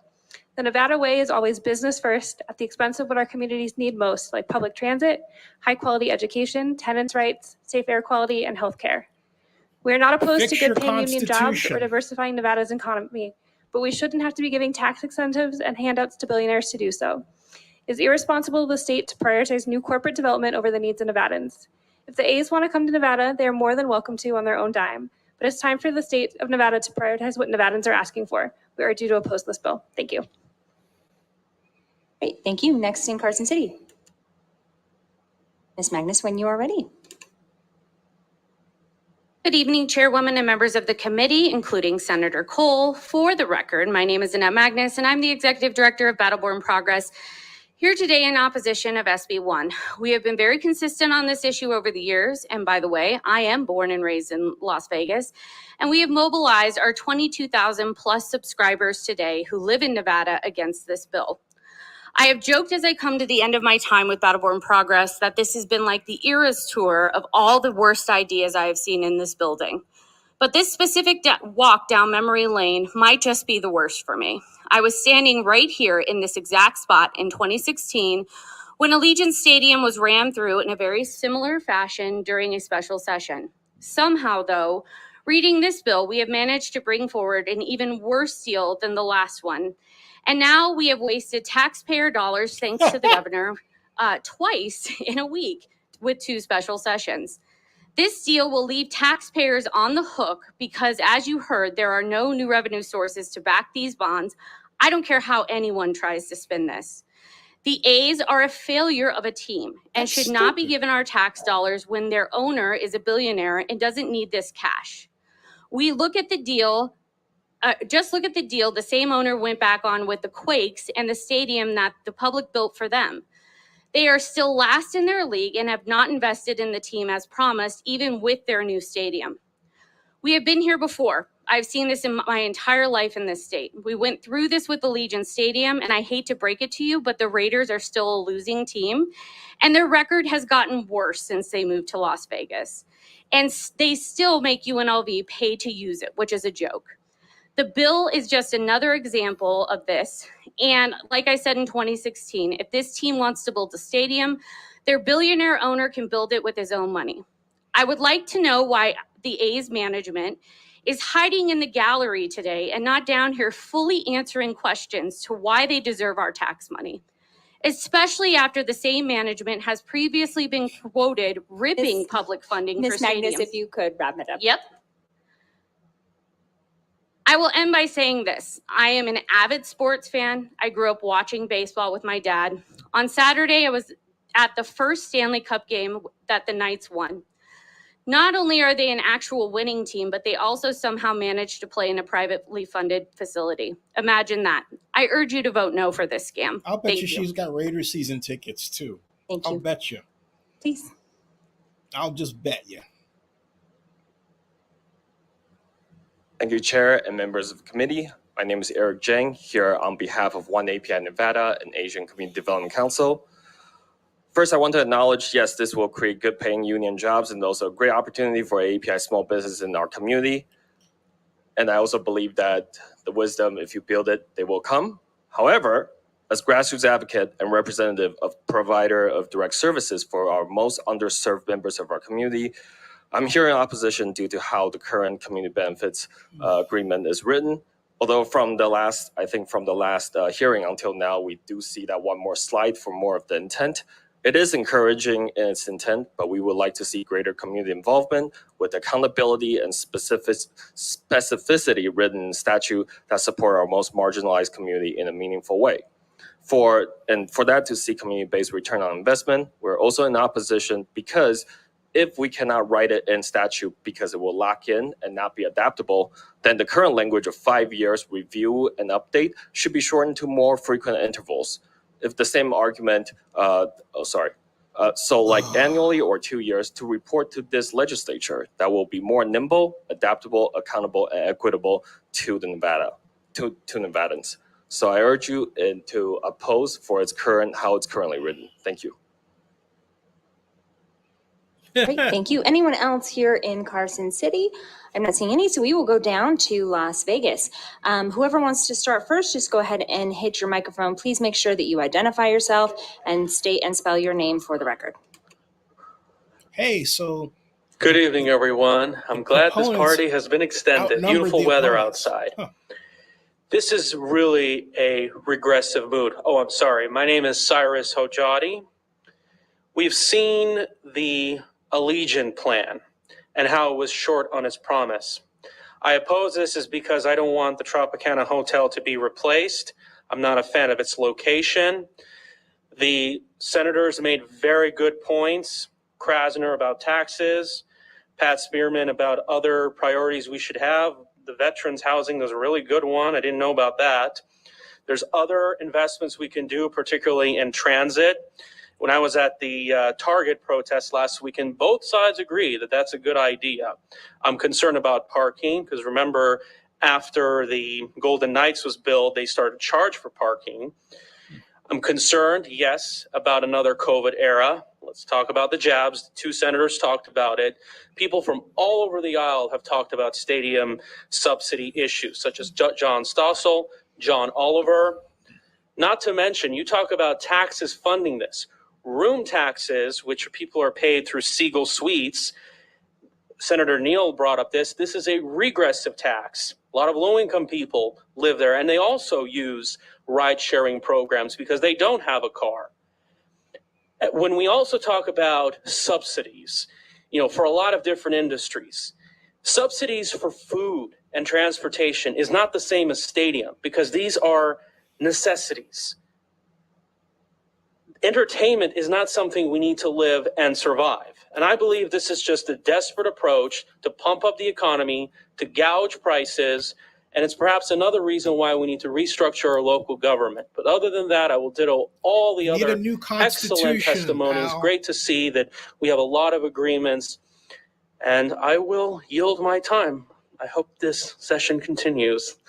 Enjoy this. Thank you.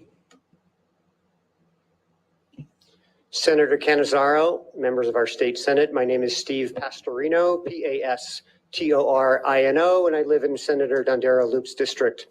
But from 2014 to 2018, I was a senior executive for the Oakland Athletics, living in Oakland, California. I worked for Dave Cavell and 2 desks over from Catherine Aker. There are so many holes in what the A's are trying to sell us that I can't cover it in 2 minutes, but just a few. First of all, the walking, talking bobblehead known as Dave Cavell can't even answer Senator Donate's questions today about whether the A's will participate in the live entertainment tax. You cannot trust Dave Cavell. My former colleague, Catherine Aker, is sent here to do John Fisher's bidding, meekly offering $1 million in community support. How many fields does $1 million build? Those of us who are in Clark County who have seen our high schools redo all their football fields in recent years, $1 million is a drop in the bucket. The A's community programs are a joke in Oakland, and they're going to be no better here in Las Vegas. When asked by Senator Flores how much time, money, and effort the A's put into developing or drafting one player, no one could answer because the A's representatives aren't here talking to you. Well, the answer is years and years and millions of dollars, and yet they're going to try and cram a $380 million stadium scam in 10 days before us. Please, I urge you to give this more proper consideration. It will not be priced for Vegas families. And lastly, the smallest modern Major League Baseball park is in downtown Minneapolis. It sits on 8.5 acres. The A's have 9 acres. There is no land left over for ancillary development to generate tax revenue to pay these bills that are going to accumulate over the next 30 years. Again, there are so many holes in this proposal. Las Vegas is built on philanthropists and families with great integrity and history and tradition in this town. The Gahn family, the Boyds, Kerkorian, et cetera. I could go on and go on. My last question is, where is John Fisher? Where the hell is John Fisher? The corner of Tropicana and Las Vegas Boulevard is great real estate. It's a great place for a ballpark. I'd love to see Major League Baseball in my town. John Fisher does not need a penny of our dollars. And if you could go ahead and wrap it up. To get them here.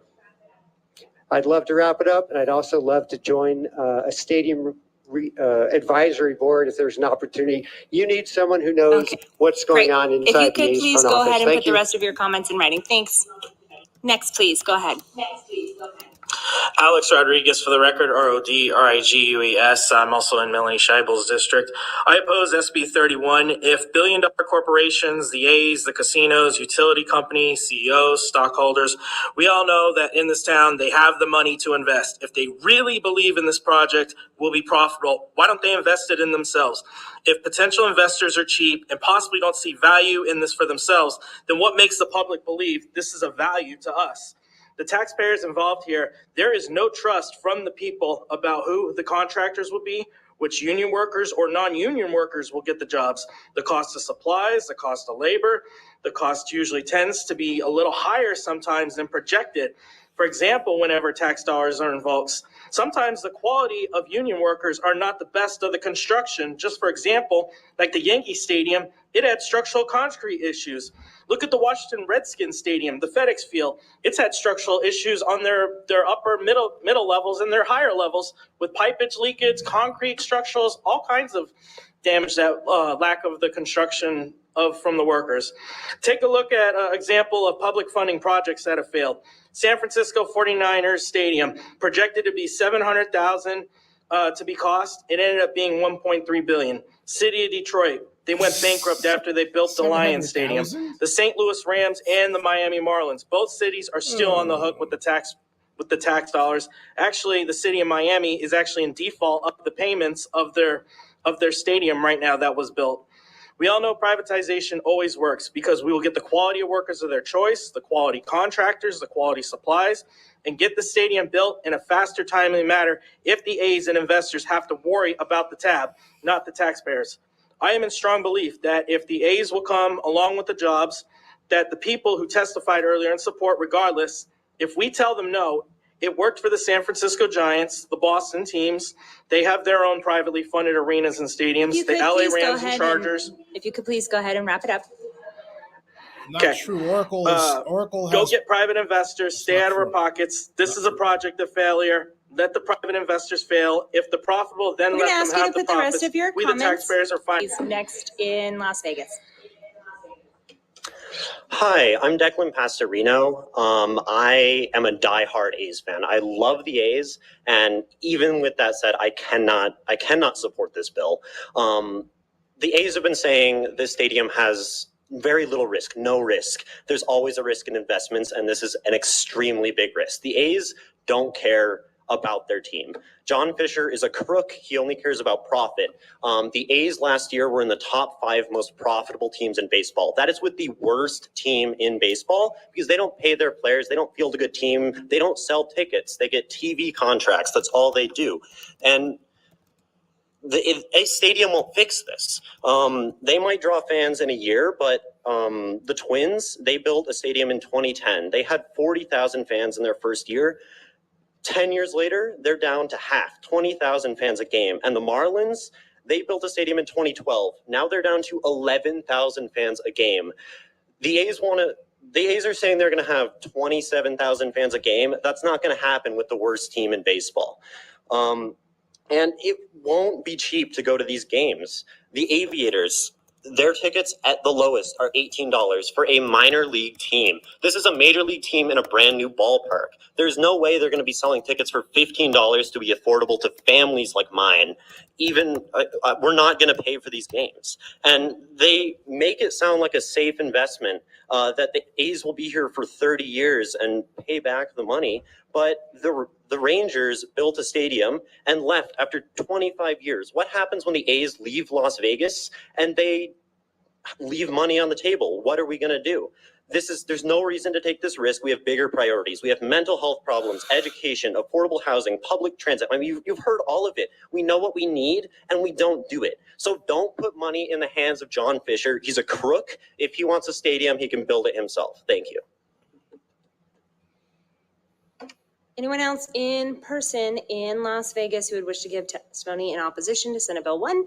Seeing none, we will go to the phone lines. BPS, if you could please start with the callers who are here to testify in opposition to Senate Bill 1. I would remind all callers, please identify yourself and spell your name for the record. Thank you, Chair. To testify in opposition to Senate Bill 1, please press star 9 on your phone now, or press raise hand in your Zoom window now to take your places in the queue.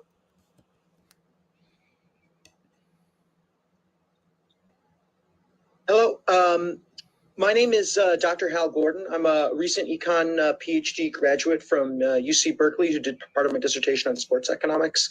I just want to defend sort of the economics industry from some of the things that Jeremy Guerrero has said. First, I'd love to quote from Assemblymember LaRue Hatch's op-ed. She writes, study after study have shown that publicly financed stadiums do not boast local economies. In fact, they regularly have a negative effect on local business. According to a 2017 article by the St. Louis Fed, one economist noted that a baseball team has about the same impact on a community as a mid-sized department store. Assemblymember LaRue Hatch is absolutely correct. In 2017, the University of Chicago polled academic economists, liberal and conservative, and found that 83% of those who expressed an opinion agreed that providing state and local subsidies to build stadiums would not pay back local taxpayers. 3% of economists disagreed, 15% said it was uncertain. Now, I know the A's have told you all this tax money that you're going to give them is but for tax money. It only exists because the A's are coming, which just sounds great. Why do economists still oppose this? It's tax dislocation. If a new team enters a market, residents' leisure budget is unlikely to expand. So instead of spending money at the movie theater or restaurants or shows that pay taxes, they spend that money instead at the A Stadium, which doesn't pay taxes. That means that all that money that you would have gotten from tax money at movies, theater, putt-putt courses, you no longer get it because people aren't spending it there. They're going to spend it at the A Stadium. Mr. Aguero has made numerous other mistakes with his modeling that academic economists have pointed out for the last 20 years to be foolish, including counting huge amounts of indirect employment benefits, which economists have never found evidence for from stadiums, and huge increases in tourism, which economists have also found have no effect from stadiums.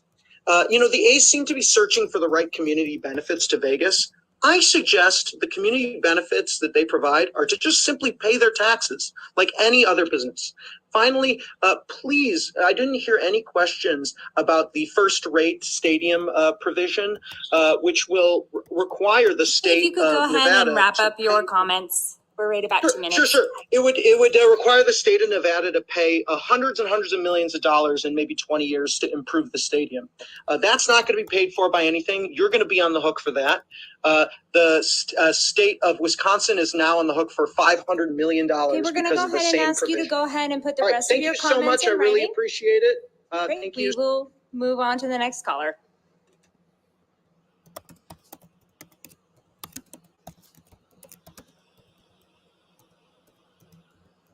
Wiz Reserve, WIZROU, Deputy State Director with American for Prosperity. And on behalf of American for Prosperity, we urge you to vote no on SB 1. Americans for Prosperity strives to advocate for policies that help create an economy that works for all, empowering people to earn success and realize their potential. Businesses, entrepreneurs, innovators, and individuals should be rewarded for the value their goods and services create for their customers. Although we welcome sports in all the industries into our great state, we disagree with SB 1 and the corporate welfare that it demands. Corporate welfare creates barriers for some businesses and entrepreneurs when politicians and government bureaucrats tilt the playing field by providing special benefits to specific industries, companies, activities, products, and services, in this case, a stadium. Whereas our state and local economies are still fiscally recovering from the government shutdown, these types of economic developments, subsidies in SB 1 would not lead to greater prosperity, but rather threaten our state and local government's fiscal health with more financial burdens. For example, we recently saw during the government shutdown, due to significantly reduced revenue from the Las Vegas Raiders to Legion Stadium, Clark County commissioners had to use more tax dollars when they had to utilize their reserves to cover the bond payments.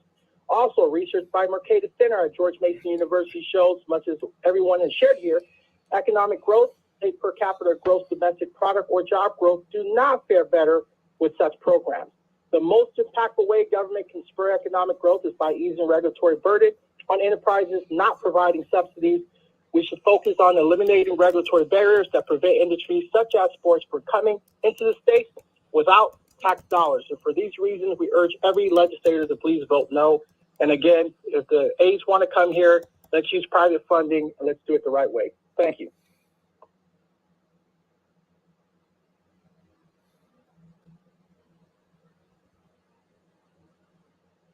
Hello, my name is Paula Luna. I've lived in Nevada for over 20 years, and I'm a constituent of Senate District 8. I just want to echo the statements of those in opposition of SB 1, and I hope you all stay focused on the real needs of Nevada.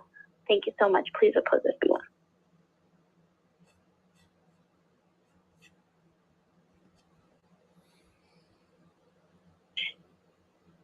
Good evening, Chair and members of the Committee of the Whole. My name is Maria Teresa Lieberman Barraga, MARIA-TERESA LIEBERMANN-PARRAGA. I'm from Nevada, representing myself in strong opposition to SB 1. Here's why. One, as we heard, Allegiant Stadium generated fewer construction jobs than promised. Over 10K was the promise. 2,719 was the result. But most importantly, once again, studies from economists like at the Brookings Institute and others were dismissed because we can't compare Vegas and its visitation numbers to those cities. What are these other cities? We're not talking places like Boise. We're talking Chicago, New York, Miami, and Orlando. In 2022, Orlando had 74 million visitors. New York had 54.6 million. Miami had 50.6 million. Chicago had 48.9 million. And Las Vegas, 38.8 million. I think those cities are definitely comparable to Las Vegas in terms of visitation. And finally, I was talking to my mom about this a while back. For 35 years, she did the back-breaking work of cleaning rooms on the Strip. And she asked me, how could the state that took 6 months to simply process and pay me my unemployment during COVID even consider giving millions in my and our tax money for a stadium? Couldn't that money go to fixing Dieter alone and other things that we need? Please oppose SB 1.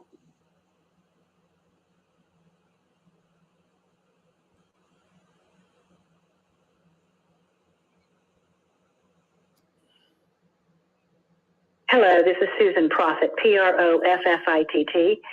Giving tax credits to billionaires for an additional sports team that we don't need in Nevada is an irresponsible use of our tax dollars.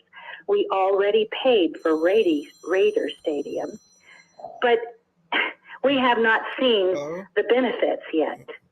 I know how we could. Why not use it to house the illegal aliens the Democrats are still inviting to Nevada? Housing these immigrants at Raider Stadium would be a good use of our tax dollars and protect us from diseases until the Democrats' new voters have been screened for diseases and vetted. Again, this is an irresponsible use of our money, especially when we lack adequate medical facilities and a non-existing education system, which is failing our children today. You will not attract jobs and businesses to this city until you fix both of them. So please, I urge you to not pass this bill. Thank you very much for your time. And one more thing.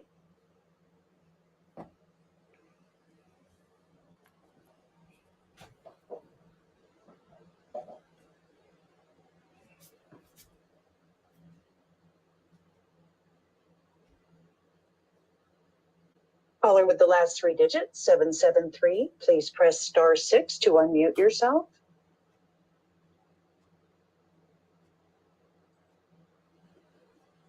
Once again, caller with the last three digits, 773. Please press *6 to unmute yourself.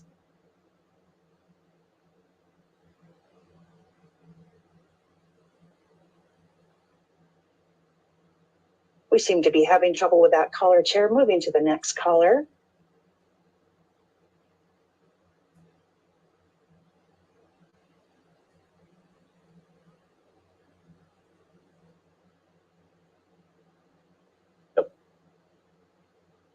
Hello. Please proceed, caller. Thank you. Good evening, Chair and members of the committee. My name is Jeremy Koo, Jeremykoo. I reside in Sacramento, and I'm testifying against SB1 as an Oakland A's fan of 30 years that grew up in the East Bay area. I'll trust that you've been briefed on the economic arguments for and against public sports stadium funding. But even if you believe the fantastic optimism exuded from the LVCVA, Mr. Aguero, Mr. Cavill, and the rest of the A's staff today, that a stadium will somehow pay for itself over the 30-year lease period in the bill, I suggest you ask, what's next? In 30 years, will the A's be asking for hundreds of millions more in public financing for renovations, just as the Milwaukee Brewers are now with their 22-year-old stadium? In 30 years, will the A's come back and ask for hundreds of millions more for a brand new stadium, like the Texas Rangers did for their 22-year-old stadium in 2016? In 30 years, will the A's cry that their stadium just doesn't meet modern needs to secure hundreds of millions of dollars to replace or renovate their 17-year-old stadium, just as the Atlanta Braves did with Turner Field in 2013? And these are just the three most recent examples in Major League Baseball. I'm not even talking about the NFL or any other sport, because you have to know that that is what you're buying into. Know that these asks never end. They never end. And I urge you to oppose SB1. Thank you.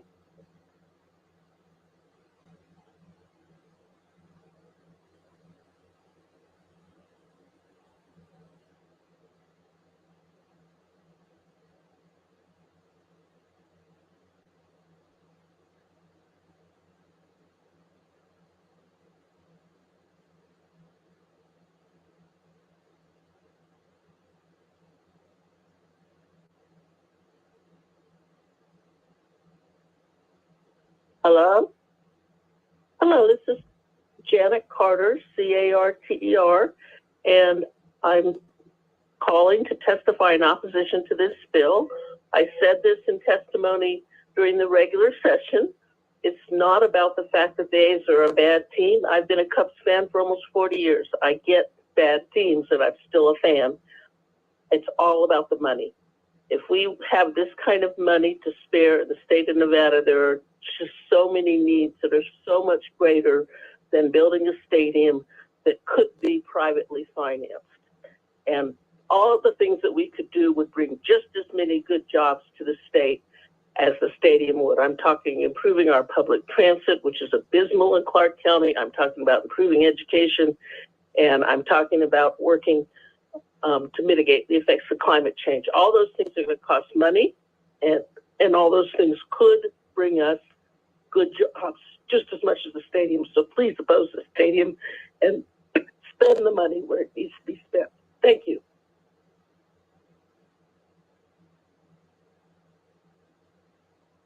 Thank you, Majority Leader Canizaro and members of the Senate. My name is Dayla Gibson, D-A-E-L-A-G-I-B-S-O-N,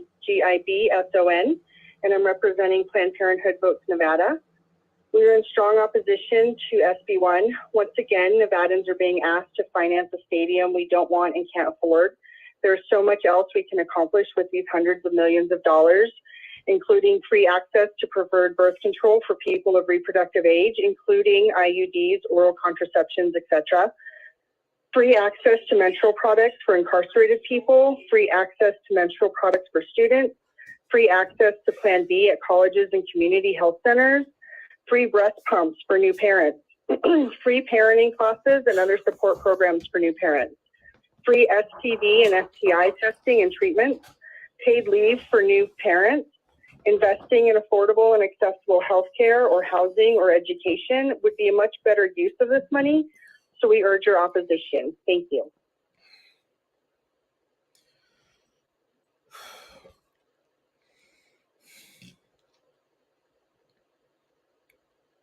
Good evening, Majority Leader Canizaro and committee members of the whole.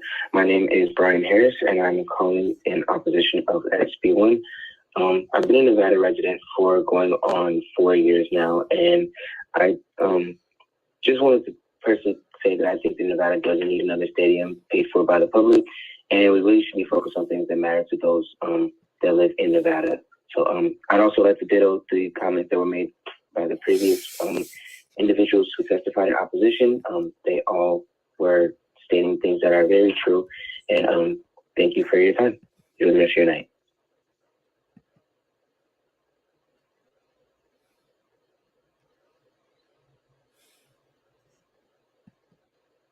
Oh, hello. Good evening. For the record, my name is Sean Navarro. I think folks forget just how bleak things were looking during COVID, about how a lot of people said Vegas wasn't going to be able to come back from it. And a lot of good people lost their jobs and still haven't found new jobs, but we came back from that. I think we're all in agreement. There's no casinos like a Las Vegas casino, but more and more states are building their own casinos. There's some pretty decent ones only a few hours away in California. And with apps and the internet, gambling has been pretty much legalized online, and you gamble anywhere in the country now. But despite all that, despite a pandemic, besides up and downs in the economy, Vegas has survived all that. I think against all odds. There is something special about Vegas that brings people here. There's something undefinable about this place. And as a Nevada resident for 7 years, I can confirm that. There's something special about this place. This glorious, weird oasis in the desert. So, I get a little heated. I feel some sort of way when these people, with nothing but a record of failure, who have alienated the good people of Oakland, California, who have turned off one of the most loyal fan bases in America, come to us and treat us like a bunch of country roofs and tell us that we need them. When the worst team in baseball tells us, you know what, you need us. Well, on behalf of everyone in Nevada, let's get it clear. We don't need you. You need us. The records are clear. The Oakland A's are 14-50, and Las Vegas is undefeated. Every challenge, every problem, we have overcome it, and we have come out stronger. Mr. Guerrero said it himself. There is no other place in the country, maybe in the world, like Las Vegas. More and more people are coming. People are still drawn to the state. We do not need the Oakland A's. If you like baseball, we have a great baseball team already. They have, about 10, 11 sellouts in a row? The Aviators, who, by the way, draws many people now as the Oakland A's do. I don't blame the owners for hiding down the gallery. I would hide my face. You could go ahead and wrap up your 2 minutes. I'd be too embarrassed to show my face if my major league team's being outdrawn. We're going to go ahead and ask you to submit the rest of your comments in writing and BPS if we can move on to the next caller. Oh, man. God, it's like cat scratch. Thank you, Chair. Cueing the next caller. Yeah, some people, they talk like cat scratch. Jeez, this is like, shut the... Man. Hello. Caller. Go ahead, caller. Hi there. My name is Wayne Coy, C-O-Y, resident of Nevada's 1st District, and Congresswoman Titus is my representative. First of all, I just can't believe you're being asked to stay there and do this at 10:15 at night. I think Cole Canizaro has probably made more sense than anybody today. Congrats to you, by the way, Madam Chair, and also to Nate. I'm from the East Bay originally, but I live here now. You'd think I'd be doing cartwheels because my Raiders and possibly my A's might be here, but I'm not. Because as I pull over to make this call tonight, I'm watching a homeless person snuggle up next to a tree trying to stay warm. And I passed 3 or 4 more just like them as I pulled into this parking lot. There's blight here. There's money to be spent on things that it should be spent on. This is not the way to bring Major League Baseball to Las Vegas. It's rushed. It's clandestine. It was all last minute. They're trying to push it past you like a game of 3-card monte. To ask Nevada and Clark County to gift a billionaire with $400 million in public funds, and by the way, it'll be more than that.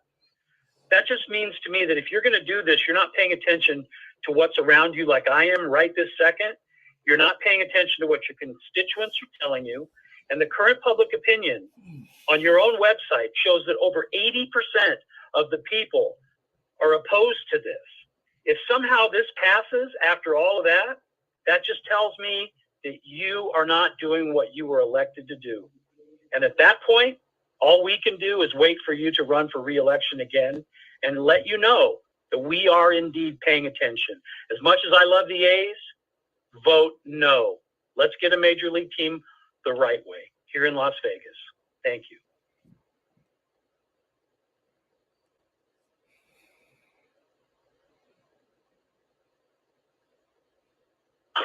Hello, Chair, committee members, and baby Cole. My name is Amber Falgout, AmberFalgout, and I am a resident of Senate District 15. I was born and raised in Reno, Nevada. I am absolutely and vehemently opposed to SB1. I urge you to vote against it. The Oakland A's can and should pay for their own stadium. That is very clear. I am a San Francisco Giants fan. I've been a fan since I was a young child, as my family hails from the Bay Area. The Giants paid for their own stadium after they left Candlestick Park. No public funding was used, and that is how it should be. That's not true. If the Giants chose to move to Nevada and ask for public funding, I would still be calling you in complete and utter opposition because, plain and simply, a publicly funded stadium is corporate welfare. Public funding should not be allocated to fund a private stadium for any team. Wrong. Until every family has access to childcare, until every Nevadan has access to good quality food, until residents are no longer struggling to afford rent or purchase a home, we have no business footing the bill for a millionaire's stadium. My youngest son is 2 years old. He will be nearly my age 30 years from now when residents might see a return on this horrific investment. Please vote no. We argue over welfare programs to help the most vulnerable in our community. We cannot in good conscience support corporate welfare for billionaires. This is a grossly irresponsible way to use public funds. Thank you.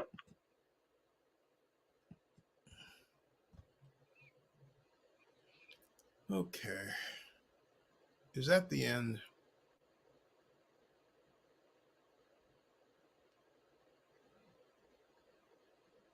Next caller, please. Thank you. Caller with the last three digits, 832. Please press *6 to unmute.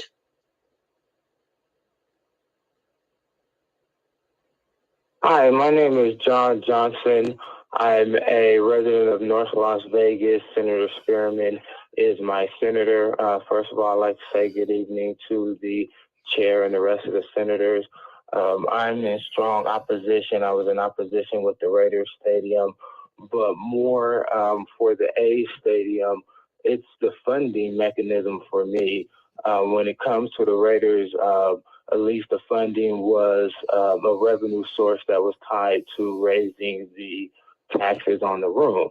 So that dealt with the rooms. This is dealing with the attendance of the people that's attending the A Stadium and that whole tax district. So from my understanding, the revenues that's generated from the people that's coming to see the game and all that stuff will go help pay for it.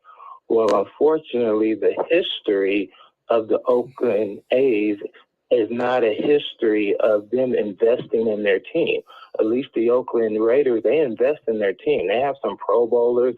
They have some, good teams. They may be losers or, they may not have a good winning record, but they have players that fans come and, want to see. The A's don't have that.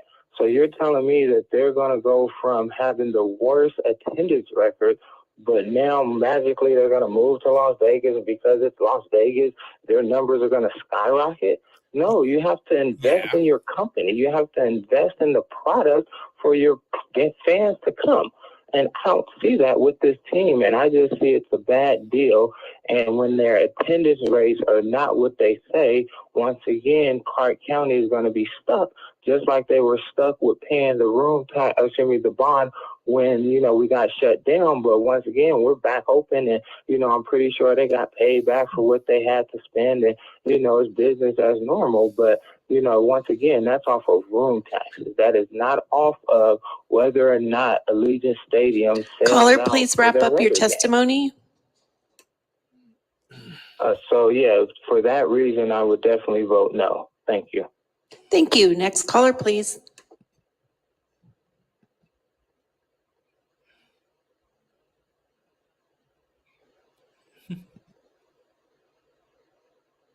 Caller with the last three digits, 847. Please press *6 to unmute yourself. Greetings. My name is Lisa Lynn Chapman, and I live in Henderson, Nevada, and I'm here testifying on my own behalf. I am here in opposition of SB1 for several reasons. I believe the use of public funding for building stadiums is poor use of taxpayers' funds and rarely benefits the community as a whole.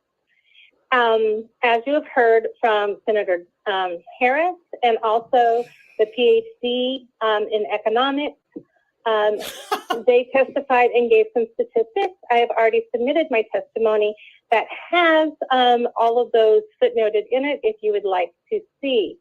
So I would like to move forward to where stadiums are also very bad for the environment. The congested roads, delays in traffic, and additional miles translate to a cost of over $7 million per year in social costs. Finally, and this has been stated before, but I do believe it bears repeating, John Fisher, the owner, has a history of dealing in poor faith with the city of Oakland. As part of the Waterfront Ballpark District project, John Fisher and the A's negotiated with the community and the city of Oakland on a comprehensive benefits plan. The project would deliver over $450 million in affordable housing, environmental remediation, infrastructure improvements, and jobs for locals. Dave Cavall, speaking for Fisher, acknowledged that he never intended to pay for any of those benefits. Additionally, and this has been stated before, John Fisher refuses to invest into the A's to develop a winning team. He's supposed to pay the subsidy, the gap finance, not the whole thing. $37.9 million as compared to $20 million invested by the New York Yankees and the Mets. How is this bottom barrel? If you could go ahead and wrap up your testimony, you're at 2 minutes. Dave Cobble said thank you very much it was better to pay the subsidy. And thank you for your time. They want them to pay the whole thing in terms of affordable housing, and that's not what we've done in the city of Oakland's history. Thank you, Majority We Leader have asked Canizaro and Cole. I am subsidies Shelby for Ford, gap a financing. constituent of yours, Majority Leader, and I'm calling in opposition to SB 1. As long as I can remember, having lived in Las Vegas since 2002, our schools and public services have suffered and been chronically underfunded. Now, our governor has called a special session to not only give away $380 million in our taxpayer dollars, but every single day that this special session continues, waste more resources that could be allocated elsewhere to support our communities. All session long, we've seen the legislature work to pass quality legislation that will invest in our communities, only for many of those to be vetoed on the governor's desk. Now he has the gall to ask for a special session to throw away hundreds of millions of our public dollars.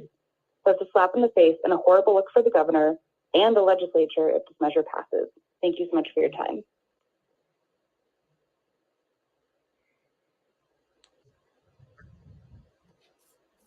Hello, thank you, Senators, for being here at this special session when I know many of you had planned to be at home with your families by now. My name is Zach Barrios, the ACHBARRIOS. I'm a teacher from North Las Vegas. First, I want to thank you for advancing education spending in the new budget. It's a step in the right direction. I can appreciate the need for great paying union jobs, but not on the backs of our education, healthcare, homelessness, and the many other needs for Las Vegas. I'm not a sports guy, but I started doing research and the results are pretty ugly. The A's are calling you to come back and revisit. Frankly, nothing new. No specifics, undefined community benefits. There's just too many unanswered questions and some frighteningly candid answers which cast down on the numbers and how this project pencils out and affects the residents. But hey, give us $300 million and we'll figure it out later. Just trust us. MLB and the Athletics want you to believe that relocating the A's are the way to bring baseball to Las Vegas. But this isn't right. It sets a terrible precedence for other sports. Every other sports league is going to come in with their hands out looking for money, and they're already lining up, most recently Formula One. Just look at how the ownership has treated its fans, and the very team that they wish to bring to our city has me worried that it'll just be business as usual. The A's, the owner has a soccer club. They lobbied for a new stadium in San Jose. They still underperform in their league for both spending and attendance. And they want to move to Las Vegas because they abuse the people who supported them for over 50 years and are running to us to save them from themselves. Just like Las Vegas has a different economy, baseball does too. And it's not just the NFL, not 8 games, it's 81 home games. Plus, arguably, NFL is the most popular sport in the world. It's not the Knights, a homegrown team with great success who are playing for a championship right now. In what world is like 30,000 seats, a world-class ballpark? That sounds ridiculous to me. I've been to several MLB games at the Aviators Las Vegas ballpark, and it's Hey, if never you been could go ahead and wrap up your testimony, you're at 2 minutes. The A's have acted in bad faith with Oakland, and I have a hard time believing they're doing this in Las Vegas. They plan $12 billion. We're going to go ahead and ask you to submit the rest of your testimony in writing, and we'll go on to the next caller. He's not just blow that off.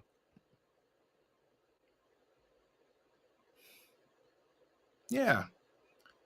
Hey, Peter, how you doing? Caller, you're By the way, unmuted. 10 hours of this. 10 hours. Well, fortunately, it's monetized. Caller with the last three digits, 663. You are unmuted. Please make sure that you are unmuted on your phone as well.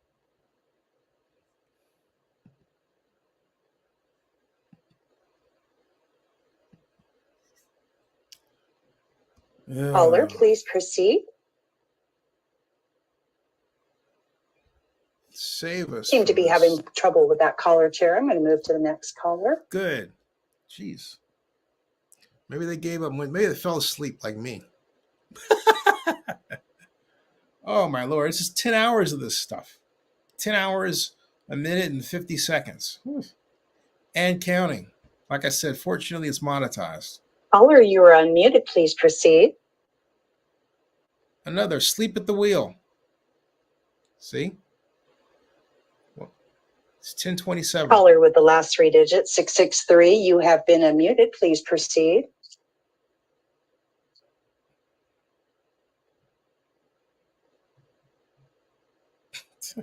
Come Seem on. to be having trouble with that caller chair. Moving to the next That's caller. two down. Hello, can you hear me? Ah. We sure We can can. hear Please you. proceed. Yes, thank you. My name is Keith Brown. I'm the Executive Secretary Treasurer of the Alameda Labor Council, representing 135 unions and 135,000 workers in Alameda County. And I'm here to speak in opposition to SB 1. Labor in Alameda County has worked tirelessly with the city, state, and federal elected officials to keep the A's and thousands of jobs in Oakland. And I do want to acknowledge my labor siblings in Nevada, and that SB 1 may be good for Nevada workers, but I'm here to share that this will be devastating to the workers in Oakland and Alameda County.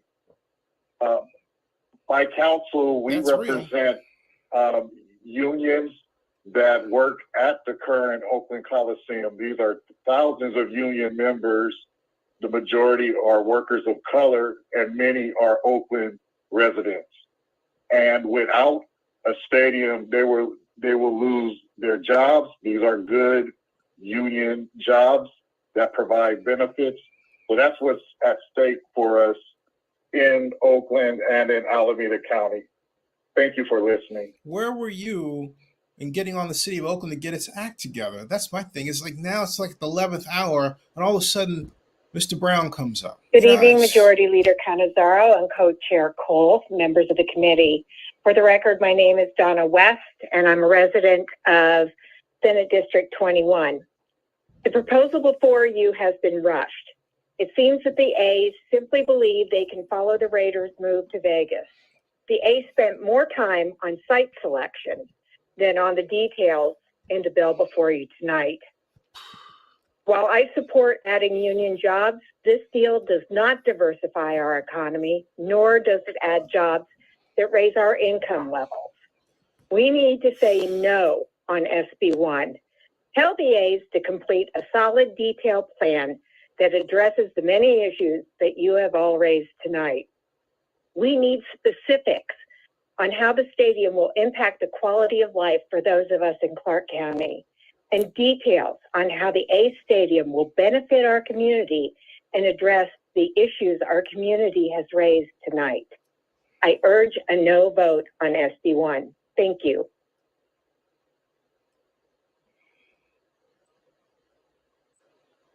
Is that the last one? Good evening, Chair and members of the committee. My name is Maya, M-A-I-A, Marshall, and I am proudly Las Vegas born and raised.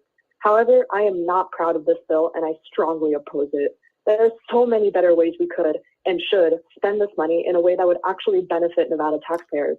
I would definitely go over my 2-minute limit if I talked about all of these ways, so I'll just focus on the issue most important to me, education. As a 2021 high school graduate, Nevada's education is ranked 49th out of 50 states.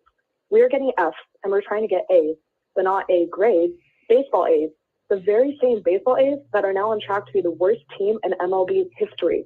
I took AP US government in my senior year of high school. One of the things my teacher emphasized was that we can make a difference in the issues that are important to us by using our voice. I called my senator, Senator Dondera Loop, and Assemblywoman Kasama this morning, and have filled up the 2,000 character limit twice now when submitting my opinion to this bill. The SB1 opinion currently stands at 92% against. Yes, 92%, by the way. Nevada voters are obviously very against this bill. The A's were willing to build a new stadium in Oakland using just private funds. Why can't they do the same here? Why do they suddenly want our money? Why has John Fisher not spoken to us directly? Why did Dave Cavall flee after fumbling one simple, direct question? Why are the A's rushing this bill and move? Nevadans deserve a say in this bill. It's our money. Las Vegas should not be a go-to destination for handouts, not for film studios, nor Formula One, nor the A's. Las Vegas and Nevada do not Formula need the One. A's. No, As you're others crazy. have said, they need us. We're making our voices clear. Support education and not California carpetbaggers. I strongly urge you to vote against this bill. Nevada students and teachers deserve better. My younger siblings deserve better. Your children and grandchildren deserve better. Listen to the voters, especially the voters of my generation, or come next November, we will make our voices and votes loud and clear against you. Thank you.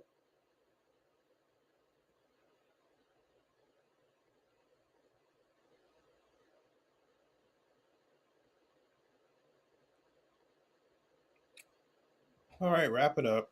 Whew. Eric Stenholm, ERIK STENHOLM. I oppose this bill, and I'd like to inject a little common sense into the discussion. Jeremy Aguero is not an economist. He's an attorney, and his only degree is in hotel administration. This is the best guy John Fisher could find to trot out there to give you the supposed equal. I don't know how that hasn't been brought up yet in questioning. You'll notice that everyone that supports this bill just doing the bidding of a billionaire or a special interest group. No matter how many times Dave Cavell tells you he went to Stanford, no matter how many times Jeremy Aguero says he's an economist, just remember that this bill is not smart policy.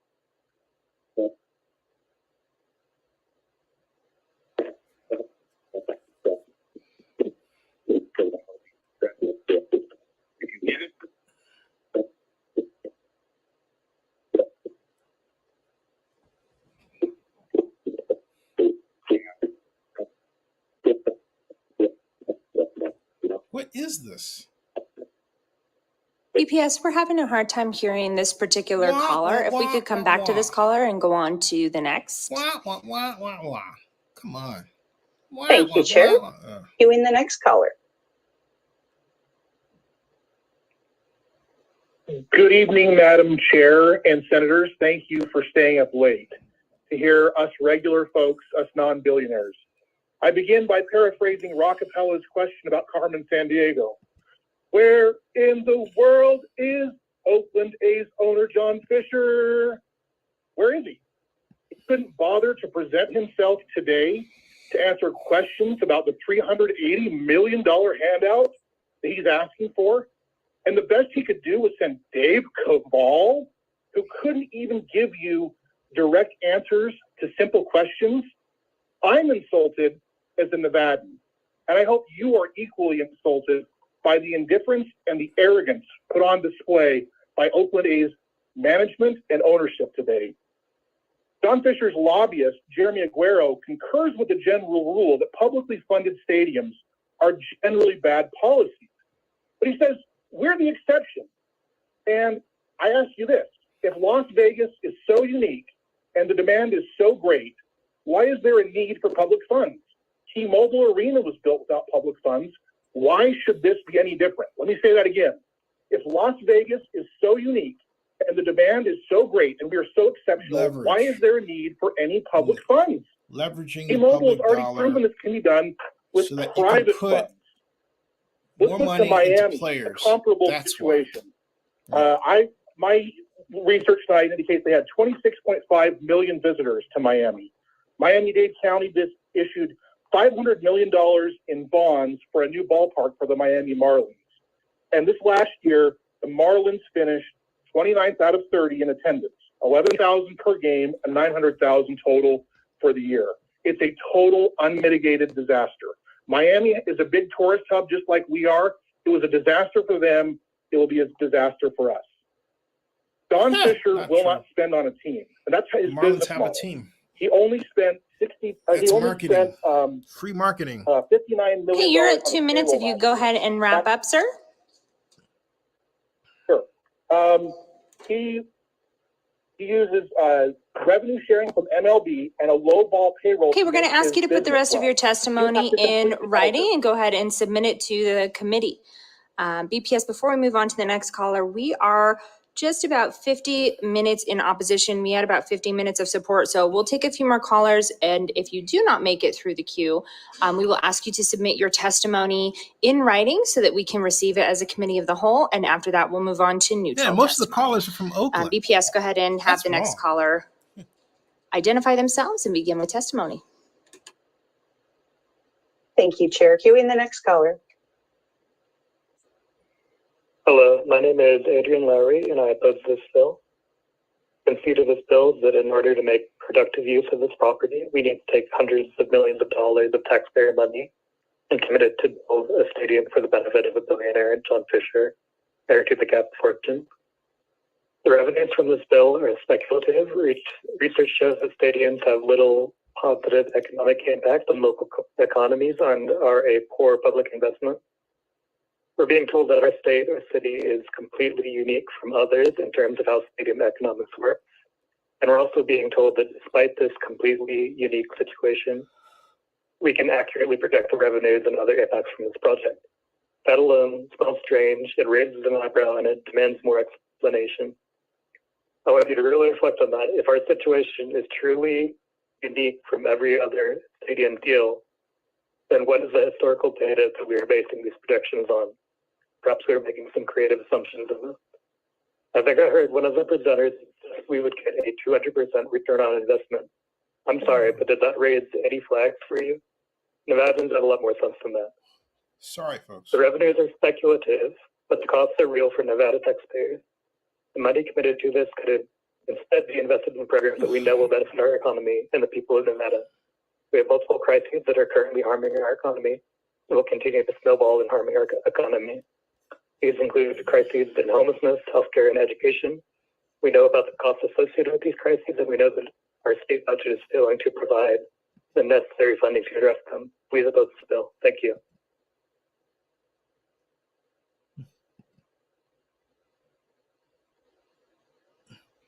Thank you. You're right. Yep, Hi, my name is Eric Ochoa. I am a lifelong resident here at Senate District 12, Assembly District 41, and I'm calling in opposition to Senate Bill 1, not only for all the reasons I've mentioned regarding waste of taxpayer money on public stadiums, but also because Caval and Fisher have only seemed interested in stealing public money. Just look at the example of the San Jose earthquake. They still remain in the bottom percentile of wage spending for the MLS. But not only that, but Caval and Fisher have only demonstrated that they have been negotiating in bad faith with the city of Oakland from the beginning. The committee benefit thing that they highly lauded 3/4 of the way through it, they dropped the bomb that they are not going to spend any money towards any of those benefits. It was all a waste of time, just to waste everybody's time. They have been purposely tanking the aid for years now, all for the argument to say that the city of Oakland does not support their team in attendance. I don't believe that that's the case. I believe the city of Oakland just actually got smart, and they realized that John Fisher and Dave Caval are some of the worst ownership in all of American sports. They make the Washington Generals look like the 1930s Yankees. For those reasons, I strongly oppose, and as well as the fact that expansion is inevitable in the MLB. We do not need to reward really crappy ownership. Thank you. Thank you for your time.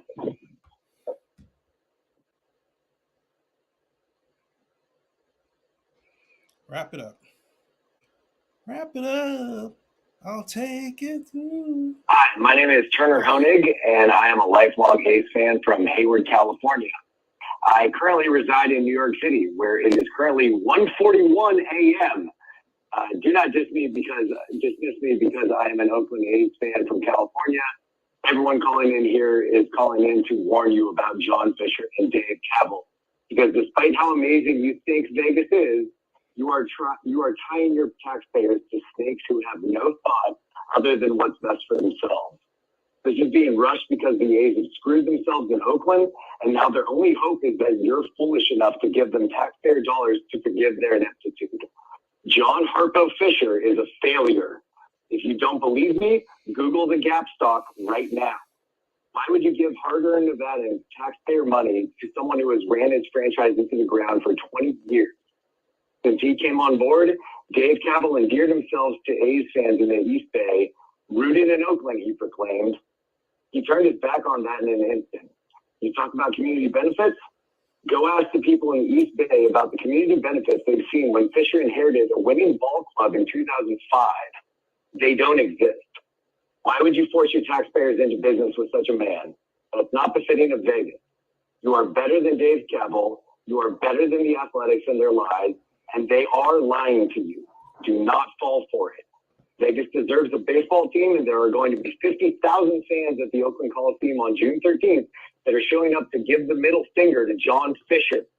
Take that into account because it means something. Thank you, and Senate Majority Leader, you're a badass mom for doing all this with your baby at your side, and the world deserves more moms like you. Thank you.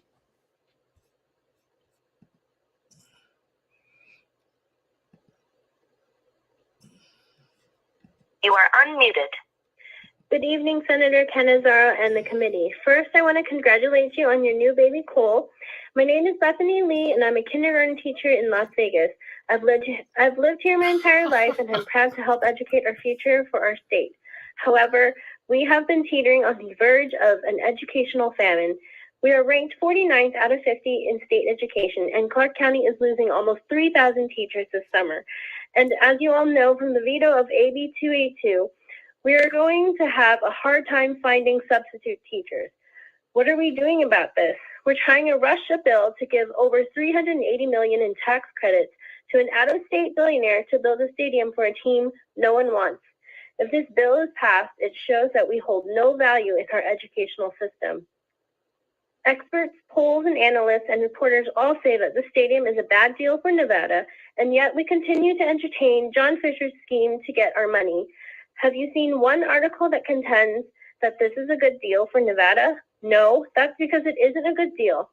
Kaval left in the middle of this meeting, and the only time Fisher showed up is last week when he wanted to ask you for our tax dollars.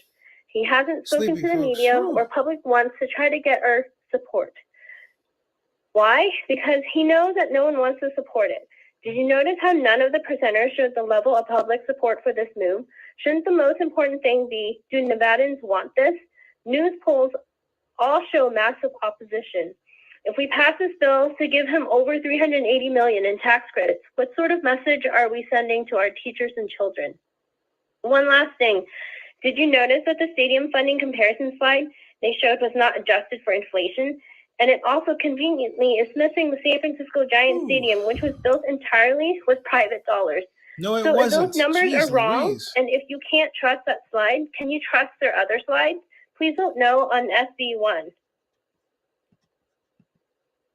Okay, we are going to go ahead and move into neutral. As I mentioned, we went about 50 minutes for support and over 50 minutes, quite a few over 50 minutes for opposition. And so if you are still on the line and wishing to speak in opposition, we'd request that you submit your comments to us, which you can do through the Nellis website in writing so that we can distribute those to the members of the committee of the whole.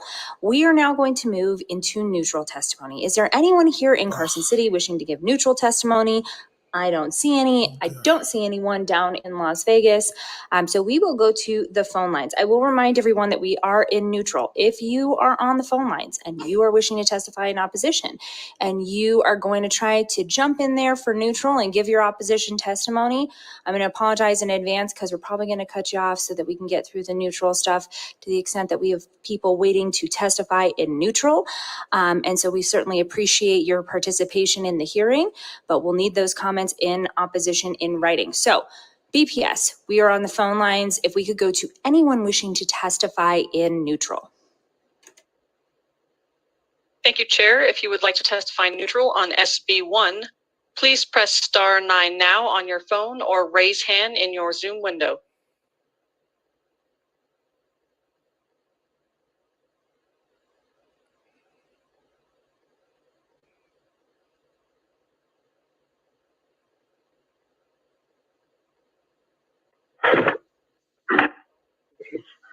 Hi. Hello, can you hear me? We can hear you. Hi.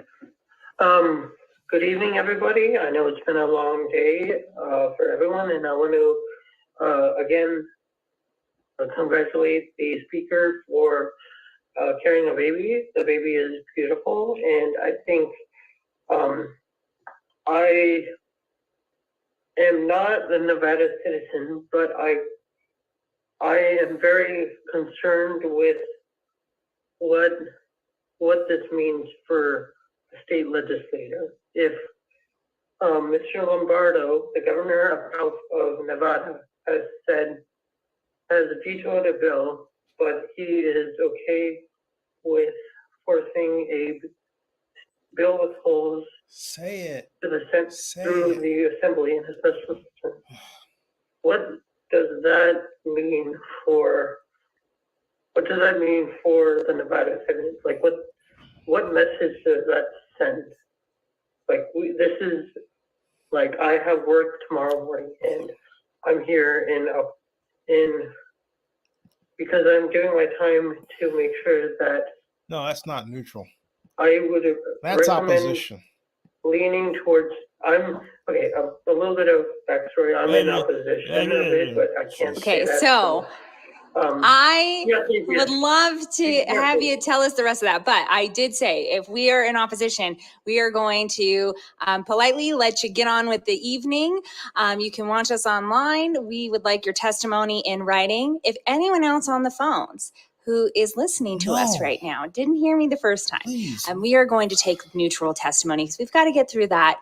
If you are in opposition, we would love to hear your testimony, but we are going to need it in writing. You can submit that to us. BPS, if we can move on to the next caller who is in neutral, not opposition, not support, but neutral, we'll go ahead and get that testimony from you. Hello. Can you hear me? We can hear you. Yeah. So my name is Lorena Cardenas from Senate District 8, and I don't know a lot about sports. I just know that Las Vegas stands for casinos. That's the attraction. So the question is, I guess, is replacing a casino with a stadium a good idea? Is that what we want? Is that the identity of Vegas?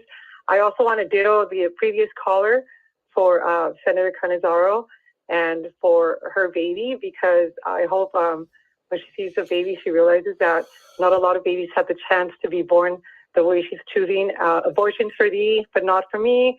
And she's calling for abortions for babies that look exactly like her baby. So I just wonder, I hope when she sees her baby, she remembers all the babies that she wanted to be aborted just at the same. So we're actually going to ask for Get testimony, rid of her. and we appreciate you calling in and Oh staying my with us such a God. late night. But we're actually going to ask for testimony that is related to this bill. We are on neutral testimony. If you are on the phones and want to give neutral testimony, we would love to get your neutral testimony. So BPS, if we can go on to the next caller, and a reminder that we are going to keep our testimony to the matter before the committee.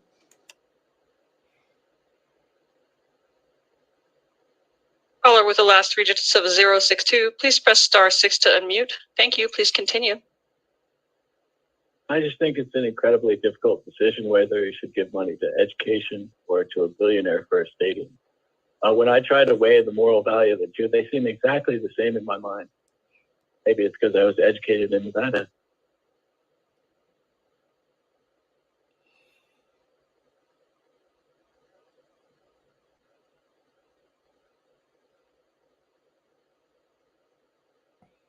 Hello, my name is Jacob V, spelled V-E. I'm calling with a neutral stance on the bill. All other stadiums make up their average attendance by having large capacity ballparks, so that a $12,000 week or 12,000 attendance weekday game can be offset by a 45,000 attendance weekend game.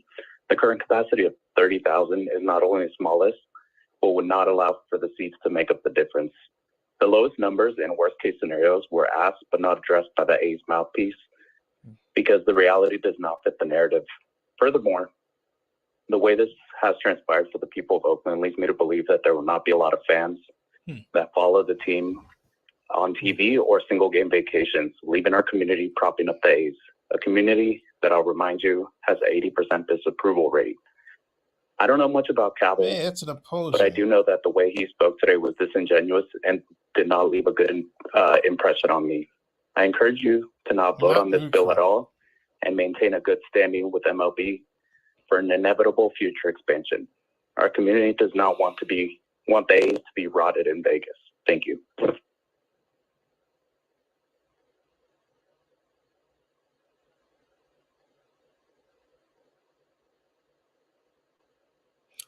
Okay. Hello, can you hear me? We can hear you. Oh, another one. Oh, I know where this is going. Yes, my name is Michael. I'm from Nevada, and we heard from Mr. Guerrero all day long, and he is a lobbyist, not an economist. And I was hoping if this was a court of law, Okay, we are going to actually, we are actually going, we are still in neutral testimony. I would remind everyone who is still joining us that our comments, our testimony has to be limited to the bill before us. There are rules of decorum, so we are not going to entertain any personal attacks on anyone who is testifying or not. And so if you have some neutral testimony about the substance of the bill, we would love to receive that from you.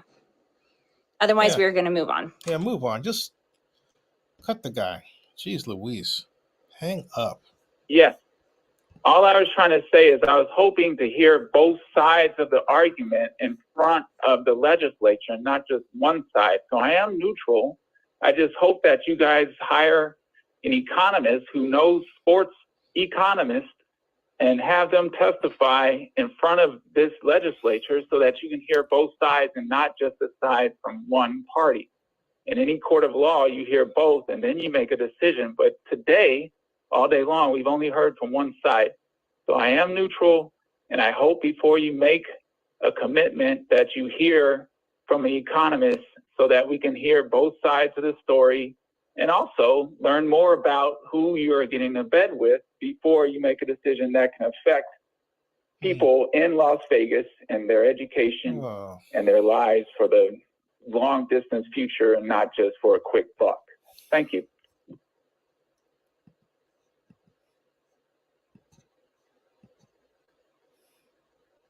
Yeah, exactly, Al. For the love of God. Hello, my name is Richard Gray. I'm from Hayward, 7 miles from the Oakland Coliseum. I'm trying to be neutral, and I will try to stay neutral. My questions for the group are: the slide presented by Mr. Aguayo said 405,000 direct visitors would visit the stadium not neutral per year, generating $570 million in direct money to the city. That's $1,400 per person per event. Now, I don't know about you, but when I go, I usually like to go with my significant other, and we like to spend 3 or 4 days. I know I'm not going to spend $1,400 at a game for 2 people. Is that affordable? My second point is the Oakland Coliseum is a publicly financed fail. Somebody asked this question earlier. I think it was Ms. Harris asked the question, are there any public-private stadiums that are fails? Well, the Oakland Alameda County Coliseum spent $120 million on the Oakland Raiders, which Alameda County and the Oakland A's, the city of Oakland are still paying for and will be paying for the next 14 years. Then the history of John Fisher and the Oakland A's. He took over ownership of the team in 2006. He has not put any money into the team. And 2 years ago, he doubled the ticket price for the fans, which made it unaffordable for the fans to go anymore. Jeez. He made it impossible to get tickets except for online, which cost another a fee of $8 to $20. My suggestion to you, just like the previous caller, is that you listen to both sides. I appreciate your time. Have a good night.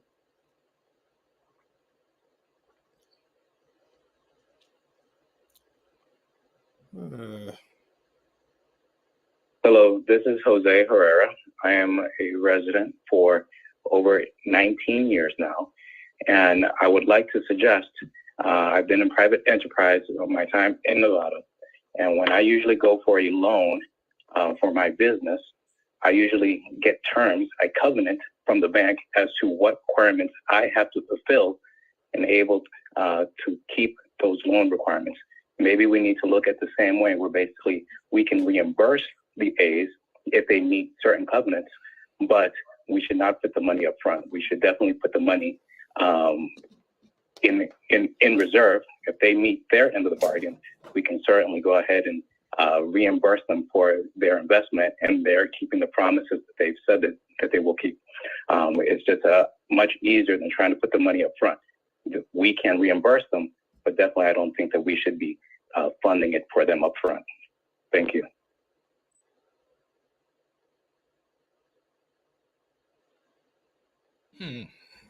Okay.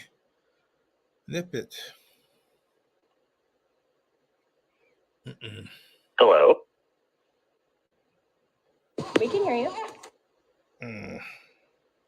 Oh, okay, great. I have a few questions as a neutral attendee. First, there seems to be a discrepancy between Mr. Hill and Mr. Aguero's testimony. Mr. Hill seems to indicate that there will be efforts to get normal attendees to conventions and trade shows to attend the ballpark and fill seats at games. And that seems to me to take away from potential tax revenue, to cannibalize it, because they could have been going to other things that would have produced tax revenue that could have funded things, but instead they're spending the money that they would have spent elsewhere in the tax district. That's not true. That seems these people are idiots. Counterproductive to me. It seems like it almost would counteract whatever incremental visits we got from the supposed, and I find this hard to believe, 4,000 per game or so tourists who came just for baseball. I feel like with all the attendees from the different conventions, if they were spending their money at the ballpark instead of at other tax revenue generating businesses, that we would simply be cannibalizing potential revenue and at the same time giving money to a decidedly corrupt and dishonest billionaire. I just don't understand what's in it for us. It seems like they're double counting.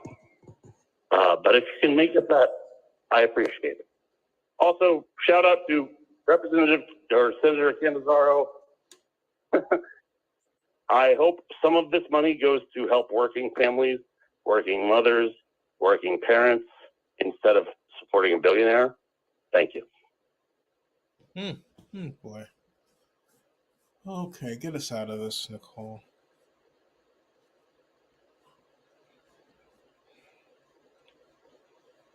Caller with the last three digits of 9516. You're unmuted. Please continue. 10 hours and 34 minutes, folks. Caller, we could see you're unmuted on our end. Is there a possibility that you're muted on your phone? You fell asleep. My apologies. Thank you, Madam Chair and the Senate Committee. Can you hear me now? This guy called already. Yes, we can. Hello? Yes. Fantastic. So I'm a national economist based out of California. I have a PhD in applied economics, and I wanted to call just to speak on the merits of SB1 as it's currently presented in front of the Senate floor. I'm here to represent facts and nothing more. As a lifelong A's fan, anything that will allow my team to succeed, I'm all for. I want my team to win a World Series. If that means moving to Vegas, so be it. Okay. I'm opposed to them moving out of Northern California for personal reasons, but I understand this is neutral, so I just wanted to speak to some of the things that were presented throughout the day. Any economist can spin quantitative numbers any which way, left to right, whatever narrative you're looking to spin. With all due respect to the union leaders that spoke before the committee, if the Tropicana gets tore down, something else will be built. Vegas is notorious and glorious for reimagining itself every decade, it seems. So there will be job growth and creation at some point, whether this gets built or not. I honestly believe Vegas will be a great community for baseball, but I implore you guys to consider waiting until you guys have a bill before you, whether it's SB1. A lot of senators spoke to the fact that it needs to be modified and vetted, which is fantastic because it should meet your short-term and long-term goals. I have no skin in the game. I do not reside in Clark County. Something that's been tossed around by local journalists for a while is that Clark County is currently in functioning debt, which is a myth. Debt is debt. Due to economic variables, things shift, whether it's inflation. You're spending 2023 money that's going to be extrapolated out to 2033, 2043. We have no idea what the dollar is going to do. You guys are tying yourselves down potentially to long-term debt that you guys might not be able to satisfy, or at least the team itself. Oh, that's not true. With this current ownership group, the reason that Fisher cannot privately finance it is he's broke. He's not liquid. As a previous caller said, Gap stock is down 56% since December of 2022. It's dropped from 16 down to $9. He can't leverage that. He can't sell it. Nobody wants to buy it.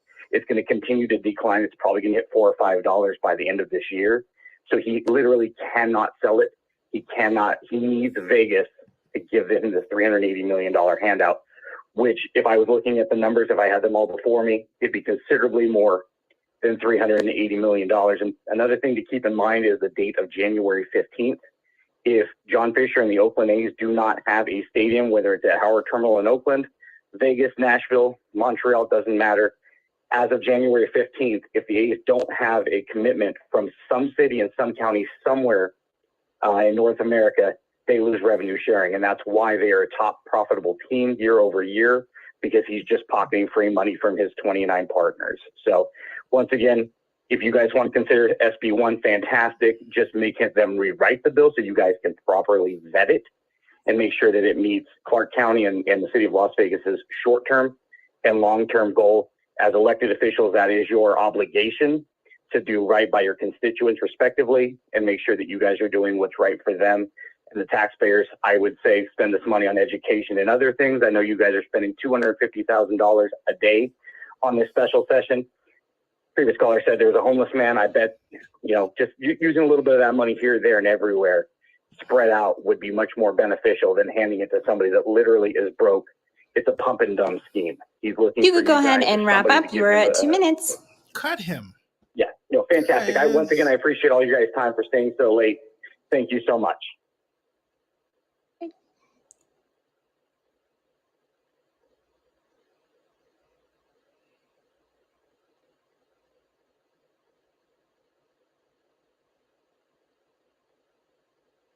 Caller 394, please continue. Hello, my name is Christina Patron, QUATTRONE. I bawled my eyes out last Memorial Day, but I'd like to take a step back and examine some facts. I don't care about baseball. I am not a transplant. I am born and raised a daughter of Nevada, and I'd like to also respectfully share perspective and reference facts. 1, the bill says Nevada residents are going to be preference first and get these jobs. In actuality, a born and raised Nevadan has no more of an advantage of someone who registers within 30 days per state law after moving here. Nevadans have no advantage over a month-long resident. So that seems fair. This is the antithesis of just diversifying our already diverse community. It will only stifle and erase it. Qualified Nevada educated people all the time are routinely passed up for great jobs in favor of out-of-towners. 2, month after month, for years, we continue to have the highest unemployment rate in the nation, particularly this is a negative. It's supposed to be neutral. The Department of Training and Rehabilitation Theater is forcing still unemployed people to pay them back for their mistakes. So how exactly are we going to afford this when we're broke? Someone asked Senator Spearman a very simple question earlier about transfer taxes that Steve Hill couldn't answer. So I'll do his job for him as a proud CCD graduate of gifted teachers. The A1 location will be exempt from paying transfer taxes. Those taxes mean special state resources like teachers. So I'm gonna go ahead and stop you because we're in neutral. We are in neutral testimony at this point. We're still taking neutral. If you're here to testify in neutral, not in opposition, but in neutral, then we will go ahead and take your testimony. If you want to submit your testimony in opposition, please go ahead and do so in writing. BPS, if we can move on to the next caller.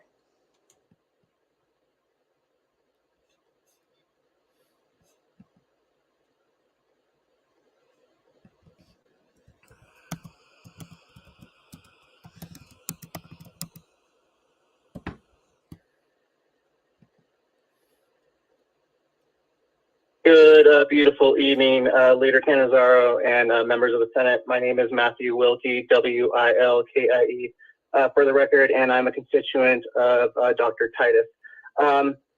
After being on hold for as long as I have, I'm going to do my best to be neutral. Yeah, right. We hear if the bill does pass, we have heard all the things that the Clark County is going to benefit from. But one thing that I haven't been able to understand is how the other 16 counties are going to benefit from this. As a Northern Nevada resident, we will be paying for this as well and reap no benefit. So that's where I stand in my best to be neutral. I appreciate your guys' time. Thank you. This is crazy. That's an opposing. And I'm just going to remind everyone, again, it's neutral testimony. If you are not neutral, please submit your testimony in writing. The minute the person says something one way or the other, bounce them. This is crazy. It's impossible to be neutral the way it's just set up. You can say, well, hey, I'd like to start a business. I want to put my painting in the ballpark. Caller 517, please continue. That's actually 4. Good evening, everyone. Anna Binder for the record. Thank you all for hanging in here. And from what I've seen, I know we're not over tonight. We're going to be back at this tomorrow. So I'm not an economist. I'm not like a lot of things, but I'm a mom and I have a lot of kids.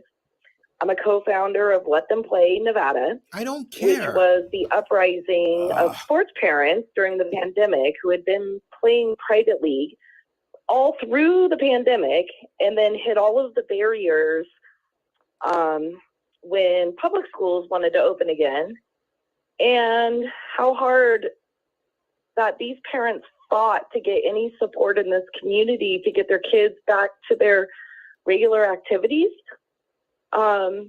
When they had no restrictions during private league, but had tremendous restrictions coming back into their public schools. And through these years, the parents that I've had to meet whose children committed suicide or battled suicide or survived. Oh, gosh. And we begged the Raiders, and we begged the Golden Knights, and we begged Clark County School District. We begged everyone that we could to stand with us to get these kids any resemblance of their lives. And I can count, and I know because I kept track of who helped. And I'm sorry it's late, and I'm trying not to cry, because for how hard our parents had to fight to get anything for those kids. Oh, come on. These are fake tears. During the worst time of their lives that they're still recovering from. Most of them are in college now, thankfully, right? And we still have we are at 2 minutes, so we are going to ask you to submit the rest of your testimony in writing, and we will move on to the next caller. Why? We are still in neutral testimony. Cut them. No, that was a fake. That lady was fake crying. That was BS. Hi, this is Katrin Ivanov, IVANOSS, aka Mrs. Fixes. I will do my best to be. I disagree, neutral, Steve. You want to know why I disagree? I'll tell you why I disagree. Because you guys let people from New York. Oakland has had 25 years to get this right. California to talk. I wanted to run the project. I don't care what anyone says, all right? They screwed it up. They slow-rolled the A's. Nevada's money. Nevada will not allow talk. Fooling around with them, they extorted them, and they did all this stuff. And now you're asking the A's to stay in Oakland and put up with this stuff. During COVID, you killed small businesses, and this money can be used for small businesses. By the admission, I'm going to be neutral on the former mayor didn't have the right staff, which means they weren't competent. She said that. Okay, on my show. I'm going to be neutral on the fact. And so, Steve Macy, you're saying, oh, they should stay here anyway? Of Nevadas do not and want do what? This bill to pass. Wait another 10 years for a stadium? On the fact this stuff is crazy. Would not help the rest of Nevada's maybe Clark County. I just want some honest dialogue about this stuff. I'm going to be neutral on the fact Why that put the A's through this? Presented to you for that bill, how good it is.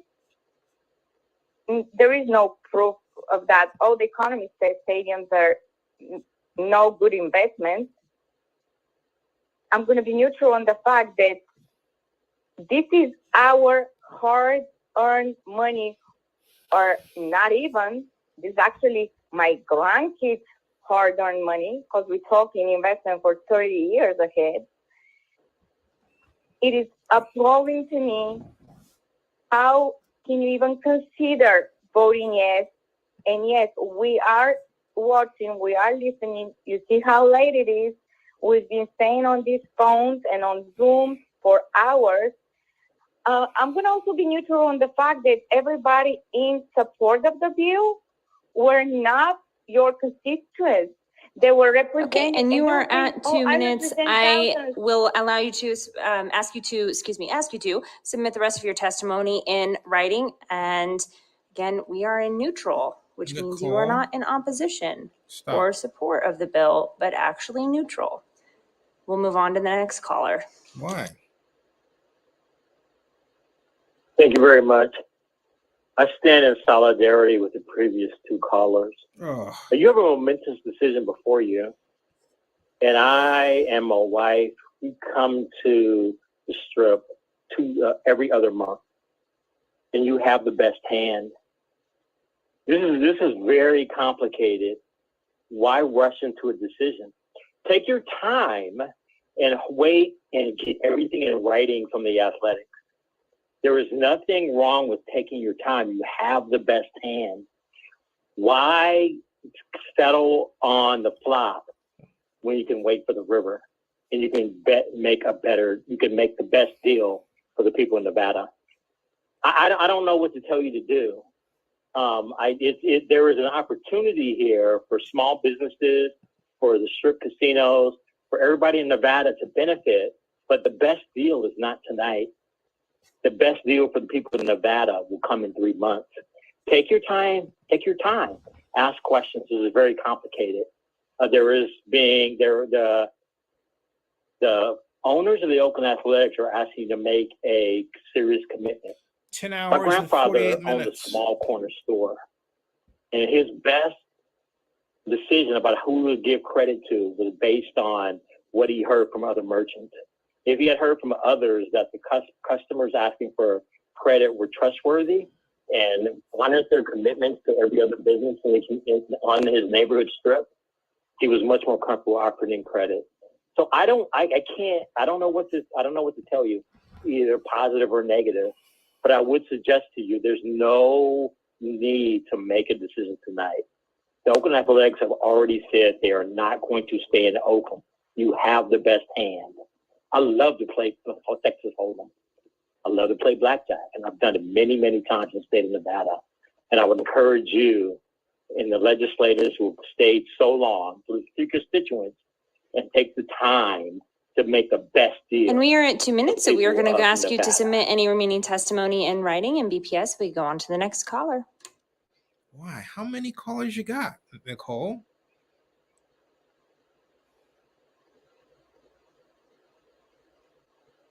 Caller with the last 3 digits of 106. Please continue. Please don't. Hi, this is Brian. Thank you all for staying up so late. I just wanted to, can you hear me? Oh, we can hear you. I don't care to hear you. Oh, thank you. Ugh. Yeah, I just wanted to urge the Senate to consider on the naming rights issue.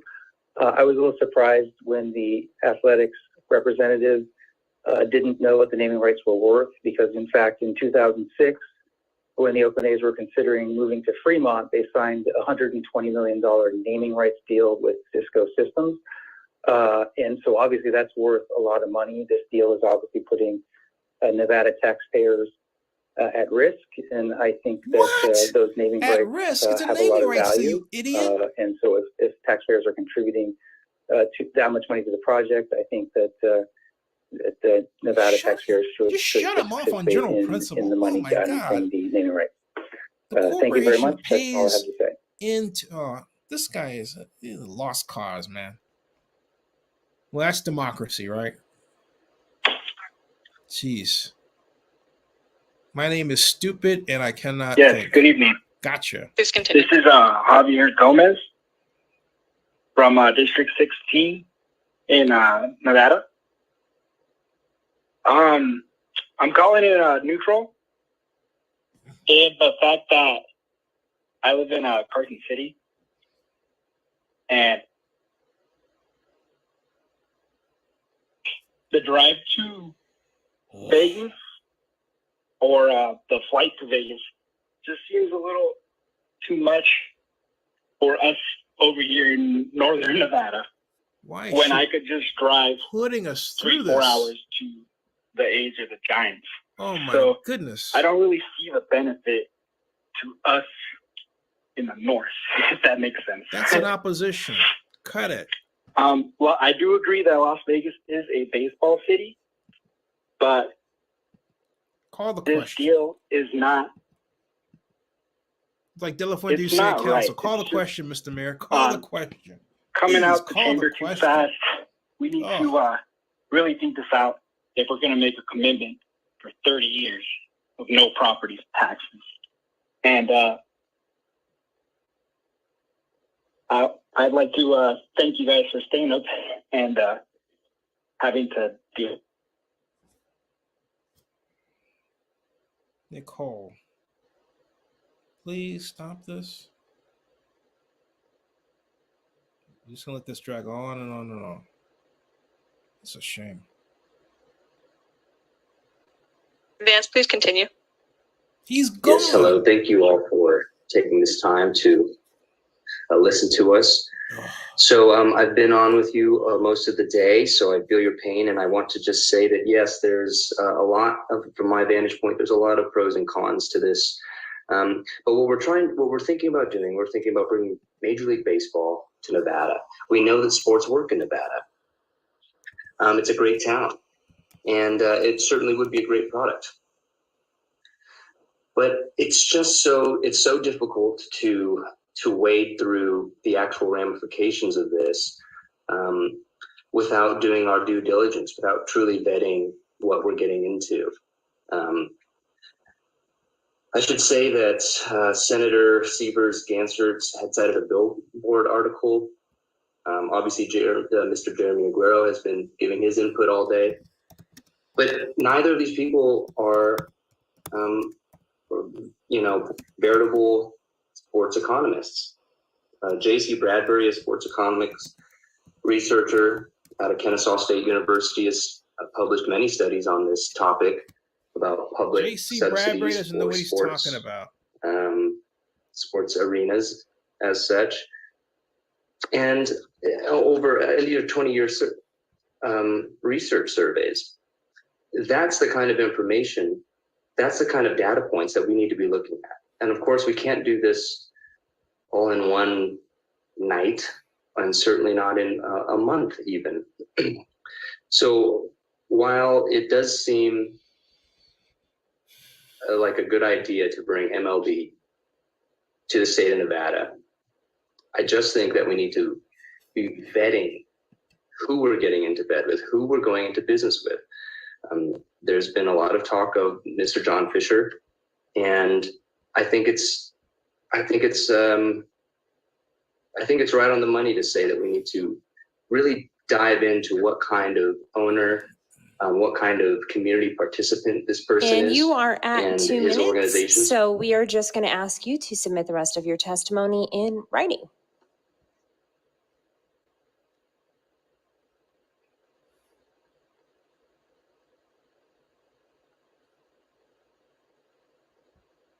John, please continue.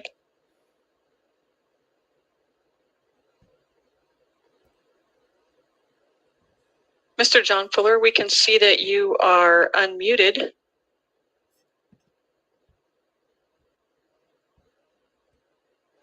Is it possible the volume is turned down on your computer?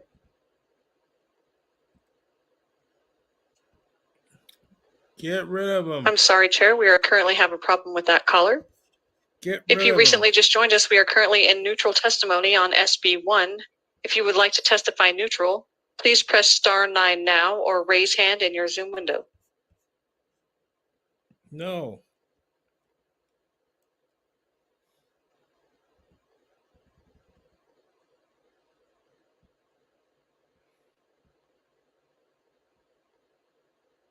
Nothing. Hello, my name is Daniel McFarland. I'm from the Bay Area, but I currently live in San Luis Obispo, and I'm neutral because I'm not a taxpayer of Nevada. But since I'm from the Bay Area, I am very passionate about the A's, and I wish for them to stay in the Bay. So please find another investor to build a ballpark in Las Vegas. Thank you. And that is not neutral.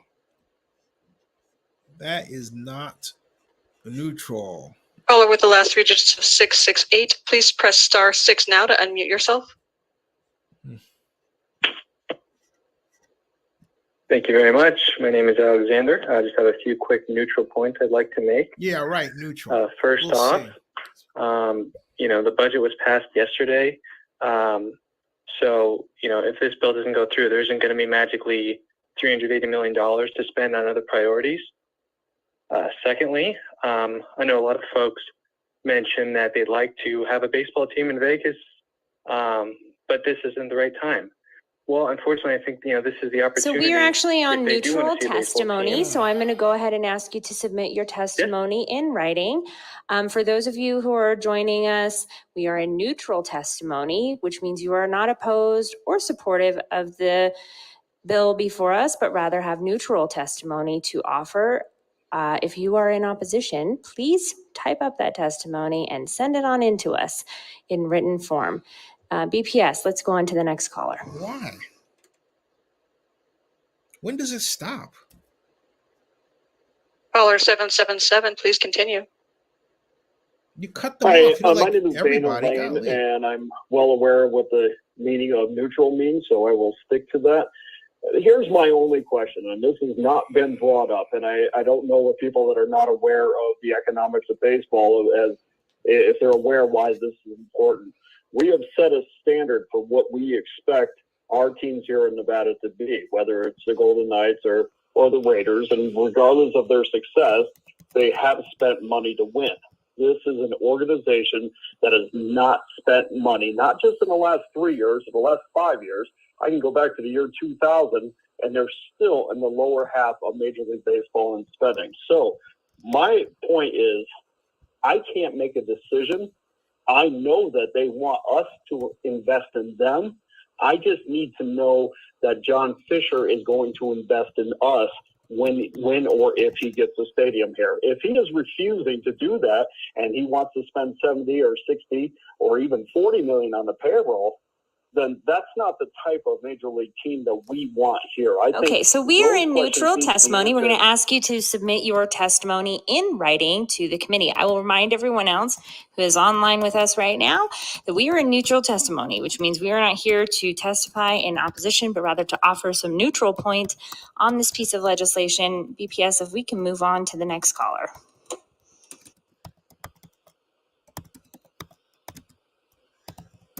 Caller 136, please continue. My name is Jack, and I would just like to say that John Fisher is the worst owner in baseball history.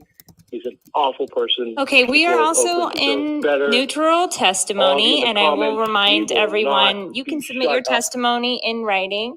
I will remind everyone again, we are here to talk about the piece of legislation. If we can limit our testimony to that, if you are in opposition and have strong opinions, you can certainly submit that in writing. Let's move on to the next caller. John Majors, Reno, Nevada. Just measuring in the Rays and the A's, they have stadium things that are up in the air.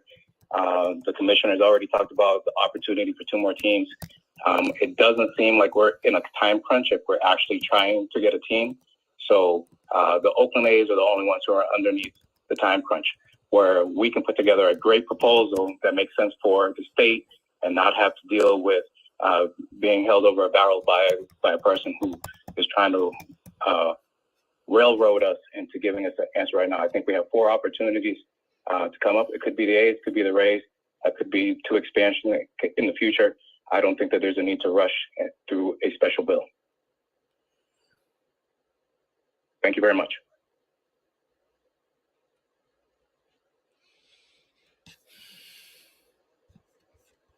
Hello, I'm Robert Stern, S-T-E-R-N. I work at the Data Science Institute at the University of Chicago. Thank you, Vegas. I'm neutral because, on the one hand, I greatly support the idea of Major League Baseball in Las Vegas. I think it's a strong market. I think it deserves a team. I would note that this bill does not specify that the team has to be the Oakland Athletics. Unfortunately, these days, some would have you believe the only way to attract a major league franchise is to succumb to borderline stadium extortion by billionaires. This does not need to be the case. It's entirely possible to get this deal done in a way that favors Las Vegas and favors Nevada. But as currently written, I think this bill has major flaws which should be addressed before passage. Are actually in neutral testimony. So we're going to ask you to submit your testimony in writing. I'm going to read to you what I tweeted. This is ridiculous. I said, hey, can you just, oh boy.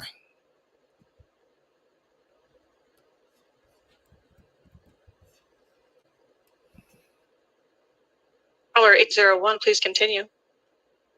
Hi, my name is Stu. I just have a couple of questions because everything changes. Baseball changed like they did this year. And if the A's don't love the A's the way they want us to love the A's, can we put any stipulations in that they have to spend in the top 12 of all the teams or something and make the penalties heavy? I said, and I think you should Nicole, also consider how long does this have to go on for? Make them earn it or make the Tampa Bay Rays come here because they're only the best team in baseball. Calling it I'm okay with either. opposed, but for a neutral position they do not have. Stop the insanity. Thanks, Madam Senator. Ugh. Golly. Hello, can you guys hear me? Yes, we can. For starters, shout out Brody Brazil. I have a couple questions. One, is the Nevada Legislature able to put any constraints on the A's to be able to make sure that they fulfill the needs for the community, et cetera? Thank you. Chair, you have no more callers wishing to speak at this time. Good. Great. Thank you so much, BPS, for all of your hard work. 11 hours and 3 minutes. Very late. 11 hours, 3 minutes, and 37 seconds. Go ahead and close the hearing on Senate Bill number 1. I again just want to take a moment to thank all of our staff who have been here with us all day and have been doing really hard work of keeping us on track. So thank you for bearing with us through this very long hearing. I know it has been a long day for all of you. And we will be, give me just 1 minute. No, not one more. What's going on now?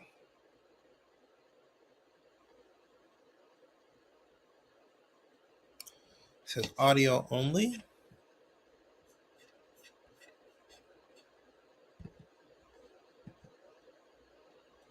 Yeah. Okay, and I want to thank you, members of the committee. At this time, the last item that we have to consider as the committee is public comment. We are going to limit it to 2 minutes per person, and we will only take a few more minutes of public comment, and then we'll ask for folks to submit that in writing as well. Anybody here wishing to give public comment? Seeing none. No one in Las Vegas? Seeing none. BPS, we have anyone on the line for public comment? No.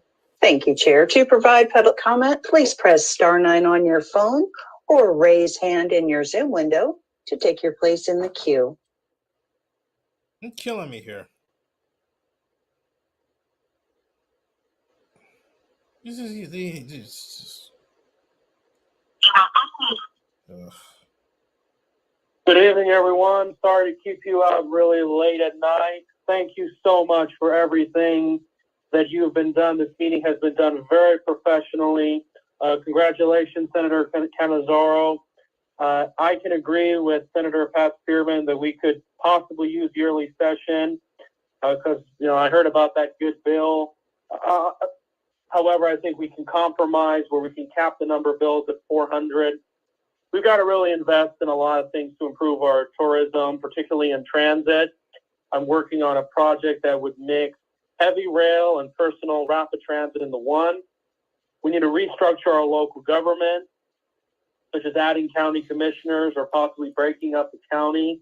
By the way, it's a cool 67 degrees out here. It feels like it's Carson City. I would appreciate that we can have more town hall meetings after this session, not tomorrow, but maybe next month. We can talk about, I've heard some money went to private unions. I don't know about that, but I'm really concerned about the economy because I heard there's a lot of rumors that there's a real estate downturn coming along. And I remember 15 years ago, oh boy, and according to Nevada Current, Mr. Aguero did not predict that crisis very well. I could be wrong. Other than that, great pleasure. Thank you so much. And best of luck for all of you and our state.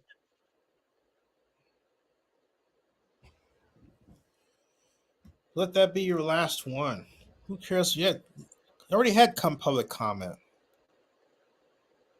Caller with the last three digits, 225, please press *6 to unmute yourself.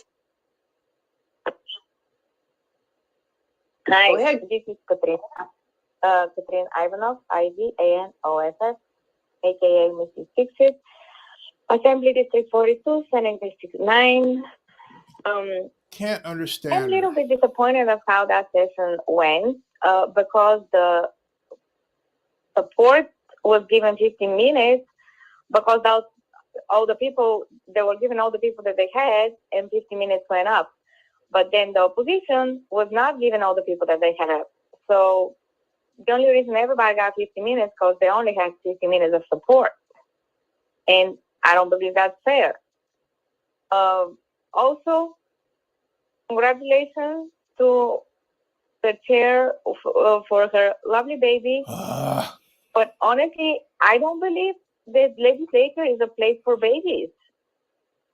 This is a little bit disappointing to me to see that she bring that beautiful baby over there instead of either getting a babysitter or having someone of her family help her. Or you guys have my number. I would be willing to babysit instead of having that baby there. That is cool. That's not a place for babies. I don't know how you see it. And people saying, oh, she's a badass. No, this is not a place for babies. And thank you for staying so late. But I hope that you guys listen to the constituents that are not very happy with this. And if this money were given to a small business she's owner, cruel. Can you believe this, have folks? lost She's cruel. 1/3 of small businesses in Nevada after what happened, after you guys forcefully closed it.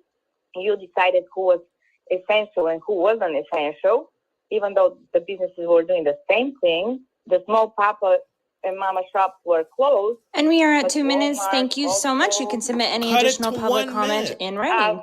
BPS, next caller.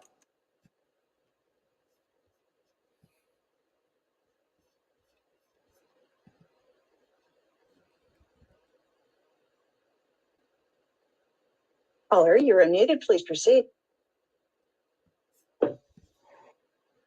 Hello? We can hear you. We can hear you. Please proceed.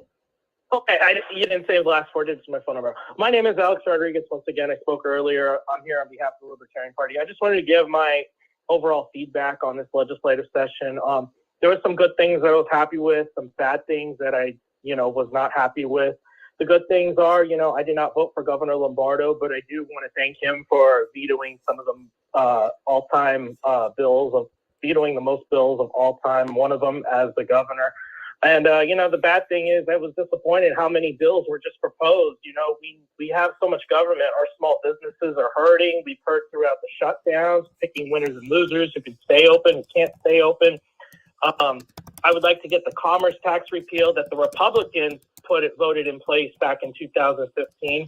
I'd like to start, getting rid of some of these taxes, getting rid of these regulations. Some of our health departments are some of the most strict in the country. Why a small business owner cannot operate. And, that's all I really got to say. Just next legislative session, please, guys, I'm sending emails and I feel like I'm being ignored. I'd like to see you guys next legislative session start getting rid of laws before you start adding any more. Thank you. Have a good day.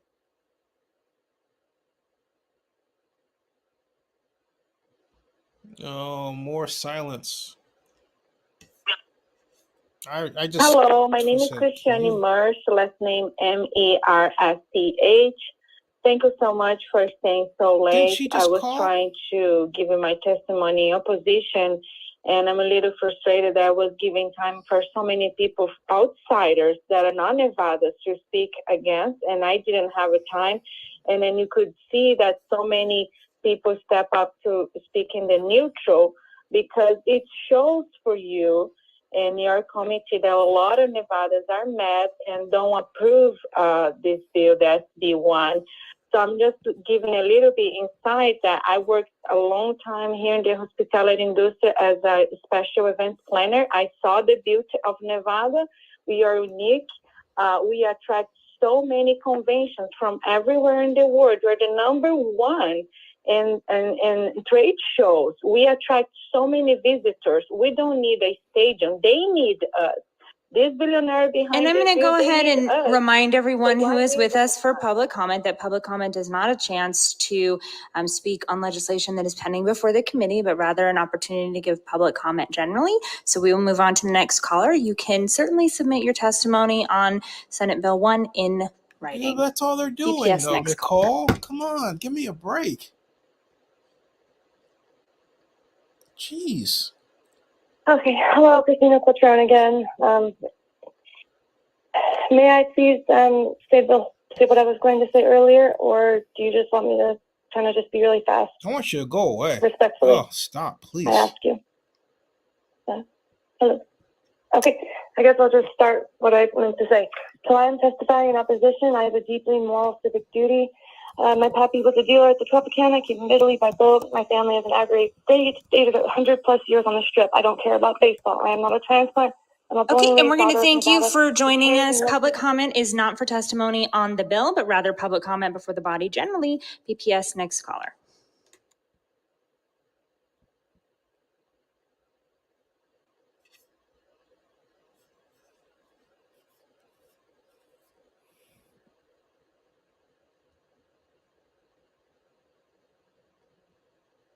Hello? Caller, you're unmuted. Please proceed. Hi, it's Jack again. Just want to say I hate John and I hate Dave. That is all. We are rooted in Okay, thank you, Oakland forever, BPS. baby. Next caller.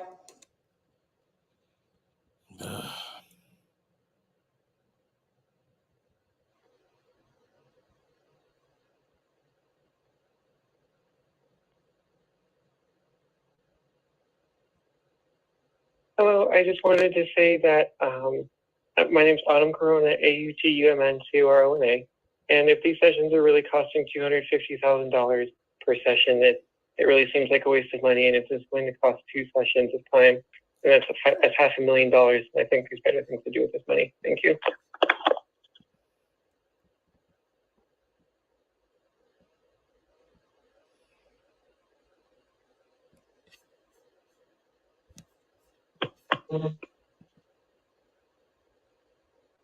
Caller, you're unmuted. Please proceed.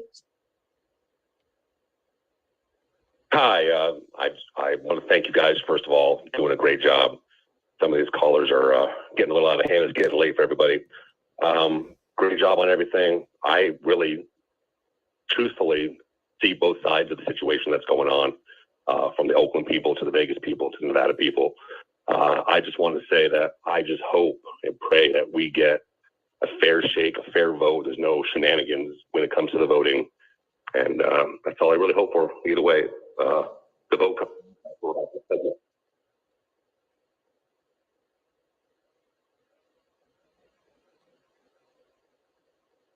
Hi. So first off, I want to say that Brody Brazil is the greatest radio announcer ever and the greatest YouTuber ever. Second off, John Fisher is the worst person Nevada could ever go into business Okay, with. and we are going to ask you to submit your testimony in writing. Again, public comment is not for substances of the bills that are pending before the committee. BPS, next caller. Folks, I'm contemplating just letting this run and going to sleep, and then coming back and check on this because this is insanely long, and it is Caller, you're unmuted. 2:41. Please proceed. Hi, I'm just calling. I don't know if I was already unmuted before I said it before, but if these sessions are costing $250,000 per session, and we're going to have to do 2 of them, it seems like an awful lot of waste for taxpayer dollars that we could be doing with other things. Thank you.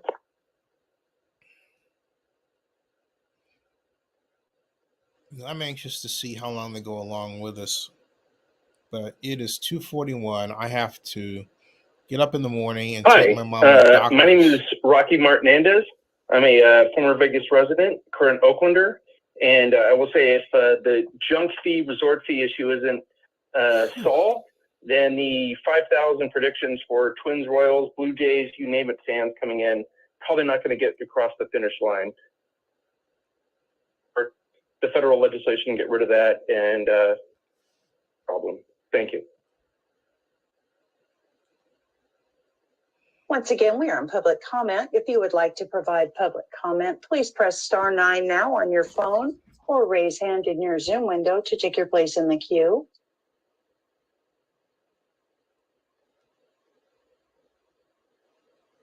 Chair, the public line is open and working. However, there are no additional callers at this time. Yes, good. Come on, Nicole, stop it. Great, thank you. Thank you again for all of your hard work. And at this point, we will go to Senator Lang. Thank you, Madam Chair. I move the Committee of the Whole rise and report back to the Senate. Senator Dondero Loop. I'll second that. You all have heard the motion. All those in favor, please signify by saying aye. All those opposed. Motion carries unanimously. The Committee of the Whole is dissolved. We will be in a brief recess.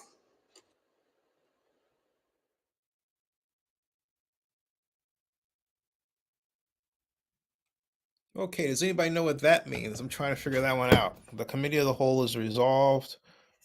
We will be in a brief recess. Now let me go back to this is here.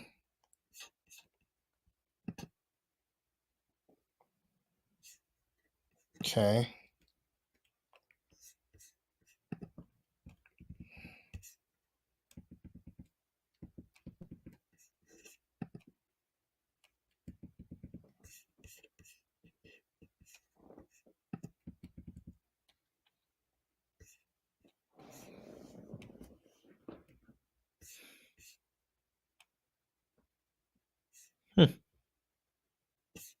Brief recess. How long is brief? I don't know. Anybody have any ideas? Brief recess. How long is brief? No one has any idea. Let me see here. Maybe Nicole will tell us on Twitter. Oh, you're welcome. But I'm trying to find out what's next. Maybe this good speaker could tell us.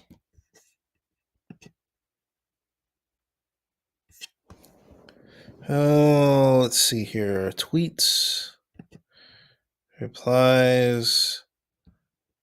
Don't know. Okay, so how about the Senate Committee of the Whole?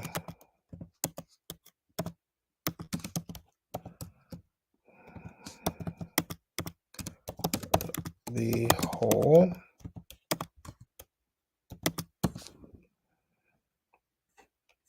Okay.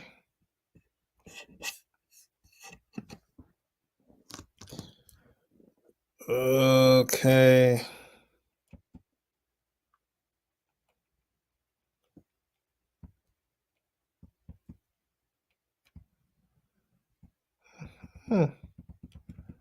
She said a brief recess. Yeah, I know. They are the worst abusers of the idea of a brief. They really are. See, I just want to figure out where to. And they don't leave you with any instructions. It's not, They have different streams. I can't even talk straight. 11 hours, 20 minutes, 45 seconds. Yeah. Can you say, ugh. Oof. It's 2:46 a.m.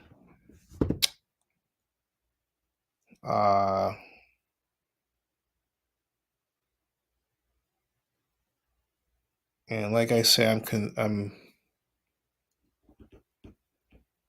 maybe I should just bring this downstairs and let it run in the living room or something. No, that's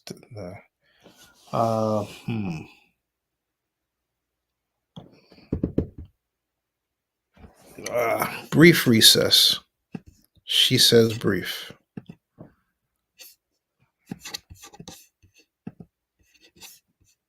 Let me first this.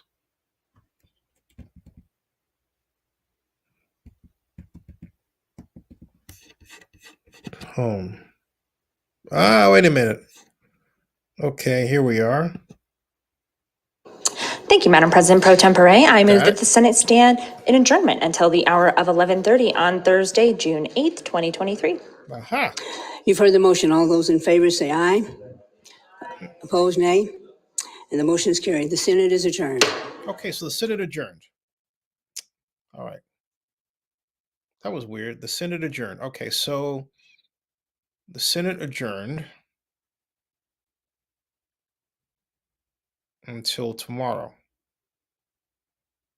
So that's where we were at. Okay, folks, that was it's over. That was unceremonious, wasn't it? Wasn't that weird? So the Senate adjourns at what is 11:48 Pacific, 2:48 a.m. All right. And we'll be back tomorrow at 11, which will be 1 o'clock here for another round of, well, I think all the worst part is over. But man, what an exercise in painful democracy.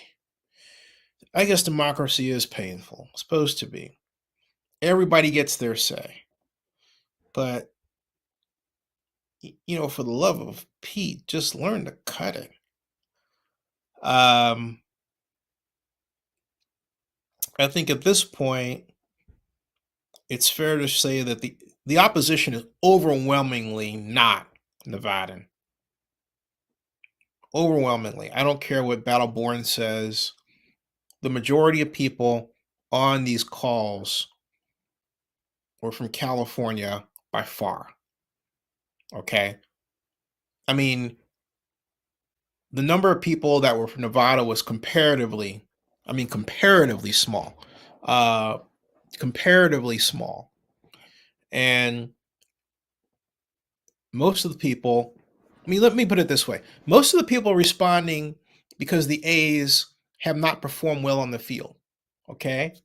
That's what it's about. If the A's were a winner, if the A's had even the record that the Raiders had prior to the move to Las Vegas, this would be a different story.